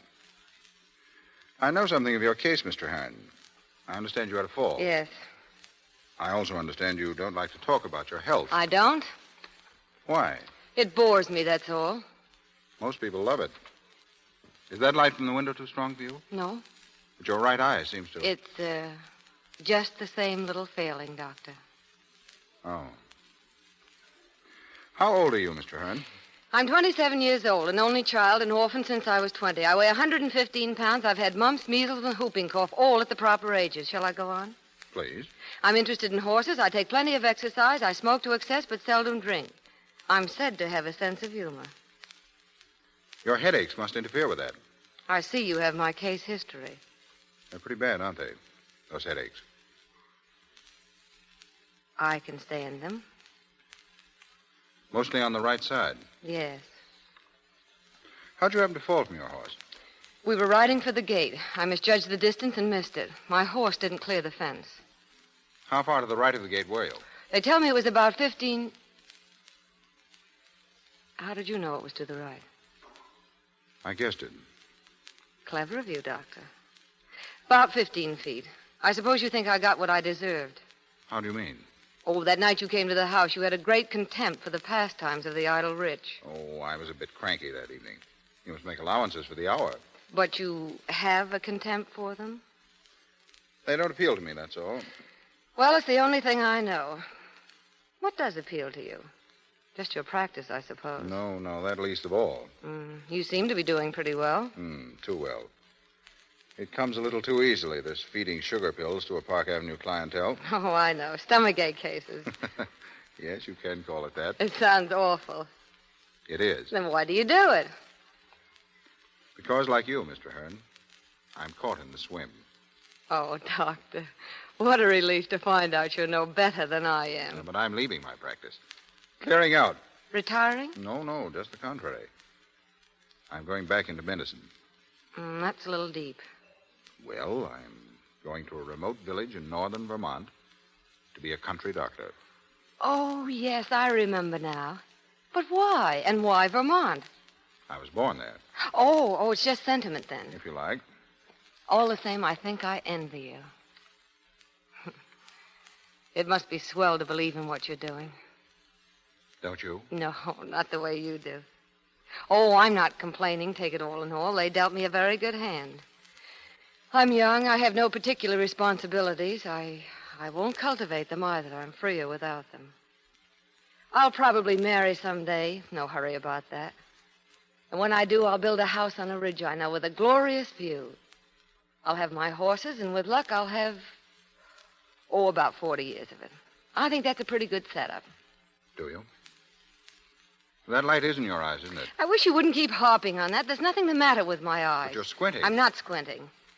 I'll pull down the shade. That's better. Suit yourself at your office. What did you do yesterday, Mr. Hearn? What? Yesterday, what did you do? Why, I went to the theater in the afternoon. I played bridge in the evening. But yesterday was Tuesday. There were no matinees. You're sure it wasn't the other way around? Oh, yes, I guess it was. What was the play? I can't remember the title. It wasn't very good. Too bad. How'd you come out at bridge? Let me think. Quickly. Well, I can't remember. You lost, didn't you? Yes, I lost. How much? How can I remember? I played bridge every day. You've been losing a lot lately, haven't you? Yes. Playing badly? I suppose so. Forgetting what cards are out and what's been bid. Why do you ask me all these silly questions? I told Dr. Parsons I'd try to make a diagnosis. Then all this talk... You've been examining me, haven't you? Watching everything I say, every move I make. Yes. Do you mind? Well, I guess it's all right. Thank you. Well, what have you discovered? I don't know. I'd like you to put yourself in my hands for a few hours to make a complete test. Will you do that? Will you? Oh, I'm going to surprise myself. I'll do it.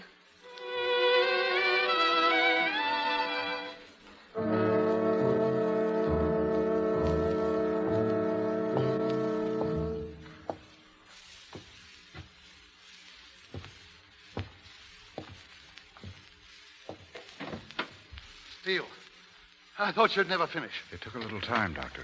You've missed your train, of course. Train? Oh, yes. Well, how is she? Did you find anything? She has everything to live for, hasn't she? Money, position, everything. What's the matter? Well, don't stand there looking at me like that. What is it? Glioma. Brain tumor. Good God. Where? Temporal and parietal lobes. She has a right visual defect. Is it, can we operate? Yes. Will you do it? Yes. Probably won't help much. She'll be an invalid? No, there'll be a recurrence in about 10 months. A short period of blindness. That'll be the signal. The signal? For the end. Oh. She'll die within 10 months.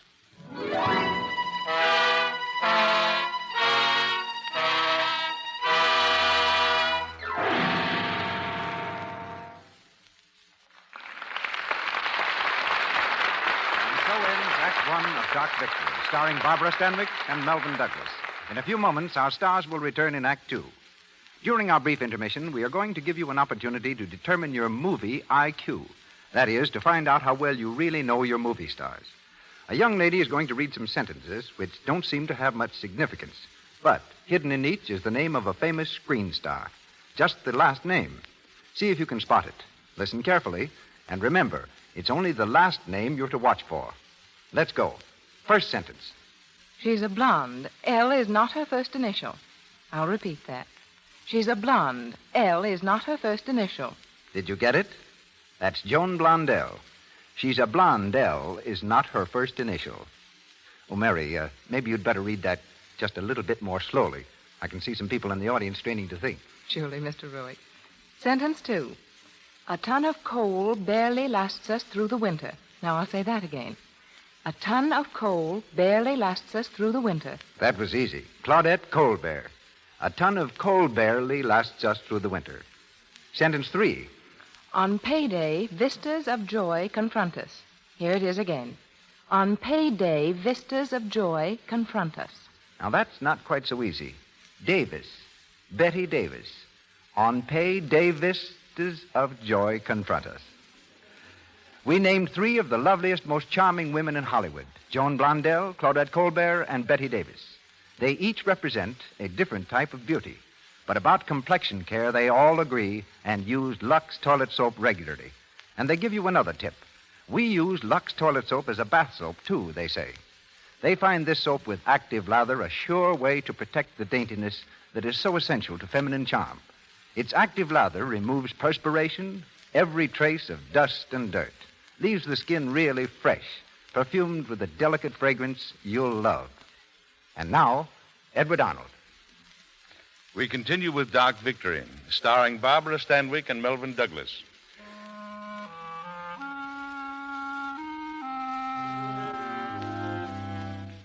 With a strange willingness which she herself did not understand, Judith placed herself in Steele's hands and underwent the difficult operation. But she still doesn't know that her cure is only temporary, that certain death is waiting for her before a year is gone. In her hospital room, she's propped up in a wheelchair by the window, gazing up at Steele, who stands in front of her. And I'm going home in a week, you promise? I promise. Oh, I'm glad. It'll be grand to be home again. There's so much I want to do. You'll have to go easy, of course. Oh, I will. What about riding? Well, not for a while. But soon. I hope so. You'll come to see me, won't you? Of course you will. You're going to come often. I'm surprised you want me. Oh, I've forgiven you, Doctor. Everything you said. I'm feeling very noble just now. Are you? Mm-hmm. I guess everyone feels that way after flirting with death. Was I brave, Doctor? You were very brave. You'll always be, I think. Thank you. I like to believe I was, anyhow. I'd like you to feel I was worth the trouble. Trouble? Dr. Parsons told me you were planning to leave the morning I came to you. Oh, that was nothing. I just want you to know that I appreciate it, that I'm grateful to you. You know, it's funny, I never had faith in anyone before. Not real faith like I have in you. What have you done to me, Doctor, besides effecting a cure? What are you thinking about? I'm thinking you'd better go back to bed. You've got a lot of resting to do before you leave here. I'll drop in again in the morning. Goodbye. Goodbye, Doctor. Give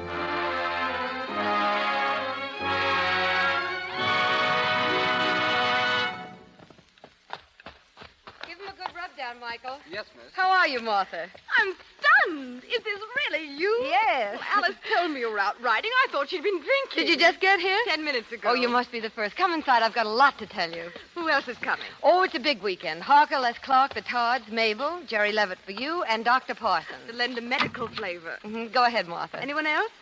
Well, I mentioned Fred Steele, didn't I? You very pointedly did not. Well, he's coming, of course. I've rather bitter memories of Dr. Steele. He's very rude. Oh, he's not really. He's marvelous when you get to know him. You seem to know him quite well. I'm trying to. You've been pretty hard hit, haven't you? I'm in love with him. And he? That's always the first question one asks. I don't know. He's so hard to see into. Oh, he's conscious of me. I affect him pleasantly, and he may be in love with me. But if he is, he doesn't show it. Why couldn't the Spaniards or the French have landed on Plymouth Rock instead of the Puritans? Well, he enjoys being with me, I know that. And he's opened my eyes to a new world. He's the first thoroughly fine person I've ever come close to. What's the matter? English is your common tongue. What else have you in common? Oh, don't joke about this, Martha. I'm not joking. If I married him, I could teach him. Well, my pet, get him if you can, and my blessings. Only, remember the man who went hunting with a butterfly net and routed out a panther. A panther.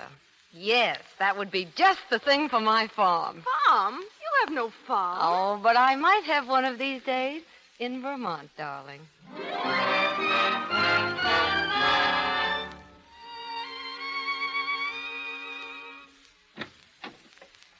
Come in. Oh, I didn't expect you until dinner time. I thought I'd come early if you didn't mind. Oh, I'm glad you did. We can have a talk before the crowd gets here. Sit down. I'd like that. I may not see you again for quite a while. Why, Fred? Oh, you mean you're going to Vermont? I'm leaving tomorrow. So soon? It has to be sometime. Of course. How have you been, Judith? What? Oh, fine. Let's have a look at you.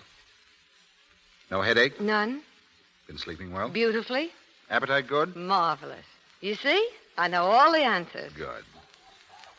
Now stand with both feet together. Close your eyes. How's the balance? Perfect. I find nothing wrong. There isn't. I rode today. Oh. How'd it go? How did it go? I wish I had a gift for words, Fred. For the first few minutes, I was tense. I couldn't forget that day when I crashed into the fence. I saw the whole thing happen again. And then my horse responded. I put him to a hedge. We cleared it beautifully.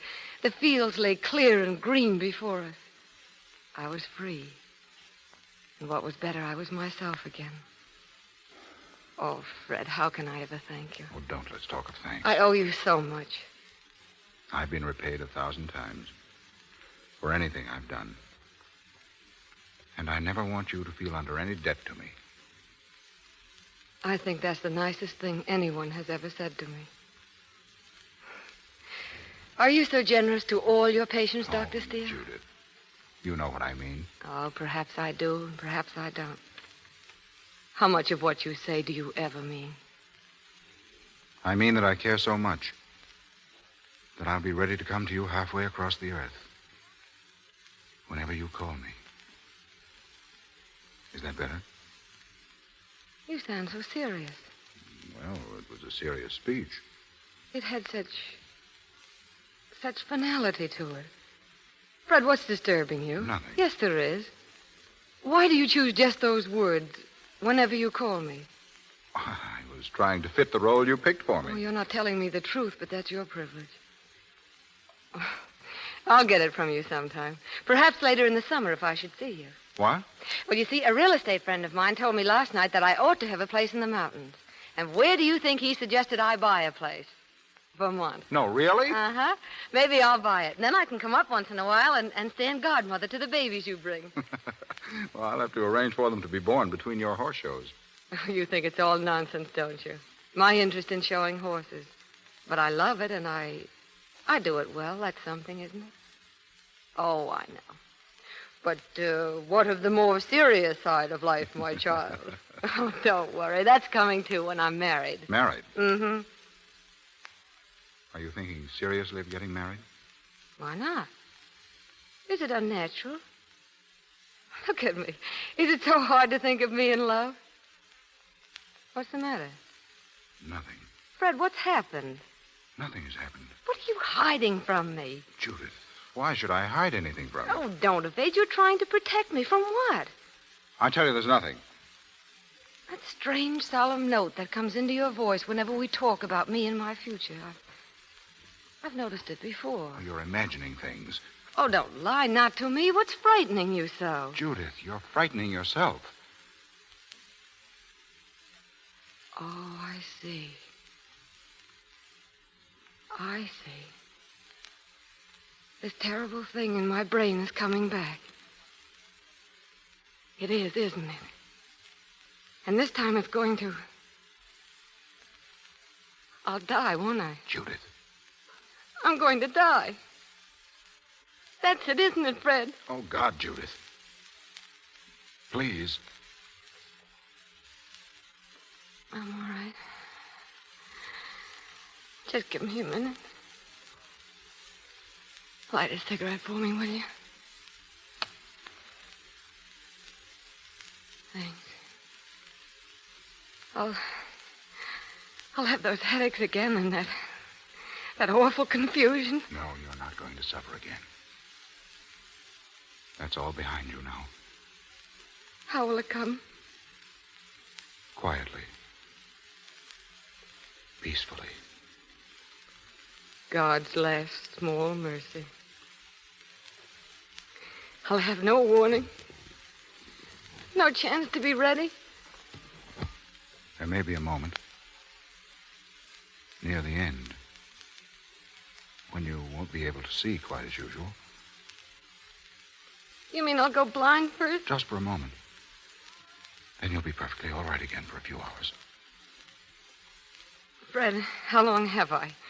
A year? 8 months? 6? Possibly more. Judith. I'd rather you didn't touch me just now. Do you mind? I think I'd like to be alone, Fred. Why? I won't do anything reckless. I'd rather I want to be alone, Fred. Mr. Hearn, about... Mr. Hearn can't see you now, Harvey. Well, it's about dinner, sir. There'll be no dinner tonight. Tell the guests that when No, they come. no, don't tell them anything, Harvey. I'll see you in a few minutes. Yes, Judith, you can't do this. You're in no condition Oh, to... please, Fred, it can't make any difference one way or the other, and I want to do it this way.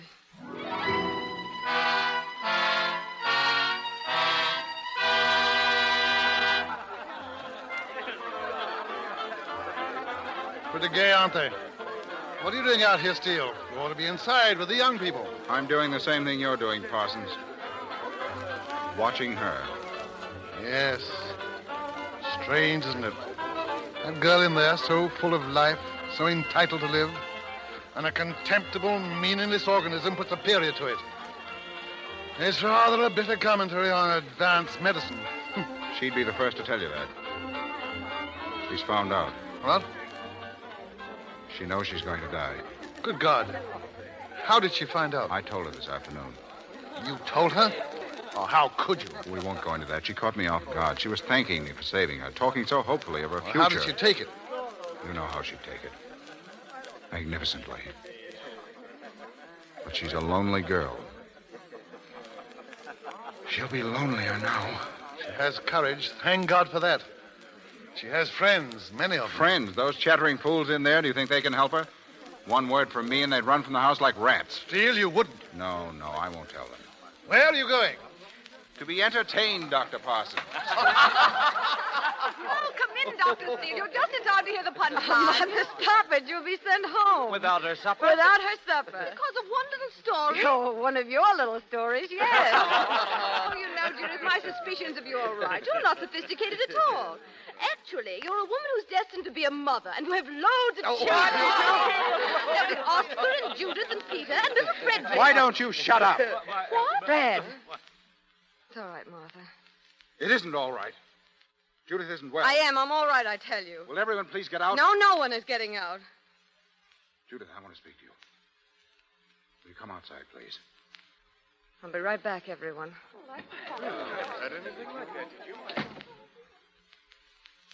That was rotten of you, Fred. It was the only intelligent thing I've done today. I'm not going to stand by while you put yourself through an ordeal like that. What do you want me to do? Sit upstairs by myself and think how in 6 months... This isn't the time to face people who expect you to be gay and happy. I would have carried it off tonight if you hadn't interfered. And then what? Then? Nothing. You're wrong, Judith. There is something. Something more important than you think. You can find peace. Oh, he takes away my life and offers me peace. You left me too much for peace. 6 long months. Oh, God, how long they seem. Now, give yourself a chance, Judith. Don't try to adjust yourself to this thing. All in a minute, you can't do it. You're only going to make it harder for yourself if you try. Judith, trust me. I'm your friend. Too much, my friend. Oh, much, much too much. Oh, I'm talking in riddles. I dislike people who evade. But suppose I don't like myself. What of it? It'll be that much easier 6 months from now. Must be horrible to die loving oneself. I'm shocking you. No. Disappointing you, then. No. Well, why do you stand there and say nothing? Your eyes searching me, your mind, that beautiful scientific mind judging me. Well, what do you think of this exhibition? What do you think now of your calm, brave Judith, who went into the operating room without a tremor? What I've always thought of you. I only want you to have the same faith in yourself that I have in you. Oh, you've never had faith in me. You thought there were too many bad spots. You dislike my world. You despise it. Well, thank heaven for that world now. At least my friends will help me cram my days and nights to overflowing. You mustn't tell them, Judith. Don't ever do that. No, I don't want sympathy. I want action. I want to move, to live. The night you'll be filled with music. I'll put on a good show, believe me, and I'll be satisfied with that for my epitaph. No, you won't be. You're too vital a person to be satisfied with that. There's the truth, and you've got to face it. The truth is I'm going to die in 6 months. There is no other truth. We all must die. The tragic difference is that you know when. And we don't. But the important thing is the same for all of us. To live our lives completely. The doctor talks. Because I know that you want so much more than your friends can possibly give you. Because I want you to find some measure of fulfillment. Fulfillment. Haven't I been dreaming of fulfillment? Hoping and praying? Fulfillment. Oh, you fool, you poor fool. Can't you see? Don't you know? I'm in love with you. Judith. Oh, I shouldn't have done that. It was unfair of me. Judith. I never dreamt. Oh, it doesn't matter, Fred. It would have been much worse if you'd loved me, too. I know you don't think there's a place in your heart for love, and now I can never teach you. Never. Never, never. That's a terrible word, isn't it? Judith, I'm taking you away with me. Yes? Why? Because you need my help. Still my friend. Oh, go away and leave me alone. I can't rise to your height. I only wanted you to hold my hand. You can't even do that. You're no good to me. You're no good to me at all. Sit down, Judith. No, I'm not in your office now. You can't do that to me. Oh, don't you see? You'll only stop me living the few hours left to me. My friends can lift me out of this, but you mean defeat, futility, and death. Always and always that, and I won't have it. I won't let you spoil what's left. Judith. I want you to go away. I want you to go and stay away. I don't want to see you again. Ever.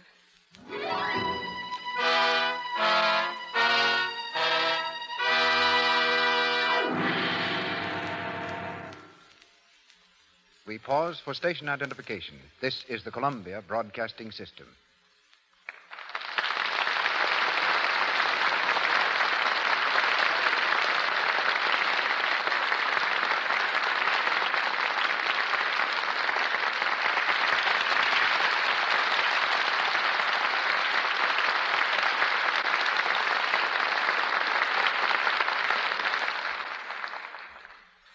With the second act of Dark Victory completed, and with the third act to come in a few moments, we go from the serious mood of our play into a lighter vein. We devote this brief intermission to a meeting with another backstage Hollywood personality who helps make motion pictures what they are. She is Nina Roberts, chief hairstylist of the United Artists Studios. Miss Roberts has been parting the hair of glamorous stars for 12 years, starting with Mary Pickford and Norma Talmadge. At the moment, she's working on the Walter Wanger production, Algiers. And the efforts of her 20 assistants are seen in such recent films as The Adventures of Marco Polo, Stella Dallas, Stand-In, and The Goldwyn Follies. In the latter film, Miss Roberts achieved the distinction of giving Master Charles McCarthy his first shampoo, Finger Waving Marcel. And I've been picking splinters out of my fingers ever since, Mr. Arnold. Didn't Charlie feel like a sissy getting his hair done? Indeed not. He was a little scared that his scalp might warp. But apart from that, he didn't open his mouth. Well, probably because Edgar Bergen wasn't around. But why, Miss Roberts, was it necessary to operate on Master McCarthy's curls for the movies? Because the picture was done in Technicolor, Mr. Arnold, which demands much more attention to detail than black and white films. And here's a fact that might be particularly appropriate. Each star in a Technicolor picture uses special Technicolor makeup. Before this makeup is put on and when it is taken off, you will find that the stars make generous use of Lux toilet soap. They prefer it because its active lather makes it such a fine complexion soap. A soap that removes stale cosmetics thoroughly. Well, we're glad to hear you say that, Miss Roberts. A fact like that should be interesting to the women in our audience who also use Lux soap. Now about hair. From my casual observations, the present mode seems to have come directly from the history books. The modern girl apparently wants to look more like a page boy. Right you are, but the page boy bob is now at its peak, which means another style will soon replace it. The pompadour.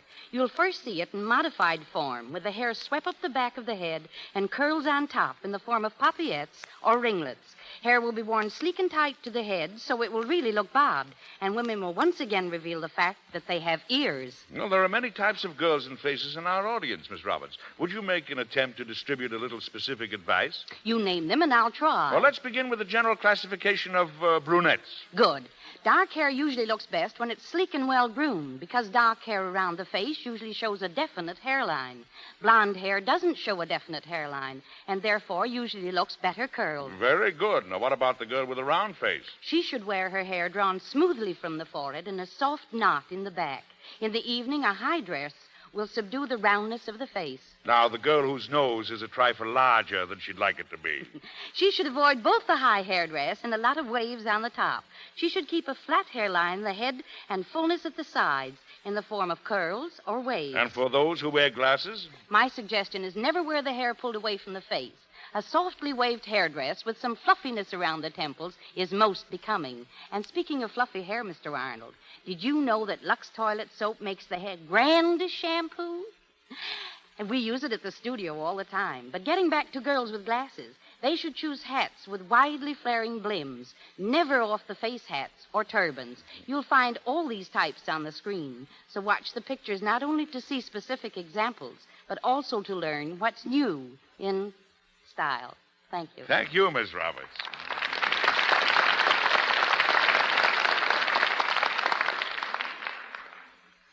Barbara Stanwyck and Melvyn Douglas in Dark Victory.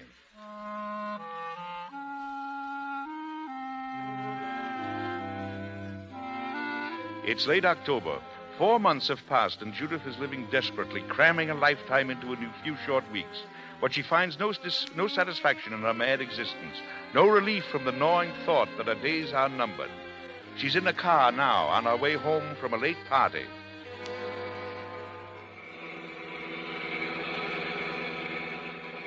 Faster, Leslie. Oh, you can go faster than this, can't you? Maybe I can, but I'm not going to try. Well, what are you doing? We're stopping. You might not care about your neck, but I'm very sentimental about mine. Now, don't you think we ought to turn for home, Judith? It's almost dawn. Well? You ought to get some sleep. Sleep? Oh. What's the matter with you? What are you doing to yourself? You can't go on this way much longer. No, I can't. Well, then why don't you stop? Everybody's talking about you. Not you, Les. Oh, not me, no. But I don't like to see you throwing yourself around. Not unless you throw yourself at me. Would you like that, Les? Judith, What is this? You can kiss me if you want. Judith, I never knew you could be like this. What's got into you? Oh, it's no good, Les. Judith. Let me go. Let me go, please. Oh, you were right. I can't go on this way. I can't die like this. Die? What are you talking about? I'm going to die in 2 months, Leslie. What? It's as certain as the night is passing now. You're practically holding a dead woman in your arms. Does that frighten you? It is rather repulsive, isn't Judith, it? That's why I've been living as I have, so cheaply, so stupidly. But it's over now. I'm leaving tomorrow. Where, Judith? Oh, away from all this, as far as I can get. The stars are so bright, aren't they? It's been a grand autumn, with all the colors. The old year puts on a fine show near the end. That's what I have to do. I have to learn how to die. I'll go home now, Leslie.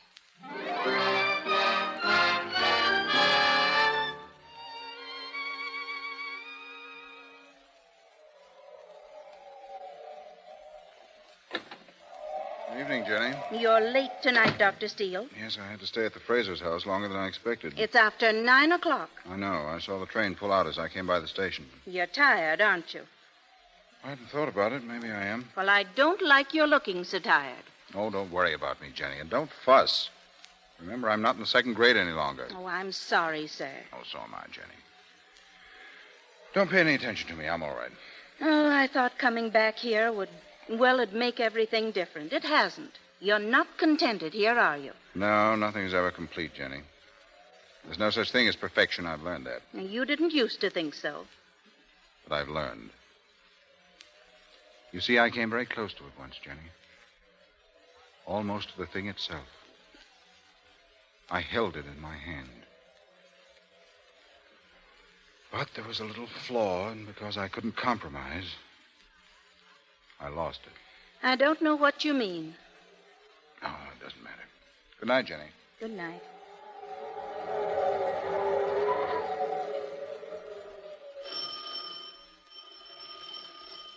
Who is it? Who's there? Judy. Judith, darling.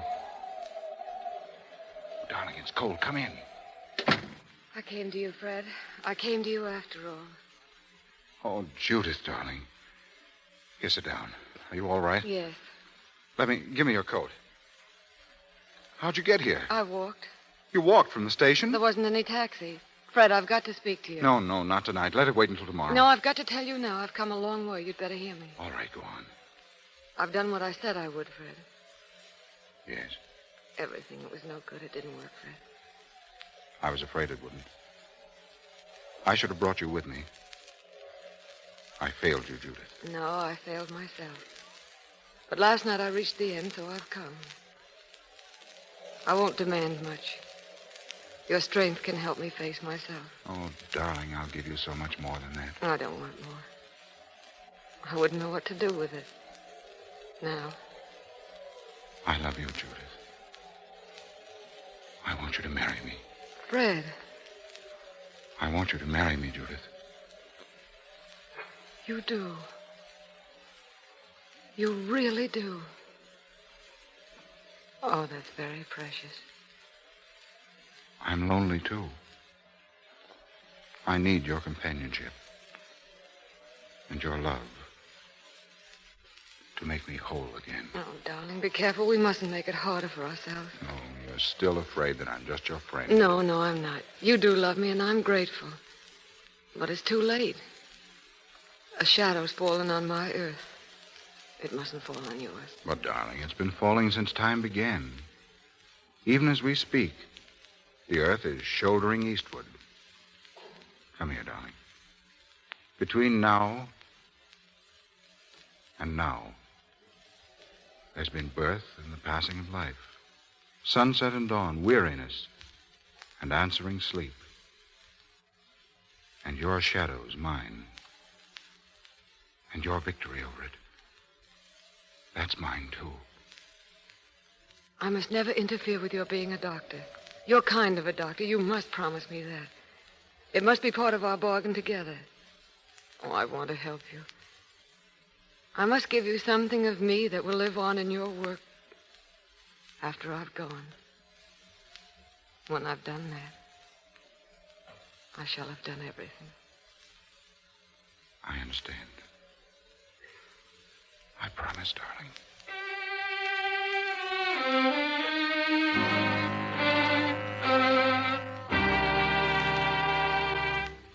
Jenny, we have a deficit for the month of $43.17. That's splendid, Mrs. Steele. As I recall, it was over 100 last month. At this rate, we'll soon be living within our income. No, don't tell the doctor. He won't even mail out his bills. Oh, Jenny, who did collect the bills before I came? The patients collected. And still doing it, some of them. Here's John Hunter with a bill of $8 rendered 4 months ago. My dear, if John Hunter ever paid a bill, the entire country would rock on its foundation. I know, and he's such a kind man. He looks just like a horse. I'll take it. Hello? Yes? Montreal? Well, Dr. Steele isn't here. Is it person to person? I see. Well, he ought to be home soon. All right. An emergency call. I don't like that. Oh, Jenny, they wouldn't call him to Montreal, would they? It's possible. You mustn't fret every time he goes out of the house. I know. I grudge every minute he's away, every second. Well, then you shouldn't have married a doctor. Oh, please don't say that. Oh, I didn't mean it, ma'am. Jenny, what was he like when he was a little boy? Who? Dr. Steele. Was he a nice little boy? He was not. He was nasty. All little boys are nasty. Oh, he wasn't. Oh, very well, then, just as you wish. Oh, dear, I wish it wouldn't cloud up like this. What? I don't like it getting overcast so suddenly. It means a storm. Storm? But the sun's out. Why, it's bright out today. Oh, it was, you mean. It's getting dimmer every second. It's getting so dark,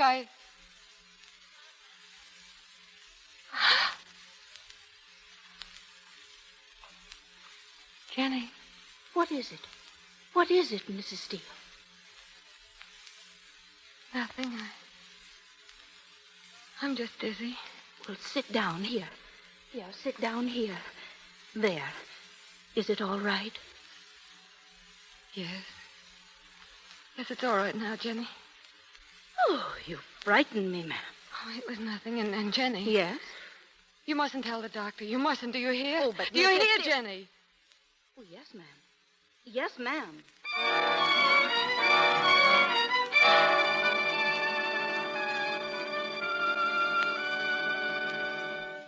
Hello, Montreal?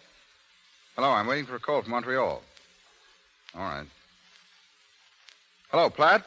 Steele speaking. Do you want me? Oh. Yes.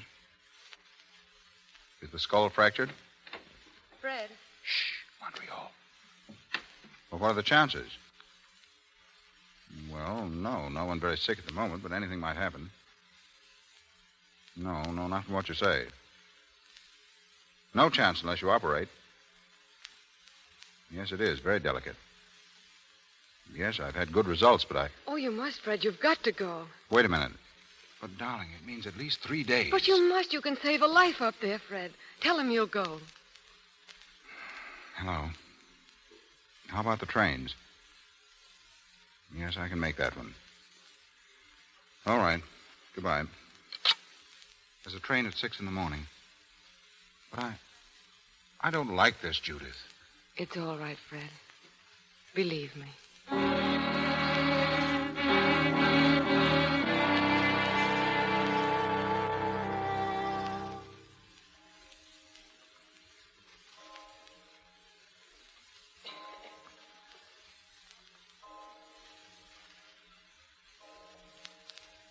Almost time, darling. I know. Decent of you to sit up with me. I'll have to leave in a few minutes. Yes. I don't see why Platt can't get someone else up there. There are plenty of doctors in Montreal. But none like you, darling. I was going over your books last night. Yeah. What'd you find? Oh, certain debts owing my husband that cannot be paid. Not one that you haven't repaid 1,000 times. Have I really been a good wife? You've been a wonderful wife. Oh, I've loved it so every minute. How can I make you understand? Fred, look out there. Out of the window. Somehow it's been like that. Shining and quiet. It's deep winter. Deep winter. And behold, snow was upon the earth in silence. And all things had been fulfilled that were to be. And there was no emptiness under heaven. Judith, dear. If anything should happen... Oh, my God, Judith. Shh, darling. I walked to the mill dam yesterday. I haven't been there lately. Oh, we must go soon. Yes. There's snow on the evergreens. Is there? Fred, I found out at last. What? What it means to live up here. Why you wanted to come back. You must never leave here, Fred. You must go on living here. Always. You'd better go now, darling. I'm not going, Judith. I'll call Platt and tell him. Oh, darling, come here. No, I thought I could, but I can't. Fred, remember our bargain. No, words, that's all. I didn't know what they meant. I didn't know what I was to lose. It's my life now. Mine, this little time in all my life, and then to have it taken away from me. My wife, whom I love. I can't stand it. There's a limit to what a man can bear. Fred, we have just 1 minute together. Look at me. I was never to fail you or keep you from your best. We've had our love, and we're complete. Nothing can hurt us now, for what we've had can never be destroyed. That's our victory. Our victory over the dark. And it is a victory because we're not afraid. Thank you, darling. And you'll never, never look back? Never. Hold me close, darling. Oh, God, I'll hold you this way forever. Forever is now. Isn't it? Yes. Goodbye, darling. Goodbye. Good luck. My Good luck. darling.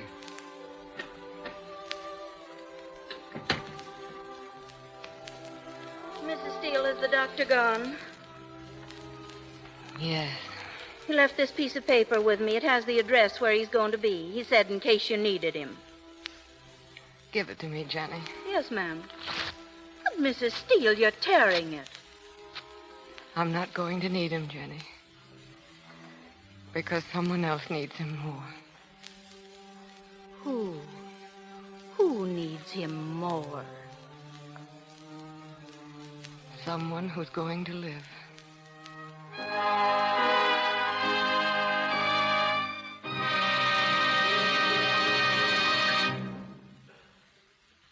Slowly the curtain falls and our play, Dark Victory, is ended.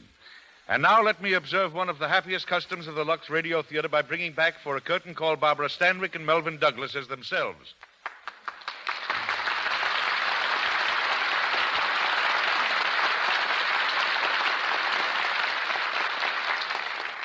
There are two things in particular, Eddie, for which I want to thank the Luxo people. Dark Victory is certainly one of them. It's such a grand play to me because it presents a down-to-earth problem that might confront any of us. But more than that, it proves that a kind of happiness can be found apart from the usual boy-gets-girl variety. It also shows that when you're faced with a situation which you're helpless to change, that you can be happy through honest acceptance of facts and by making the best of circumstances. That's an admirable philosophy, Barbara. I'd like to add just a little to what you've said. A word about doctors. Oh, you should be able to do that, Melvyn. You came pretty near to becoming one yourself. Well, the nearest I came at it was to serve for a while in the Army Medical Corps. There are times, as Dark Victory's pointed out, when surgeons and doctors are quite helpless to aid materially certain conditions. But they're constantly seeking, and little by little, they're constantly finding. For all we know, in some obscure laboratory, a doctor at this very moment may be making a tremendous discovery. Believe me, it's rather heartening to realize that in these troubled times, there are men who forget color and race and creed in a battle for all humanity. But, Barbara, you said there were two things for which you were grateful. Yes. I want to go on record once again for the product behind this program. I'm sure if all our listeners could come to Hollywood and see how popular Lux soap is in all the big studios, they'd realize how much we depend upon it as it keeps our complexions exactly right for the camera. I always use Lux soap at home, too, for the very excellent reason that, to me, it's the finest complexion care in the world. Coming from you, Barbara, we're especially glad to hear that. And now, Eddie, what about giving us another one of your recipes? I understand that poem of yours on how to make sauerbraten was quite a sensation. Oh, I can do other things besides cook. Really? Oh, yes. I've been doing a bit of vocalizing, singing.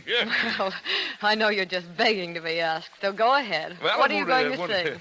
Won't exactly be singing. It's a sort of a recitative, Mm-hmm. Yeah. Well, it was written by Franklin P. Adams and set to music by my friend Richard Hageman. He's the noted musician, composer of Kapensaki, and former conductor of the Metropolitan. It's called Rich Man, and Mr. Hageman was brave enough to come here tonight to play it for me. Are you ready, Maestro? The rich man has his motor car, his country and his town estate. He smokes 50-cent cigars and jeers at fate. He fribbles through the livelong day. He knows not poverty, a pinch. His lot seems light. His heart seems gay. He has a cinch.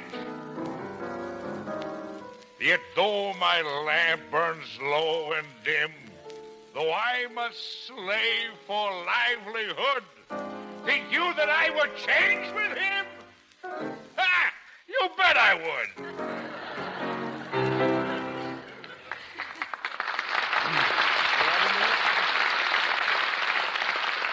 Actor, poet, musician, Eddie, you're wonderful. Good night. Actor, poet, Oh, well, what's the use? Good night, Eddie. The play you will hear next Monday night is The Drama of a Hunted Girl, our radio adaptation of that highly successful film, Mary Burns' Fugitive. Filled with excitement and romance, it's the story of a small-town girl who thinks she's in love with a man who later turns out to be a ruthless gangster.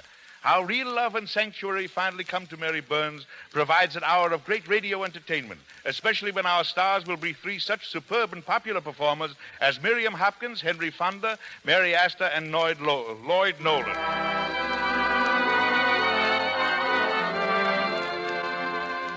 Our sponsors, the makers of Lux Toilet Soap, join me in inviting you to be with us again next Monday night when the Lux Radio Theatre presents Miriam Hopkins, Henry Fonda, Mary Astor, and Lloyd Nolan in Mary Burns' Fugitive. This is Edward Arnold wishing you all good night. Melvyn Douglas is currently seen in the MGM picture Arnold Lupin Returns. And in the Columbia film, There's Always a Woman. Mr. Arnold begins work shortly on the Columbia film You Can't Take It With You. The screenplay, Dark Victory, is owned by Selznick International Studios, producers of the recent Technicolor picture, The Adventures of Tom Sawyer. Louis Silvers is from 20th Century Fox Studios, where he directed music for Shirley Temple's new picture, Rebecca of Sunnybrook Farm. Your announcer has been Melville Roy. This is the Columbia Broadcasting System.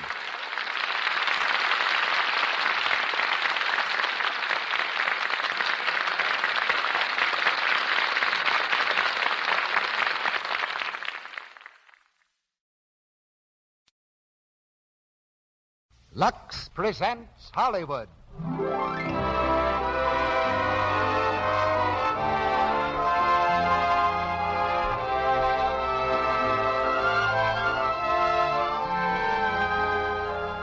The Lux Radio Theatre brings you Bob Burns in Alias the Deacon with Helen Wood.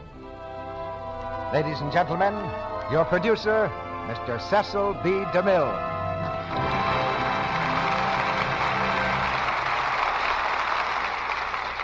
Greetings from Hollywood, ladies and gentlemen. Even in the 20th century, there's no telling where you'll run into Robin Hood, or under what name. Tonight, he's a long way from Sherwood Forest. He wears not a suit of Lincoln green, but one of modest black. He doesn't carry a longbow, but a deck of cards.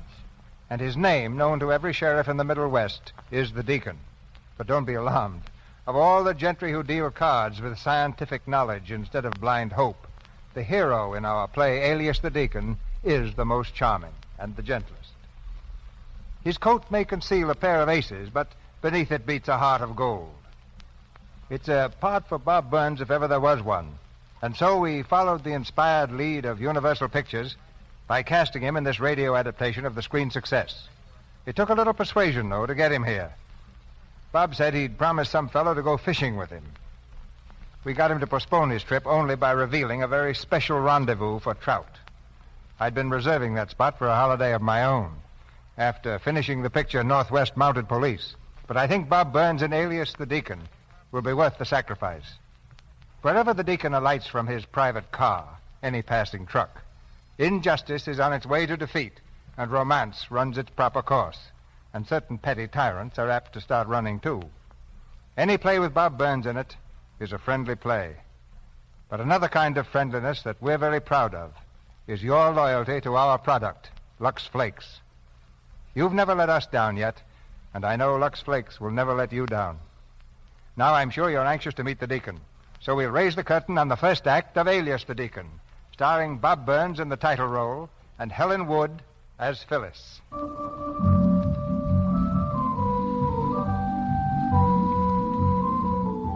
The Truxton County Fair, somewhere in the Middle West.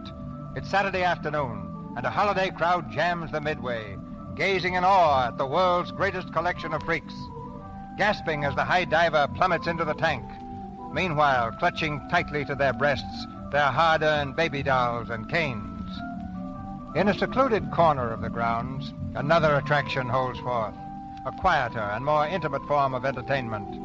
For here is where Deke Caswell, alias the Deacon, has set up his temporary stand. To collect his crowd, the Deacon plays a mournful tune on a mournful-looking instrument. And as the curious gather around, knowing farmers hold on to their pocketbooks. They've seen men like the Deacon before. All right, dear, we're going. We're going, darling. Wait a minute, lady. You don't have to leave. That baby ain't disturbing me. Oh, he ain't he? Well, you're disturbing him. Don't cry. Well, I guess everybody ain't got the same taste for music, folks, but there's one sound that's music to everybody's ears. That's the music of jingling coins.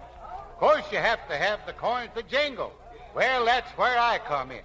Gentlemen, I'm going to give each and every one of you a chance to win some of these coins right now. I have here in my hand 3 ordinary everyday playing cards, the ace, the deuce, and tray of diamonds. I'm going to shuffle these cards a little and lay them face down here on the stand. Now, all you got to do, gentlemen, is watch where I put the ace. Why, it's so simple, honestly, sometimes I'm right ashamed of myself. Here we go now. Watch it closely. 1, 2, 3. Which one is the ace? Anybody like to try it? I bet you $50. All right, brother. No amount's too big or too small. That's the ace, that one there. Let's see now. Well, brother, I guess you wasn't watching very close that time. You picked the tray. That's funny. Who'll be the next red-blooded gentleman? Watch it closely now. As many can play as want to. Just put your money on the card and be sure it's the right one. I saw it. Right here. You too. There's my money. Only one way to find out, gentlemen. Turn up the card you bet on. Well, what do you know about that? I win again. All right, now, who'll be the next? Just a minute, you. You're switching those cards around. You're crooked. I resent that. Do you deny it? No, I just resent it. All right, gentlemen, now who'll take a chance? It's a simple, honest little game. Come on, folks, come on. Don't let me stand here talking to myself. I've heard all this before. How about you, brother? Like to try it once more? Nope, you cleaned me. Oh, that's too bad. How much did I clean you for? 60 cents. Well, brother, you wasn't very dirty, was you? I'll try it, mister. Thank you, brother. Step aside here, folks. Let a gentleman in with courage and vision. Step right up, sir. Now, all you got to do is pick the right card. Sure, I know. All right, now watch it. 1, 2, 3, and away we go. Opportunities knocking, folks. A little risk and a big profit. I'll bet $1. $1. The gentleman bets $1. And which card is the ace, brother? That one. Right there. Oh, I'm sorry, brother, but you guessed wrong. My, I sure thought you had me that time. Want to try it again? You're a real sport, brother. No, I ain't. I'm the chief of police. That's what I was. Huh? The chief of police. Uh-huh. Well, brother, I guess that's one time I guessed wrong.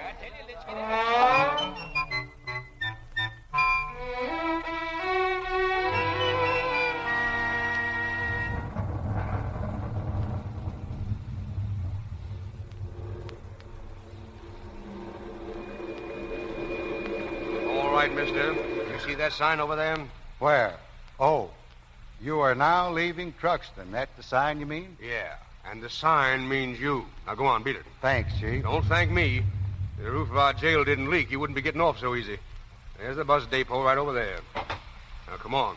The bus leaves in 5 minutes. Get on and stay on. Where does this bus go if it's any of my business? Next town is Shelton, the county seat. Well, does your jurisdiction extend that far? No, it don't.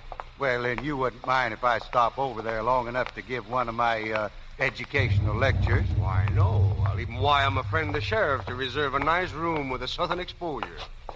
Why, Phyllis, Oh. Hello, Chief Davis. what are you doing here? Waiting for the bus. I'm leaving Truxton. A fine night you picked for traveling. What's the idea? My job folded up. There's no reason for my staying here any longer. I guess not. Well, I hope things break better for you wherever you're going. Hey, you folks, you waiting for the bus? Yeah, why? Well, I'm sorry, folks, but the road's washed out at the pike. The bus will be about 6 hours late. You mean I have to spend 6 more hours in this broken-down hillbilly town? Why?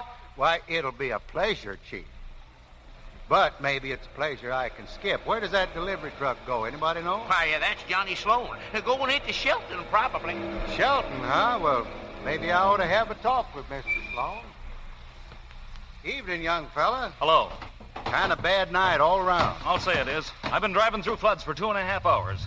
Got water in my motor and my gas tank. I got it in the carburetor and ignition, but not a drop in my radiator. Say, I don't suppose I might ride along. No. No, I suppose not. Hey, Johnny, you'd like to give someone a lift? I just told him no passengers. Company room. Oh, I don't mean him. There's a young lady here that... Sorry. I guess the age of chivalry is dead. It is with the Crane Trucking Company. Oh, come on, son. You can take a chance just this once. Why... Please don't trouble. I can wait. I'm sorry, lady, but I... Oh, are you the person that wants a lift? Yes, but don't put yourself out for me. Why, no trouble at all. No trouble at all.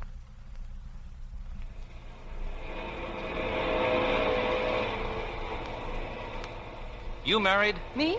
No. Sweetheart? No. Family? A father, Mr. District Attorney. And he's... He and I are very little of your business. All right, if you want to be the mystery lady. But aren't you afraid riding through the night this way with me? A guy you never met before? No. Oh, you're not, huh? No. What'd you do if I stopped the truck on this lonely road? You wouldn't do that. Wouldn't I, though? No. Uh-huh, we'll see about that. Well? Well? You haven't any protection now. That's right. Oh, why don't you scream? I'm hoarse from last night. Okay, you win. But it's a good thing I have to be in Shelton by morning. Me too, son. Let's go. What in the... How did you get back there? Oh, I just figured since you changed your mind about taking the little lady, you might change it about me, too. Of course, I ain't as pretty as she is. All right. Keep quiet about it. Thanks, son.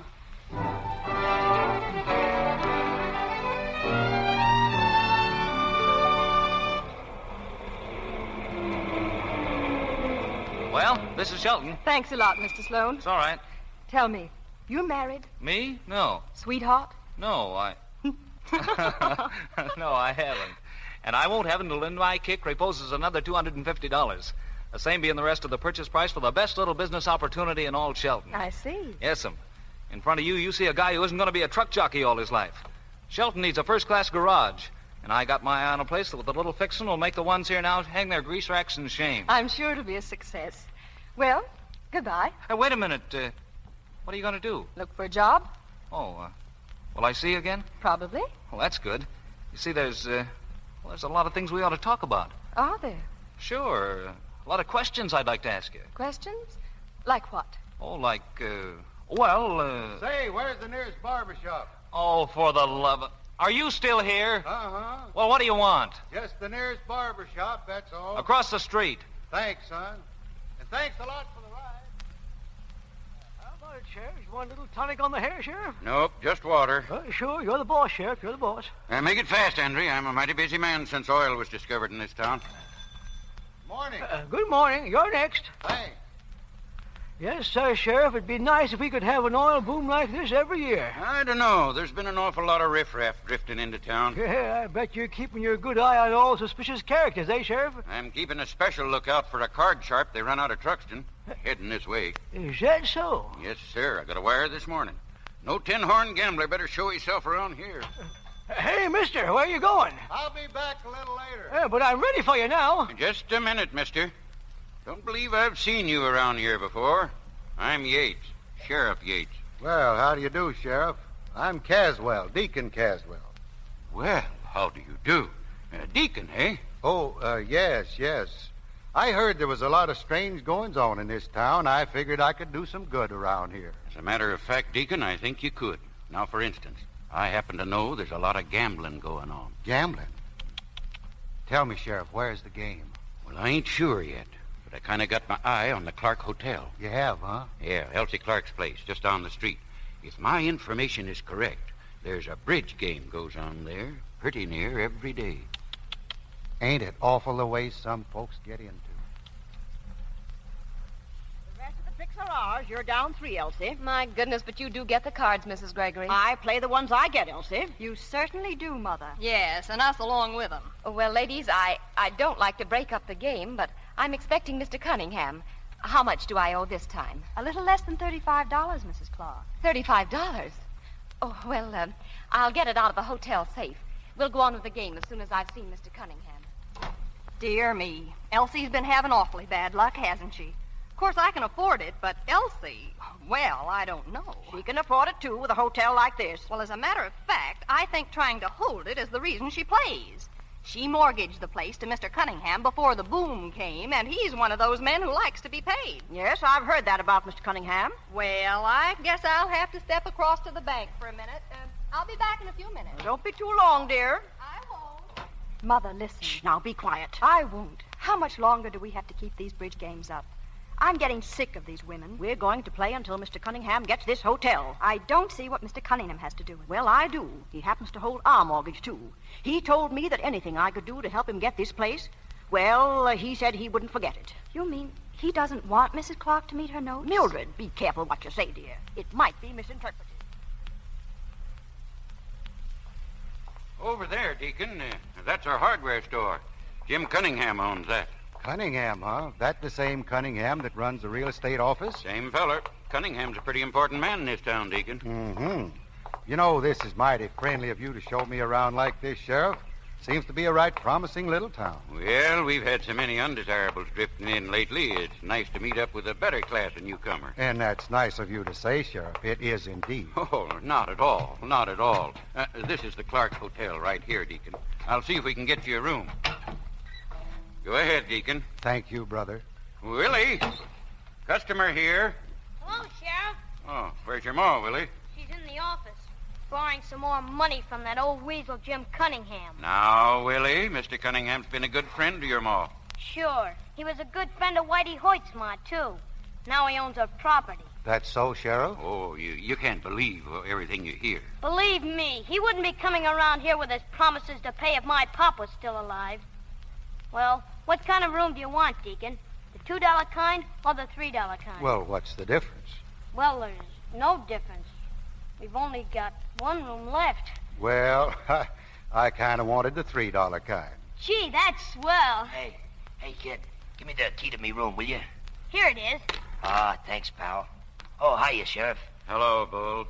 Hey, you gonna be down to fight Saturday? I'll kill that guy. Sure, I'll be there. Oh, swell, Sheriff. All right, Bull, all right. Let's get going. Huh? Going where? We got some road work to do before lunch. Oh, I was just gonna take a little nap. Come on. The guy that's promoting this match wants to see some action. Get going. Road work all the time, road work. I'm getting sick of it. I didn't know you went in for prize fights in this town, Sheriff. Well, we don't usually, Deacon, but Mr. Cunningham is opening a new auditorium, and, well, you know. I see. And this new note covers all I owe you, Mr. Cunningham. That's right, Mrs. Clark. You can tear the others up. Morning, Elsie. Oh, hello, Sheriff. Hello, Tom. Hi, Mr. Cunningham. Folks, this is Deacon Caswell. Mrs. Clark and Mr. Cunningham. How do you do, Deacon? Pleased to meet you, ma'am. The deacons come to help clean up the town. Oh, is that so? Well, I think I can clean up a little anyway. That's fine, Deacon. Anything I can do for you, you just let me know. Now, that's very kind, Mr. Cunningham. Good morning, folks. Morning, Deacon. Good morning, Mr. Cunningham. Ma, the deacon wants a room. The $3 kind. Oh, certainly. Will you just come this way, Deacon? I've got a nice room on the first floor. While you're in town, Deacon, I'd like to have you meet our Ladies' Community League. I'm sure you have a lot of things to tell us. Why, Mrs. Clark, you're a positive mind reader. Elsie? Oh, here you are. We thought you were lost, Mrs. Clark. Deacon, this is Mrs. Gregory and her daughter Mildred. Deacon Caswell. It's a pleasure, ladies. How do you do? Well, are we ready to play? Oh, I'm sorry, girls, but Mrs. Hawley isn't here, and... Play? Just a little bridge. Oh, Nora, the deacon will think we've been gambling. Oh, not at all, not at all. Perhaps you'd like to take Mrs. Hawley's place, Deacon. Oh, but I'm sure he wouldn't. Well, now, I must confess, I have kind of puttered around with cards on several occasions, just to make up a foursome, of course. Oh, then you will join us. Me? You mean for money?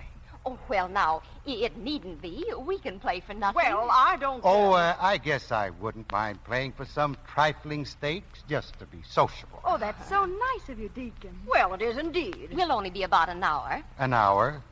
Well, I'd say that should be just about long enough.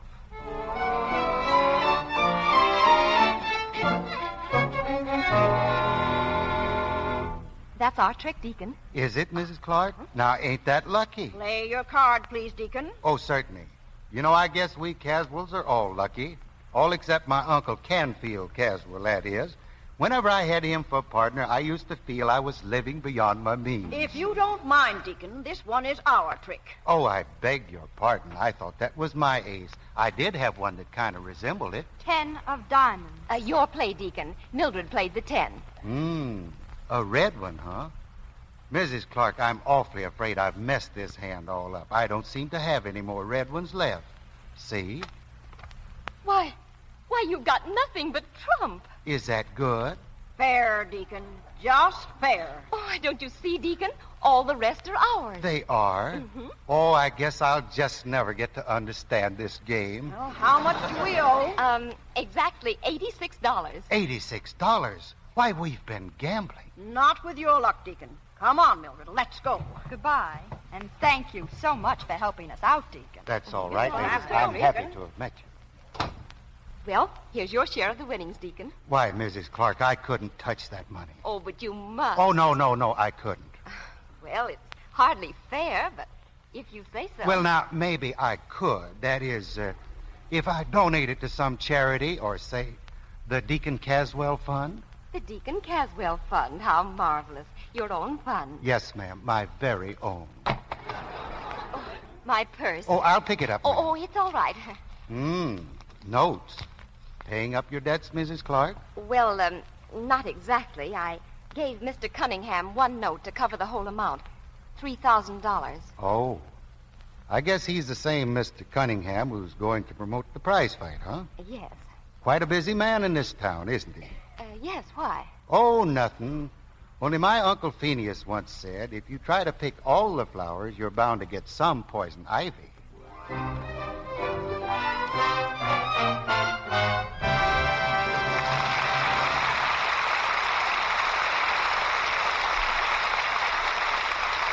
You have just heard Act One of Alias the Deacon with Bob Burns and Helen Wood. While we're waiting for Mr. DeMille to present Act Two, let's talk about vacations. What are you going to do for your vacation, Sally? Why, I'm thinking of flying to New York, Mr. Ruick. How exciting. I suppose you're thinking a lot about clothes, aren't you? Oh, I've got everything planned. What are you taking? Why, a half a pound of underthings, an ounce of stockings, 3 pounds of dresses. Hey, have you lost your mind? What do you mean, half a pound of underthings, 3 pounds of dresses? That's the way you pack for air travel, by the pound. You know, I can't help thinking... Thinking what? How easy it would be to tuck a box of new Quick Lux Flakes into your bag. It's mighty handy to have when you want to freshen up your things. Why, Mr. Ruick, I always travel with new Quick Lux. It's so easy to give my underthings or blouses or dresses a quick dip in the suds. And it means you don't have to take along so many things, doesn't it? That's right. I take a few and freshen them often with new Quick Lux. It's a grand way to stay fresh and dainty. You know, that's a good tip for all our listeners who are planning vacations. Travel light and take along a box of Lux Flakes as your daintiness insurance.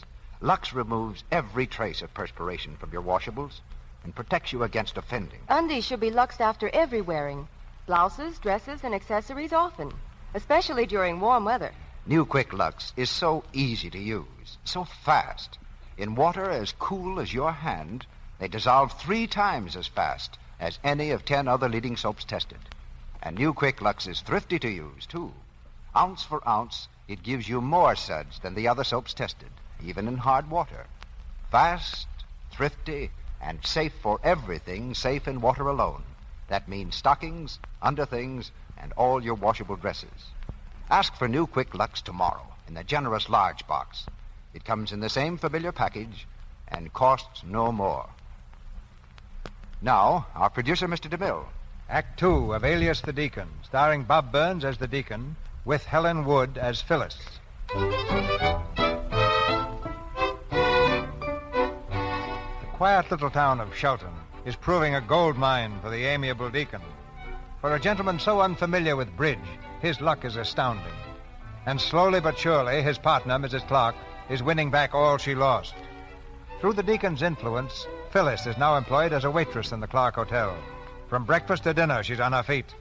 But she's never too tired at night to go walking with Johnny Sloan. On this evening, their walk has taken them to the outskirts of the town. At last, in the bright moonlight, Johnny comes to a halt, right at the edge of a junkyard. Well, there it is, Phyllis. There's what? The junkyard. How do you like it? Well, it's very pretty. I admit it doesn't look like much, but I can buy it cheap. Buy it? Oh, Johnny, maybe we better sit down and rest. You've been working too hard. The idea's quicker than the eye, lady. You see all those auto wrecks? I can salvage all the junk parts and start a little supply shop. Strictly second-hand. Oh, I see. They'll sell it for $250. All I'm short is $240. I wish I could help you. You can. I? Sure. Planning things out is fun, but, well, it's more fun if you do it with someone. You feel that way, too? Yes, I do. Well, if I get the business started and things look better, Yes, Johnny? Oh, maybe you don't want to hear any more of this. But I do, a whole lot more. Then get hold of yourself, because I got an awful lot to tell you about us. Hey. What's the matter? I just happened to think. You know, I don't even know your last name.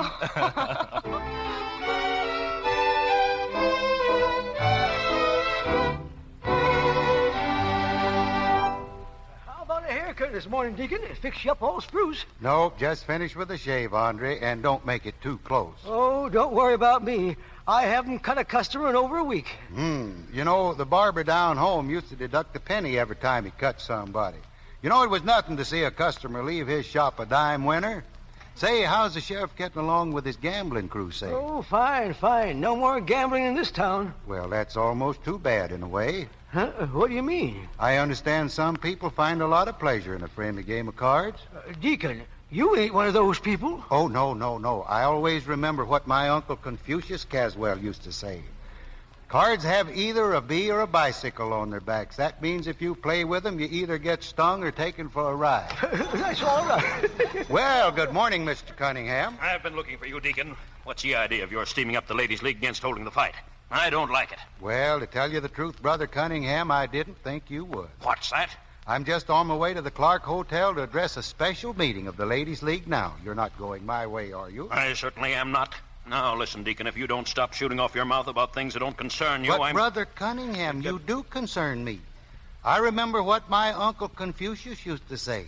It's wise to remember that the teeth that smile also bite. Hang your Uncle Confucius. I've got an uncle, too. And he says a closed mouth catches no flies. That kind of makes good sense. Look, Brother Cunningham, now, if you was to make this fight of yours sort of a part for charity... What? I think that'd kind of lift the entire proceedings into something finer, more aesthetic. Now, there's one little charity that's kind of in debt, about $3,000.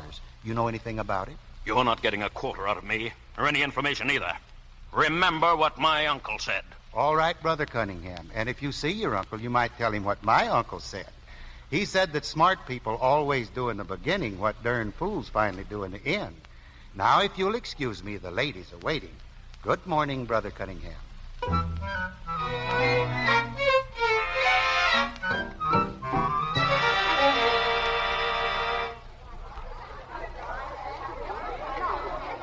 now, ladies, I am proud to present our esteemed guest and speaker, the good Deacon Caswell. Thank you, ladies. Thank you, ladies. My, what a wonderful gathering. I declare I don't believe I've ever seen so many bright and intelligent faces. But as intelligent as I'm sure you are, I think I should take a few minutes to explain the subject of this meeting, just in case there might be one sister among you that doesn't quite understand it. I'm reminded of one such case that happened in my hometown. It seems the ladies' auxiliary discovered they had a surplus of $140 in the church treasury, and they called a meeting of the congregation to vote on whether or not they would spend $67 for a new chandelier for the church. They put it to a vote, and everyone agreed except one man. That was my own Grandpa Snazzy.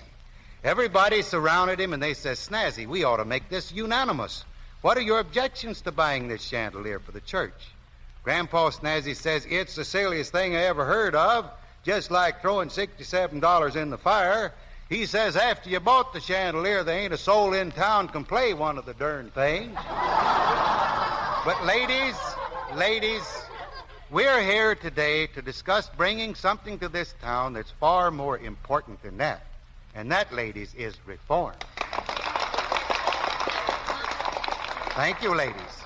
That's why I've chosen to speak to you today on the evils of prize fighting. It isn't prize fighting alone that's objectionable. It's the element it brings to your fair city.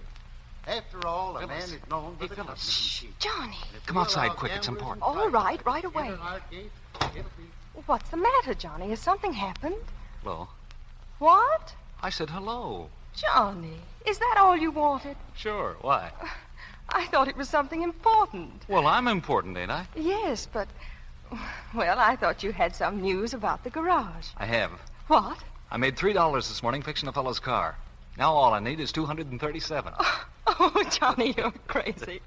Hot dog, yippee! Really, what's the matter with you? Boy, am I happy. Trouble's come home to roost on old Cunningham and his pals. Friendly little cuss, aren't you? Now, with those guys, I ain't. Seeing that prize fight blow up tickles me clear down to my heels. You mean the fight's off? It will be unless they can get a substitute for Knockout Blake. He's in the clinker. You mean in jail? Well, what did I just say? I heard him inside. They're trying to dig up a substitute. Will they pay him? Sure, if they can find one. Willie, I think they've got one right now. Come here. I got a great idea. Go into that room and tell them you know a fellow. I tell you, this fight has got to go on. I've put a lot of money into this thing. Yeah, I know, Mr. Cunningham, but is it our fault if Blake gets pinched? Hey, you know what I think? What? I think we ought to get a substitute. Oh. I ought to hire somebody to listen to you. Oh, Champ! Oh, excuse me. I was looking for the champ. The who? The champ, Johnny Sloan. Johnny Sloan. Is he a fighter? Is he? Say, Ole over at the gas station told me Johnny once knocked out a guy bigger than the bull here. Huh? There he is outside. Hey, champ! Hello, Willie. Did you call me? Oh, come here, kid.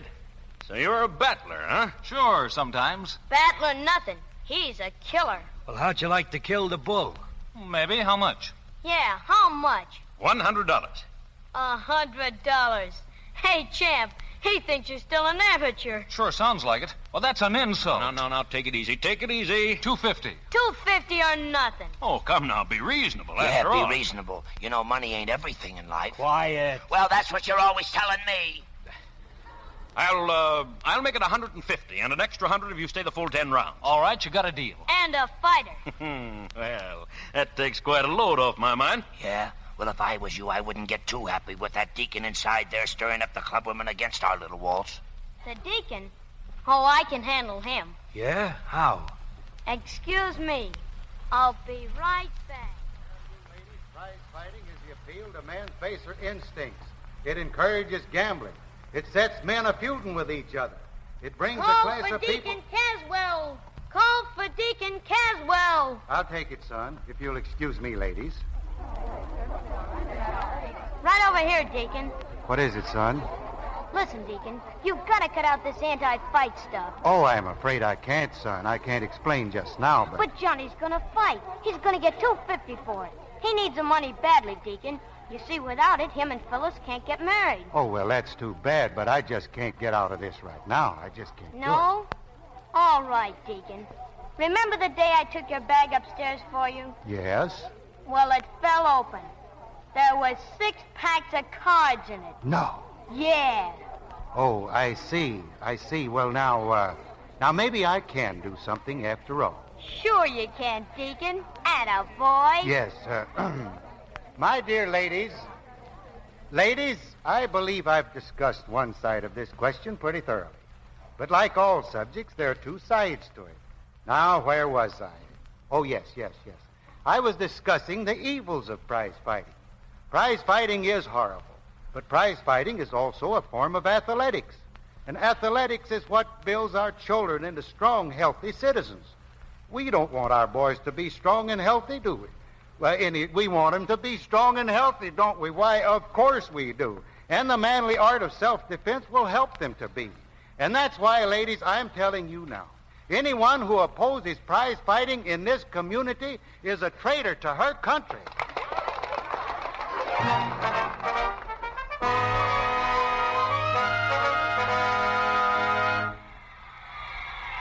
Johnny, is it almost time? Almost.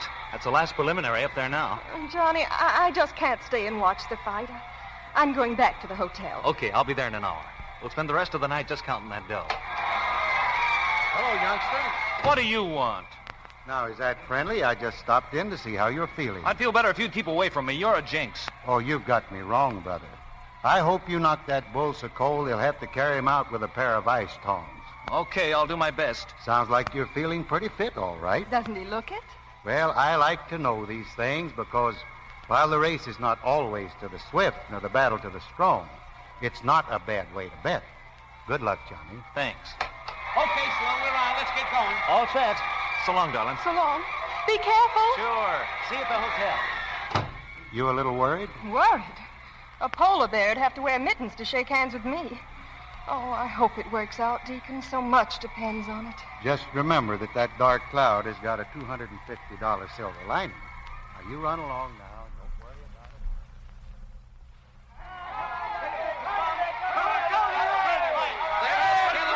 Sloan is hanging on for all he's worth. I don't see how he stuck it out for 10 rounds, but he has 10 rounds of terrible punishment. And he's still taking it. The bull shoots another hard right to his jaw. And another one. The kid's knees are buckling. He's going down. No, he won't go down. Sloan just won't. Come on, Johnny. Just a few more seconds. 10 seconds more, Johnny. Hang on.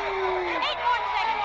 7 seconds. 6 seconds. 5, 4, 3, 2, 1. He did it! He did it!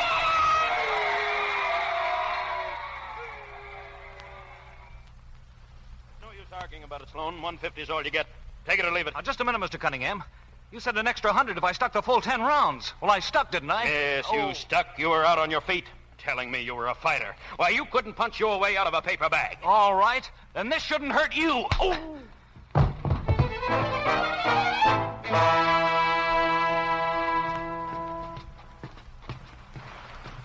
Come on, Sheriff. We'll probably find him in the hotel. Right with you, Mr. Cunningham. Just a minute, Mr. Cunningham. Why, I've known Johnny for years. He wouldn't do a thing like that. Sure, but he did it. There he is. Sheriff, do your duty. What's the matter here? Is there anything wrong? Sloan, you're under arrest. Why? He had a right to hit Mr. Cunningham. Maybe so, but he didn't have a right to steal his wallet. What? I didn't take any wallet. You knocked me unconscious in the dressing room. When I came to, my wallet was gone. You stole it. That's a lie. A lie? I suppose you didn't hit me. Oh, sure, he hit you, but that's only half the truth. And when a man tells only half the truth, Brother Cunningham, it's just the same as a lie. We'll let the law decide that. A good sheriff ain't interested in law. He's interested in justice. That may be right, Deacon, but it looks like I'll have to take the boy along. All right. Do you mind if I... Can I speak to Phyllis a minute? Sure. I'll be waiting outside. Come on, Deacon. Come on, Mr. Cunningham. I'll need you to swear out the warrant. It'll be a pleasure. Phyllis. You shouldn't have done it, Johnny. Even though he promised you the money, you had no right to take it. But I didn't take it. You don't really believe I'd do a thing like that? Well, you said you'd go with the sheriff. What else can I do? I've told you exactly what happened. I hit him, walked out, bumped into the deacon, and came right over to see you. Bumped into the deacon? Yeah, right outside the dressing room door. The deacon. Better come along now, Johnny. Okay. Don't worry, Phyllis. It'll come out all right. So long. Oh, Johnny.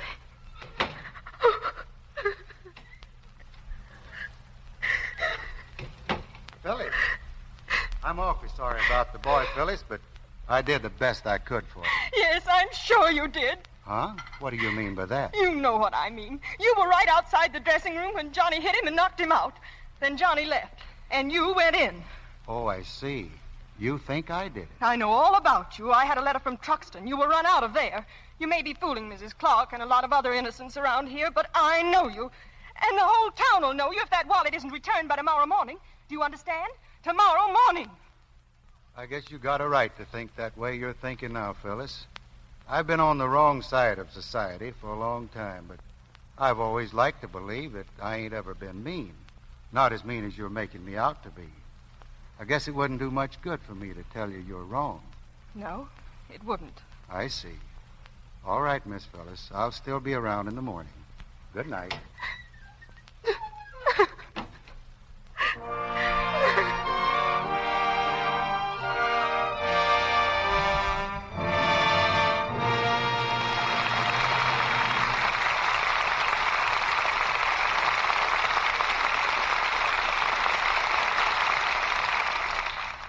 In just a moment, Mr. DeMille brings you Act 3 of Alias the Deacon with Bob Burns and Helen Wood. During the short intermission, we bring you our friends, the Browning family, again. Mother Browning is returning tonight from a trip, and Dot and Midge have planned a little surprise for her. I've got dinner already, Midgie. You about done with the table? Mm-hmm. As soon as I lay the spoons all around. There. Doesn't that look nice? Oh, divine. My goodness, I bet Mother will be surprised.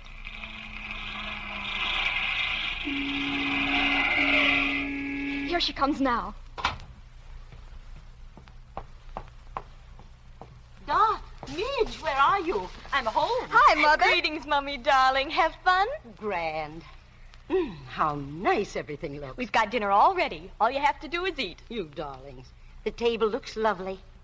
Why, what's this? Surprise! Surprise! Look, these lovely spoons. Where did you get them? They're our coming home present for you. How sweet. Just think, we got 6 of them. 6 beautiful teaspoons for only 50 cents. And the top from a large box of new Lux, Quick Lux. It's a new offer the makers of Lux Flakes are taking right now. And look, Mums, it's the Allure pattern, just like the silver we got before. And it's original Rogers silver plate. Doesn't it look lovely with our other silver? It looks beautiful, dear. That pattern's so simple, it would go well with any silver. And, Mother, a whole list of the other pieces we can get in the Allure pattern came with the spoons. Dot and I want to send for the perfectly ducky beyond knives and forks. Oh, they're sublime. The cutest short blades and prongs and long handles and... Yes, hundreds of thousands of women have been enthusiastic about the beautiful Allure pattern.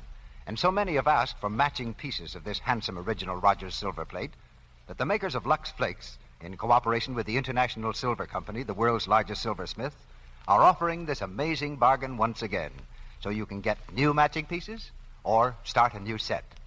This new offer brings you 6 beautiful teaspoons in the famous Allure pattern, guaranteed original Rogers silver plate for only 50 cents and the top from a large box of new Quick Lux. Send the large box top with 50 cents in coin, no stamps, please, and your name and address to Lux, Meriden, that's Meriden, Meriden, Connecticut. I'll repeat that address. It's Lux, Meriden, Meriden, Meriden, Connecticut. This offer is good only in the United States. I'll tell you more about it after our play. We pause now for station identification. This is the Columbia Broadcasting System.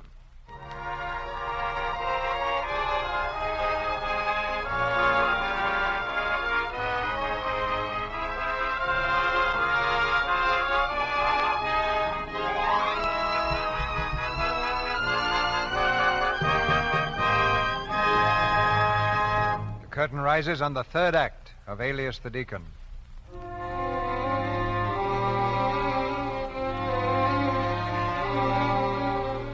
It's early the following morning. On the 2nd floor of the Clark Hotel, Phyllis moves swiftly along the quiet corridor. With a nervous glance over her shoulder, she starts down the stairs. But suddenly a figure steps from the shadows, and Mr. Sullivan stands in her way. Good morning, Phyllis. Oh, hello. You're up early, Mr. Sullivan. Yeah, so are you. Where you been? In my room? Yeah, you weren't a minute ago. You were in Sloane's room. I saw you. Well, you're crazy. No, I'm not. Maybe you better hand it over, Phyllis. Hand what over? That wallet you found. But I Come on, didn't... come on. I saw you. It was under the mattress. You better let me have it. No.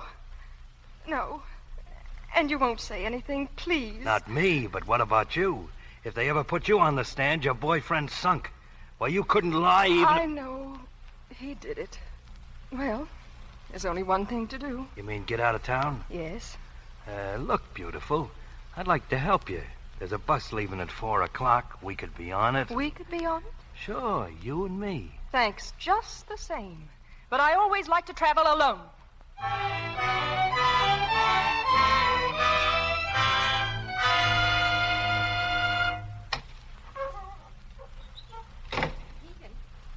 Deacon, is that you?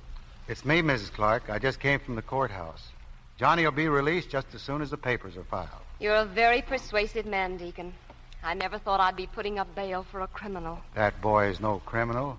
Besides, helping young love is kind of good for you. Yes, even if it isn't good for itself. Phyllis just left town. Didn't even want to say goodbye to him. Left town? The older I get, the less luck I have figuring out any kind of woman. Oh, you must be worn out, Deacon. Shall I send a cup of tea to your room? Well, I'd sure like a cup of tea, but being a bachelor gets kind of lonesome. Maybe we could have it together. Why, I think that would be pleasant as could be. They should have held him. They had no right to let him go. Now, take it easy, Mr. Cunningham. Something the matter, Mr. Cunningham? Plenty's the matter. That crook has skipped town. What? Johnny Sloan. Somebody put up bail for him and he skipped town. Oh, dear. Oh, he wouldn't do that. He must have gone after Phyllis. Somebody must have told him. Nevertheless, he's gone. Oh, this is terrible. Mr. Cunningham, I put up the hotel as bail. You did what? The hotel. I put it up. But I counted on this place as security for those loans. Why, I'm putting up bail for the man that assaulted me. Elsie, how could you do a thing like that to me? I asked her to. You asked her to. Elsie, whenever you needed money, you turned to me. But when it came to using that money, my money, you had to turn to a stranger, a meddlesome, two-faced hypocrite. Very well, Elsie. As soon as that young crook is caught, I'm starting suit on my note. But I have 6 months to pay. You had 6 months.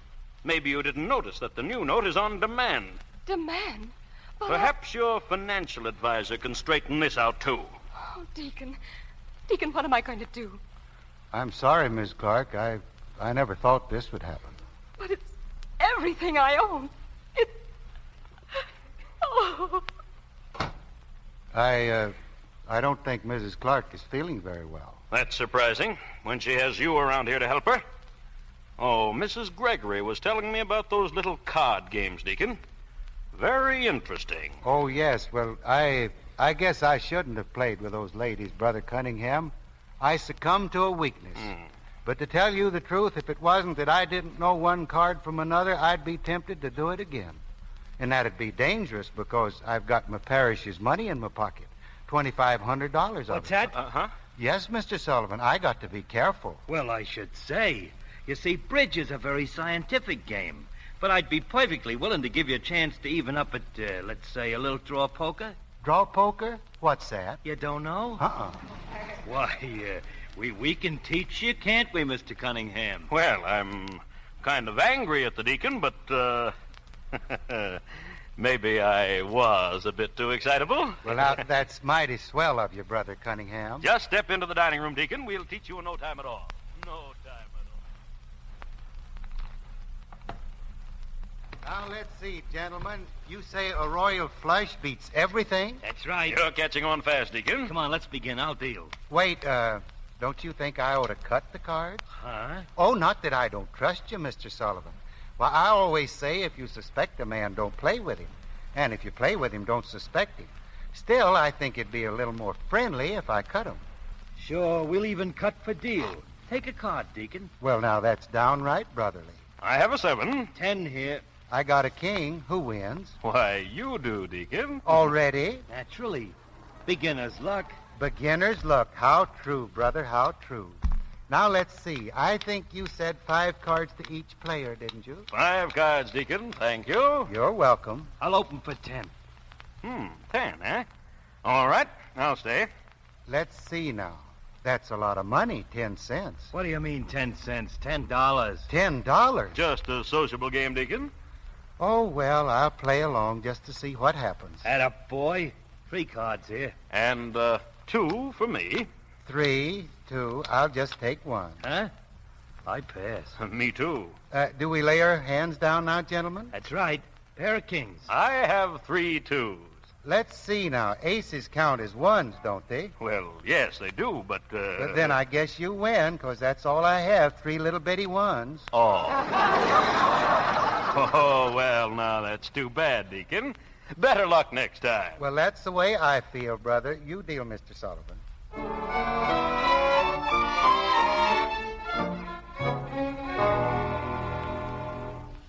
Is it my turn? I'll open also. I guess I can afford it. I'll say you can. 9 straight pots. You sure picked the game up fast. Thanks to your wonderful tutoring, Brother Sullivan. I'll bet $50. I'm in. Well, now, to give you a chance to get even, that 50 and 50 more. No, trying to scare me, huh? Well, I pass. So do I. That guy does more raising than a roller blind. There's my hand, a flush, brothers, all the same color. Hey, wait a minute. They're all the same color, but one of them's a diamond. Yes, one of them's a diamond. Oh, yes. But now, you gentlemen threw your cards away, and when you throw your cards away, you lose. You told me that yourself, Brother Sullivan, remember? Take the dough. Take it. I'm awfully sorry, brothers. In fact, I'm tempted to return your money on this one. Yeah? But one must never yield to temptation. It's my deal. Give me the cards. Wonderful game, Brother Cunningham. I don't know when I've had so much fun. The last pot I won, they'll save at least 100 heathens. If you save any more heathens, they'll have to chip in to save me.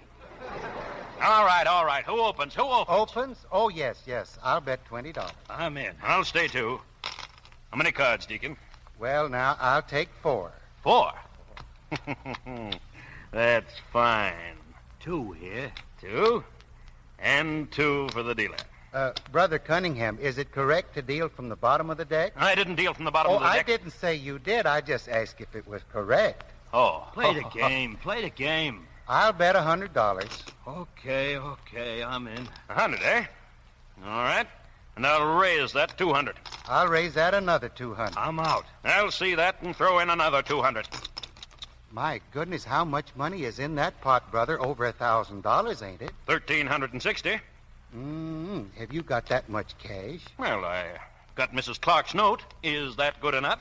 But lay it down, brother.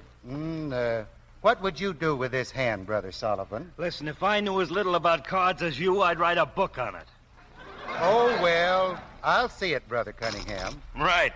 3 kings. I win. Oh, just a minute, Brother Cunningham. I've got a full house. What?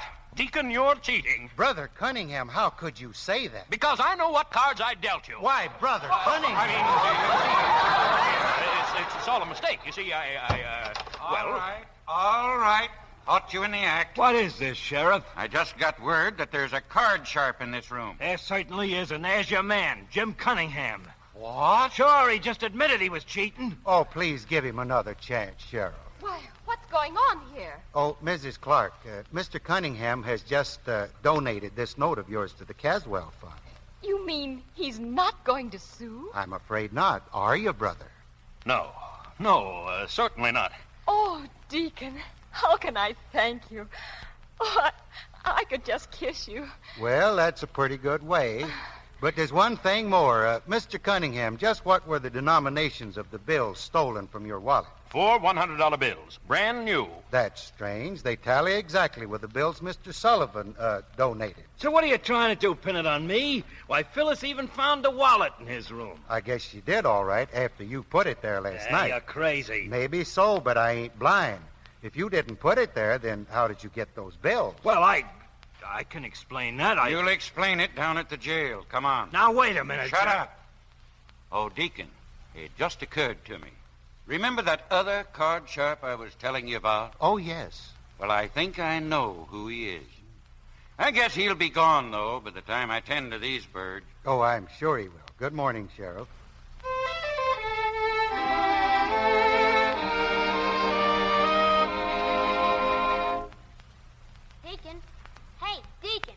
Hello, Willie. Where you going with that grip at this time of night? I'm leaving town, Willie. What for? Well, it's kind of a long story. Something to do with those 6 decks of cards you found, remember? Yeah, but do you have to go? I guess I do. Good luck, son. Well, so long. Good luck. Hello, Deacon. Well, if it ain't Johnny Sloan and Phyllis. We've been waiting here to see you. I knew you didn't run away, Johnny. I just went after Phyllis. When I got back, I found this in my room. It's a deed to that property I wanted. Is that so? And I know who put it there and who paid for it. Thanks, Deacon. Oh, forget it. Or else go thank Brother Cunningham. It was really his money. Deacon, I just found out why Mr. Cunningham wanted this hotel. You don't say. I bet he thinks there's oil on this property or something. Why, yes, he does. And there is, too. I've just been speaking to a man from one of the big companies. Oil? Oh, why, Mrs. Clark, that's wonderful. Deacon, you did all this. Oh, listen, I didn't You do certainly anything. did. And I'm ashamed of the wrong way I had you pegged, Deacon. Well, I'm glad you changed your mind about me anyway, Johnny. You see, my Uncle Sankey always used to say that the only people that ever changes their mind are them that has them. Well, I'll be getting on. Deacon, you aren't leaving. Oh, you can't leave now. Oh, I'm afraid I got to, Elsie, but it ain't a permanent parting. I got a few things to take care of and a little thinking to do. When that's all over, I'll be coming back because I sure like this town and the people in it. Well, so long, folks. Good luck. So long, guys. Come back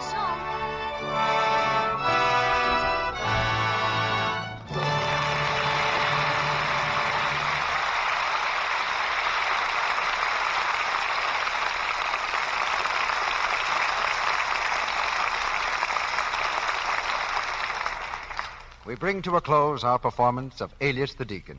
In a moment, Mr. DeMille returns with Bob Burns.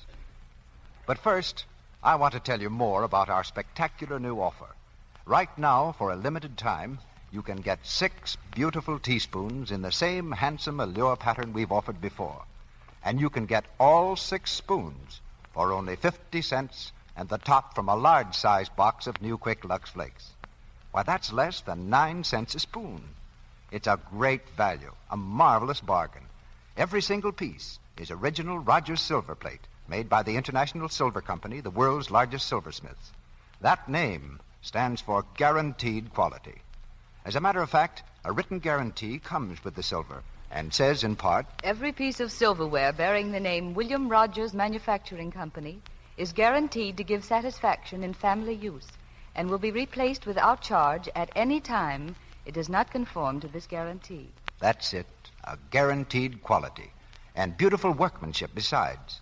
The allure pattern is a delicate wheat motif, which is truly stunning, rich, graceful, and so simple it will harmonize with other silver patterns you already have. How do I get these 6 teaspoons, Mr. Ruick? It's very easy. First, buy the thrifty large-size box of Lux.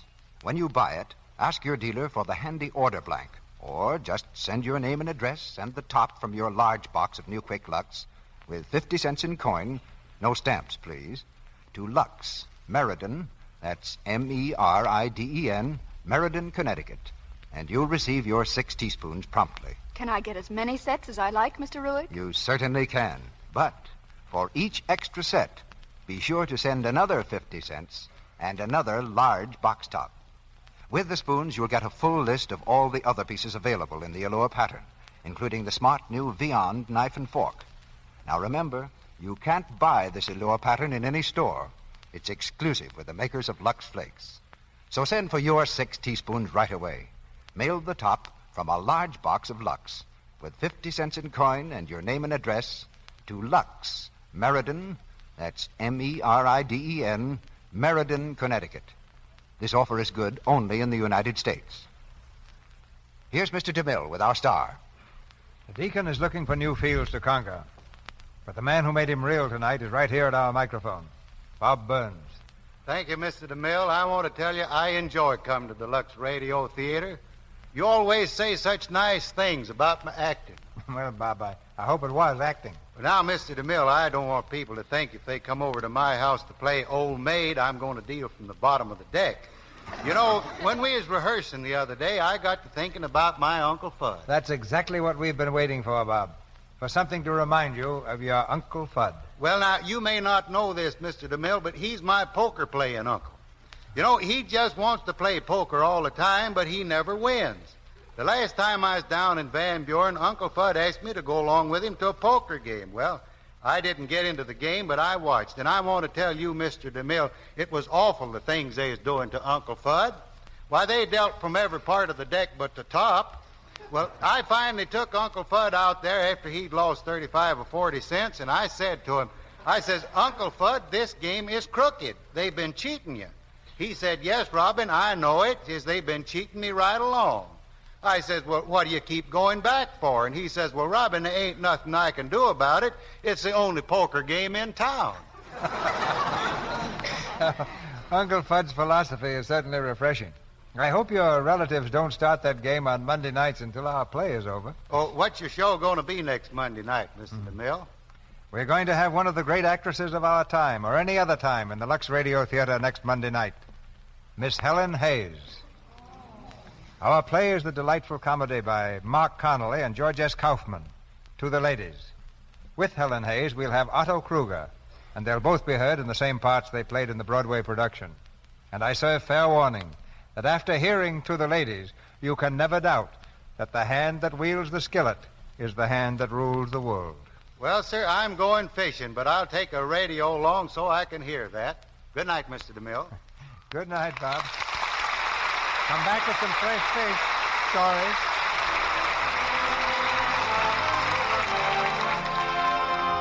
Our sponsors, the makers of Lux Flakes, join me in inviting you to be with us again next Monday night when the Lux Radio Theatre presents Helen Hayes and Otto Kruger in To the Ladies.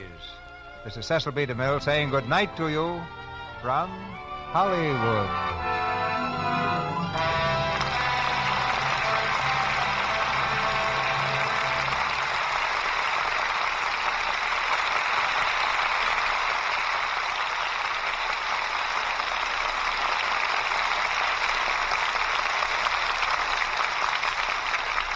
May I remind you, ladies and gentlemen, the American Red Cross is appealing to all Americans for contributions to help the thousands of suffering women, children, and aged in war-ridden Europe. More help is needed, and now. Show your sympathy by sending a contribution to your local Red Cross chapter. Heard in tonight's play were Fred Mackay as Johnny, Dwayne Thompson as Mrs. Clark, Lou Merrill as Cunningham, Arthur Q. Bryan as Sullivan, Griff Barnett as Sheriff, Bobby Winkler as Willie, Ralph Sedan as Andre, Wally Mayer as Bull, Martha Wentworth as Mrs. Gregory, Celeste Brush as Mrs. Howley, Maxine March as Mildred Gregory, Edward Marr as Station Master, and Warren Ash as Police Chief. Bob Burns will soon be seen on the screen in the Paramount picture Coming Around the Mountain. He appeared tonight to the courtesy of the Kraft Music Hall. Bob has asked us to let you know that KMH will go on the air 1 hour earlier this Thursday. Our music was directed by Louis Silvers, and your announcer has been Melville Ruick.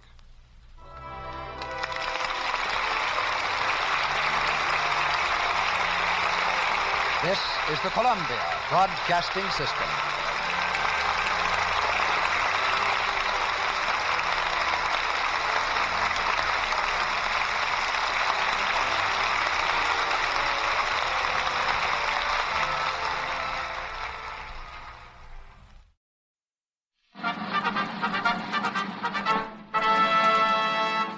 Hollywood, California, the Lux Radio Theatre presents William Powell and Miriam Hopkins in Tovarish.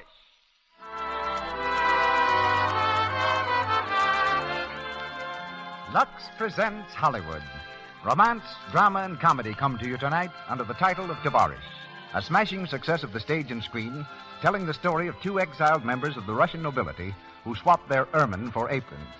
Our stars are William Powell and Miriam Hopkins, with C. Henry Gordon, Lawrence Grossmith, and Heather Thatcher. Our music is conducted by Louis Silvers, and our special guest is Grand Duchess Marie of Russia. Before hearing from our producer, just a word about the product which brings you this program, Lux Toilet Soap. This white soap is truly an aristocrat among soaps, for it not only cares for the lovely complexions of 9 out of 10 Hollywood stars, but lovely women in every village and city, in cottage and mansion alike, depend upon its active lather to remove thoroughly dust, dirt, and stale cosmetics. They can't afford to risk cosmetic skin. The dome has tiny blemishes and enlarged pores that result from choke pores. It's vitally important for these screen stars in the movie spotlight to have skin that's beautiful to look at. And it's just as important for you. So take Hollywood's tip. Let Lux Toilet Soap help protect the loveliness of your complexion, too. Back on our stage, having opened his new picture, Union Pacific, throughout the country, is our regular producer. Ladies and gentlemen, Mr. Cecil B. DeMille.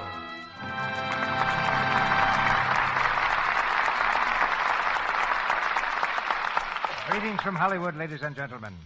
After traveling some 7,000 miles in the past 3 weeks and speaking on and off the air to audiences which must have totaled a fourth of the population of the country, I've come back to this stage tonight with a new and humble appreciation of 2 things: the warm hospitality of the American people and their friendship for the products which bring this program to the air. In Latin, lux means light, and the light of the Lux Radio Theatre blazed a path across the country along which our listeners welcomed me from coast to coast. In meeting so many of you, I didn't see the dim outline of strangers, but the clear, smiling faces of friends. And one of the great thrills of homecoming is that I can again be your host and repay in some measure your hospitality to me. Tonight's play, Tovarish, was written in spare time by the French dramatist Jacques Duval, who devoted most of his working day to writing another play, which he thought would be his masterpiece. The so-called masterpiece expired almost as soon as it was shown to the public, while Tovarish became a dazzling success. Cheered in 24 capitals abroad, this play has a universal appeal, best summed up perhaps by its title, which means comrade. Tovarish was adapted for the American stage by the playwright who just pocketed the Pulitzer Prize for writing Abe Lincoln in Illinois, Robert Emmett Sherwood, and was fashioned into celluloid by Warner Brothers. At that same studio, Miriam Hopkins has just completed another Pulitzer Prize winner, The Old Maid, and in tonight's play, she becomes the Grand Duchess Tatiana Petrovna. The imperturbable William Powell, he of the ready answer and faultless deportment, returns to create his third characterization as a butler. You saw him buttle in My Man Godfrey and The Baroness and the Butler. Tonight he responds to doorbells and to the name of Prince Mikhail. 3 distinguished character actors also join our cast. C. Henry Gordon as Commissar Gorochenko, Lawrence Grossmith as Charles Dupont, and Heather Thatcher as Madame Dupont. And now for the play. The Lux Radio Theatre presents Tovarish, starring William Powell and Miriam Hopkins.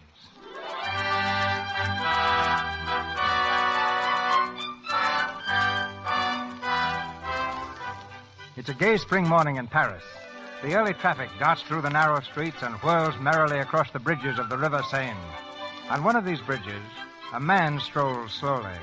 His clothes are worn and seedy, but there's great dignity in his bearing, a touch of cold aloofness toward his surroundings. Reaching the end of the footwalk, the man steps smartly off the curb. A taxicab lunges toward him and misses him by inches. Fool of 1,000 fools! Why can't you look where you're going? You stepped from the curb like a man walking in a fog. Are you a blind fool as well as a stupid one? You may come down from your taxicab, Sukamin. Your Excellency. You may kneel in the gutter and beg my forgiveness. Prince Mikhail. Well, come. Your Excellency, if I had but known it was you, I will tear my tongue out by the roots. Watch me, Your Excellency. No. That won't be necessary this time. You may stand up, Sukamin. Oh, Your Excellency.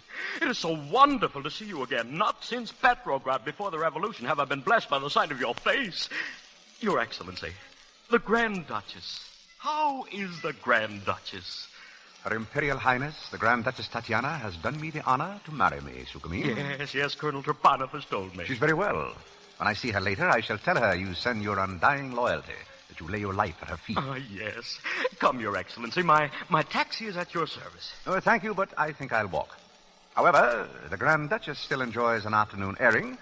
You may call for her sometime. I will, Your Excellency. I will. Your residence, Your Excellency. 24, Rue de la Glacière. The alley to your right, up 4 flights, door to your left. Knock twice. Your Excellency.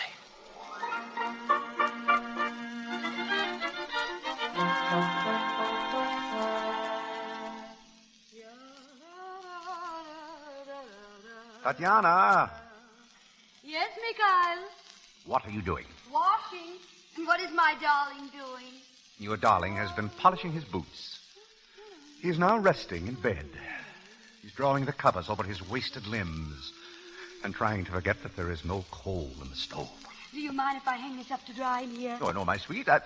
What in the name of St. Christopher is that? Your shirt, darling. I washed it with my own hands. That is my shirt, that fragment? Yes, darling, your shirt. Your only shirt. But what has happened to the tail? Well, you had no more handkerchiefs, so I had to cut some out. Out of my shirt? Well, you know very well I used up the last of my chemises. Oh, my darling.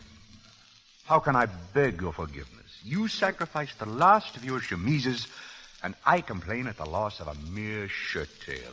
You're a saint, Tatiana, a saint. You're sure of that? It's the very word that was used by my imperial master, your august cousin. He said, in marrying Tatiana Petrovna, you marry a saint. Yes, he knew me very well. He was speaking of your devotion, but not of your manners, Tatiana.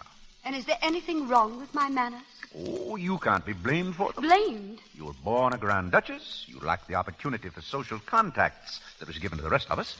Gave you a bad start in life. What do you mean? Wherever you go, I have to act as your interpreter and apologist. Get up. But why? Obey me. All right. And now, since you are such a good apologist, you will offer your apologies to me. My beloved Tatiana. Your apologies will be expressed in official form. General Prince Mikhail Alexandrovich Uratiev, aide-de-camp to His Imperial Majesty, offers Her Imperial Highness the Grand Duchess Tatiana Petrovna his very humble apologies. Approach. Ouch! How dare you say ouch? You're an officer. You're not permitted to feel pain. Very well, Highness. The ouch is withdrawn. Oh, darling, darling, darling. You're forgiven. Completely? Completely. Kiss me. Ah, how good it is to be Russian. And insane. Life for us is so very, very sad. And so very, very beautiful. And so tiresome. I'm starving. Oh, give me some money, Mikhail. Money? Yes, I'm going shopping. But surely not with money. Oh, Mikhail, don't tell me there's none left. There is a sum of 100 francs, Tatiana, that is all. But that is enough. And out of the 100, we owe 80 to the proprietor of this lamentable hotel. Very well. You shall be paid. You're sure? But of course. I shall pay the landlord 80 francs and buy the food and bring back 80 francs. Tatiana, I don't understand your arithmetic, but I suspect the honesty of your intentions. Darling, do you trust me? Oh, within reason, my love. Then believe me. I swear by St. Peter and St. Paul, I swear to bring back 90 francs. I shall buy some cutlets of horse and some potatoes, and I shall bring back 95 francs and 2 artichokes. Tatiana, you're very fond of artichokes, aren't you? No, I hate them. But while the grocer's selecting the poorest potatoes, I shall be left alone amongst the artichokes.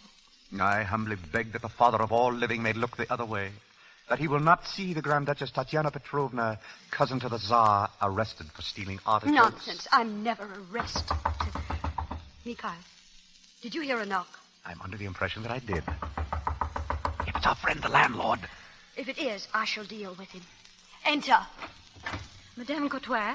Oh, I have a hat here for Madame Courtois. Oh. We don't doubt it, my dear child, but she's not here. This is not where she lives, but the concierge told me. Oh, you are Russians. Yes, we cannot disguise it. And the lady, you are the Grand Duchess. Oh, but I should have known it at once. Your Highness, permit me to kiss the hand. Oh. Charming, charming. Stand up, my child. It was all the concierge's fault. Oh, the concierge is an idiot. Now, here, take your little hat box and... Wait. This box is rather heavy. Oh, no. Thank you, Your Highness. Good day, Your Highness. Wait, I think I'd like to see that hat. No, Your Highness, it's not what I might decide to buy it. Open the box. I promise you, Your Highness, it is... Mikhail, open it. Certainly, Your Highness. But... Well? Well, at least it contains no high explosives. What is it? Some very interesting documents. Listen, my dear. Workers of France, arise. Join your Russian brothers in the United Front. Well, Mademoiselle Spy, What do you want from us? What are you going to do with that money? 100 francs? We're going to buy artichokes. The money you stole from Russia. Yes, stole. It came from the blood and the sweat of the millions. And now you hold it for yourself. Mikhail, tell her to go. The Tsar gave you 4 billion francs. We know, and we want it. 4 billion francs. Mikhail, make her leave at once. Not yet, darling. Who sent you here? Do you believe I tell you? No, but I don't mind asking. Was it Gorochenko? I don't know. But we do. You may tell Commissar Gorochenko that you found us, still in good health, though slightly undernourished. Tell him we're prepared at any moment to be caught in one of the traps which he is so thoughtfully laying for us. And when he has caught us, he can burn us by slow degrees, but our policy will remain unchanged. Not 1 billion, not 1 million, not 1,000, not a sou. Fine talk, you white-livered thieves. You think you're safe with your money because you're in Paris with gendarmes to guard you. But we know how to take back what was stolen from us. And when we do, we'll also take your miserable, worthless, evil life. The little beast. Of all the spies that have been inflicted on us, Mikhail, that one was the most ridiculous. You know, Tatiana, someday one of them will kill us. I don't doubt it. You're not afraid? Are you? No, my sweet. But they do want that money. You'll never give it to them. Not 1 billion, not 1 million, not 1,000, not a sou.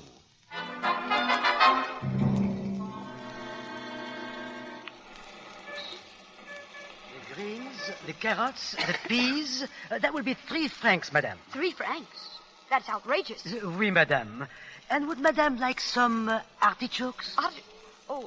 No. Give me some potatoes. Oh, oui, madame. The very finest potatoes in Paris.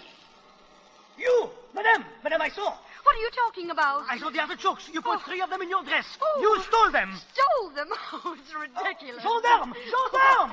Here, what is it? No. Why do you annoy madame? You are the police. Will you stand by and see me Oh, robbed? the man's mad. Mad, look at her. She bulges all over with artichokes. Hold your tongue. Go about your business. What? Go back. Go on. You will be paid for artichokes. Who will pay me? Who? I personally shall pay you. Now go. Oh, the world has gone mad. A gendarme will pay. Oh, c'est ridicule. J'ai jamais vu. We are sorry, madame. You will be troubled no longer. The artichokes are yours. One moment, please. Why are you doing this? I have my orders, madame. From whom? The government, madame. The French government. They tell me whatever madame steal... What? Pardon. Whatever madame forget to pay for, I am to pay. I see. We are very much in your debt. Oh, not at all, madame. Not at all.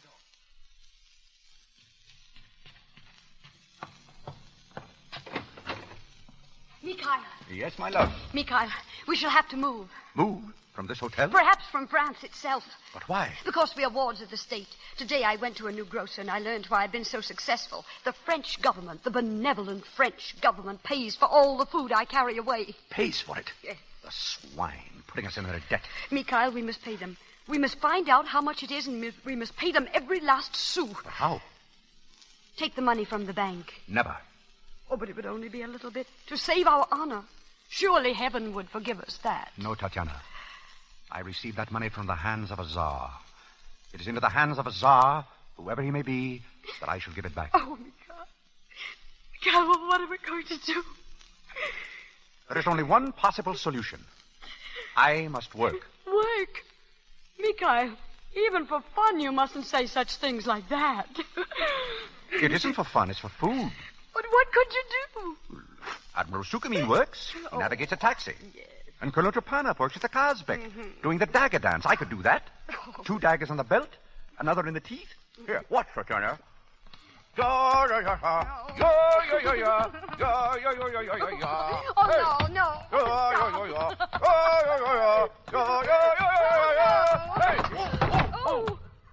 There, you see? You would be full of holes the first performance. No. But, Tatiana, we'll starve. We'll die of starvation. I refuse to die, or to let you die. We must find a way to live, Mikhail. Tatiana? Yes? I once heard of 2 of our people. They went into service. Service? He became a butler, and she a maid. Butler and a maid. How did they find the position? I don't know. Oh, yes. The newspaper. He told me he saw it in the newspaper. Oh, quick now. Here. The paper. Now, where do we look? This is it. Domestic situations vacant. Let me see. There. Married couple. Uh-huh. Number 4, Avenue de Tourville. Butler and housemaid. 2 rooms of their own on the 6th floor. Use of motor car to go shopping in. 1 Sunday out of 2, central heating. Central heating. 1 Sunday out of 2. It's absolute paradise. Oh, but wait. We shall need references. References? Well, Oh. we'll provide them at once. Sit down at the table and write. Well, what shall I say? The undersigned, the Grand Duchess Tatiana Petrovna, states that she has had in her service... Service? How do you spell it, with an S or a C? Which looks better? C. C, then. In her service, Michel Popov and his wife, Tina Popov. Popov will not do. They'll think we made it up. The name will be Dubrovsky. Oh, you remember the dentist in St. Petersburg. His name is Dubrovsky. Yes, Dubrovsky. They are faithful, loyal, exceptionally intelligent, skillful, honest, and they do not drink. Do not drink. Do you suppose they have vodka in this house? If not, they soon will. Continue. And I am pleased to recommend them in the highest possible terms. And you sign. Yes, but do you think we've said enough about our good points? We mustn't exaggerate. Now, we'll call in person. Are you ready? Yes. Oh, but let's finish the vodka first. By all means. We may not be coming back. Oh, this is for courage. Here. A life for the Tsar, Tatiana Petrovna. A life for the Tsar, Mikhail Alexandrovich. Forward!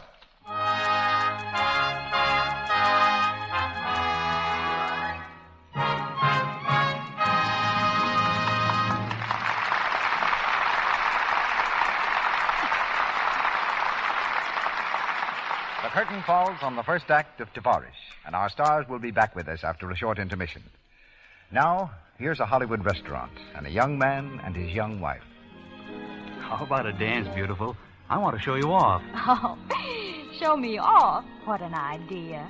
This place is full of beautiful women, but I'd love to dance. Honestly, Joan, there's not a woman here half as beautiful as you. That's what you think, darling. And I'm glad you do. I hope you always will.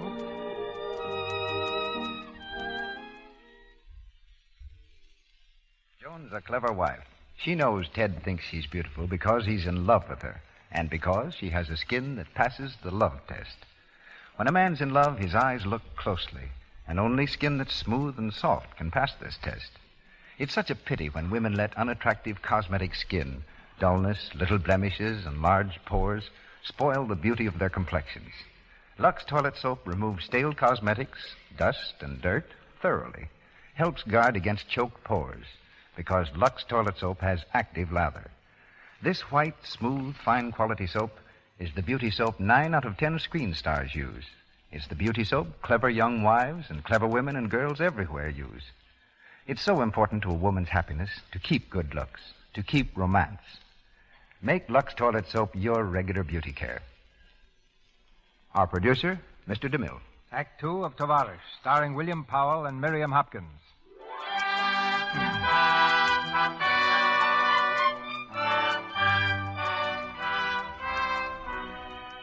The Grand Duchess and Prince Mikhail have fled before encroaching poverty. With their pitifully few belongings in a meager bundle, they arrive at the home of banker Charles Dupont. They stand stiffly, side by side, in the drawing room as the banker and his wife examine them carefully. And, you're looking for a place? Yes, monsieur. We saw your esteemed advertisement, so we're here. Who were your previous employers? His Highness General Prince Mikhail Alexandrovich Uratyev. And his wife, Her Imperial Highness the Grand Duchess Tatiana Petrovna. Really? You have references, of course. Oh, yes, madame. Here, madame. This letter was written by the Grand Duchess herself. This reference is most encouraging. Faithful, loyal, exceptionally intelligent. Evidently, you please the Grand Duchess. Yes, madame. What wages do you expect? Wages, madame? Well, how much do you really expect? Or how much do you expect to be paid? Oh, well, we don't know, madame. Well, we don't know at all. What did you receive in your last place? Let me see. Just what was it, Tina? I can't quite remember. It was not a billion and not a million, not 1,000. Oh, I should hope not. Perhaps you're not very familiar with French money. That's it, sir. That's it exactly. Well, it doesn't matter whatever it is. I shall give 700 to the butler and 400 to the maid. No, that will not do. I consider it a very good wage. It's a most magnificent wage. No, 400 for the butler and 700 for the maid. Well, you can arrange that between yourselves. You are engaged. Oh, may Thank the you, great madame. Father bless you. You will be here on a temporary basis. Have you addressed you, Michel? Dressed?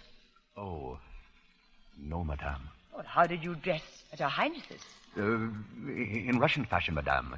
Boots, white breeches, blue belt, and a bright red shirt with dagger in the chest. Very picturesque, but I hardly think that would be quite the costume for our need. We should be proud to adjust ourselves, madame. There are 4 of us here. Monsieur Dupont, your master. Monsieur? The master. Myself. The lady? Oh, my lady. And our children, Monsieur Georges and Mademoiselle Elaine. Children? How wonderful. Children, Tina. Well, they're quite grown up. Now you may go to the kitchen. That way, please. Yes, madame. Yes. Oh, thank you, madame, monsieur. Not at all, my child. Run along. To the kitchen, Tina. Michel. Oh. You first, Tina. Thank you. Well, I think they've made rather a good impression, Charles. I like his manners. I like her better. Yes, I noticed that. I saw the way you looked at her. What do you mean? She has a very melting expression. Most effective. Do you realize you're talking about a servant? Yes, my dear, but also a Russian. Russian or Swede or Annamite. I'm not interested in housemaids. And I don't at all like the implication that I notice her looks, melting or otherwise. Hello. Oh, come in, Georges. Come in, Helene. Father, who are those 2 odd-looking people we passed in the hall? Our new servants, but judging by your mother's attitude, I'm afraid they will not grow grey in our service. Really, Mother? Can't we ever have decent-looking servants in this house? Is there anything wrong with their appearance? He looks more like a waiter than a butler. She seems a cheap, impudent little thing. Oh, be quiet. I want you to understand that I will not let you treat these people like dirt under your feet, as you did Francois and Berthe. They would have been here now if it hadn't been for you. Mother, please. Oh, that's enough. Are you dining home tonight? No. I'm dining with the Comtesse de Morpendy. There's to be a rehearsal of that dreary Venetian fete, and she wants me to be one of the musicians. You're not going to try to play that guitar of mine. It's for the benefit of the orphans. Heaven help them. Shut up. Oh, for goodness sake, stop fighting. He's rude. You're both rude. Insufferable. Where are you going, George? To the club. I'm going to fence with Aldonati, the world champion. Then may heaven help you. Now listen, Elaine. Don't yell at me. You're too afraid. Oh, shut up. I won't. Oh, yes, you Children. Children.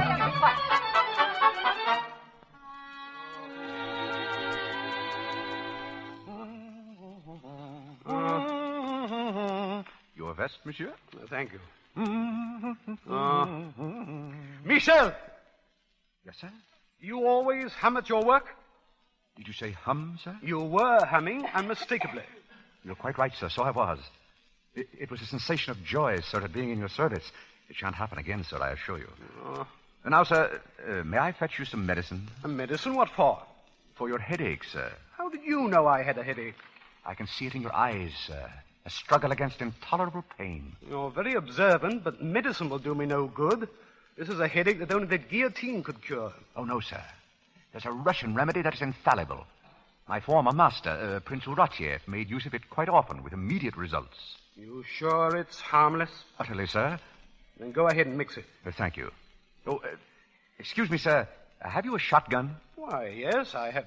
Well, what are you talking about? Very good, sir. Thank you, sir.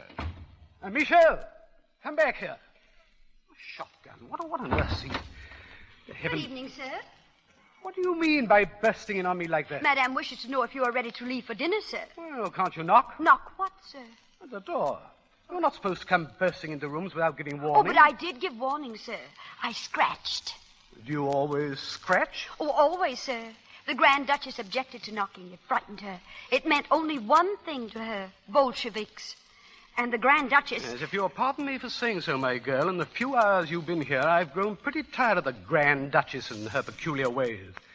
In fact, I'm beginning to understand why they had a revolution in Russia. There would have been no revolution if it hadn't been for bankers. How dare you speak to me like that? You're an insubordinate, ill-bred, foreign... Oh, I know it, sir, I know it. And I deserve the punishment you're going to give me. Punishment? When Russia was Russia, a servant who talked back to her master was whipped and lifted by the ears and dipped into ice-cold water. Yes, they went too far in Russia. We don't do any of those things here. But you must do them. The master is the master and the servant is the servant. Beat me. Oh, please. I can't beat you. Oh, but you must, sir, you must. I've no intention of lifting you by your ears. Oh, then you forgive me, sir. Yes, but please get up. And you will give me the kiss of reconciliation? What? When the master forgives, he gives the servant the kiss of reconciliation on the brow.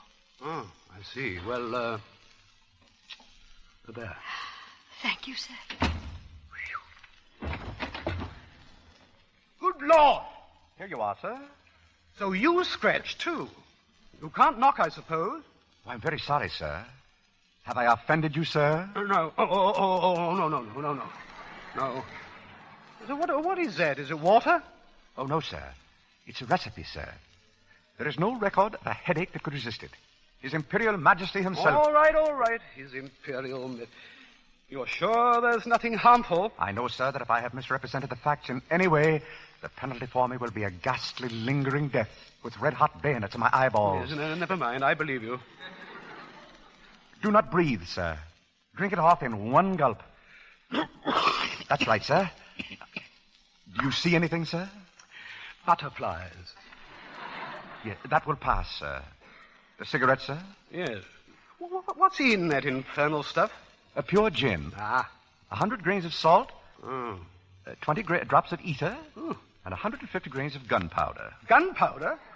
Yes, sir. I took the liberty of opening one of your cartridges. Gunpowder? Good Lord, if I light a cigarette, I'll explode. Oh, no, sir. The powder is damp.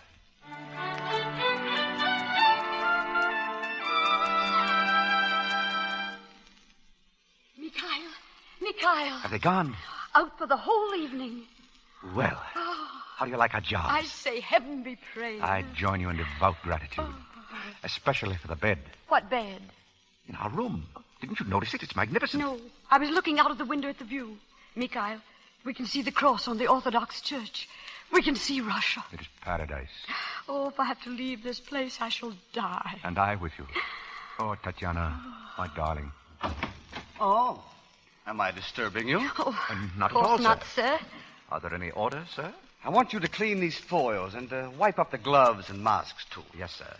And if you will allow me, sir, I changed the point d'arrêt. These are badly blunted. All right, change them. I'm fencing with an Italian who goes at it like a bull. Oh, that can't worry you, sir. Why? You have a good reach. Evade the blade rather than engage it. You fence? I played at it, sir. Does your opponent keep his pointed line? No. Then I should not try to bind the blade too often, sir, or you'll be hit. How? May I show you, sir? On guard. On guard, sir. Touche. Oh, but I wasn't ready. On guard. On guard, sir. Touche. Oh, please, Michel, let Mrs. George hit you once. I don't want any favors. On guard, Michel. At your service, sir. George! Mrs. George, your sister's calling. George, have you gone crazy? Shut up. Oh, he's a marvel. Come on, Michel. Very good, sir. That's enough. I want you to tune this guitar. Ah, tune it yourself. I'm busy. Oh, permit me, mademoiselle. Oh, do you play the guitar? Oh, yes. Then perhaps you could teach me. I should be delighted. Thank you.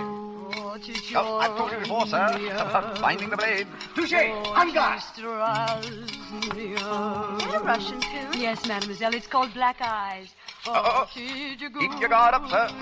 Elaine, go make some cocktails. I'm not going to the pub tonight. I'm staying home, too. You have a cocktail, Michel? Oh, I should love one, sir. 3 cocktails, Elaine. And perhaps one for my dear wife, Monsieur Georges. 4 cocktails, Elaine. Touché. Aha. That's better, sir. That's much better. Touché, on guard. Very good, sir. Ah, again. Touché, on guard. Ah, you improve very rapidly.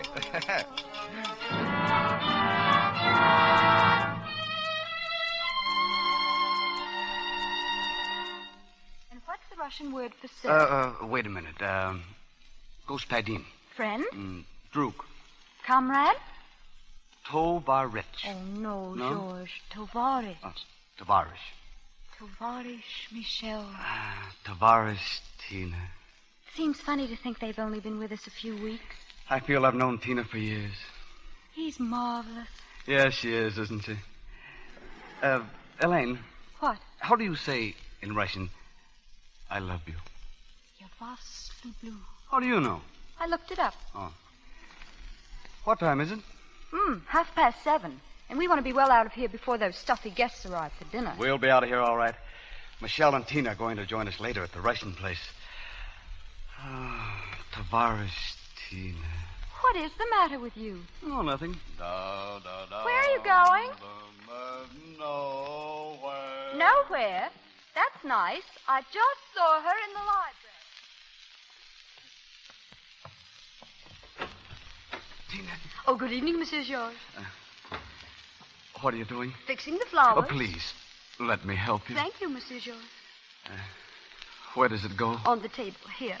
You're kind, Mrs. George. Kind? What does that mean, kind?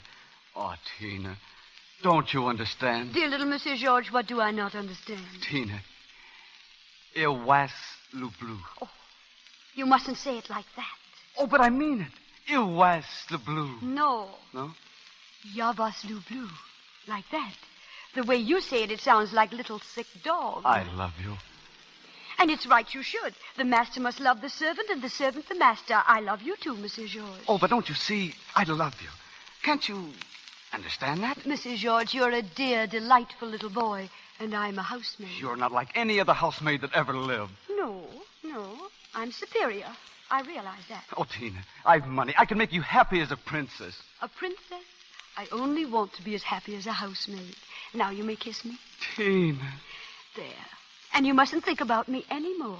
Tina. Because this kind of foolishness bores me. It bores me very much indeed. Oh, no, Tina. Please, come Monsieur here. George. George? Oh, good evening, sir.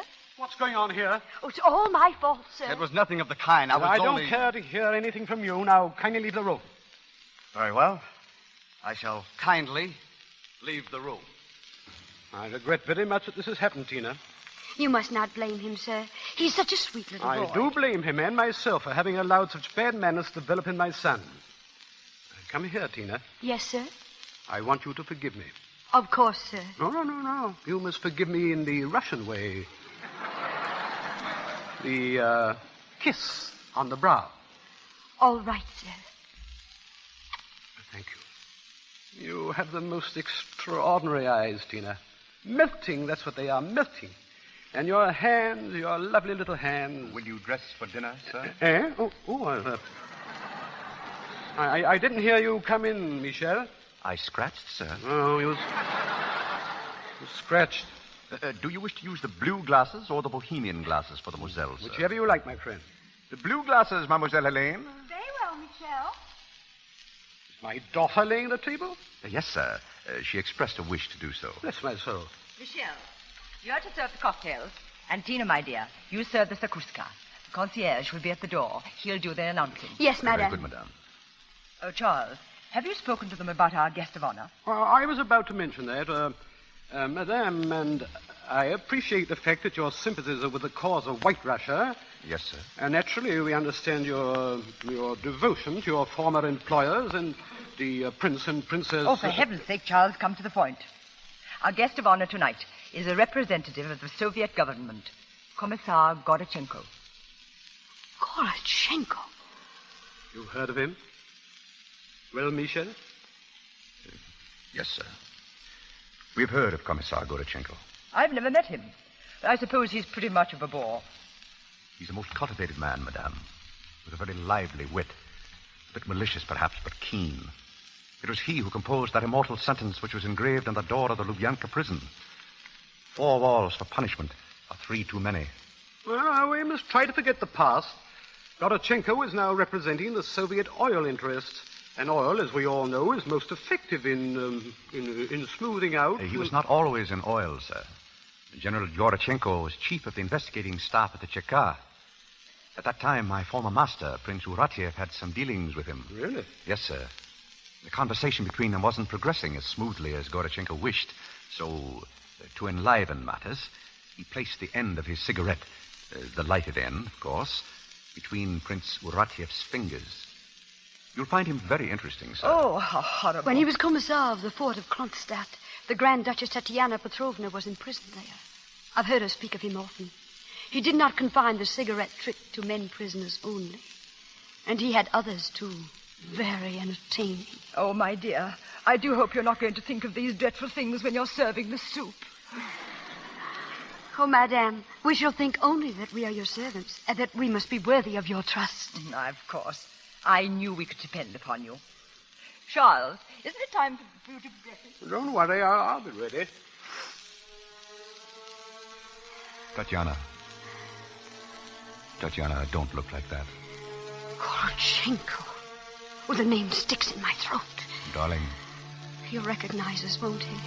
And then it'll all be over. All the happiness we've had here. Our little room. One Sunday out of 2. You take that away from us like he's taken everything else. There's work to do, Tatiana. We're servants in this house. Oh, Mikhail, hold me. Tatiana. I'm ready now. We'll go to the kitchen. After you, Highness.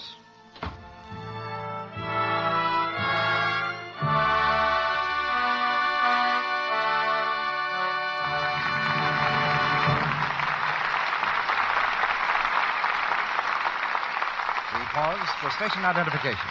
This is the Columbia Broadcasting System.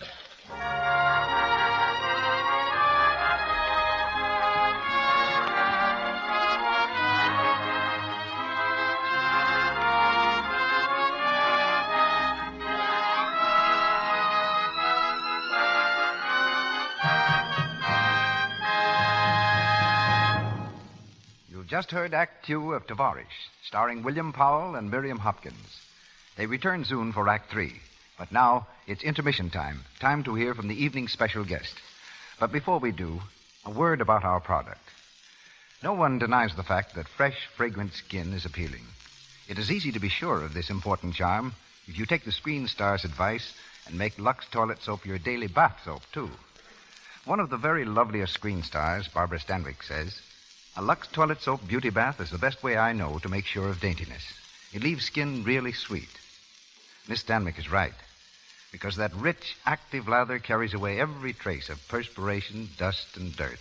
You feel refreshed from top to toe, and a light, attractive fragrance lingers on your skin. Try it, won't you? Make your daily bath a beauty bath with Lux Toilet Soap. And now, here's Mr. DeMille with an introduction to our guest. Our play tells the adventures of the Grand Duchess Tatiana Petrovna.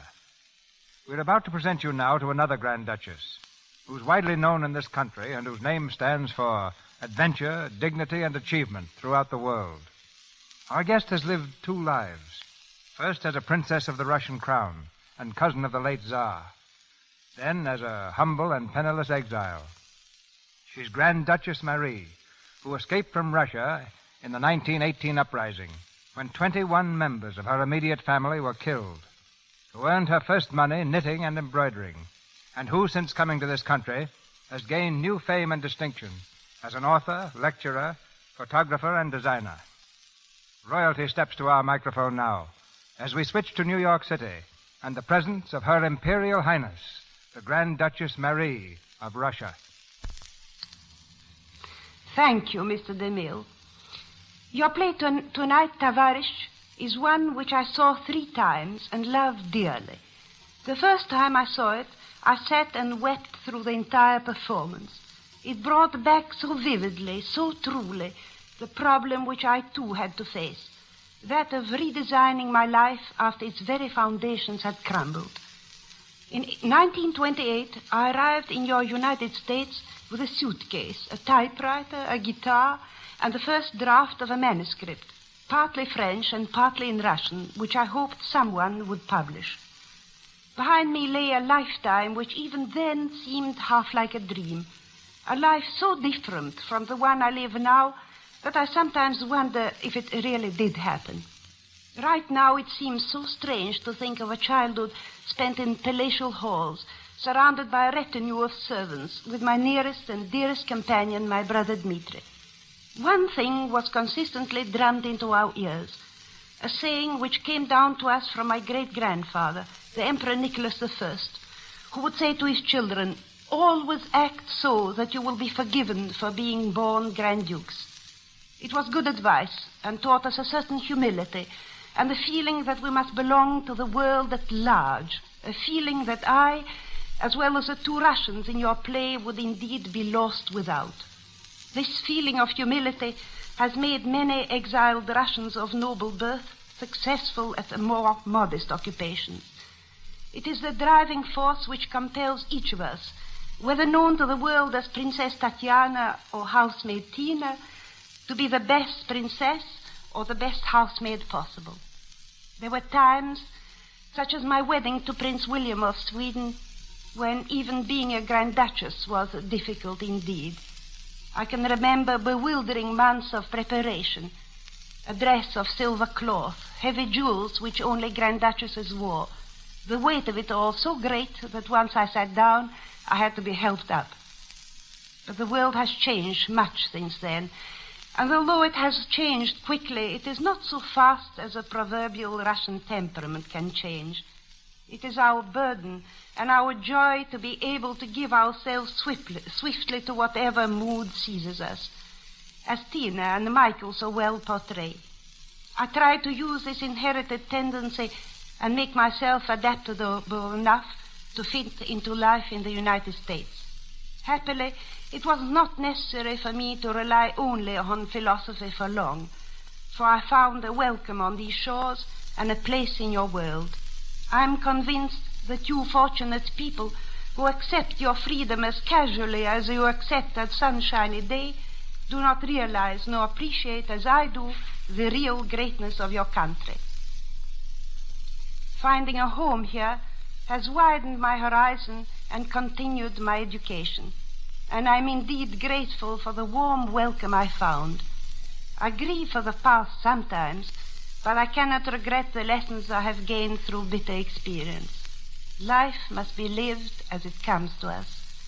I know it is hard to be gay in the face of dreadful events, but I put my faith in a happy ending for Tina and Michael, for myself, and, ladies and gentlemen, for you too. That was a royal treat, madam. Now in Hollywood, we present the third act of Tovarish, starring William Powell and Miriam Hopkins. To see Henry Gordon, Lawrence Grossmith, and Heather Thatcher.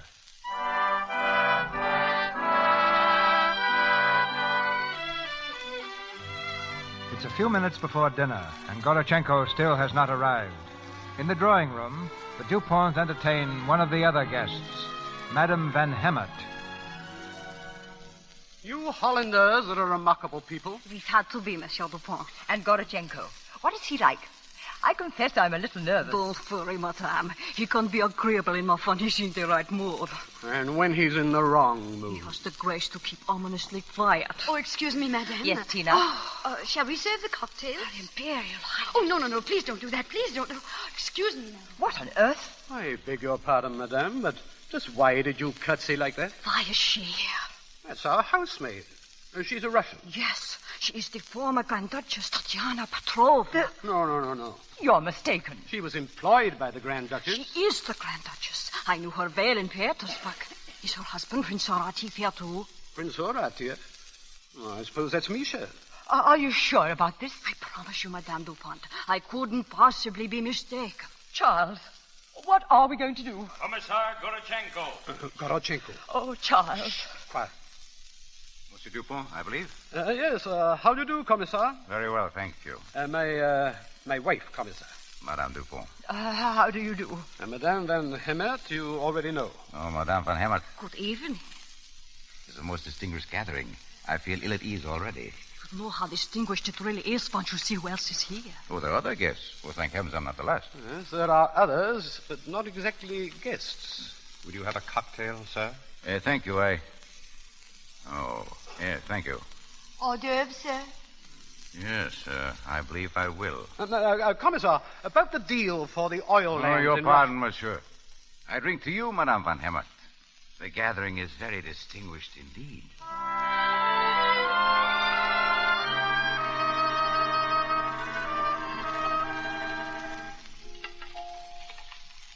Mikhail, wash this one again, please. Isn't it clean? Look at that. Oh, yes. I thought it was part of the design. Hideous china, isn't it? Yes. Yet I love it. I shall miss it very, very sorely. Mikhail. Madame Dupont has asked us to leave, Tatiana. Yes, I was waiting for you to tell me that, Mikhail. Oh, God must know that we've been good servants. Surely he'll find us another place. Yes, I hope so, too. Oh, my poor tragic pigeon. You weren't nearly so depressed when they burned down the house and destroyed all the beautiful horses in the stable and the Rembrandts in the library. That was in Russia, Tatiana. Well, and where are we now? In the kitchen of a French banker named Dupont. No. It is our kitchen, Mikhail. Breathe the air, my darling. It smells of onions and coal gas and brown soap. But when you breathe it in, it becomes the air of Russia, cold and clean. Wherever we may go, it will be the same. In our lungs, in our eyes, in our hearts, there'll be Russia. Good evening. May I come in? What have you come for? The silver? Get out of here, Gorachenko. Pick him up with the cold tongs, Mikhail, and throw him out. I should consider that inhospitable in the extreme. It is my recollection that once Madame was the Grand Duchess of Russia. I am always the Grand Duchess of Russia. Exactly. And I'm sure you haven't forgotten that in any house which is graced with your presence, you are the hostess. I am, therefore, Madame, your guest. The dog is right, Mikhail. Sit down. Thank you. Oh, you keep your kitchen in admirable order. Does Monsieur Dupont know you're here? No, he thinks I'm in the study, looking at a very important document he wants me to sign. I came in here to think more clearly. And will it help you to think, to see how I wash the dishes? Oh, I'm sure you do it with flawless grace. You should know. I was given many lessons of dishwashing when I was under your command in Kronstadt prison. Oh, that was a rigorous school, Madame. Yes, those who broke the dishes were shot or beaten. I see no reason to refer to that, Madame. Oh, I hold no grudge, Gorachenko. No, I'm sure you don't. But I'd like to have you know that when I get back to Russia, I shall have your eyes burned out and the sockets filled with Siberian salt. And if you do come back, Madame, the most horrible retribution you can think of will be no more than I deserve, because I was guilty of the most unpardonable of crimes. It does me no good to hear you admit it. I was guilty of sentimentality. Oh, sentimentality.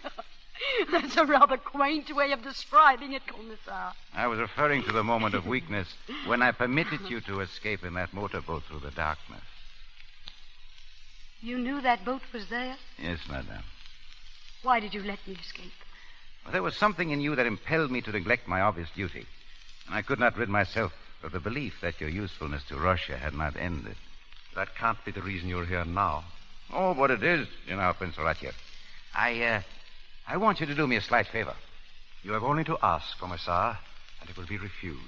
I want you to write me a check for 4 billion francs. Is that why you came into our kitchen for a mere matter of 4 billion francs? Yes, Madame. You would excuse me, Commissar. It's time to take in the lemonade.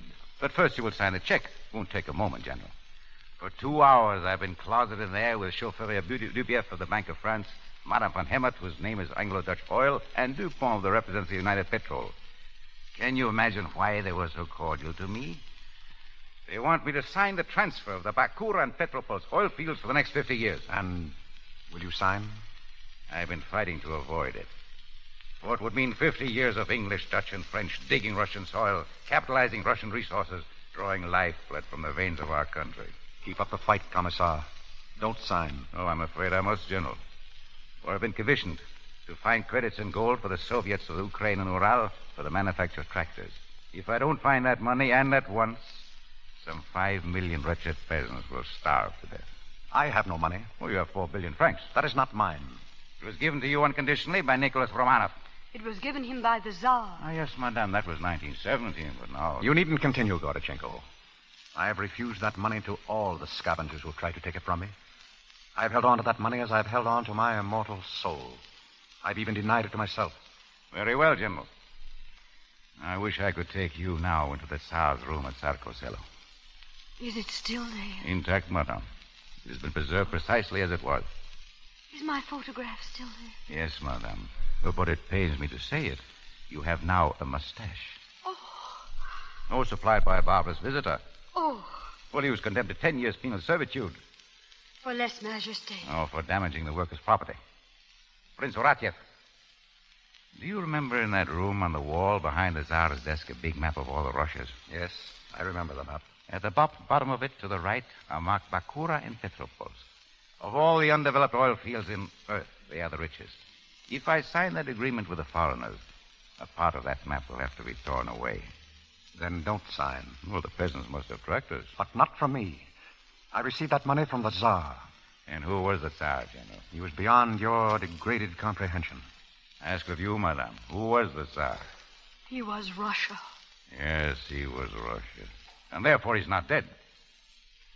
And now, the money will save him. Mikhail, it's for Russia. Tatiana, you want me to sign?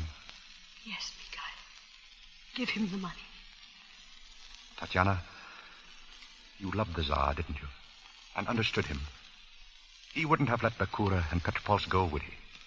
Even at the cost of his throne, his life. No, he wouldn't have let them go. Never. From the depths of his grave, he sees you, and he says that you are fulfilling his trust. From the very heights of the skies, he's reaching down to guide your hand. Sign the check, Mikhail. Very well, Your Highness. What is your Christian name, Gorachenko? Dmitri. Dmitri Gorachenko. One of the most heartless, soulless, ruthless blackguards that ever desecrated the surface of this earth. I have made this out. Balance of account. The first check and the last. Tatiana Petrovna Romanova. Mikhail Alexandrovich Oratiev. The flag of the Romanovs no longer flies over Soviet territories. But I shall arrange with the Central Committee that it shall be affixed twice in the map in the room that was once the Tsar's. It shall mark the spot that is Bakura and the spot that is Petropolsk. And those flags, will they be protected from vandals? Yes, madame. And could you also have the mustache removed from my picture? Oh, well, that will entail a certain amount of red tape. However, it is a promise. Thank you. That is all. Goodbye, Imperial Highness. Goodbye, Tovarish. Goodbye, Russia.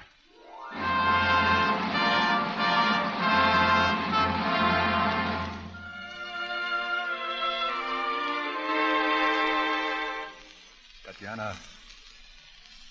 Tatiana, my dear, are you ready? Yes. I was just taking one last look at our little room. We shall never see it again like this. You're beautiful tonight, my darling.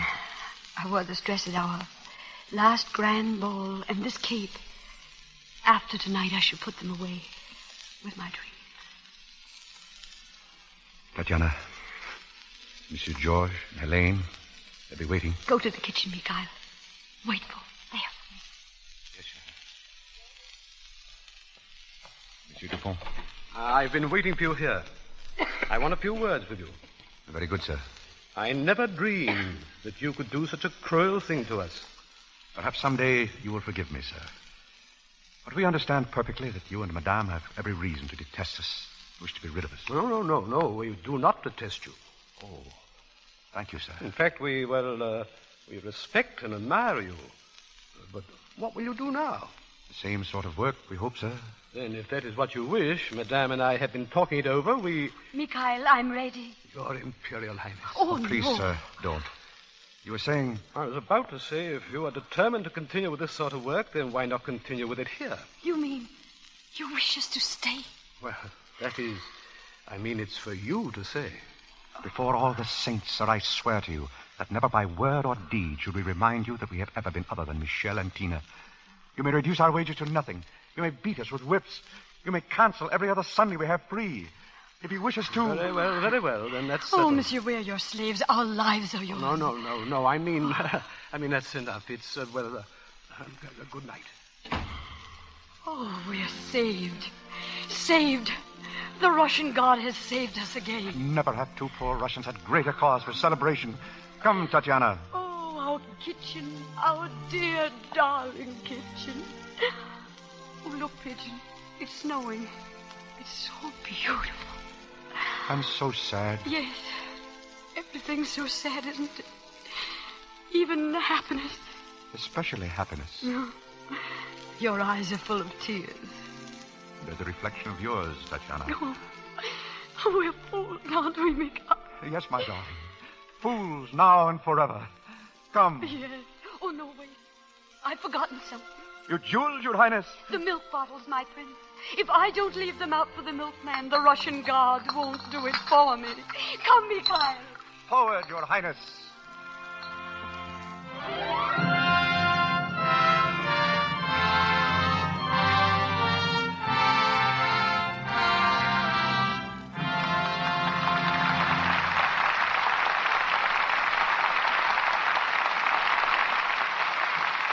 Prince and the Grand Duchess of Tavares toss away their titles and face the microphone as William Powell and Miriam Hopkins.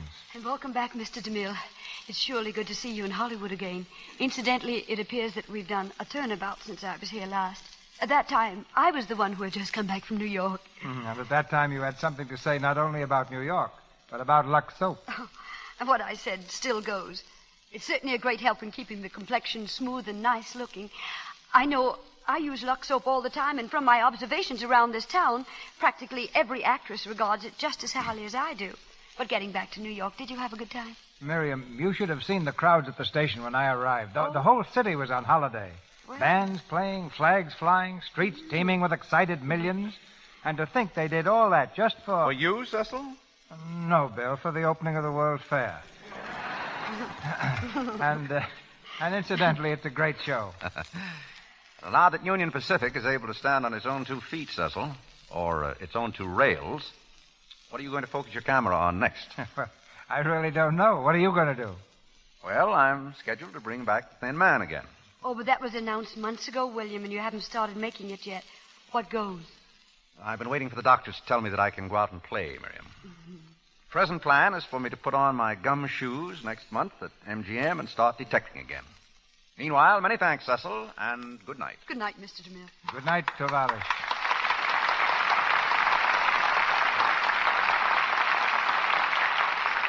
Our plans for your entertainment next Monday will be announced shortly by Mr. DeMille. Assisting our stars tonight were Florence Baker as Mademoiselle Helene Dupont, Jean O'Donnell as Monsieur Georges Dupont, Helen Geddes as Olga, Lou Merrill as Admiral Suchomin, Rolf Sedan as shopkeeper, and Frank Nelson as gendarme. Louis Silvers appeared through courtesy of 20th Century Fox Studio. He directed music there for the new picture Rose of Washington Square. Be sure to listen to the new Lux daytime radio program, The Life and Love of Dr. Susan. The makers of Lux Toilet Soap bring you this enthralling story about the love and problems of a young, attractive woman doctor every afternoon, Monday through Friday. Look in your newspapers for the time and station. The Life and Love of Dr. Susan comes to you in addition to the Lux Radio Theatre. Your host, Mr. DeMille. One of the great screen successes of recent months is reenacted in the Lux Radio Theatre next Monday night. Angels with Dirty Faces. This is a melodrama of New York, of 2 boys raised in a breeding place of crime. When they meet again, years later, one has become a priest, the other an ex-convict. Miles apart in beliefs, friendship holds them together until fate steps in ruthlessly to solve their problems. You'll hear this superb drama with the same 2 stars who brought it to your theater, James Cagney and Pat O'Brien, and with them, Gloria Dixon.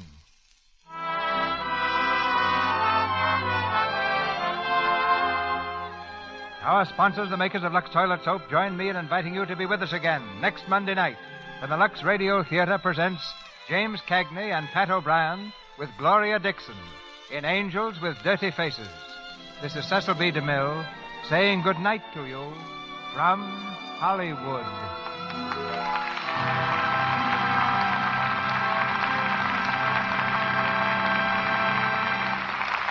Your announcer has been Melvyn Rhodes, and this is the Columbia Broadcasting System.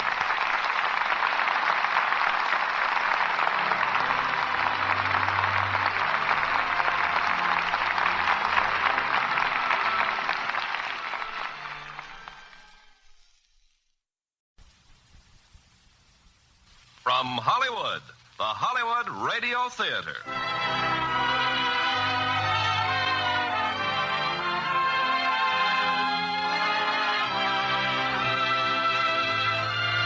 Starring Judy Garland and John Lund in Lady in the Dark. Ladies and gentlemen, your producer, Mr. Irving Cummings.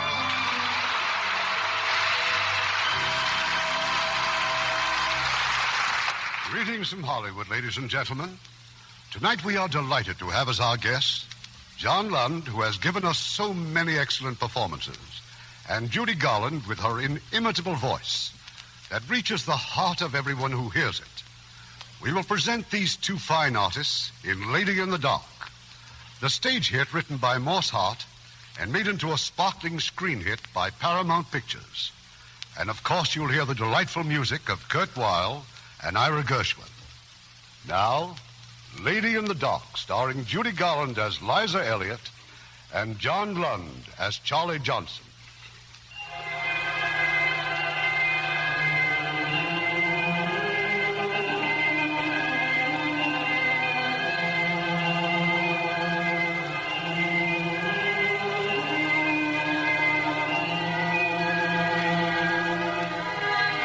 This is the story of Liza Elliott, the sophisticated editor of Allure, America's most elegant fashion magazine. Liza's a little late for work this morning, and the reason is a rather disturbing interview she's just had with her family doctor. Morning, Miss Elliott. Hello, Foster. Oh, Dr. Harris just phoned. But I just left Dr. Harris. Well, he said you forgot to take Dr. Brooks' address. Dr. Brooks is a psychoanalyst, and I refused to see him. It's a perfectly ridiculous situation. Now, let's get to work. Oh, Mr. Russell wants to see you right away. And those dresses we're to photograph just came in, and there are 3 people waiting in... You have got to do something. You have simply got to do something. All right, Russell, what now? I am in a frenzy. Either he leaves or you get another boy to shoot your pictures. He? Who? Mr. Charlie Johnson, that's who. Last night when I should be shooting pictures, Johnson takes out all our models. 2 of them haven't even shown up yet. And the others, bags under their eyes down to here. Oh, please, Russell, do the best you can. Oh, I'm so mad I could spit. 1, 2, 3, 4, 5, 6, 7, 8, 9, 10. Phooey! Oh, good morning, Maggie. Hi. Liza? Come in, Maggie. Well, what's it all about? Charlie Johnson. Maggie, if Johnson weren't the best advertising man in the business, Hello, I swear... Maggie, you want a gooey kiss? Oh, why don't you stop being a pixie? Look here, Johnson. I just saw Russell. Now, if you've got to take out models, try Harper's Bazaar. If you have business to talk over, let's get to the point. Boss lady, you kill me. It's just a matter of our next issue. I got a great idea. A circus number. Cover, layout, articles, everything. All a la circus. Our next issue is the Easter anniversary issue. Yeah, I know, but just for fun, I had the art department work up a dummy. Here, look. Swell, huh? Oh, a circus theme isn't even remotely right for a fashion magazine. Anything's right if it brings in the ads. I'll sound out the department stores and find out... You'll do nothing without my okay. Oh? And when do you suppose I might get that? When I'm ready, I'll send for you. You'll, Well, what do you know? What? Your suit. It's just like mine. We must go to the same tailor. You... A paperweight. Always wanted a paperweight. Thank you, boss lady.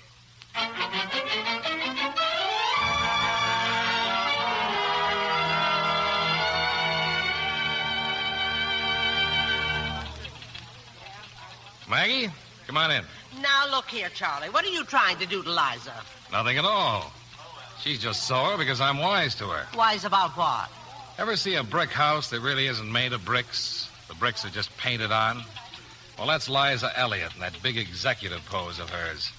And I just can't resist chipping off little hunks to see what's underneath. Well, you can just cut it out. Liza's not feeling well. And you'll be decent to her, do you hear? Why doesn't she quit?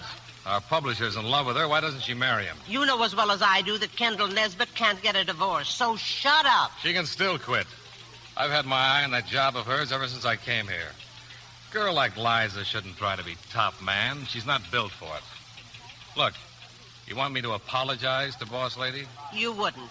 And besides, she's gone home. Well, good night, you stinker. Good night, sweetheart.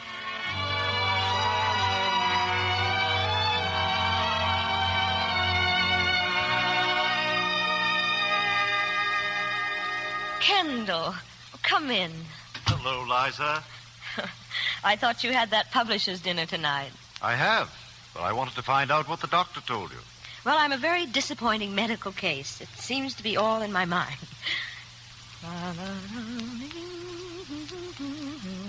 There's nothing wrong. No, what? Then why are you worrying, darling?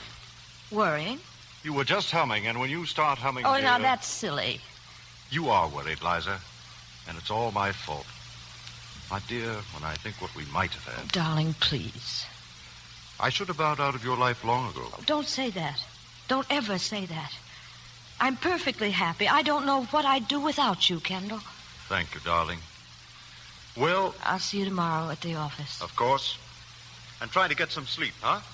I'll try, dear. Good night, Liza.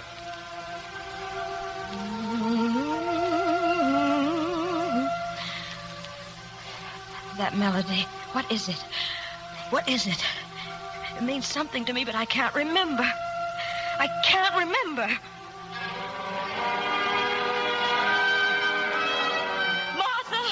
Martha! Yes, miss? Come here, please. Call Dr. Harris for me. Tell him I want Dr. Brooks' phone number. Now, Martha. Right away.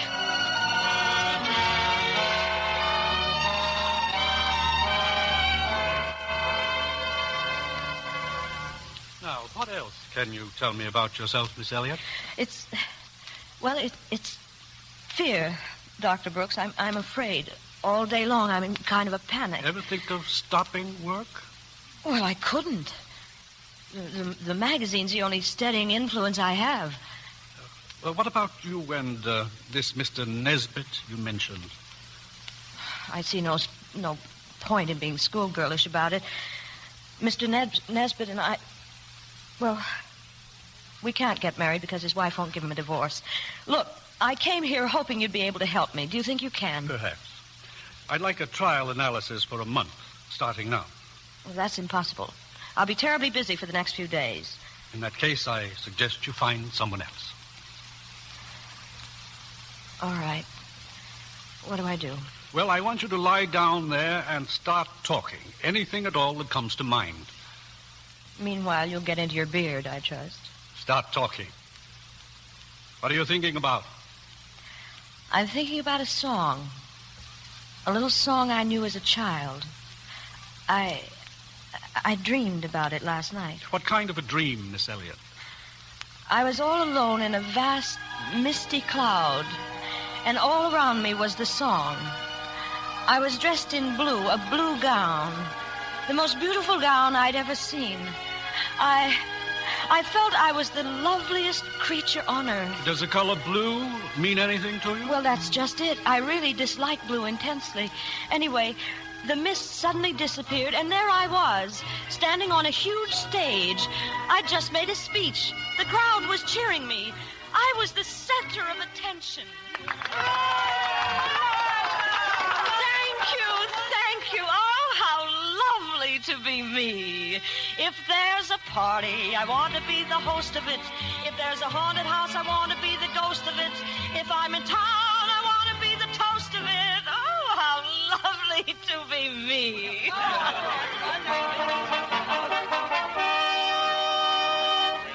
A message. Who bears a message? I do. I, Mr. Charlie Johnson.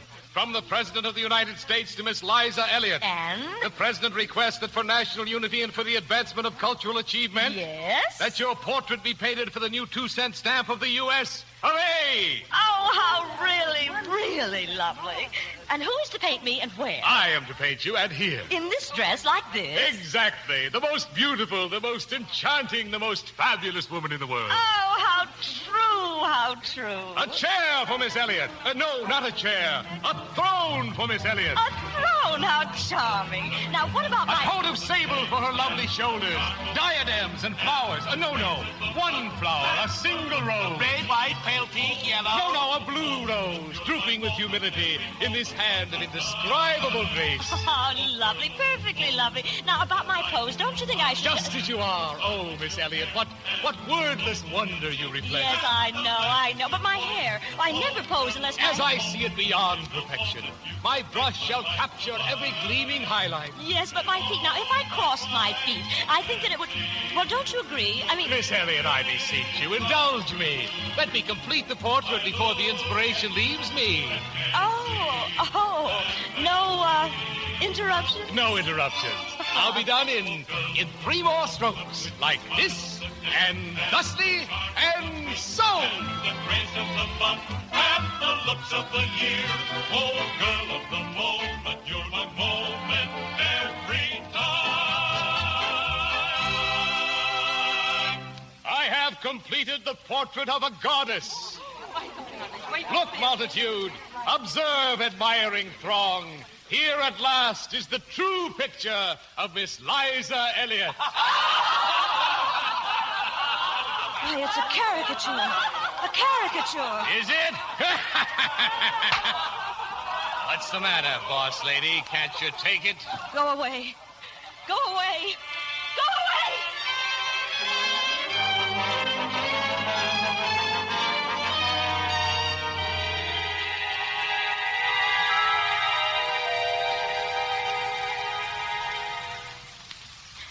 It was horrible, Dr. Brooks. I woke up sobbing and shaking. Well, it appears that in your dream you were just the opposite of your real self. Opposite? Obviously, you're a girl who cares little for feminine adornments. Yet, in the dream, you were glamorous, seductive. You've never wanted to be that alluring woman? Never.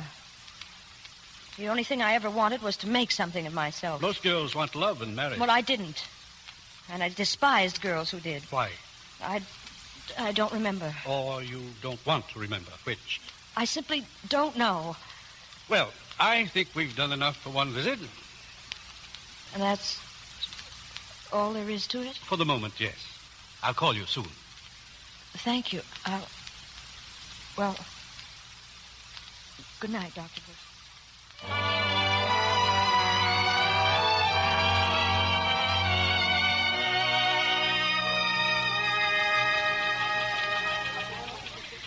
All right, Johnson, what do you want? Do you happen to have the time, Miss Elliott? It's 20 minutes after 3. I thought our staff meeting was set for 3. It was. Well, where is everybody? In Russell's office. What's so important in Russell's office? Why, Miss Elliott, Randy Curtis is there, getting photographed. Everybody's there. Then you'll kindly remind everybody that I had called a staff meeting and I intend to have a staff meeting. Are you kidding? Randy Curtis is a movie star. We've had celebrities here before. Say, incidentally, what about my circus idea? The department stores like it very much. We'll talk about it at the staff meeting, if there's such a thing possible. Wait here, Johnson. I'll be right back. That's what you think. So if you don't mind, get back to your desks immediately. I'm thoroughly ashamed of you. I'm terribly sorry this happened, Mr. Curtis. You'd think they'd never seen a movie star before. Oh, it's okay. I'm used to it by now. You're Miss Elliott, aren't you? Yes. You don't remember me? Mrs. Brackett's cocktail party about a year ago?